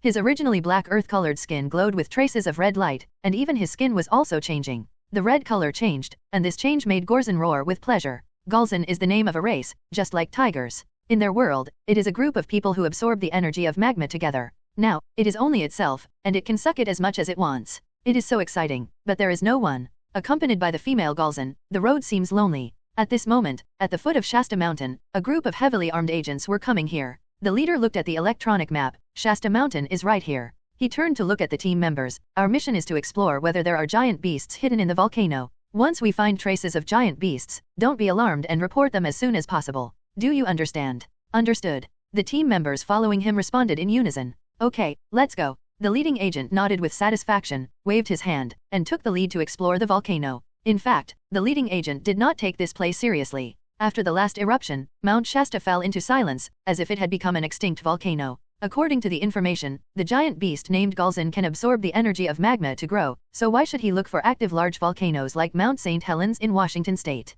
However, there are also people going to those places, and there are more people than them. It is precisely because of this that only a small group of 10 people like them comes to Shatumi volcano. At the moment, outside the Ken shop, Nick Fury was busy decorating the world gate. After J.A.R.V.I.S sent the equipment to the shop, Tony tried it again. The trial has begun, and the trial is about to take place. Frost Dark Forest. Transmitting. The trial scroll will automatically select a suitable trial map based on the user's current strength. Obviously, from the scroll's perspective, Tony, who is wearing steel armor, has greatly improved in strength. Definitely, the Lord Boss is not the real Elf Frost Crack himself, but a projection. Otherwise, let alone wearing steel armor, even if he changes to nano armor, he will be frozen into popsicles. In the store, Captain America and others looked at Tony wearing a gold and red steel armor on the projection. Mr. Ron, is there no danger in this trial? Pepper asked with a worried face. After learning about Tony's order to JARVIS, she hurriedly handled the work at hand and rushed over. When she arrived, Tony had already been teleported away.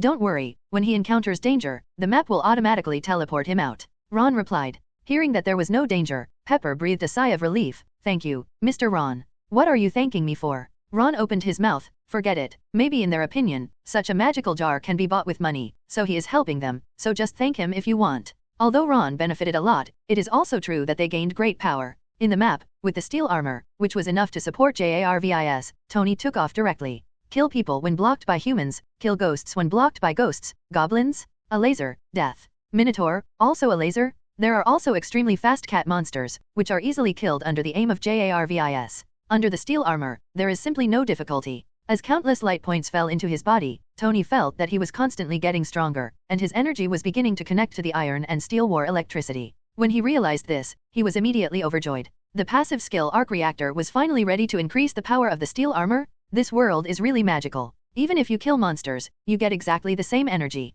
But whether you are a magician, a sharpshooter, or a fighter, the energy in your body is different, but the effect remains the same. Steven was watching. When Tony energy absorbing, he sighed. This is related to the rules of a world. Ron smiled and explained, the rules of that world are like this. If you want to improve your strength, you must upgrade and obtain energy from monsters. Different professions have different ways of improving themselves with energy. The magician mainly strengthens his mental power and magical energy. The sharpshooter improves his physical fitness and energy at the same time. The other three professions are more about improving his physical fitness. When Ron said this, he was slightly startled. Speaking of which, some magicians and sharpshooters have changed their professions. I don't know when the ghost swordsmen, fighters, and priests met the people who changed their professions. He was looking forward to seeing people who were transferred to the ghost swordsman class use sword skills such as Sword Master and Great Dark Sky that seemed to destroy the world. He has never drawn a professional scroll, otherwise he would turn it into a sword master or a god of war for fun. Wow, this is so beautiful. Is she also a monster? Gwen looked at the boss's stunning appearance in the projection and asked in surprise. It turned out that while they were talking, Tony quickly hit Boss Crack. She's not a monster, she's a spirit. Spirit. Ron looked at the Lord of the Dark Forest who had passed the game countless times. Sure enough, the real Crack looked much better than the one in the game. Elf. Gwen looked cautiously and clasped her hands together. Bless me, next time I open the jar, this elf will come out. Ron smiled and shook his head. Drove out Crack? How difficult. Tisk tisk, that's the reason for the world rules. If you really come to the Marvel world, after transformation, Crack. His strength is probably not much weaker than Ancient One. At the moment, on the map, looking at the Frost Elf Crack suspended in midair, holding a staff and wearing cool clothes, Tony whistled at her subconsciously. It was almost dazzling. As a rich man, human beauties have played with countless people, but this is the first time I have seen elves. Sure enough, they are as beautiful as those in myths and legends. It's a pity that it's so beautiful, but it's just a monster in the trial map. It would be great if I could take it out. Tony sighed with regret. As Tony's voice fell, Ron's eyes changed slightly, and then he couldn't help laughing. Because, he received a prompt from the system. Krak's attention. In this trial map, there are adventurers harassing Krak's projection, and they have attracted Krak's attention. Tip, due to Krak's dislike of adventurers, he actively invested his power, and the strength of Lord of Mirkwood Krak increased. Ha ha ha. He is indeed Tony Stark? Even the boss in the trial map is not spared. This is very Tony Stark? Ron suddenly laughed, and everyone in the store thought he was laughing at Tony, teasing the monster stupidly, but what happened next on the projection made them dumbfounded. Damn BD, you are the filthiest adventurer I have ever seen. Lord Cracker's expression suddenly changed, and he was no longer dull as before. There was ice in his eyes. Cold murderous intent. Pft ha ha ha. Stephen also reacted this time. No wonder Ron laughed and Tony was so excited. It actually PD'd off the frost elf? The world is so big. Today he gained a lot of knowledge. She can actually talk. Gwen said in surprise, did that trial scroll really send people to another world? Ron explained with a smile, it's not another world, it's just a copy of the game, like a dimensional space attached to the world. The monsters inside are 4.9 derivatives equivalent to the dimensional space. As long as the dimensional space is not destroyed, no matter how many times you kill them, they will be resurrected. But only Lord Boss is different. Just like her, she comes from the Frost Elf clan. Her name is Crack, and she is very powerful. The original Lord Boss was the projection she placed on the trial map to train adventurers. However, it is no longer a projection. Crack heard Tony's suggestion. The drama, the real body has arrived, I hope Tony is okay. No wonder. Stephen suddenly realized that although he had never experienced this map, he had experienced the Dark Thunder Ruins, which was a map full of zombies. The Lord is also a zombie, but extraordinarily powerful. During the trial, he had a doubt. It was obvious that the mobs seemed to be very agile, like conscious monsters. This was true for both goblins and zombies, but only. The Lord is different. He is very rigid, as if he has been programmed. He is not as flexible as his summoned beast. So that's what happened. At the moment, after hearing Ron's explanation, Pepper's face darkened, and there was no trace of worry in Tony's eyes. Good. Very good. You can't walk when you see a beautiful woman, right? Even the projection of the monster in the trial map has to be teased, right? Do you like other beauties? Okay. If you dare to go to my bed again, I won't cut it off for you, even if your thing is hard. The next time, I was trying to support my back and abdomen again. It hurts to look at it. It's miserable. It's so miserable. Do you know how a magician doesn't use magic but uses a staff to hit people? This is it. The staff was just like the Rui golden cudgel, more than 10 meters long. Crack stood in midair, and it hit Tony backwards. However, before he could land, Crack cast his magic. He pulled Tony back again, then swung the staff in a circle and hit it again. Next, there was more than 10 minutes of ravage. Crack. Along with a series of shattering sounds, the steel armor was directly broken into steel fragments by Crack. Facing the frost, Tony shivered instantly from the cold. His dizzy head, which had been whipped back and forth in the air, suddenly sobered up a lot. After losing his armor, Crack still didn't want to let go of Tony, and started a second round of beatings. However, it was obvious that Crack did not use his full strength, and every attack was within Tony's tolerance. I don't know whether she exhausted the power of the projection too quickly or was afraid that she would strike too hard. She severely injured Tony and teleported him away before she could finish her anger. Ron, I always think it's the second type, because the murderous look in Crack's eyes has not diminished at all, and he is constantly expressing his disgust for Tony. Yes? Just beat her hard. Is it worthy of Miss Potts to tease a girl when she sees her? Gwen loudly supported Crack's violent beating behavior. After hearing the first half of the sentence, Pepper was ready to nod in agreement, but when Gwen said the second half, Pepper's face instantly turned red. Ron didn't remember how long the beating lasted, but Nick Fury had already arranged the door to the world, and when he walked into the store, Tony hadn't come out yet. Nick Fury was confused by the projected image, right? That was Tony Stark, right? His face was swollen, and he wouldn't have recognized it if it weren't for the familiar mustache. Not just his face, but his whole person has gained weight. Is he okay? After a while, Nick Fury looked at Pepper's relieved look and asked slowly. He is old and does not understand how young people play. He is too advanced and cannot accept it. Captain America shook his head. It's okay, I just got beaten for teasing the female elf. Nick Fury. This is really in line with Tony Stark's character. He deserved to be beaten. He shook his head and Nick Fury looked at Ron. The world gate has been arranged. I received a message. After entering for the first time, the world gate will be fixed in position and cannot be moved. Both worlds are in this way. You don't need to tell me. I will only watch the guy across from me who wants to destroy the world. The rest, whether it's murder or arson, as long as it doesn't bother me, I won't care about it. Ron said softly. Nick Fury nodded and replied, that's enough, thank you Mr. Ron. Although Ron had promised, that was before. Who knows what Ron is thinking now? He couldn't handle this kind of existence, so he could only lower his attitude and remind the other party over and over again. Looking up at the miserable Tony on the projection, Nick Fury sighed. It seems that exploring the world of mutant will have to be postponed for another day. Tony was beaten like this. If he didn't have a heart-to-heart talk with the other party today, he really didn't feel comfortable letting Tony go with him. If he started fighting with the other party without saying a few words, it would be a waste of communication. Sigh. S.H.I.D.L.D. Strong combat power is still too little, otherwise, it would be so difficult. There is not even anyone to support the scene, and you have to ask others. At this moment, he missed Sidwell so much. Why did he die? Pepper. While Tony was still enduring Cracker's rage, he suddenly felt his eyes blurred, and subconsciously raised his hand to resist, but found himself in the worry-free jar store, and standing in front of him was none other than Pepper. Distance. Change your lustful habits, otherwise you will die sooner or later. Ron reminded. Now that he has traveled through time, the Marvel world has long since run further and further down another road, and many things have changed. Coupled with the jar that was still changing the world, among other things, he was really afraid that one day someone would open the jar and reveal a beautiful woman who was not weaker than Crack in appearance and powerful in strength. Tony kept talking and was torn apart by the other party's hands. Noticing the expressions of the people around him, Tony didn't know that everything he had just done was broadcast live, and he also knew what was going on with Pepper's ugly expression. No one reminded him when he came out from the previous trial. Luo, I suddenly remembered that the company has something else to do. Let's go first. Tony grabbed Pepper and ran out of the Ken store without looking back. By the way, Black Braised Egg, let's explore the world of mutants tomorrow. Nick Fury. Damn FK. Why didn't I record that scene just now?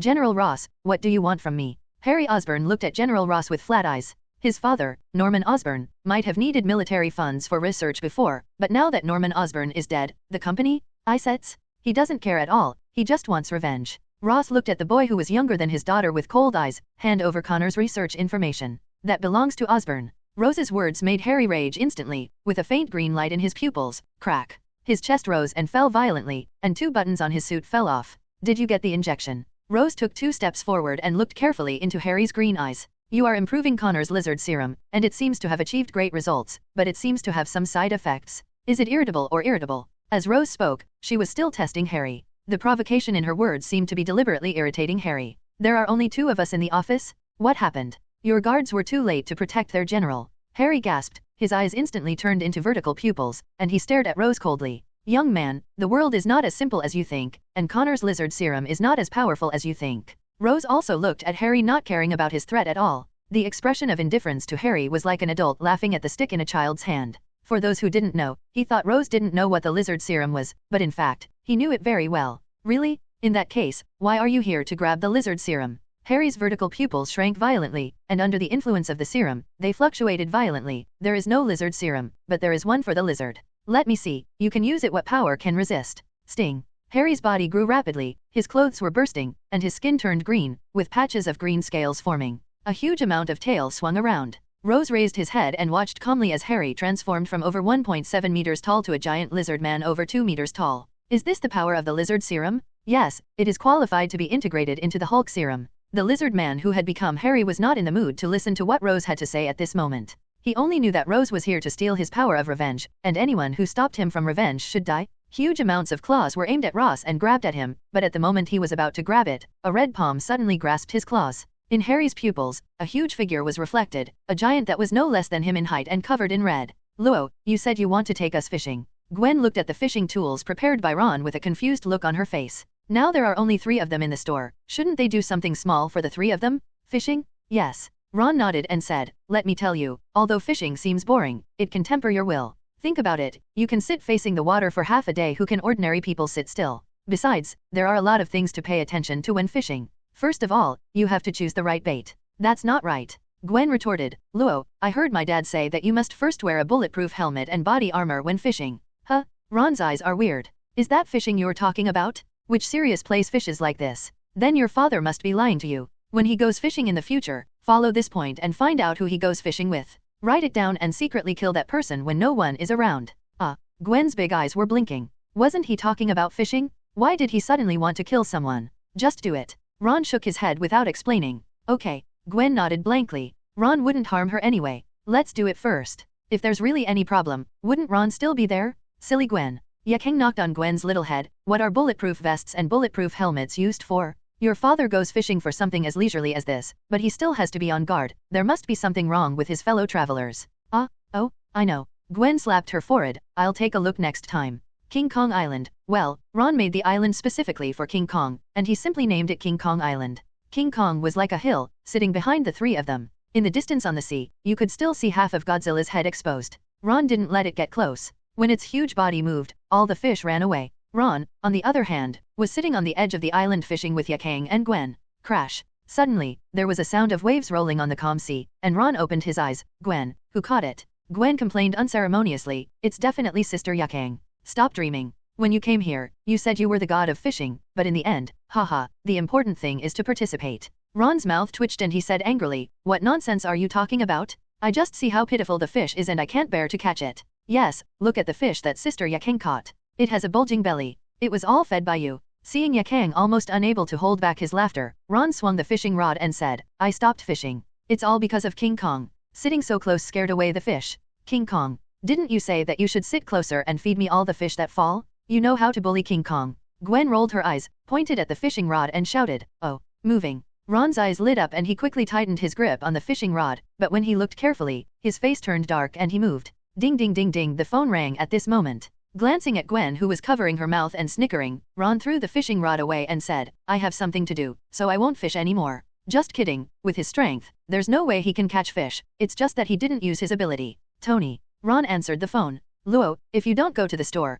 can you use the trial scroll? Tony thought about what happened today, and he said he would never use the scroll in the jar store in the future. Okay. Ron replied. That's good. Tony was obviously relieved. Okay, I won't disturb you anymore. Goodbye. Tony clearly sensed that Ron had no desire to talk to him anymore and quickly hung up the phone. After hanging up the phone, Ron put away the fishing rod and planned to take advantage of his luck to collect items. That's right, he didn't catch a single fish today. It was definitely not because he was unlucky, but because he knew he was going to draw items today, so he was saving his luck. There are a total of 120 drawing opportunities, that is, 12 consecutive draws of 10, which is absolutely a blast. The first 10 consecutive draws. Looking through the trash, Ron looked at the more important items. Wait a minute. What the hell is the Titan ape? That gorilla from Duluozialu. Complaints are complaints. Among the 10 items, this one was not trash, and Ron put it out anyway. Roar. King Kong. Looking at the confused Titan ape, a look of interest suddenly appeared on his face. Is this the same kind of person? King Kong lowered his head, came close to Titan, and smelled carefully, looked again and again. It didn't look like it. He stretched out his big palm, which was as big as the Titan ape, and gave the Titan a tug. Hey, move it. Why does it look like your brain is not working? After Titan absorbed the memory in its brain, it opened its eyes and saw a head about the same size as itself. It was dumbfounded. The sudden appearance of Titan also surprised Yakang and Gwen. They immediately threw away the fishing rods in their hands and approached Titan, looking at it curiously. Sister Yakang, this gorilla is just like you. Ron brought it from Otherworld. Gwen asked while beating. Probably, they look like members of the King Kong clan, but they are a bit small. Yakang nodded and replied. The Titan was angry. I can't beat that big guy. You two little humans still dare to judge me? Ho. He raised his fist towards the two women and smashed them down hard. Bang. Huge amounts of fist was caught by Yakang with one hand. Yakang frowned and said with a cold expression, this gorilla is bad and disobedient. King Kong, teach it a lesson. Just when Titan was still shocked that this human being had no soul power at all and could block his fist with just his body, a big hand picked him up from the ground. I'm going to finish it. Ignoring the beaten Titan ape, and treating it as a way to relieve King Kong's boredom, Ron had already started his second 10-stroke series.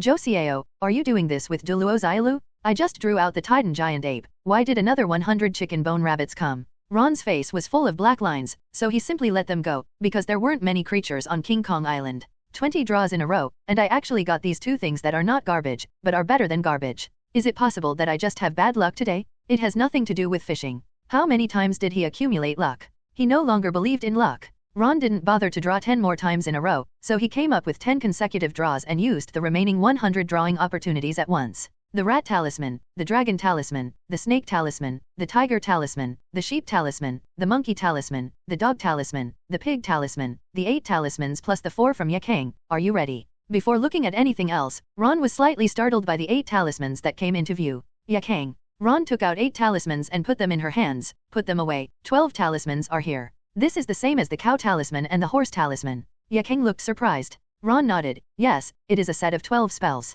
They are the ability to escape from the body of a demon called the Lord in another world. The 12 talismans can be said to represent the full power of the Holy Lord. How about giving this to Gwen? Yakang looked at Gwen. She is going to the mutant world tomorrow and needs strength to protect herself. Gwen quickly waved her hand. No, I haven't studied the 2 gems you gave me yet. Ron's eyes fell on the other items. No, I have something more suitable for her. This is a career scroll, and these 10 are trial scrolls. Ron put the scroll in Gwen's hand. I won't talk about the trial scroll. There are 5 professions you can choose from in the career scroll. One of them. Stephen chose the magician, Tony chose the sharpshooter, and the other 3 were the ghost swordsman, the fighter, and the cleric. Luo, which one should I choose better? Gwen's eyes suddenly lit up. Professional looking at Stephen's many skills, she is so envious. Compared to waving her hand to release magic bullets and waving her hand again to summon a fire dragon, she used to only use cobweb painfully, which was so stupid. Nowadays, there is a female Superman template, but her eyes release heat vision, which affects the appearance too much. Ron gently tapped her forehead. This is what the 5 professions look like in battle. You can choose it yourself. Figures belonging to 5 professions instantly appeared in Gwen's mind: the brilliant sword skills of the ghost swordsman, the hot weapon aesthetics of the sharpshooter, the unpredictable magic skills of the magician. Gwen was spoiled for choice. In addition to the ones for Yakeng and Gwen, there are also a lot of pet food and a reality gem. This time it's just barely enough. After sorting out the items, Ron looked towards the west, and saw a colorful beam of light falling from the sky in the distance. Bifrost? Are the 3 Asgard warriors bringing Sif to find her husband? Or is it the destroyer armor sent by Loki? Forget it, it has nothing to do with him. Ron's eyes fell on the Tiger Talisman in Yakeng's hand. The ability of this thing seems to be able to turn one person into 2. Lord Ron, what is that? Yakeng also saw the colorful beam of light coming from the depths of the universe and breaking through the space. Ron whispered, that is Asgard's Bifrost. After it is activated, it can allow the army to instantly travel through countless light years. Luo, Sister Yakeng, what are you talking about? Gwen finished watching the professional battle screen at this time. Ron smiled at her. We were discussing that you will go to Otherworld tomorrow. Should we send you back today to stay with your parents for a while longer? Besides, with that bratty little Rachel, they don't even care about me anymore. Gwen muttered softly, but after thinking about it, she nodded her head. Forget it. Luo, you're right. I'd better go back. The sooner the better. Let's go back now. Ron stood up and said directly. Gwen pursed her lips and looked at Ron with big eyes in surprise. Why do I feel like you can't wait for me to go back? How is that possible? Ron's heart tightened, and he said calmly, tomorrow we will go to the mutant world. It's such a big thing. You must explain it to your parents and don't let them worry. And think about it, traveling through the world, such a difficult thing to understand, you must need a lot of time to explain. You don't want your parents to chase you and ask until midnight you didn't have sperm when you were useless at the end of the day, right? Gwen blinked and looked at Ron half doubtfully. What you said makes sense, but I always feel it's not right. Okay, then let's go back now. Ron breathed a sigh of relief. Women's sixth sense is really scary. No? Didn't he just want Yakeng to try the tiger spell? Why did he make it look like he was stealing someone? In the end, Gwen still went home reluctantly and suspiciously, but when she thought of Yakeng being there, Ron couldn't do anything in front of Yakeng, so he was relieved. He couldn't give them a new sister in front of Yakeng, could he? Gwen was thinking wildly, and she didn't know how she returned home, and then, Rachel's peeled oranges are sweet, much better than Gwen's. Oh, Rachel can wash the dishes and help Aunt mop the floor. Rachel is so nice. Bang. Oh, it's okay, Rachel. Didn't you accidentally knock over the TV? I've long disliked this TV because it's old, and I'll ask George to buy a new one later. Don't cry. See, Gwen, I said, I shouldn't have come back. Rachel, you little brat, the hatred of stealing your father and mother is irreconcilable. I want to fight you to the death. I'm back. Gwen pushed open the door and strode in. Gwen's mother saw Gwen and said, Gwen, you're back just in time. Come on, clean up the glass fragments on the ground. Be careful, sweep under the table, don't leave any residue, it will hurt Rachel. Gwen's mother's words directly destroyed the momentum she had just accumulated. I really shouldn't have come back. Gwen took a deep breath. Okay, I know. Gwen, you're back. Auntie made a lot of fruits that I haven't seen for me today. You eat it too. Pheromone flashed her wings, came to Gwen, and handed her a slice of orange. Gwen's heart warmed up, and she opened her mouth. Rachel, you little bad guy, you gave me such a sour one, you did it on purpose. Pheromone covered her mouth with her hands, with an innocent look on her face. Is it very sour? I don't know, sorry. Forget it. Seeing Fairy Beast's innocent look, Gwen thought she had wrongly blamed her, but suddenly, she saw a flash of cunning in Fairy Beast's eyes. Okay, little rascal, you messed with me on purpose. See how I deal with you. Seeing that she was discovered, the Fairy Beast turned around and was about to run away. Gwen grabbed her, raised her palm and pointed it at the drum, and there was a burst of pap pap pap. Ba-bang bang. I am Yakeng, tell me whether you are convinced or not. Are you convinced? What's it called? Isn't that how Ron beat him? When he beat him, he never saw you resisting. At this moment, in the kin shop, a Yakeng was frantically beating the skin of another 12 Yejiang drum. On the side, Ron was stunned, wasn't he? The picture shouldn't be like this. Doesn't the Tiger Talisman divide people's good and evil into 2 people? How is this? A cold lady? A weak Lolita? Is there something wrong with the style of painting? That's Master Ron. You must respect Master Ron. Moreover, we were one body at that time. When he hit me, he was also hitting you. The weak Yakeng looked weak and pitiful and easy to bully, and used a weak voice. Retorted the cold Yakeng. The aloof Yakeng snorted softly. Sir Ron, you screamed in bed. Who would be like you, screaming every day? No, I'm not talking about this with you. From today on, only I can be called Yakeng, do you hear me? No, you are calling me Mistress Yahi. Your name is Yakeng, what is my name? The weak Yakeng was beaten until he kept moaning, and he did not forget to retort in a soft voice. The aloof Yakeng's paw is a slap. Call me whatever you want, but you can't call me Yakeng. Sir Ron, save me. The weak Yakeng frowned slightly and looked at Ron with misty eyes. Although they were equally powerful, the weak Yakeng had no fighting will and could only let the cold Yakeng ravage him. Ron coughed lightly. Yakeng, why don't you let her go first? You two are both alone. Let's talk carefully first. The cold Yakang raised his hand and slapped him hard. Did you hear that? Ron calls me Yakang. You are not allowed to call me Yakang from now on. Do you hear me? Sir Ron, look at her. Qian Rui, oh no. How does Ron hear it? How does it feel? This is more like a green tea warehouse. Pa, I told you, you can only call me Ron when you are in bed. Besides, Ron is mine. After a slap in the face, Yakang, aloof, threw her away, turned around and walked towards Ron, bent over and asked her to give Ron a princess hug. Ron was shocked and held the grass in his hands. He was going to be hugged, so he didn't want to be shameless. On the contrary, it was Tiangong's fault. Pa. He slapped the cold Yakang back, raised his hand and started to slap her, then turned to look at the weak Yakang. You, come together. Yes, Sir Ron. The weak Yakang replied sweetly, and then followed Ron in small steps, meeting the cold Yakang's gaze, his eyes curved into crescent moons. The next day, Yakang transformed back into a human being again. He opened his eyes and looked at Ron, who was close at hand, and his face suddenly turned red. Ron told her that the Tiger Talisman's ability allowed people to be divided into two according to their personalities. One was extremely kind and the other was extremely evil. She was curious and tried it to see what the evil version of herself looked like. The result? She was now very suspicious that Ron was deceiving her. How could it be possible that he had two personalities? One was cold on the outside and like a little white flower on the inside, and the other was weak on the outside and extremely dirty on the inside. No, isn't this too outrageous? She wouldn't believe it if Ron didn't do it. But she liked it very much. Yakang recalled everything last night, and his eyes became misty again, as if water was dripping from his eyes. 2. Ron also opened his eyes at this time and saw Yakang's appearance. He took a deep breath and said simply, "It's time to get up. The sun is shining on your butt. I'll prepare breakfast for you. Wake up quickly." At 9 o'clock, after breakfast with Yakang, Ron opened the door of the can shop on time. Creak. As soon as he opened the door, a 2-meter-tall man walked in. Ron raised his eyes and looked.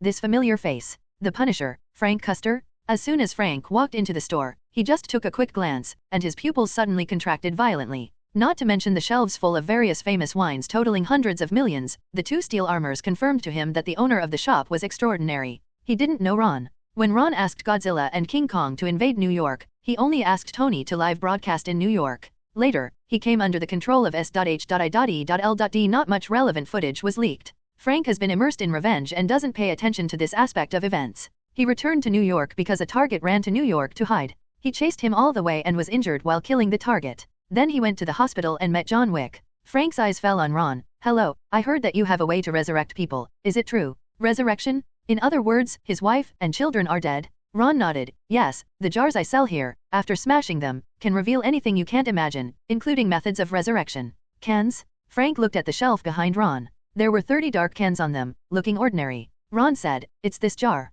I sell 30 of them every day, each for $100,000. The items you get out of it depend on your luck. If you are lucky, you may be able to get what you want in one jar. 100,000 each." Frank was silent for a moment, and he took out a card from his pocket. "Do you think the money in this card can be used?" Ron raised his hand and scratched it. "Well, if you don't have an owner, how many jars can you buy? It's not ownerless. The owner asked him to kill him, and he can tell by touching it." Frank's mouth twitched, and he paid more attention to Ron. "Do you know how much money there is in it? If it's enough, I'll take all 30 of them." Ron replied calmly, "A little over 1.1 million, how about 11 jars? Frank just tried it, but he didn't expect that the other party really knew how much it cost. When Ron asked him, he quickly replied, "Okay, just buy 11. Use this golden hammer to smash open the jar. The items inside are random and there is no after-sales service. The items are divided into 7 levels: white, blue, green, purple, pink, gold, and gold. You can see it from the light. Any questions?" Ron wiped his hand over the card and placed the jar and hammer in front of Frank. Frank listened to Ron's words and shook his head silently. This was his only hope. Now he just wanted to try to open the can quickly. He reached out and picked up the golden hammer, feeling the light feel of the hammer, and smashed it against the jar. Creak. At this time, the shop door was pushed open, and Hay and May walked in. As soon as he entered the door, Nick Fury saw Frank opening a can. Looking at his back, he felt that he looked very familiar. When he came to the counter and looked at his face under the white light, he paused. "Frank. White light, first level." Frank stared at the jar and turned his eyes slightly. Nick Fury. Does he also know this place? When thinking of Nick Fury's identity, the biggest characteristic, the leader of the labor organization, suddenly understood. Nick Fury looked at the jar and commented in a senior tone, "White light, the lowest level, rarely good things." Frank was shocked. Yes, Nick Fury must have opened a lot of cans. He quickly looked at Nick Fury. "You have opened a lot of cans." Nick Fury looked into his eyes and nodded. "Not many, just dozens." "Dozens of them." Frank's eyes lit up even more. "Then what have you prescribed? Are there any that have the ability to resurrect? It has transformation skills, hero templates." Nick Fury originally had an inscrutable look on his face, and told Frank how powerful S.H.I.E.L.D. is now, meaning that at that time, the skills. I want you, but you don't join. Do you regret it now? But when I heard the second half of Frank's sentence, I was suddenly stunned. What? Resurrection? He immediately thought of Frank's family. No wonder he would see Frank here. It's just a pity. No, resurrection ability is very rare. He shook his head. It was a pity. If he had it, he might be able to recruit Frank. With the body of an ordinary person, he can reach the pinnacle of humanity, almost as strong as Captain America. With Frank's will and his control over his body, if he gains extraordinary power, what will happen? I'm afraid it's just an ordinary extraordinary ability, but it may be comparable to Abomination immediately. Frank's eyes dimmed and he focused his gaze on the jar again without hesitation. Item, rusty tie sword. Click. Holding it in his hand, Frank exerted slight force, and the sword was broken into 2 pieces. This kin is like this, it's hard to get good stuff. Nick Fury took the opportunity to speak out from the side. You have no source of funds now. Do you want to join S.H.I.E.L.D? Shield. The Bureau pays to open the jar, and I can guarantee that as long as the items related to resurrection are opened, it will be yours if you use it. Frank's eyes were unmoved at all. What he hated most now was the agent organization. Not wanting to listen to Nick Fury's nonsense, Frank raised his hand and smashed all the remaining 10 cans. Frank, please think about it. Among the white lights, the dazzling green interrupted Nick Fury's words. 2. He stared at the king's green light in disbelief. Isn't it why other people can open a jar and get something green or above for the first time? Only he opened it several times before he opened it. A green transformation skill comes out. I'm not the first one here. Oh green? Who drove it? Yes, 1/10 of my luck. Steven walked out of the portal and looked at the green on the counter in surprise. Color light. After the light dissipated, Frank glanced at the 9 white objects, and finally his eyes fell on the green object. Item, Tekken Garp template. Level, green. Note, after using the template, it has all the abilities of Tekken Garp in One Piece world. The stronger the user, the stronger the power of Garp. At his peak, Garp. A fist can flatten a mountain? Roar. One Piece world, Tekken Garp. If you don't read the remarks at the end, these are just 2 ordinary words. But after seeing the remarks, they only had one thought in their minds. What kind of character is Garp? Ron's eyes flashed slightly. Garp, in the world of One Piece, is a man who has reached the pinnacle of world combat power with a pair of iron fists without eating devil fruit. He only has the status of a vice admiral, but he can sit on the general's chair without any scruples and hold down the battle for 3 generals. Only the marshal in the entire navy dares to say that he can hold him down. It is okay for a character template of this level to be evaluated as green level. The ordinary Superman template is purple, and Garp has reached the pinnacle of humanity with his human body. However, at the moment Frank's face was full of disappointment. Template, Garp's full strength. Why not resurrect ability? Boss, can I trade it with you? Please give me a way to revive me. Frank looked at Ron, his eyes full of pleading. Nick Fury has known Frank for so long. I have never seen such a look in the eyes of this strong man like steel. I said, we don't provide after-sales service. Looking at each other, Ron sighed slightly and explained a little more. The Ken store is always open, 30 cans a day. You can come at any time. Frank's dim eyes lit up again. Yes? If it doesn't work once, then twice. If it doesn't work twice, then 3 times. Sooner or later, he will find a way to revive. Take off the cap template. Frank handed it to Ron. Boss, thank you. Please accept it. Ron didn't accept it. The jar you opened belongs to you. This is the rule of the store. Steven couldn't help muttering when he heard this familiar words. Well, the rules are all set by you. It's been so long, and there is still only this one rule. You are everywhere. Ron glared at Steven. He shouldn't have mentioned this rule in the first place. He just took all of Steven's things? Frank saw the interaction between the two, and his heart was rarely warmed. Some people have a cold face and don't smile at you, but they may not be bad to you. Some people always smile at you and are polite, but they may not be good to you. Obviously, Ron is the kind of person mentioned above, a superhuman with a cold face and a warm heart. My name is Frank Custer. If the boss has any instructions in the future, you can ask someone to contact me at any time. After that, Frank used the template, and the light spots from the broken card wrapped around his whole body, just like Captain America at that time. At first, Captain America just watched quietly, but suddenly, his eyes became serious, and he took Nick Fury 2 steps back. What's wrong? Looking at Captain America's vigilant eyes, Nick Fury was confused. Around him, there is a circle of invisible energy. I don't know what it is, it's very strong. Captain America paused and asked in confusion. 2. Invisible energy? Nick Fury widened his eyes, but he didn't see where the energy Captain America said was. The only thing he could feel was that the airflow around Frank was wrong. This kind of power is called domineering. Frank opened his eyes and explained to Captain America. Captain America used to be his idol, but in front of his wife and children, even if the idol was standing in front of him, he had to stand aside. Now that Frank feels that life is full of colors again, the whole person is much more cheerful. Domineering? What a strange name. Captain America looked at the invisible power being taken back by Frank and muttered softly. It's really strange. Frank nodded and clenched his fist gently, but it's also very powerful. Frank had an illusion that he could make himself as strong as steel in an instant if he wanted to, and he could crack the earth with one punch.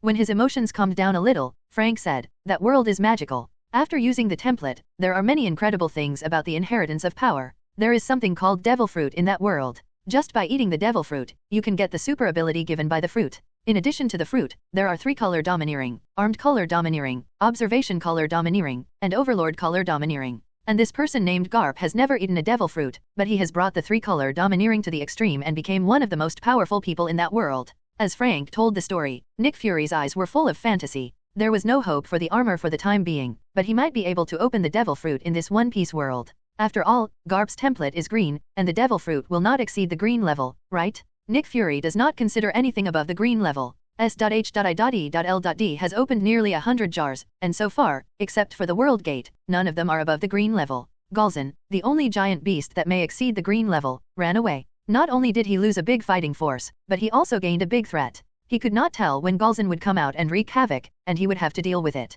"Come on, Mr. Ron, I'll open the jar too. I have a feeling that I will definitely get a devil fruit today." Nick Fury waved his hand. Looked at Steven. "Doctor Strange, how about you? How many will you open today?" Steven waved his hand. "I came here today to see you open the door to the world. By the way, is that the glowing one across the way? If Doctor Strange is interested, you can also come with Steve." Nick Fury took the opportunity to invite. "If you don't want to go, I won't go. After you finish exploring and make sure there is no danger, I will go for a walk again." Steven refused without any hesitation. Nick Fury was not discouraged and turned to look at Frank. "Frank, are you interested? Go to another world with Steve, Stark, and Miss Gwen." Frank shook his head and was about to refuse when he heard Nick Fury say again, "I'll hire you. This operation is worth $500,000. Frank looked at him in surprise. "Just to accompany you, $500,000. Nick Fury nodded. "Yes, just accompanying me, $500,000. What if there is a fight? What else?" Frank raised his eyebrows, not letting go of any opportunity to squeeze Nick Fury.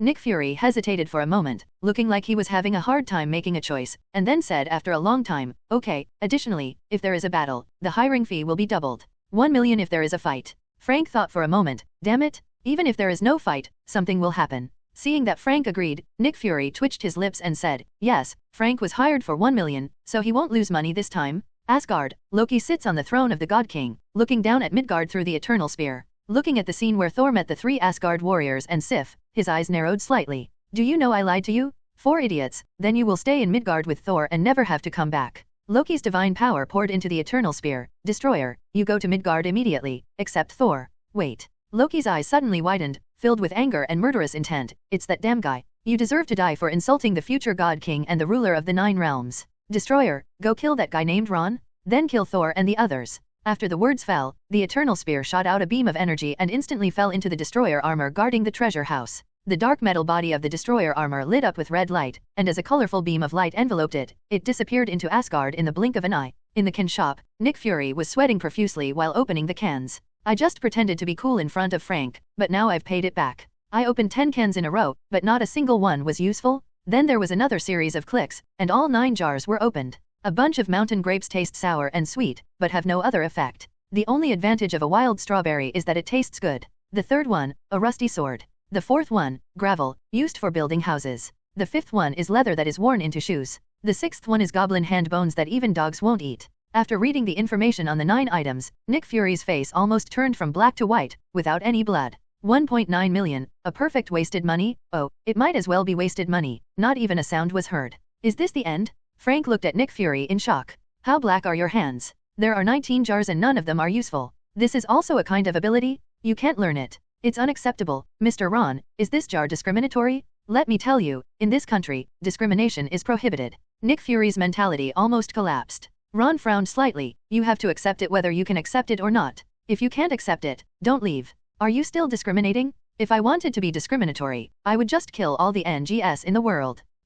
It's not impossible, huh? By the way, Heimdall is also black." Nick Fury suddenly got a chill. He looked around cautiously. "What's going on? Why do I feel like someone is trying to kill me? Maybe it's an illusion." "In Ron's shop, who dares to be here? Hand? FK. What is that?" Nick Fury looked outside the store in shock. On the street, a colorful light beam fell straight into the center of the street. After the light beam disappeared, a black metal armor was revealed. Standing there quietly, there was a heart-stopping cold breath. That familiar colorful beam of light just now, wasn't it the same as when Thor and Thor's friends appeared? Thinking of this, Nick Fury hurriedly said, "It's Bifrost, it comes from Asgard. Steve, ask it if it's here to find Thor. If it's a friend, please contact Cole." "Friend? I think it comes with bad intentions." Captain America frowned and walked out with the shield in hand. "Is this coming with bad intentions?" Nick Fury's eyes flashed slightly, then defeat it first. "This street is Mr. Ron's asset, don't let it destroy it." "What? They are all Ron's assets?" Frank still doesn't know that the owner of the store is called Ron. He accepts Ron's love. How could he just sit back and watch Ron's place be destroyed? He immediately walked out without saying a word. Seeing Ron, Siege, sitting motionless on the recliner, Nick Fury had a flash of regret in his single eye. Hawkeye, Gorzin, and Agumon can't hold their heads up when defeated by just one Loki. It's obviously difficult to deal with such a metal armor. He said those words just to remind Ron that this is your place. If Ron takes action, Captain America will not be injured. However, it is enough to have Frank join us. If that doesn't work, there is still him. After going back yesterday, Nick Fury asked all his confidants, and they all chose to give him the Yaksha transformation card. Therefore, Nick Fury now also has a strong combat power. After testing in S.H.I.E.L.D, King Yasha is not weaker than Captain America, but he has not yet officially fought, and he still cannot bring out the full strength of King Yasha. At this moment, Captain America and Frank were standing in front of the destroyer armor outside. Just like what Captain America said about the Comer, the destroyer armor shot out a stream of blazing energy directly from the hole in the mask without saying a word. "Stand behind me." Captain America raised his shield,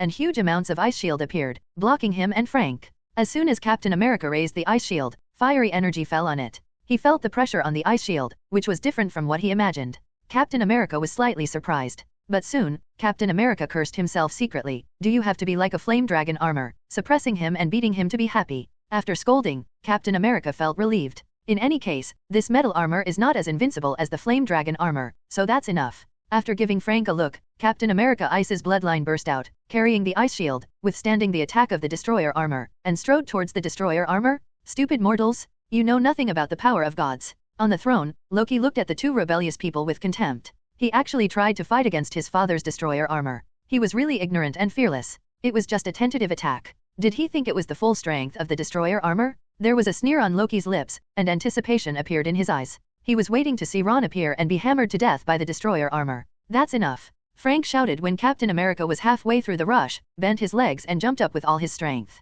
Covered by the armor-colored domineering force, Frank's fists have completely turned black color, with swirling air currents surrounding his fists. The pair of iron fists fell with Frank, carrying the rotating air current, and hit the destroyer armor hard. Boom! With this punch, there was a crunch sound of metal friction coming from the destroyer armor, followed by the vibration of the air, and even the ground shook. "I can withstand this attack even if I become King Yasha, and that armor should be fine too." Nick Fury secretly compared it and found that he was not much weaker than the three. He suddenly became calm, and it seemed that his strength was already very strong. Just as Nick Fury guessed, the impact dissipated and the destroyer armor stood up straight again. Even the shell that had some shape-shifting just now returned to its original state. Coldly watching the two of them, the destroyer armor suddenly opened several times, and at the same time a crimson light lit up, and a powerful sense of oppression suddenly erupted. Frank returned to Captain America, his face a little solemn, and Captain America was the same. He felt the pressure from Frank's punch just now, but the other party didn't seem to have any impact at all. He looked at Frank. "Is it okay?" Frank grinned. "It was just a trial, it's still early to go all out."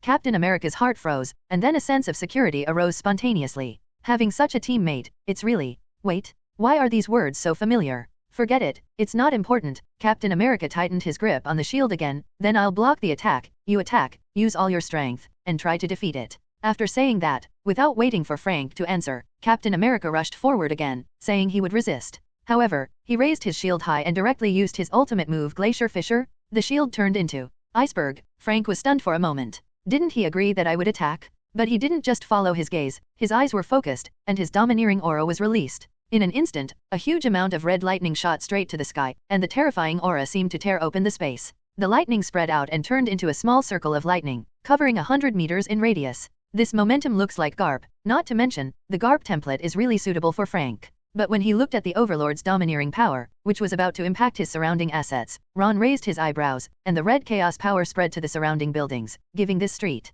Buildings, covered with a red coat and other streets. That has nothing to do with him. This time, both Captain America and Frank went all out, exerting their strength to the extreme. The terrifying momentum made Nick Fury unable to see the two of them, and could only vaguely see them. The figures, one after the other, collided with the destroyer weapon that was emitting red energy. "Sir Ron, what happened?" Yakang flashed and appeared next to Ron, looking outside in surprise. The energy released by the three people outside was no weaker than hers. I'm afraid she would have to wait until she completely absorbed the power of all the spells before she could crush them. Ron took out a handful of melon seeds and stuffed them into Yakang's hand. Come sit next to me and watch the show first. We'll talk about the rest later. Oh, Yakang obediently sat next to Ron. If Mr. Ron said it's okay, then it must be okay and she doesn't need to worry. Next to him, Steven politely reached out for a handful, found a good angle to watch the show, and collapsed on the sofa. After comparing his own strength with the three outside, he found that he was not weaker than them. In fact, when he raised Sisai Lun, 1 against 3 would not be a problem, and he felt even better inside.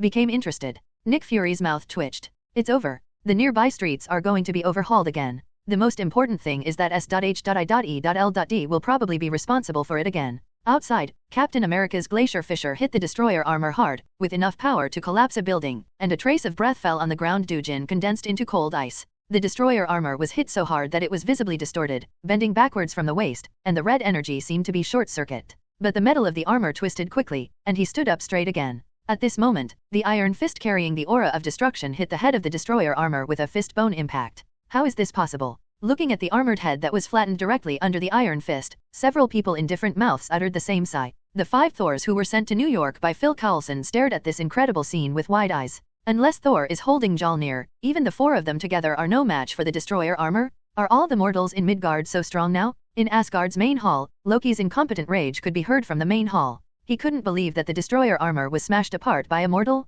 That was a battle armor built by God King Odin. It was not strong enough and would not be used to protect Asgard's treasure house. In the bedroom, Odin, who was pretending to be asleep, couldn't help but twitching at the corners of his eyes. Damn FK. The destroyer armor was used by him to stimulate Thor and make him understand the responsibilities he should bear as the eldest prince of Asgard. It was just wasted. Was he sent to train with mortals by his second son who was even more stupid? When he heard Loki's roar, Odin was even more speechless. Without his divine power, the destroyer could only be controlled by the Eternal Spear. Loki couldn't even exert the full power of the Eternal Spear, let alone the destroyer armor, and couldn't even exert 1/10 of its strength, which made all his efforts in vain. The destroyer armor, after his fight with the Celestials, was also in a state of damage, but it was made of URU metal anyway, and it was fully capable of exerting its power. It was definitely a level godfather. It was a pity. His head was directly smashed, and the energy circuit of the armor was completely destroyed. Ding felt secretly heartbroken for a while. Frank looked at the armor that fell to the ground and no longer emitted red energy, and took back his domineering energy. Phil Coulson ran over with Thor and the other 5. Captain, what is going on? This big guy is just like them. Captain America looked at the 5 Thors. They were all sent down by a beam of light. As for him, his name is Frank Custer. Phil Coulson looked at Frank. Punisher Frank? This is not the guy. He was called a level 10 agent by his boss, with this strength. He glanced at the can store and opened 2 cans. That's fine. You are the warriors of Midgard. Thor looked at Captain America and Frank with a look of admiration. At the peak of his strength, he is not much stronger than the 2 of them. I would not have thought that there is such a strong person in Midgard, a mortal country. This must be the person Cole's son said, who has the means to send him back to Asgard. That is the destroyer armor built by my father. It is specifically responsible for guarding the Asgard treasure trove. Apart from my father, only the Eternal Spear can control it. My brother Loki must be controlling it. Thor looked at Captain America and Frank seriously. Now my father is sleeping. Loki is deceiving the people of Asgard, the strong man of Midgard. I hope you can help me return to Asgard. When I stop Loki, as the eldest prince of Asgard, I promise that you will gain Asgard's friendship forever.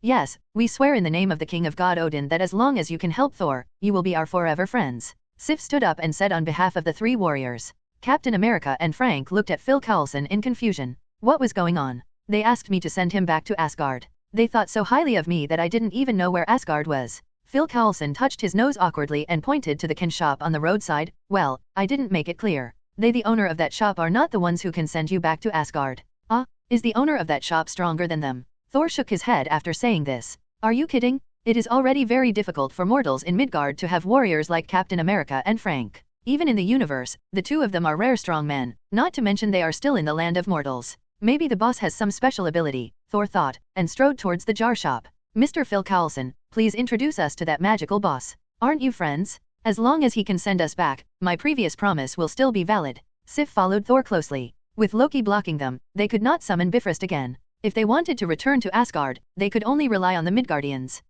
I'll try my best. Phil Coulson looked calm, but his heart was extremely complicated. He used this excuse to persuade the 5 Thors to come to New York. Now, friends, if you can be considered a friend after buying cans a few times, then there's nothing wrong with it. It depends on whether Ron recognizes it or not.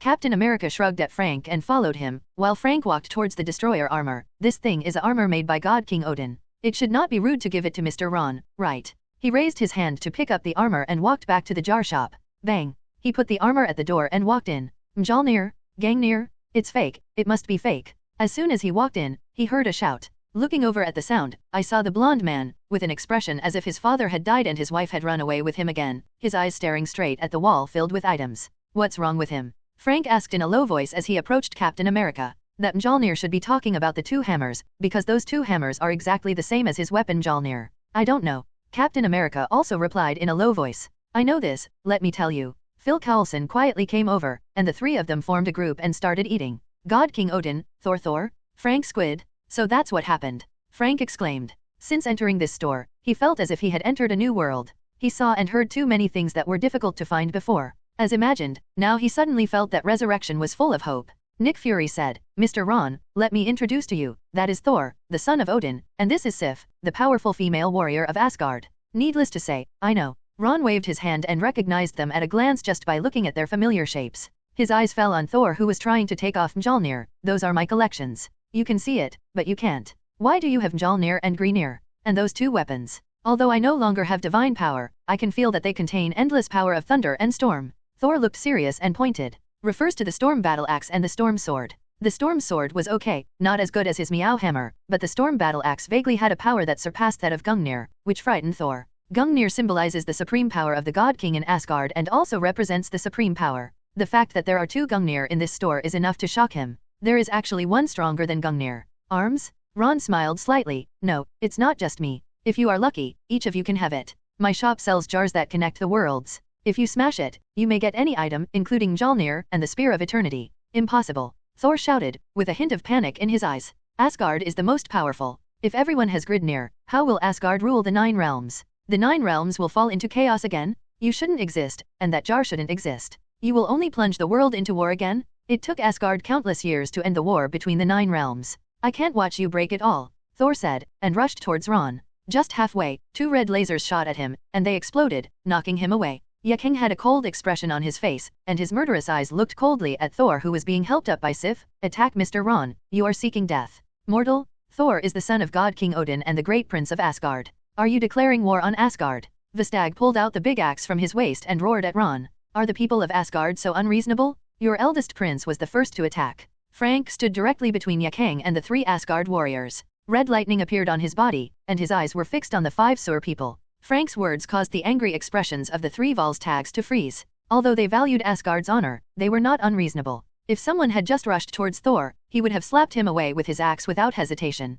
Fandral took 2 steps forward, holding the sword with one hand and putting the other on his chest. He saluted Ron and Yakang and apologized. Thank you for your mercy. Thor was also impatient for the moment. Please forgive me. After experiencing Thor's exile, they are no longer the reckless men who only followed Thor. He saw that there was no wound on Thor's chest, and Yakang had already shown mercy. Otherwise Thor would definitely be better off with his mortal body now completely deprived of all his powers. Ron looked calm. It's not my fault that Odin stripped you of your power and exiled you. Brain is a good thing, but it's a pity that you don't have it. Thor's pupils contracted violently, and he wanted to ask Ron how he knew, but the pain in his chest made him speechless. This series of events prevented Nick Fury from reacting. When he wanted to speak, the situation was already tense. Fortunately, Fandral had surrendered, otherwise, he would have had no choice but to become an enemy of the legendary god's domain. Being an enemy of Ron? What a joke, not to mention Ron's own strength. Ron's jar is the basis for him to fight against the god realm. Clang, crack. With the sound of metal falling to the ground, Tony walked in wearing a steel armor, and Gwen came in with him. Whose big guy outside is it? Lend it to me for research. There is no information about that kind of metal material in my database. Tony walked out of the armor, looking surprised. It can't be opened from the jar? It is very similar to the material of the tomb Mjolnir. They all use URU metal, isn't it similar? Luo, Sister Yakang. As soon as Gwen came in, she ran to Yakang, and Pharamon was standing on her shoulder. Gwen. Yakang's cold expression eased a little, and he smiled at Gwen. Sister Yakang, what's wrong? Gwen frowned slightly, noticing that Yakang's expression was not right, and followed Yakang's line of sight to Thor and the other 4, because of them. Yakang shook his head slightly, and did not explain immediately. After all, the other party had apologized, so there was no need to hold on to it. Seeing this, Gwen nodded gently, stood beside Yakang, and stated her position. At this time, Thor had also recovered a lot, except for the pain in his chest. There was nothing serious. Asking for flowers 0. With the help of Sif, he came to Ron. You are right, I have no brains. Although I was expelled by my father, I hope that when you sell the jar, you will not sell it to people with ulterior motives to avoid chaos in the 9 realms. At the same time, in New Mexico, an agent exclaimed, Agent Barton, this hammer seems to have moved just now. Hawkeye jumped off the shelf and landed next to Mjolnir, observing it carefully for a moment. Mjolnir did not react. Hawkeye looked at the agent. Are you sure you saw it right? I don't know. When I was on guard just now, I saw it move in my peripheral vision. The agent hesitated and replied uncertainly. Hawkeye nodded. I see. You continue to be on guard. After watching the agent respond and return to his post again, Hawkeye looked at Mjolnir again. Moved? Someone summoned it? Suddenly his pupils shrank, and his eyes looked closely at the land under Mjolnir. If he remembered correctly, those clods of earth should not be here. Are you sure you want to go too? In front of the World Gate, Nick Fury looked at Thor in surprise. Just after everything was over, everyone was there. Nick Fury was going to let Captain America lead the team. Team members Frank, Tony, and Gwen, the 4 of them crossed the World Gate to explore the mutant world area. As a result, after learning about the mutant world, Thor didn't know what he was thinking, and stood up and said that he wanted to go too. Yes, I want to go too. Thor nodded to Nick Fury. After knowing that his father was fine and his mother was missing him, Thor wanted to recover his power quickly and return to Asgard to stop Loki. As soon as he arrived in Midgard, he heard that Nick Fury and his friends had a world gate that could travel through the world. This kind of wonder must be God's will, and for him, Odin was God. Since it was his father Odin's idea, how could he not participate? Sif and the other 4 also stood beside Thor. If Thor goes, please let us go with you. Nick Fury blinked his one eye. Is there such a good thing in this world? He was worried that he had too few people and had to pay for hiring, but it was delivered to his door? How could he refuse this? Nick Fury's face became serious. Okay, since you request so much, you can go with Steve and his friends, but I have 10 requests. Thor's face was happy. You say. When you get to that world, you must obey Steve's command. Nick Fury said seriously. Thor looked at Captain America, and the scene of Captain America turning into an iceberg with his shield was still vivid in his mind. He nodded. Okay, I promise you. Sif and the other 4 noticed Nick Fury's gaze. We agree to. Okay. Nick Fury nodded with satisfaction. His eyes fell on Thor's chest. I have someone send you a set of combat uniforms. Put them on later, and you can set off. A moment later, Thor, who had changed into a combat uniform, stood in front of everyone, and Sif's eyes lit up. Not to mention, Midgard's clothes are indeed more comfortable to look at than Asgard's. Even Thor's beard, which had not been taken care of for several days, looked much more pleasing to the eye at this moment. Are you ready? If you are ready, let's set off. Nick Fury asked the person in front of him, but the one-eyed man looked in the direction of the Ken store. I know, don't rush me, I'll get some good things from Ron, and when I go to the mutant world, I will conquer them all with ease. Gwen waved her hand. She didn't want anything, she just wanted to stick with Ron for a while, and when she heard Nick Fury's urging, she showed a reluctant expression. Yesterday, after going home and talking to her parents, she kept chatting for half the night, and in the second half of the night she was still working on the trial map to improve her strength. Now she just wanted to find Ron for comfort. Okay. Ron rubbed her little head. Take the Ninetail with you, and beat it up when you miss me. Ninetail. Yeah, okay, I'm a part of your play again? It was just called out of its own independent little space by Ron, and it heard such inhumane words, it was almost crying without tears. It was about to jump onto Gwen's shoulder in grievance, but Ron grabbed it. Damn, where else do you want to go? Get bigger, let Gwen stand on your head. Ninetail. I miss the past again, when I could stand on Ron's shoulder whenever I wanted, but now, I'm damned. Ninetail honestly grew bigger, lowered its head and let Gwen stand on it. Ron looked at the nine-tailed fox. Protect her well, otherwise I don't mind changing to another tailed beast. I think the two-tailed Nikomata is also good. No, it must be favored again. The nine-tailed fox's pupils shrank and nodded repeatedly. Don't worry, Lord Ron, I will definitely protect Gwen. Ron looked up at Gwen, his lips moved slightly, and he transmitted, the power of the mind gem is always released, it will protect you and the nine-tailed fox from being invaded. Gwen's mind moved, she felt Ron's importance to the mutant world, and nodded slightly to Ron. At this time, when Nick Fury said that he was going to leave, he stood on the nine-tailed fox and walked towards the World Gate 9.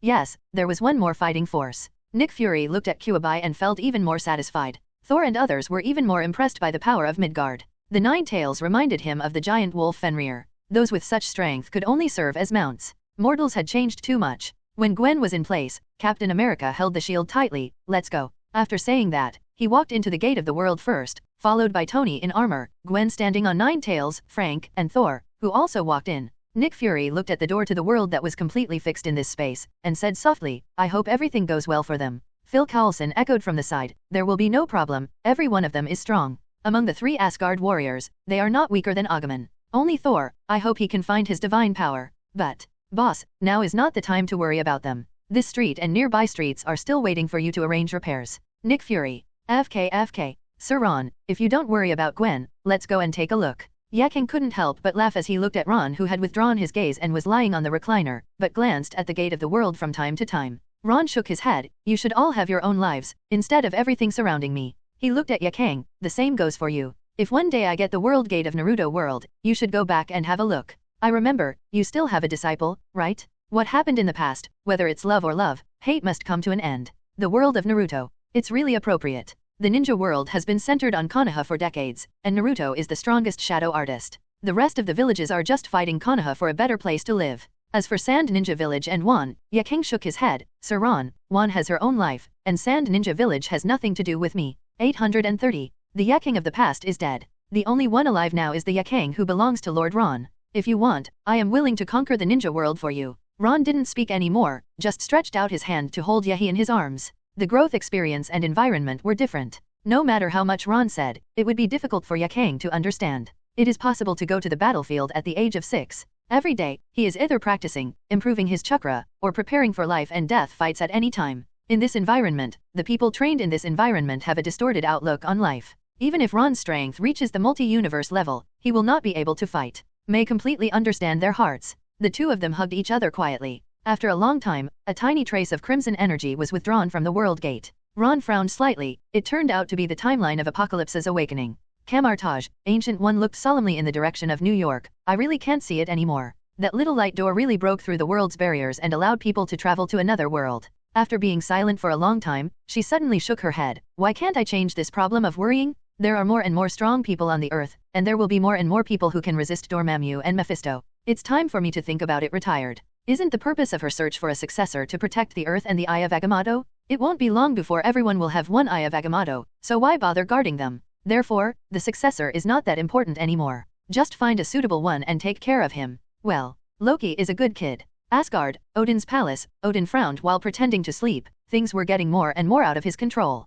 It was clearly planned that the expulsion of Thor this time was just a trial, but now, the eyes of the Father of God can no longer see where Thor is. What happened in Midgard, and where is the light gate connected to? He silently invaded Mjolnir's consciousness. Borrowing Mjolnir, he could still vaguely detect the connection between the hammer and Thor, which immediately made him relieved. It's good to have contact, so that when Thor regains his power, Mjolnir can arrive in time. In the mutant world, a door of light appeared out of thin air and was fixed in place. Captain America, who was holding a shield, walked out first, followed by Gwen, Tony and other 8 people. Looking at the smoking ruins in front of them, the 9 people were obviously stunned. Tony walked out of the suit. It seems we missed something. This place seems to have just been attacked by a missile. Gwen stood on Kyubai's head and flew up, looked around, and pointed behind them. Wherever there is anyone who is waking up, let's go there quickly. Stacy, wait for us. Captain America shouted and shook his head helplessly. He knew that this team was not easy to lead, and everyone had their own characteristics. Don't worry, she's very smart. Gwen Stacy is the top student at Midtown High School and has a higher IQ than you. Tony walked past Captain America, not forgetting to despise him. Frank also followed. I used my knowledge to perceive. There is no danger, and those people are more like being attacked. We should be able to get 10 points from them. Interest. Sigh, it's not easy to lead a team. I think of the Howling Commandos back then, forget it. Not to mention the bravery of those heroes, it's not that they are all difficult to lead. Isn't there still 5 teammates? What? Captain America looked at the 5 Thors and waved his shield. Let's go, let's follow. After walking 2 steps, he suddenly stopped and looked back, only to see the 5 Thors motionless. At this time, Thor held up his forehead and said, sorry, without my divine power, my head is a little dizzy after walking through the gate of the world. Let's go, let's follow. Sif and the 3 warriors immediately replied, okay. Captain America, okay, there are 8 people in total, and not one of them is qualified. Kyuubi, please be smaller and don't scare people. Gwen glanced at Kyuubi and ordered, by the way, don't stay too far away from me. There are people in this world who can control the mind. Controlling the mind? Illusion? Kaleidoscope? Uchiha Madara? Kyuubi's pupils quickly dilated, and in an instant he was reminded of the fear of being dominated by Uchiha Madara. He quickly shrunk his body to the size of a normal foxfile, and trotted close to Gwen's feet to keep up. Except for the 9 tails wagging back and forth, there was nothing unusual about him. Arriving in front of the group of people, Gwen introduced herself. Hello, my name is Gwen Stacy. What's going on here? A girl with thick black hair and golden earrings looked at Gwen warily. Who are you? Gwen, I think I said my name. It's over, I met a fool too. After a while, Gwen and others finally asked about the situation. This place is called Xavier School for the Gifted, which is a place specifically for mutants to live and study, and they are all students here. Just now, for some unknown reason, the school exploded, and then they were all saved by a handsome mutant brother. Finally, a group of heavily armed people came. After getting off the helicopter, they used an unknown weapon to make everyone faint. When they woke up, they were already like this. Among them, many people are missing, including mutants idol Mystique Raven, the school's teacher Hank, Scott, Jean Grey, Kurt, and the little brother who saved them, and the founder of this school, Professor X. Stark. Captain America looked at Tony. Tony immediately replied, I have already asked J.A.R.V.I.S to search. 2 helicopters did leave from here, and their locations have been determined. However, I have more exciting news. Do you want to hear it? Listen. Looking at Tony's I won't tell you if you don't reply. Look, Captain America took a deep breath. It's too difficult to lead this team. Who of the previous team members would dare to betray him during the mission? Guys, all the nuclear weapons in this world have been sent into space for unknown reasons. That means that in a short period of time, we will not be threatened by nuclear weapons in this world. As soon as Tony opened his mouth, he asked Captain America. Everyone was shocked by the news. They are not Ron, who can rub nuclear explosions with his bare hands. They can barely withstand missiles. For large yield missiles, they can only dodge if they can. They will definitely get hurt if they resist head-on, not to mention nuclear weapons. This is indeed good news. Frank's tone was relaxed. When he knew that this was a parallel world of the original world, he had considered the issue of nuclear weapons. If it got out of hand and was bombed by a nuclear bomb, it would be the end.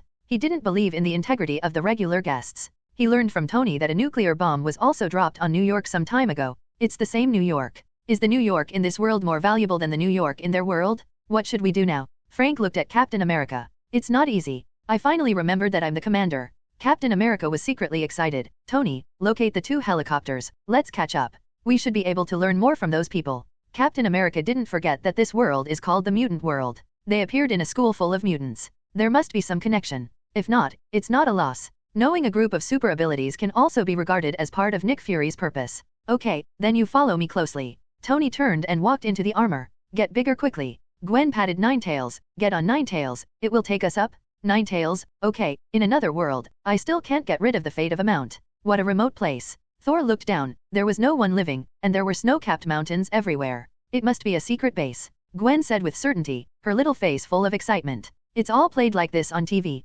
Generally, bases that are not to be seen by people are built in such places. It makes sense. Captain America agreed. Hydra base was built in such a place. Hydra? It seems that this organization is not a good one. Gwen clenched her fists. She was ready to overturn the base of this organization. Tony and Frank also looked a little serious. Obviously, their experience has made them roughly guess what this place is. In a world with super abilities like mutant, and humans still occupy the mainstream of society, then the experience of mutant can be imagined. It seems that there are conspirators in every world. As for Thor and the other 5, they couldn't understand what the 4 of them were saying at all, and could only stand there silently. After the divine power disappeared, Thor's temperament changed a lot. In the past, when he encountered such a thing, the first thing he thought of was to wave Mjolnir, rush in, and conquer this place alone. Now, he has learned to use his brain. At least, he knows to talk less and do less, see more and learn more. This is it, the entrance is in front. Tony pointed to the hidden cave entrance halfway up the mountain. What should we do next? Captain America looked at Tony again. Stark, can J.A.R.V.I.S.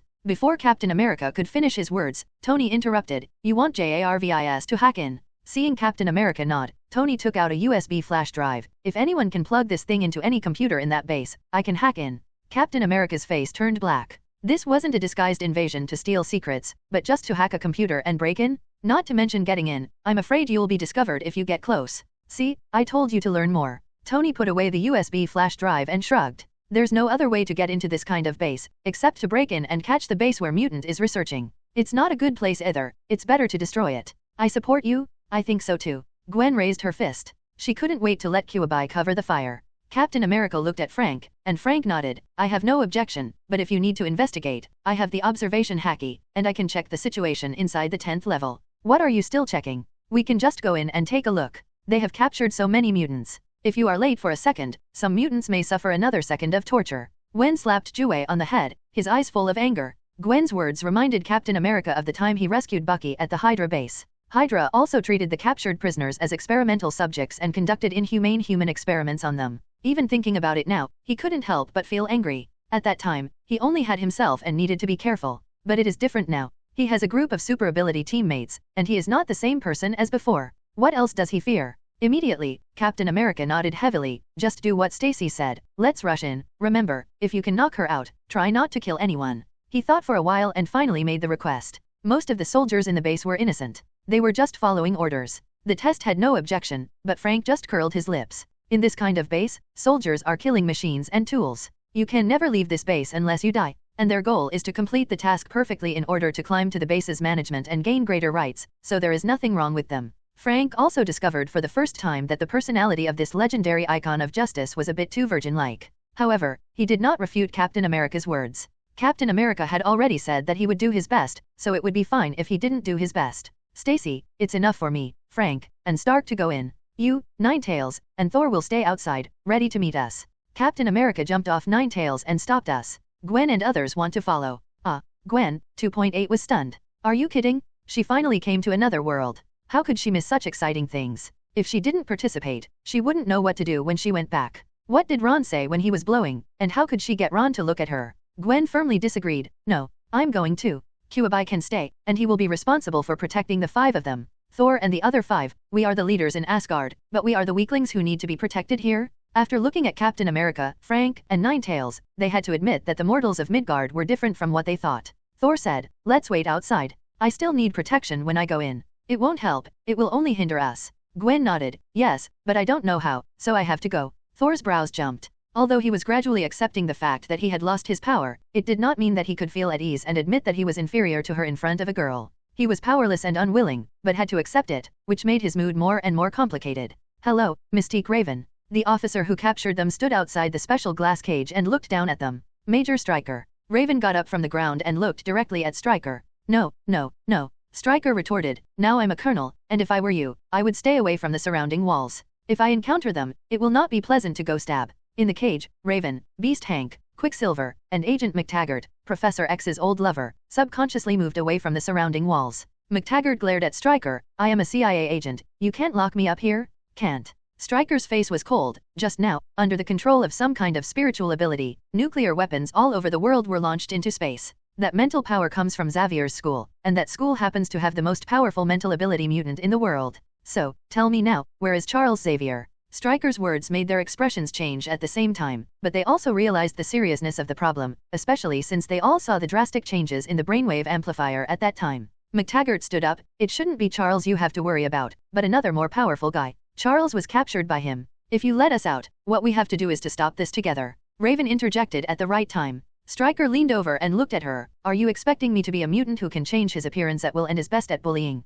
Raven sighed speechlessly and was about to say something when suddenly she saw Stryker covering his ears, his expression gradually becoming ugly, and finally he glared at them fiercely and turned around to leave. How many intruders are there? Who are they? Stryker walked to the monitor and carefully searched for the intruder. The person on the side replied, only 4 people have been found so far, 3 men and 1 woman. There is no information about them in the information database. No information? The new mutant? Stryker looked at him, where is the picture just taken? Call it up. Bang. No need to bother, man, we're already here. Before Stryker could finish his words, Tony, who was following behind the steel armor, had already walked into the monitoring room. With Frank's knowledge and domineering power, and the advanced artificial intelligence JARVIS, after entering this base, they felt like going home. Frank led the way. J.A.R.V.I.S quickly cracked the code. Captain America was responsible for solving the guards, and Gwen and Tony were just like taking a walk. It was unbelievable that everything went smoothly, and Captain America was in a daze. He found that he had underestimated the super ability people. This base was more rigorous than the Hydra base at the time, but when the ability was strong enough, no matter how tight the defense was, it would not be able to withstand it.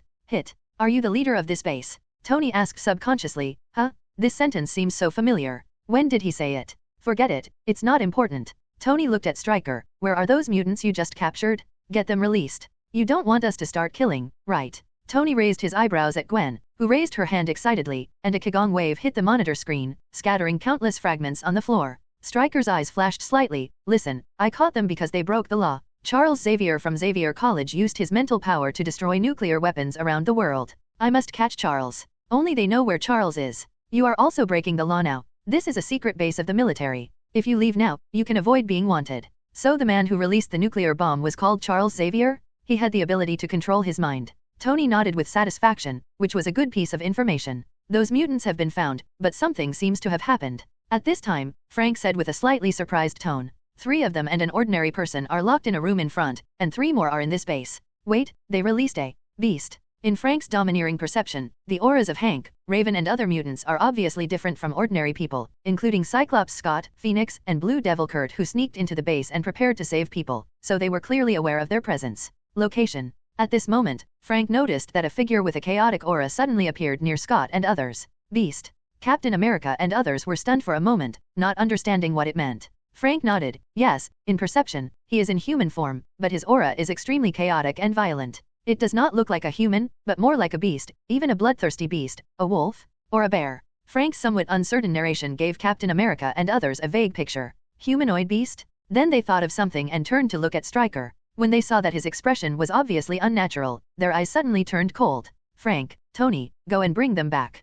Captain America's voice was slightly cold. No need. Frank shook his head. This is the only way out. They are heading here now. They should be there soon. In perception, that figure was simply born for killing. He did not dodge at all when faced with attacks, and his killing speed put Frank to shame. Sure enough, it didn't take long before a figure with an instrument on his head and steel nails stuck in his body broke in. His body was covered in blood, his hands showed sharp steel claws, and his fierce eyes were staring at him. Even Captain America couldn't help but feel nervous. Frank, is that him? Frank nodded and said, that's him, with the other 3 mutants following him. This figure was none other than Wolverine. When his eyes fell on Stryker, his crazy eyes were instantly filled with hatred. Gritting his teeth, he raised the steel claw in his hand high and stabbed Stryker. Tony immediately said, J.A.R.V.S stop him. Hiss. The steel claws scratched across the steel armor, as if cutting tofu, and scratched the outer shell of the armor. Damn FK. Tony was stunned, his eyes fixed on Wolverine's steel claws. What kind of claws were they? That material is made of titanium alloy, the most advanced metal material in aerospace technology, but it doesn't even have a defensive effect. Captain America and Gwen obviously didn't expect that the steel armor was so fragile. When Wolverine jumped on Stryker and stabbed the steel claws in, they didn't react at all.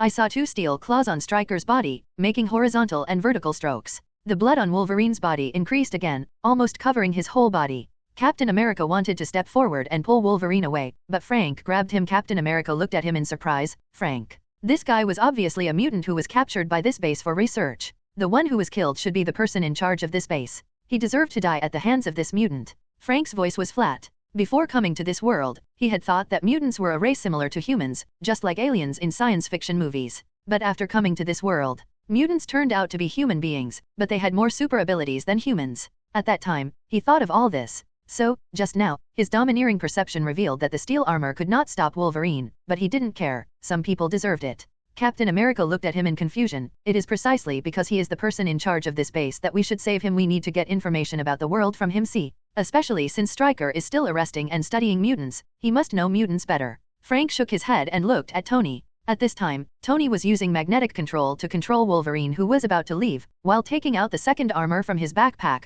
Fake squid. Fortunately, I brought more. After a moment of silence, Frank said, Tony, can J.A.R.V.I.S invade the network of this base? Definitely. For JARVIS, it's the same as going home. Tony raised his eyebrows. Who are you looking down on? Frank nodded with satisfaction. Invade the base network and view information about this world, especially about mutants. No problem. Tony immediately commanded J.A.R.V.I.S to hack into the base computer, and he pointed at Wolverine. Then what should he do? I've been controlling him like this. Do you want to knock him out? Or tie them up? Who are you? At this time, Sheen, Cyclops, and Blue Devil came to the control room. When they saw everyone, they were stunned. There was someone here? In her perception, there was clearly no one here, and there was no trace of mental fluctuations. That's mind control? No, it's magnetic control? Magneto's ability? Who are you? When Cyclops saw Wolverine being controlled, he immediately noticed Tony's ability and looked wary. Magneto? What a domineering name. It sounds much better than my Iron Man, but it's a pity that someone else has taken it. Tony looked regretful. Hello, are you here to rescue the imprisoned mutants? Captain America stood up at this time and pointed to a room behind him. They are being held there. Cyclops Scott hesitantly glanced at Captain America. Captain America's uniform didn't show that he was on their side at all. Aren't you from this base? Captain America shook his head and said, we have the same purpose as you. We entered the base after you, but we are just a little faster than you. The same purpose? To save people? Cyclops' eyes flickered and he looked at Dark Phoenix Sheen, only to see Sheen shake her head. At the same time, a voice sounded in Cyclops' mind. There is a force that forms a magnetic field around it, which can defend against the power of the mind. I can't believe it to their thoughts. Similar to Professor. He turned his eyes slightly and saw the chaotic scene in the surveillance room, as well as a few people hiding in the corner in fear, and then met the eyes of Captain America and others. Cyclops nodded to Captain America, then looked at his companions. Let's rescue Hank and the others first. Listen, everyone or mutant in this world. Cyclops and the others were about to take action when suddenly a voice sounded in their heads. Cyclops' expression changed. What's going on?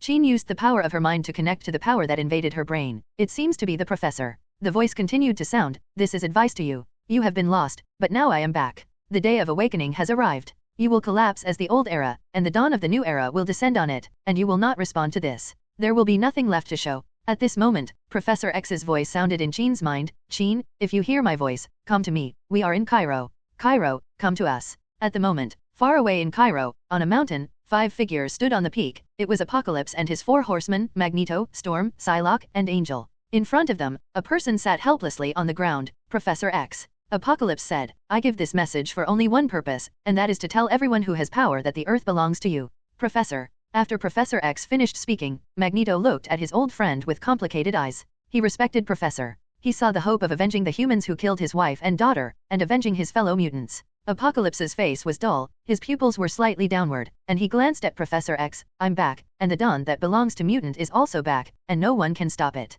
What was that sound just now? Outside the base, Volstagg pulled out his axe and looked around warily. Did you hear it? Sif looked complicated. In an instant, he invades our consciousness and transmits information. If the owner of the voice wants to control us, we have no power to resist. Fondrel and Hogan also thought of this and looked at Thor with solemn expressions. Thor, we must go back immediately. This world is too dangerous. If you... Fondrel? Hogan. Thor interrupted them. Didn't you hear what this voice said? Protect the Earth. He is an Asgardian, and Asgardians will not hurt others easily. When he said this again, Thor suddenly had a clear understanding in his heart. Asgardian, the god king who rules the 9 realms, is also an Asgardian of the 9 realms, and Asgardian is not. He should be the initiator of the war. Do you want me to understand this, father? The more Thor thought about it, the less doubts appeared in his expression, and the more relaxed his mood became. He suddenly raised his hand in the direction of the door to the world. His sudden movement stunned the 4 Sifs, but when they saw the familiar posture, they all showed excitement. Really, is it okay? Volstagg whispered, but even if it was a low voice, with his voice, it was deafening.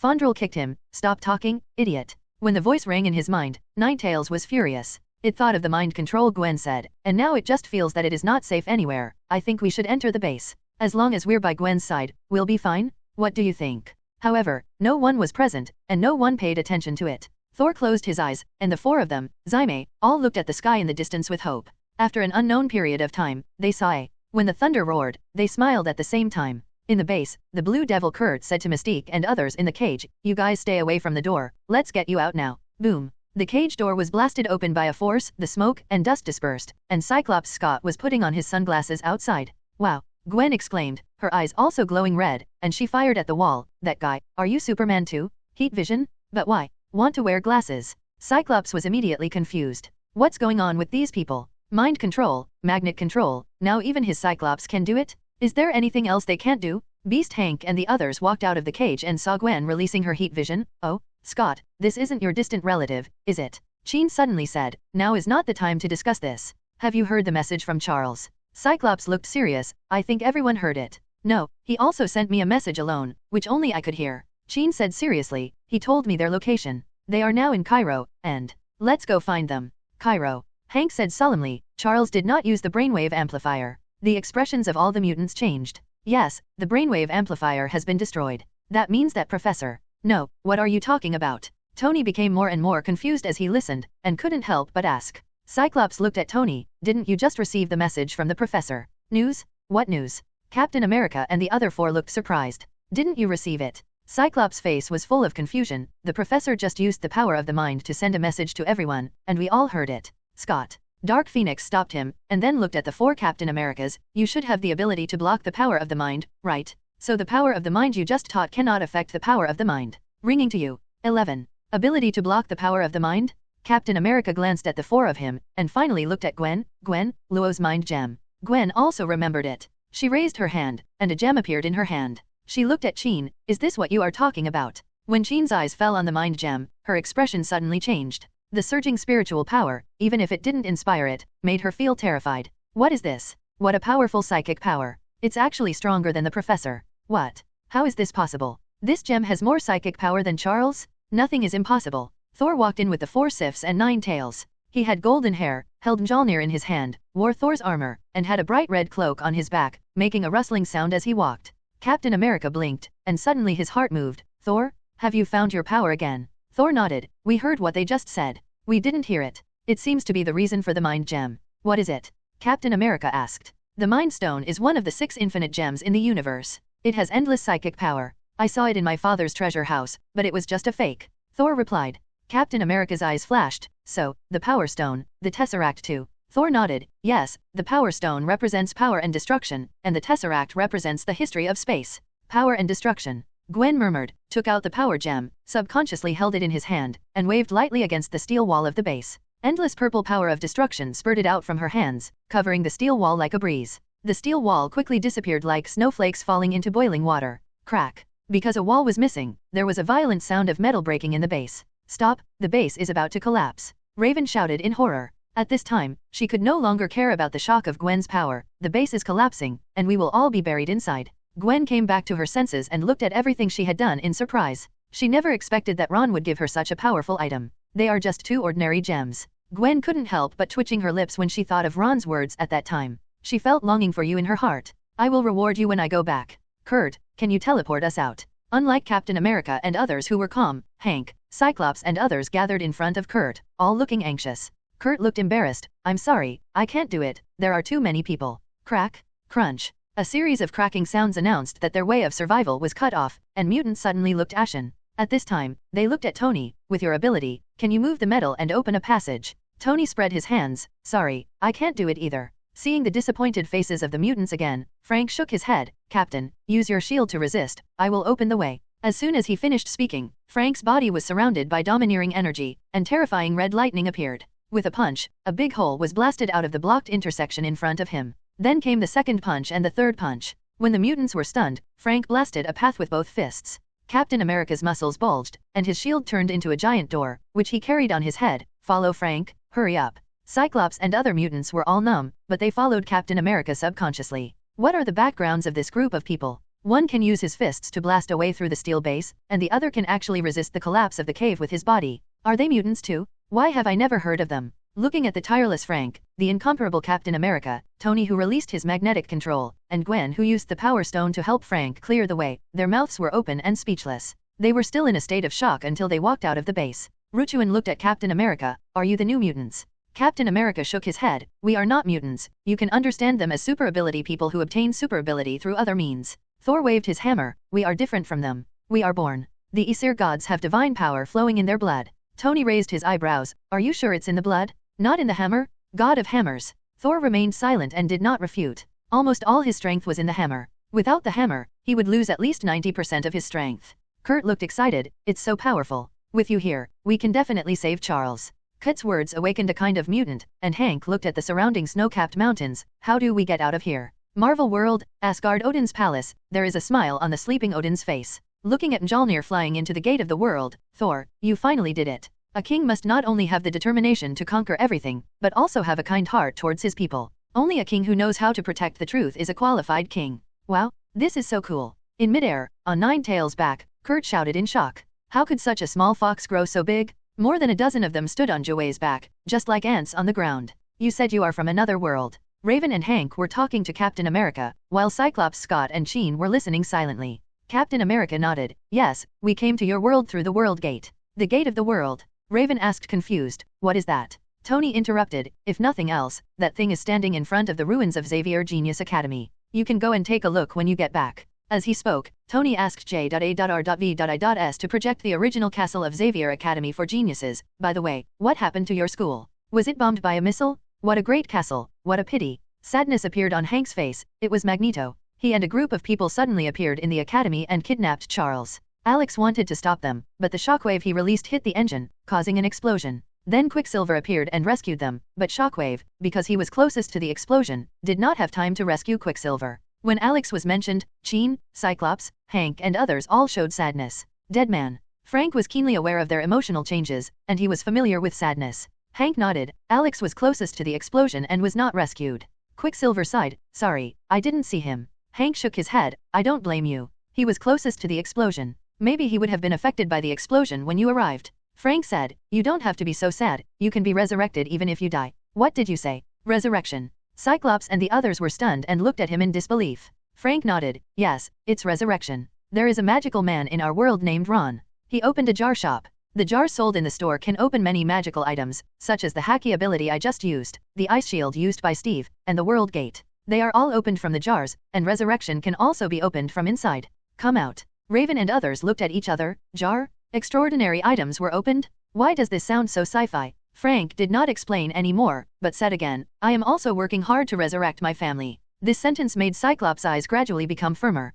Yes, as long as possible, he must work hard. The worst result is just a lie, but Fang-Chi is real? The scene fell into silence for a while, until Tony suddenly said, I made a discovery, I guess you guys would like to see it. Captain America urged helplessly, okay, Tony, just release it. Tony shrugged and asked J.A.R.V.I.S to show the picture seen through the satellite. The once bustling city was now empty. The sky was covered with dust. As the dust gathered in one place, the pyramids gradually took shape. Tony looked at Chin. You just said that the professor told you that they were in Cairo, right? This is Cairo. What? This is Cairo? What happened there? Looking at that terrifying scene, thinking that Professor Frank sensed their fear, looked at Chin, Cyclops, and the others and asked, have you never experienced combat? Hank spoke for them and replied, they are just children, just our students. Frank smiled rarely, but it was better not to smile at all. When facing a battle for the first time, you will be nervous. Don't worry, you just need to stand behind us for a while. After Tony obtained some information about this world, they also had a certain understanding of Xavier Academy for Geniuses.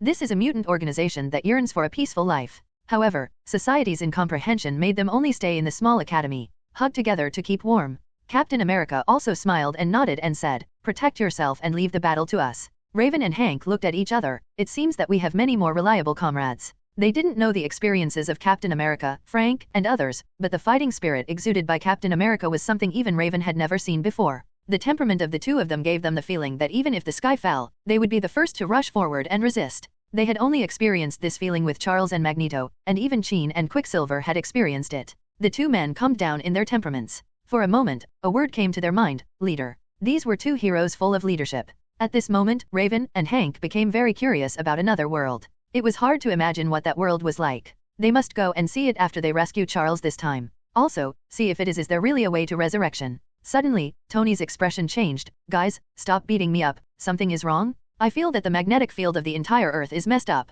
His premonition told him that this was someone who was relying on his own ability to control the magnetic field of the entire Earth, but Tony simply couldn't imagine how powerful that would be. He also had magnetic control, but now he couldn't control the magnetic field of the entire Earth, let alone the entire Earth. There is nothing he can do about the base. Tony asked with a complex expression, this kind of ability isn't the Magneto you call it, is it? Magneto does have the ability to control magnetism, but he can't control the global magnetic field. Raven shook her head. When it came to knowing Magneto, no one present was as familiar as Hank. I think it goes without saying, we have already seen it. Gwen pointed downwards and saw countless metal and sunken ships floating on the sea. Tony looked ugly, and his brain had already figured out what this magnetic field wanted to do. It will destroy this society. Countless magnetic things will be pulled by it and deviate from their original positions. This means that the buildings of modern society will gradually become distorted and shapeshifting under the gravity of the magnetic field, and eventually collapse. Society will not exist again, and everything will return to its original state. Under this great purge, countless human beings will definitely die.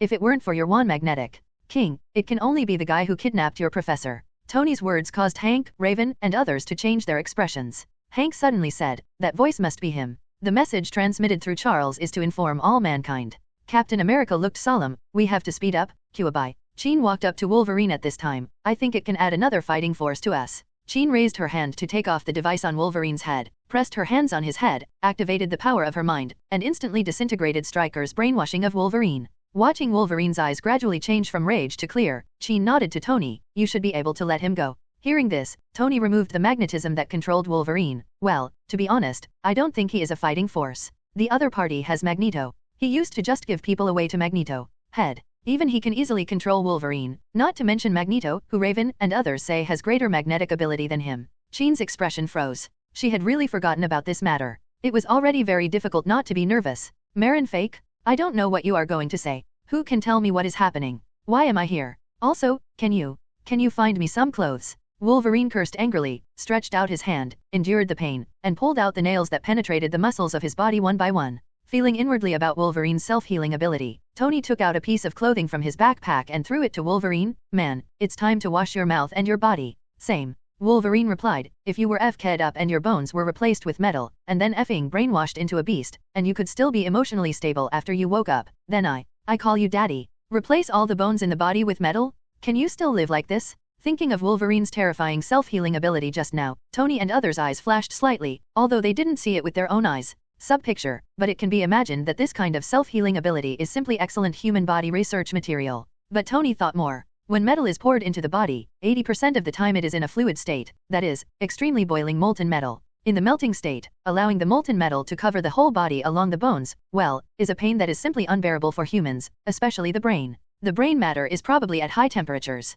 The bottom is cooked. Tony's pupils shrank and he shook his head. What a terrifying self-healing ability and shocking willpower. Gwen felt as if the hairs all over her body stood up. We are really experimenting with mutant. The people in that base should be damned. By the way, the base collapsed. 10 of them probably didn't poop. Gwen suddenly thought that the base collapsed because of her own experiments. Now that she thought about it, it must have been God's will. She deliberately let herself take action. She didn't dare to kill her with her own hands, so she would collapse the base. Land. Tony sneered disdainfully. You are indeed an official guest, no matter which world you are in. In our world, if Ron hadn't shocked them, I'm afraid the same thing would happen now. Gwen nodded fearfully. Wasn't she just afraid of being caught for experiments, so she ran to Chuan-en. Shocked the whole world? How powerful? After hearing the conversation between Tony and others, the eyes of Raven and Wolverine flashed slightly, and they became more curious about the name Ron. At this time, they were getting closer to their destination. Looking at the ruined city in front of them and the torrent of metal above the city that seemed to cover the sky and the sun, everyone's expressions changed.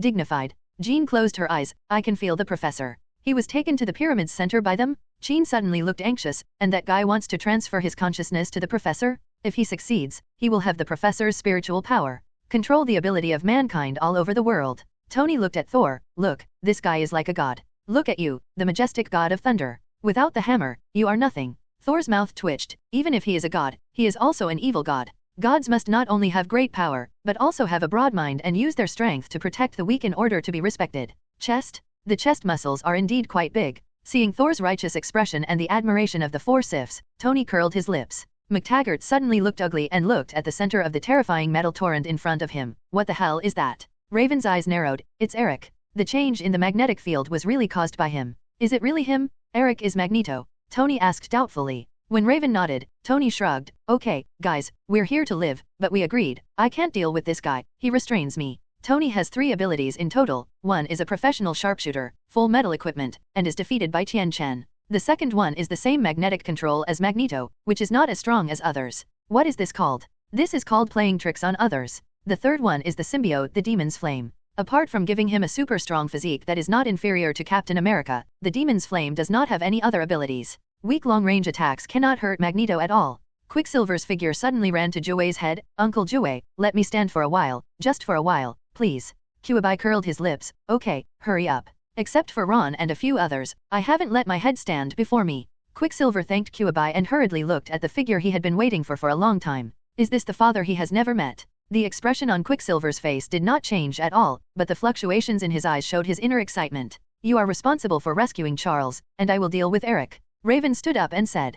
Captain America and Frank shook their heads at the same time. Captain America looked at Gwen. Raven can't get close to Magneto. Stacy, Magneto, you can deal with it. You don't have to kill him. Song just needs to stop him from continuing to release magnetism. Gwen was stunned, pointed at herself, and asked hesitantly, are you sure it's me? Speaking of which, this was her first time to participate in such a big scene. The last time she fought against the abomination, she was the one who did it, using the cobweb to wander in midair, just like walking the dog, but now. Captain America nodded. Yes, you are the only one among us who can easily fight against Magneto. Hey, man, have you forgotten me? Thor walked over, holding the hammer. Isn't it just a pile of scrap metal? Look at me rushing over and smashing it to pieces.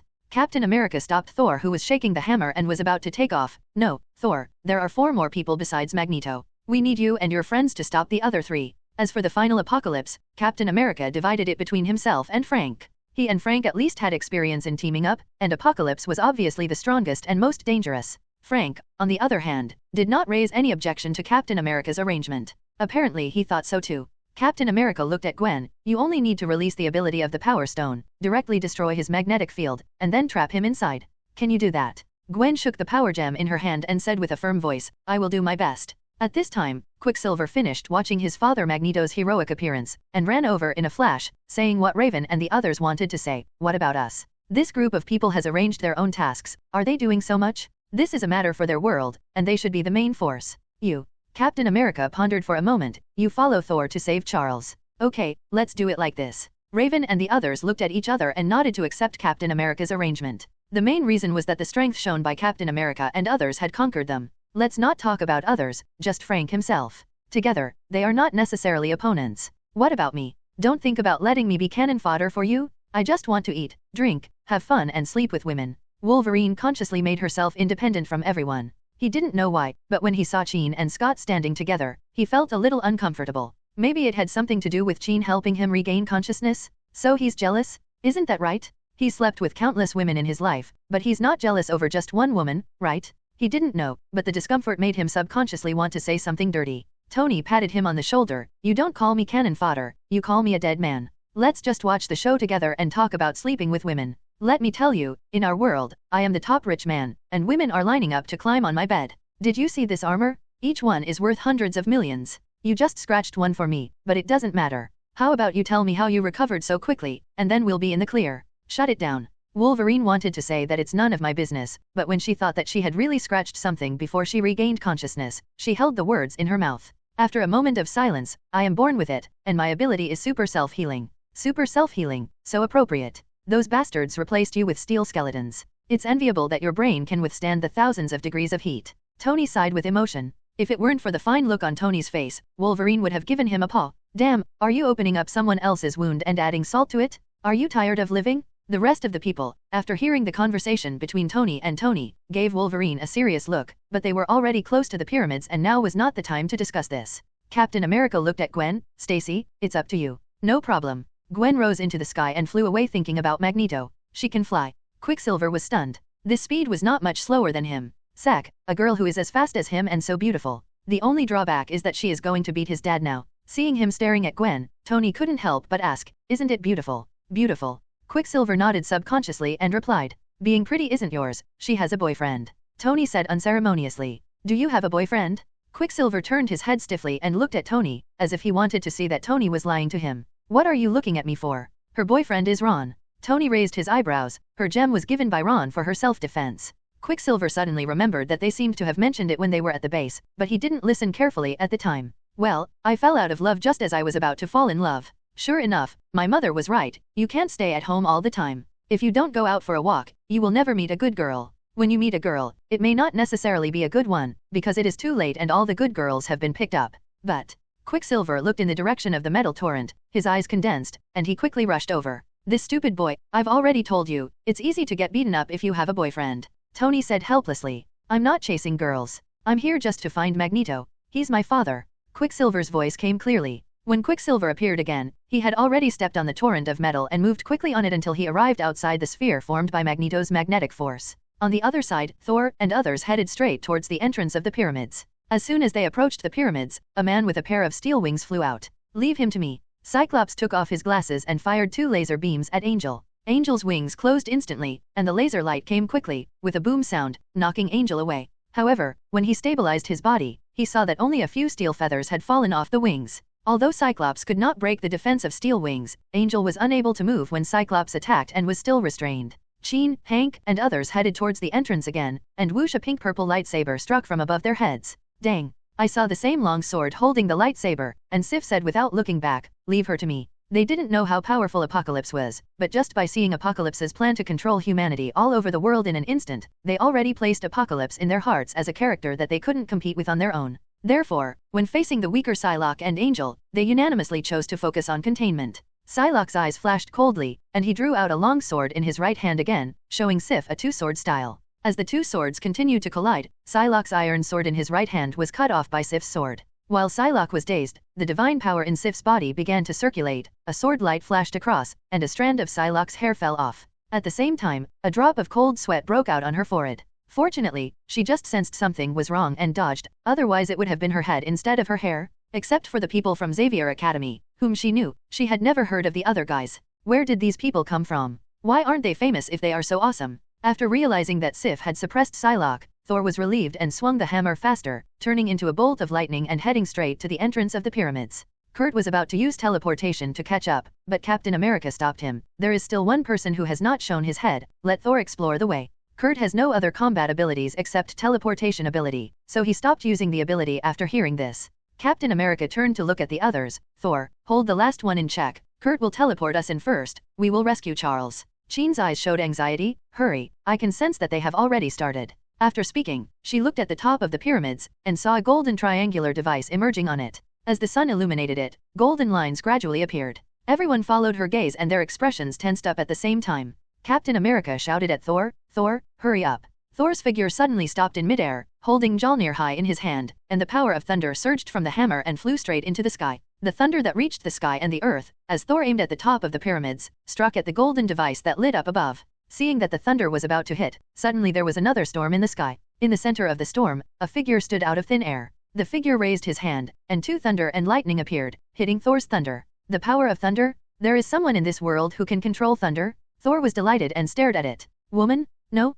Girl? Thor, who thought he had a match, saw the joy in his eyes replaced by disappointment. Tony saw Storm in the distance and couldn't help but complain. Compared to Thor, this girl looks more like the god of thunder. On the side, Wolverine nodded perfunctorily. Do you have anything to eat? Get me some more. Just now, Tony couldn't stand his bad breath, so he took out the food from his backpack, and immediately made Wolverine behave. No matter how strong his self-healing ability is, he can't die, but he can't stand being hungry. He doesn't even know how long he hasn't eaten. Eat, eat, eat. You know how to eat. Tony took out a handful of food angrily and threw it at him. When you get back, just hang out with me and I'll take you to a big dinner. You can eat whatever you want, long. There is a chance to eat meat. Dragon meat. Wolverine looked at him in surprise. There are still dragons in your world. There should be. Tony was not thinking about opening a can, but about dragons that really came from the Marvel world. Since the legendary Thor has appeared, then dragons should also exist, right? Wolverine saw him lost in thought and asked again. While watching the battle, he started to eat a lot. At this moment, in front of the pyramids, the last person appeared.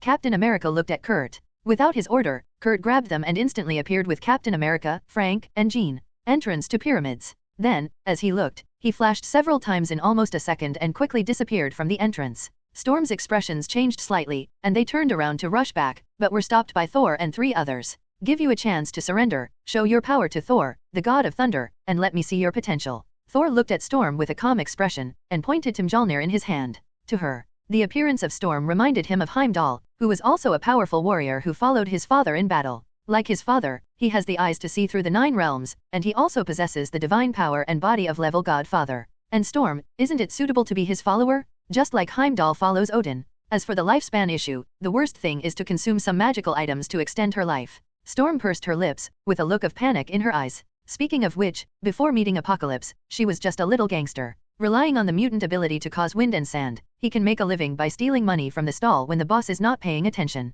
But now, she was faced with Thor who had driven thunder and experienced numerous small and large battles. She had no idea how to fight this battle. Just the fighting will radiating from Thor made her afraid to look directly at him. Suddenly a flash of thunder flashed, and a few white hairs slowly fell down. During the battle, you actually don't look directly at your opponent. Your combat skills are not worthy of your ability. This thunder is a warning. If you still can't show your potential, I will kill you like an enemy. Thor's deep voice brought Storm's thoughts to a halt. Pulled back. Storm gritted her teeth, stared at Thor, raised her hands, and Storm and thunder surrounded her again. There was a hint of appreciation in Thor's eyes. He could see that it was Storm's first time fighting, and it was already pretty good that he could take the initiative to attack him. Without saying another word, Thor Mjolnir waved and rushed into the storm, fighting with it. The storm could not affect Thor at all, but the thunder was absorbed by him. He looked like a lonely boat in the huge waves, with the risk of being capsized at any time. But in fact, the huge wave of storm is just an appearance. No matter how it rolls, it is suppressed by Thor. The use of thunder and sharp attacks even predicted her thoughts.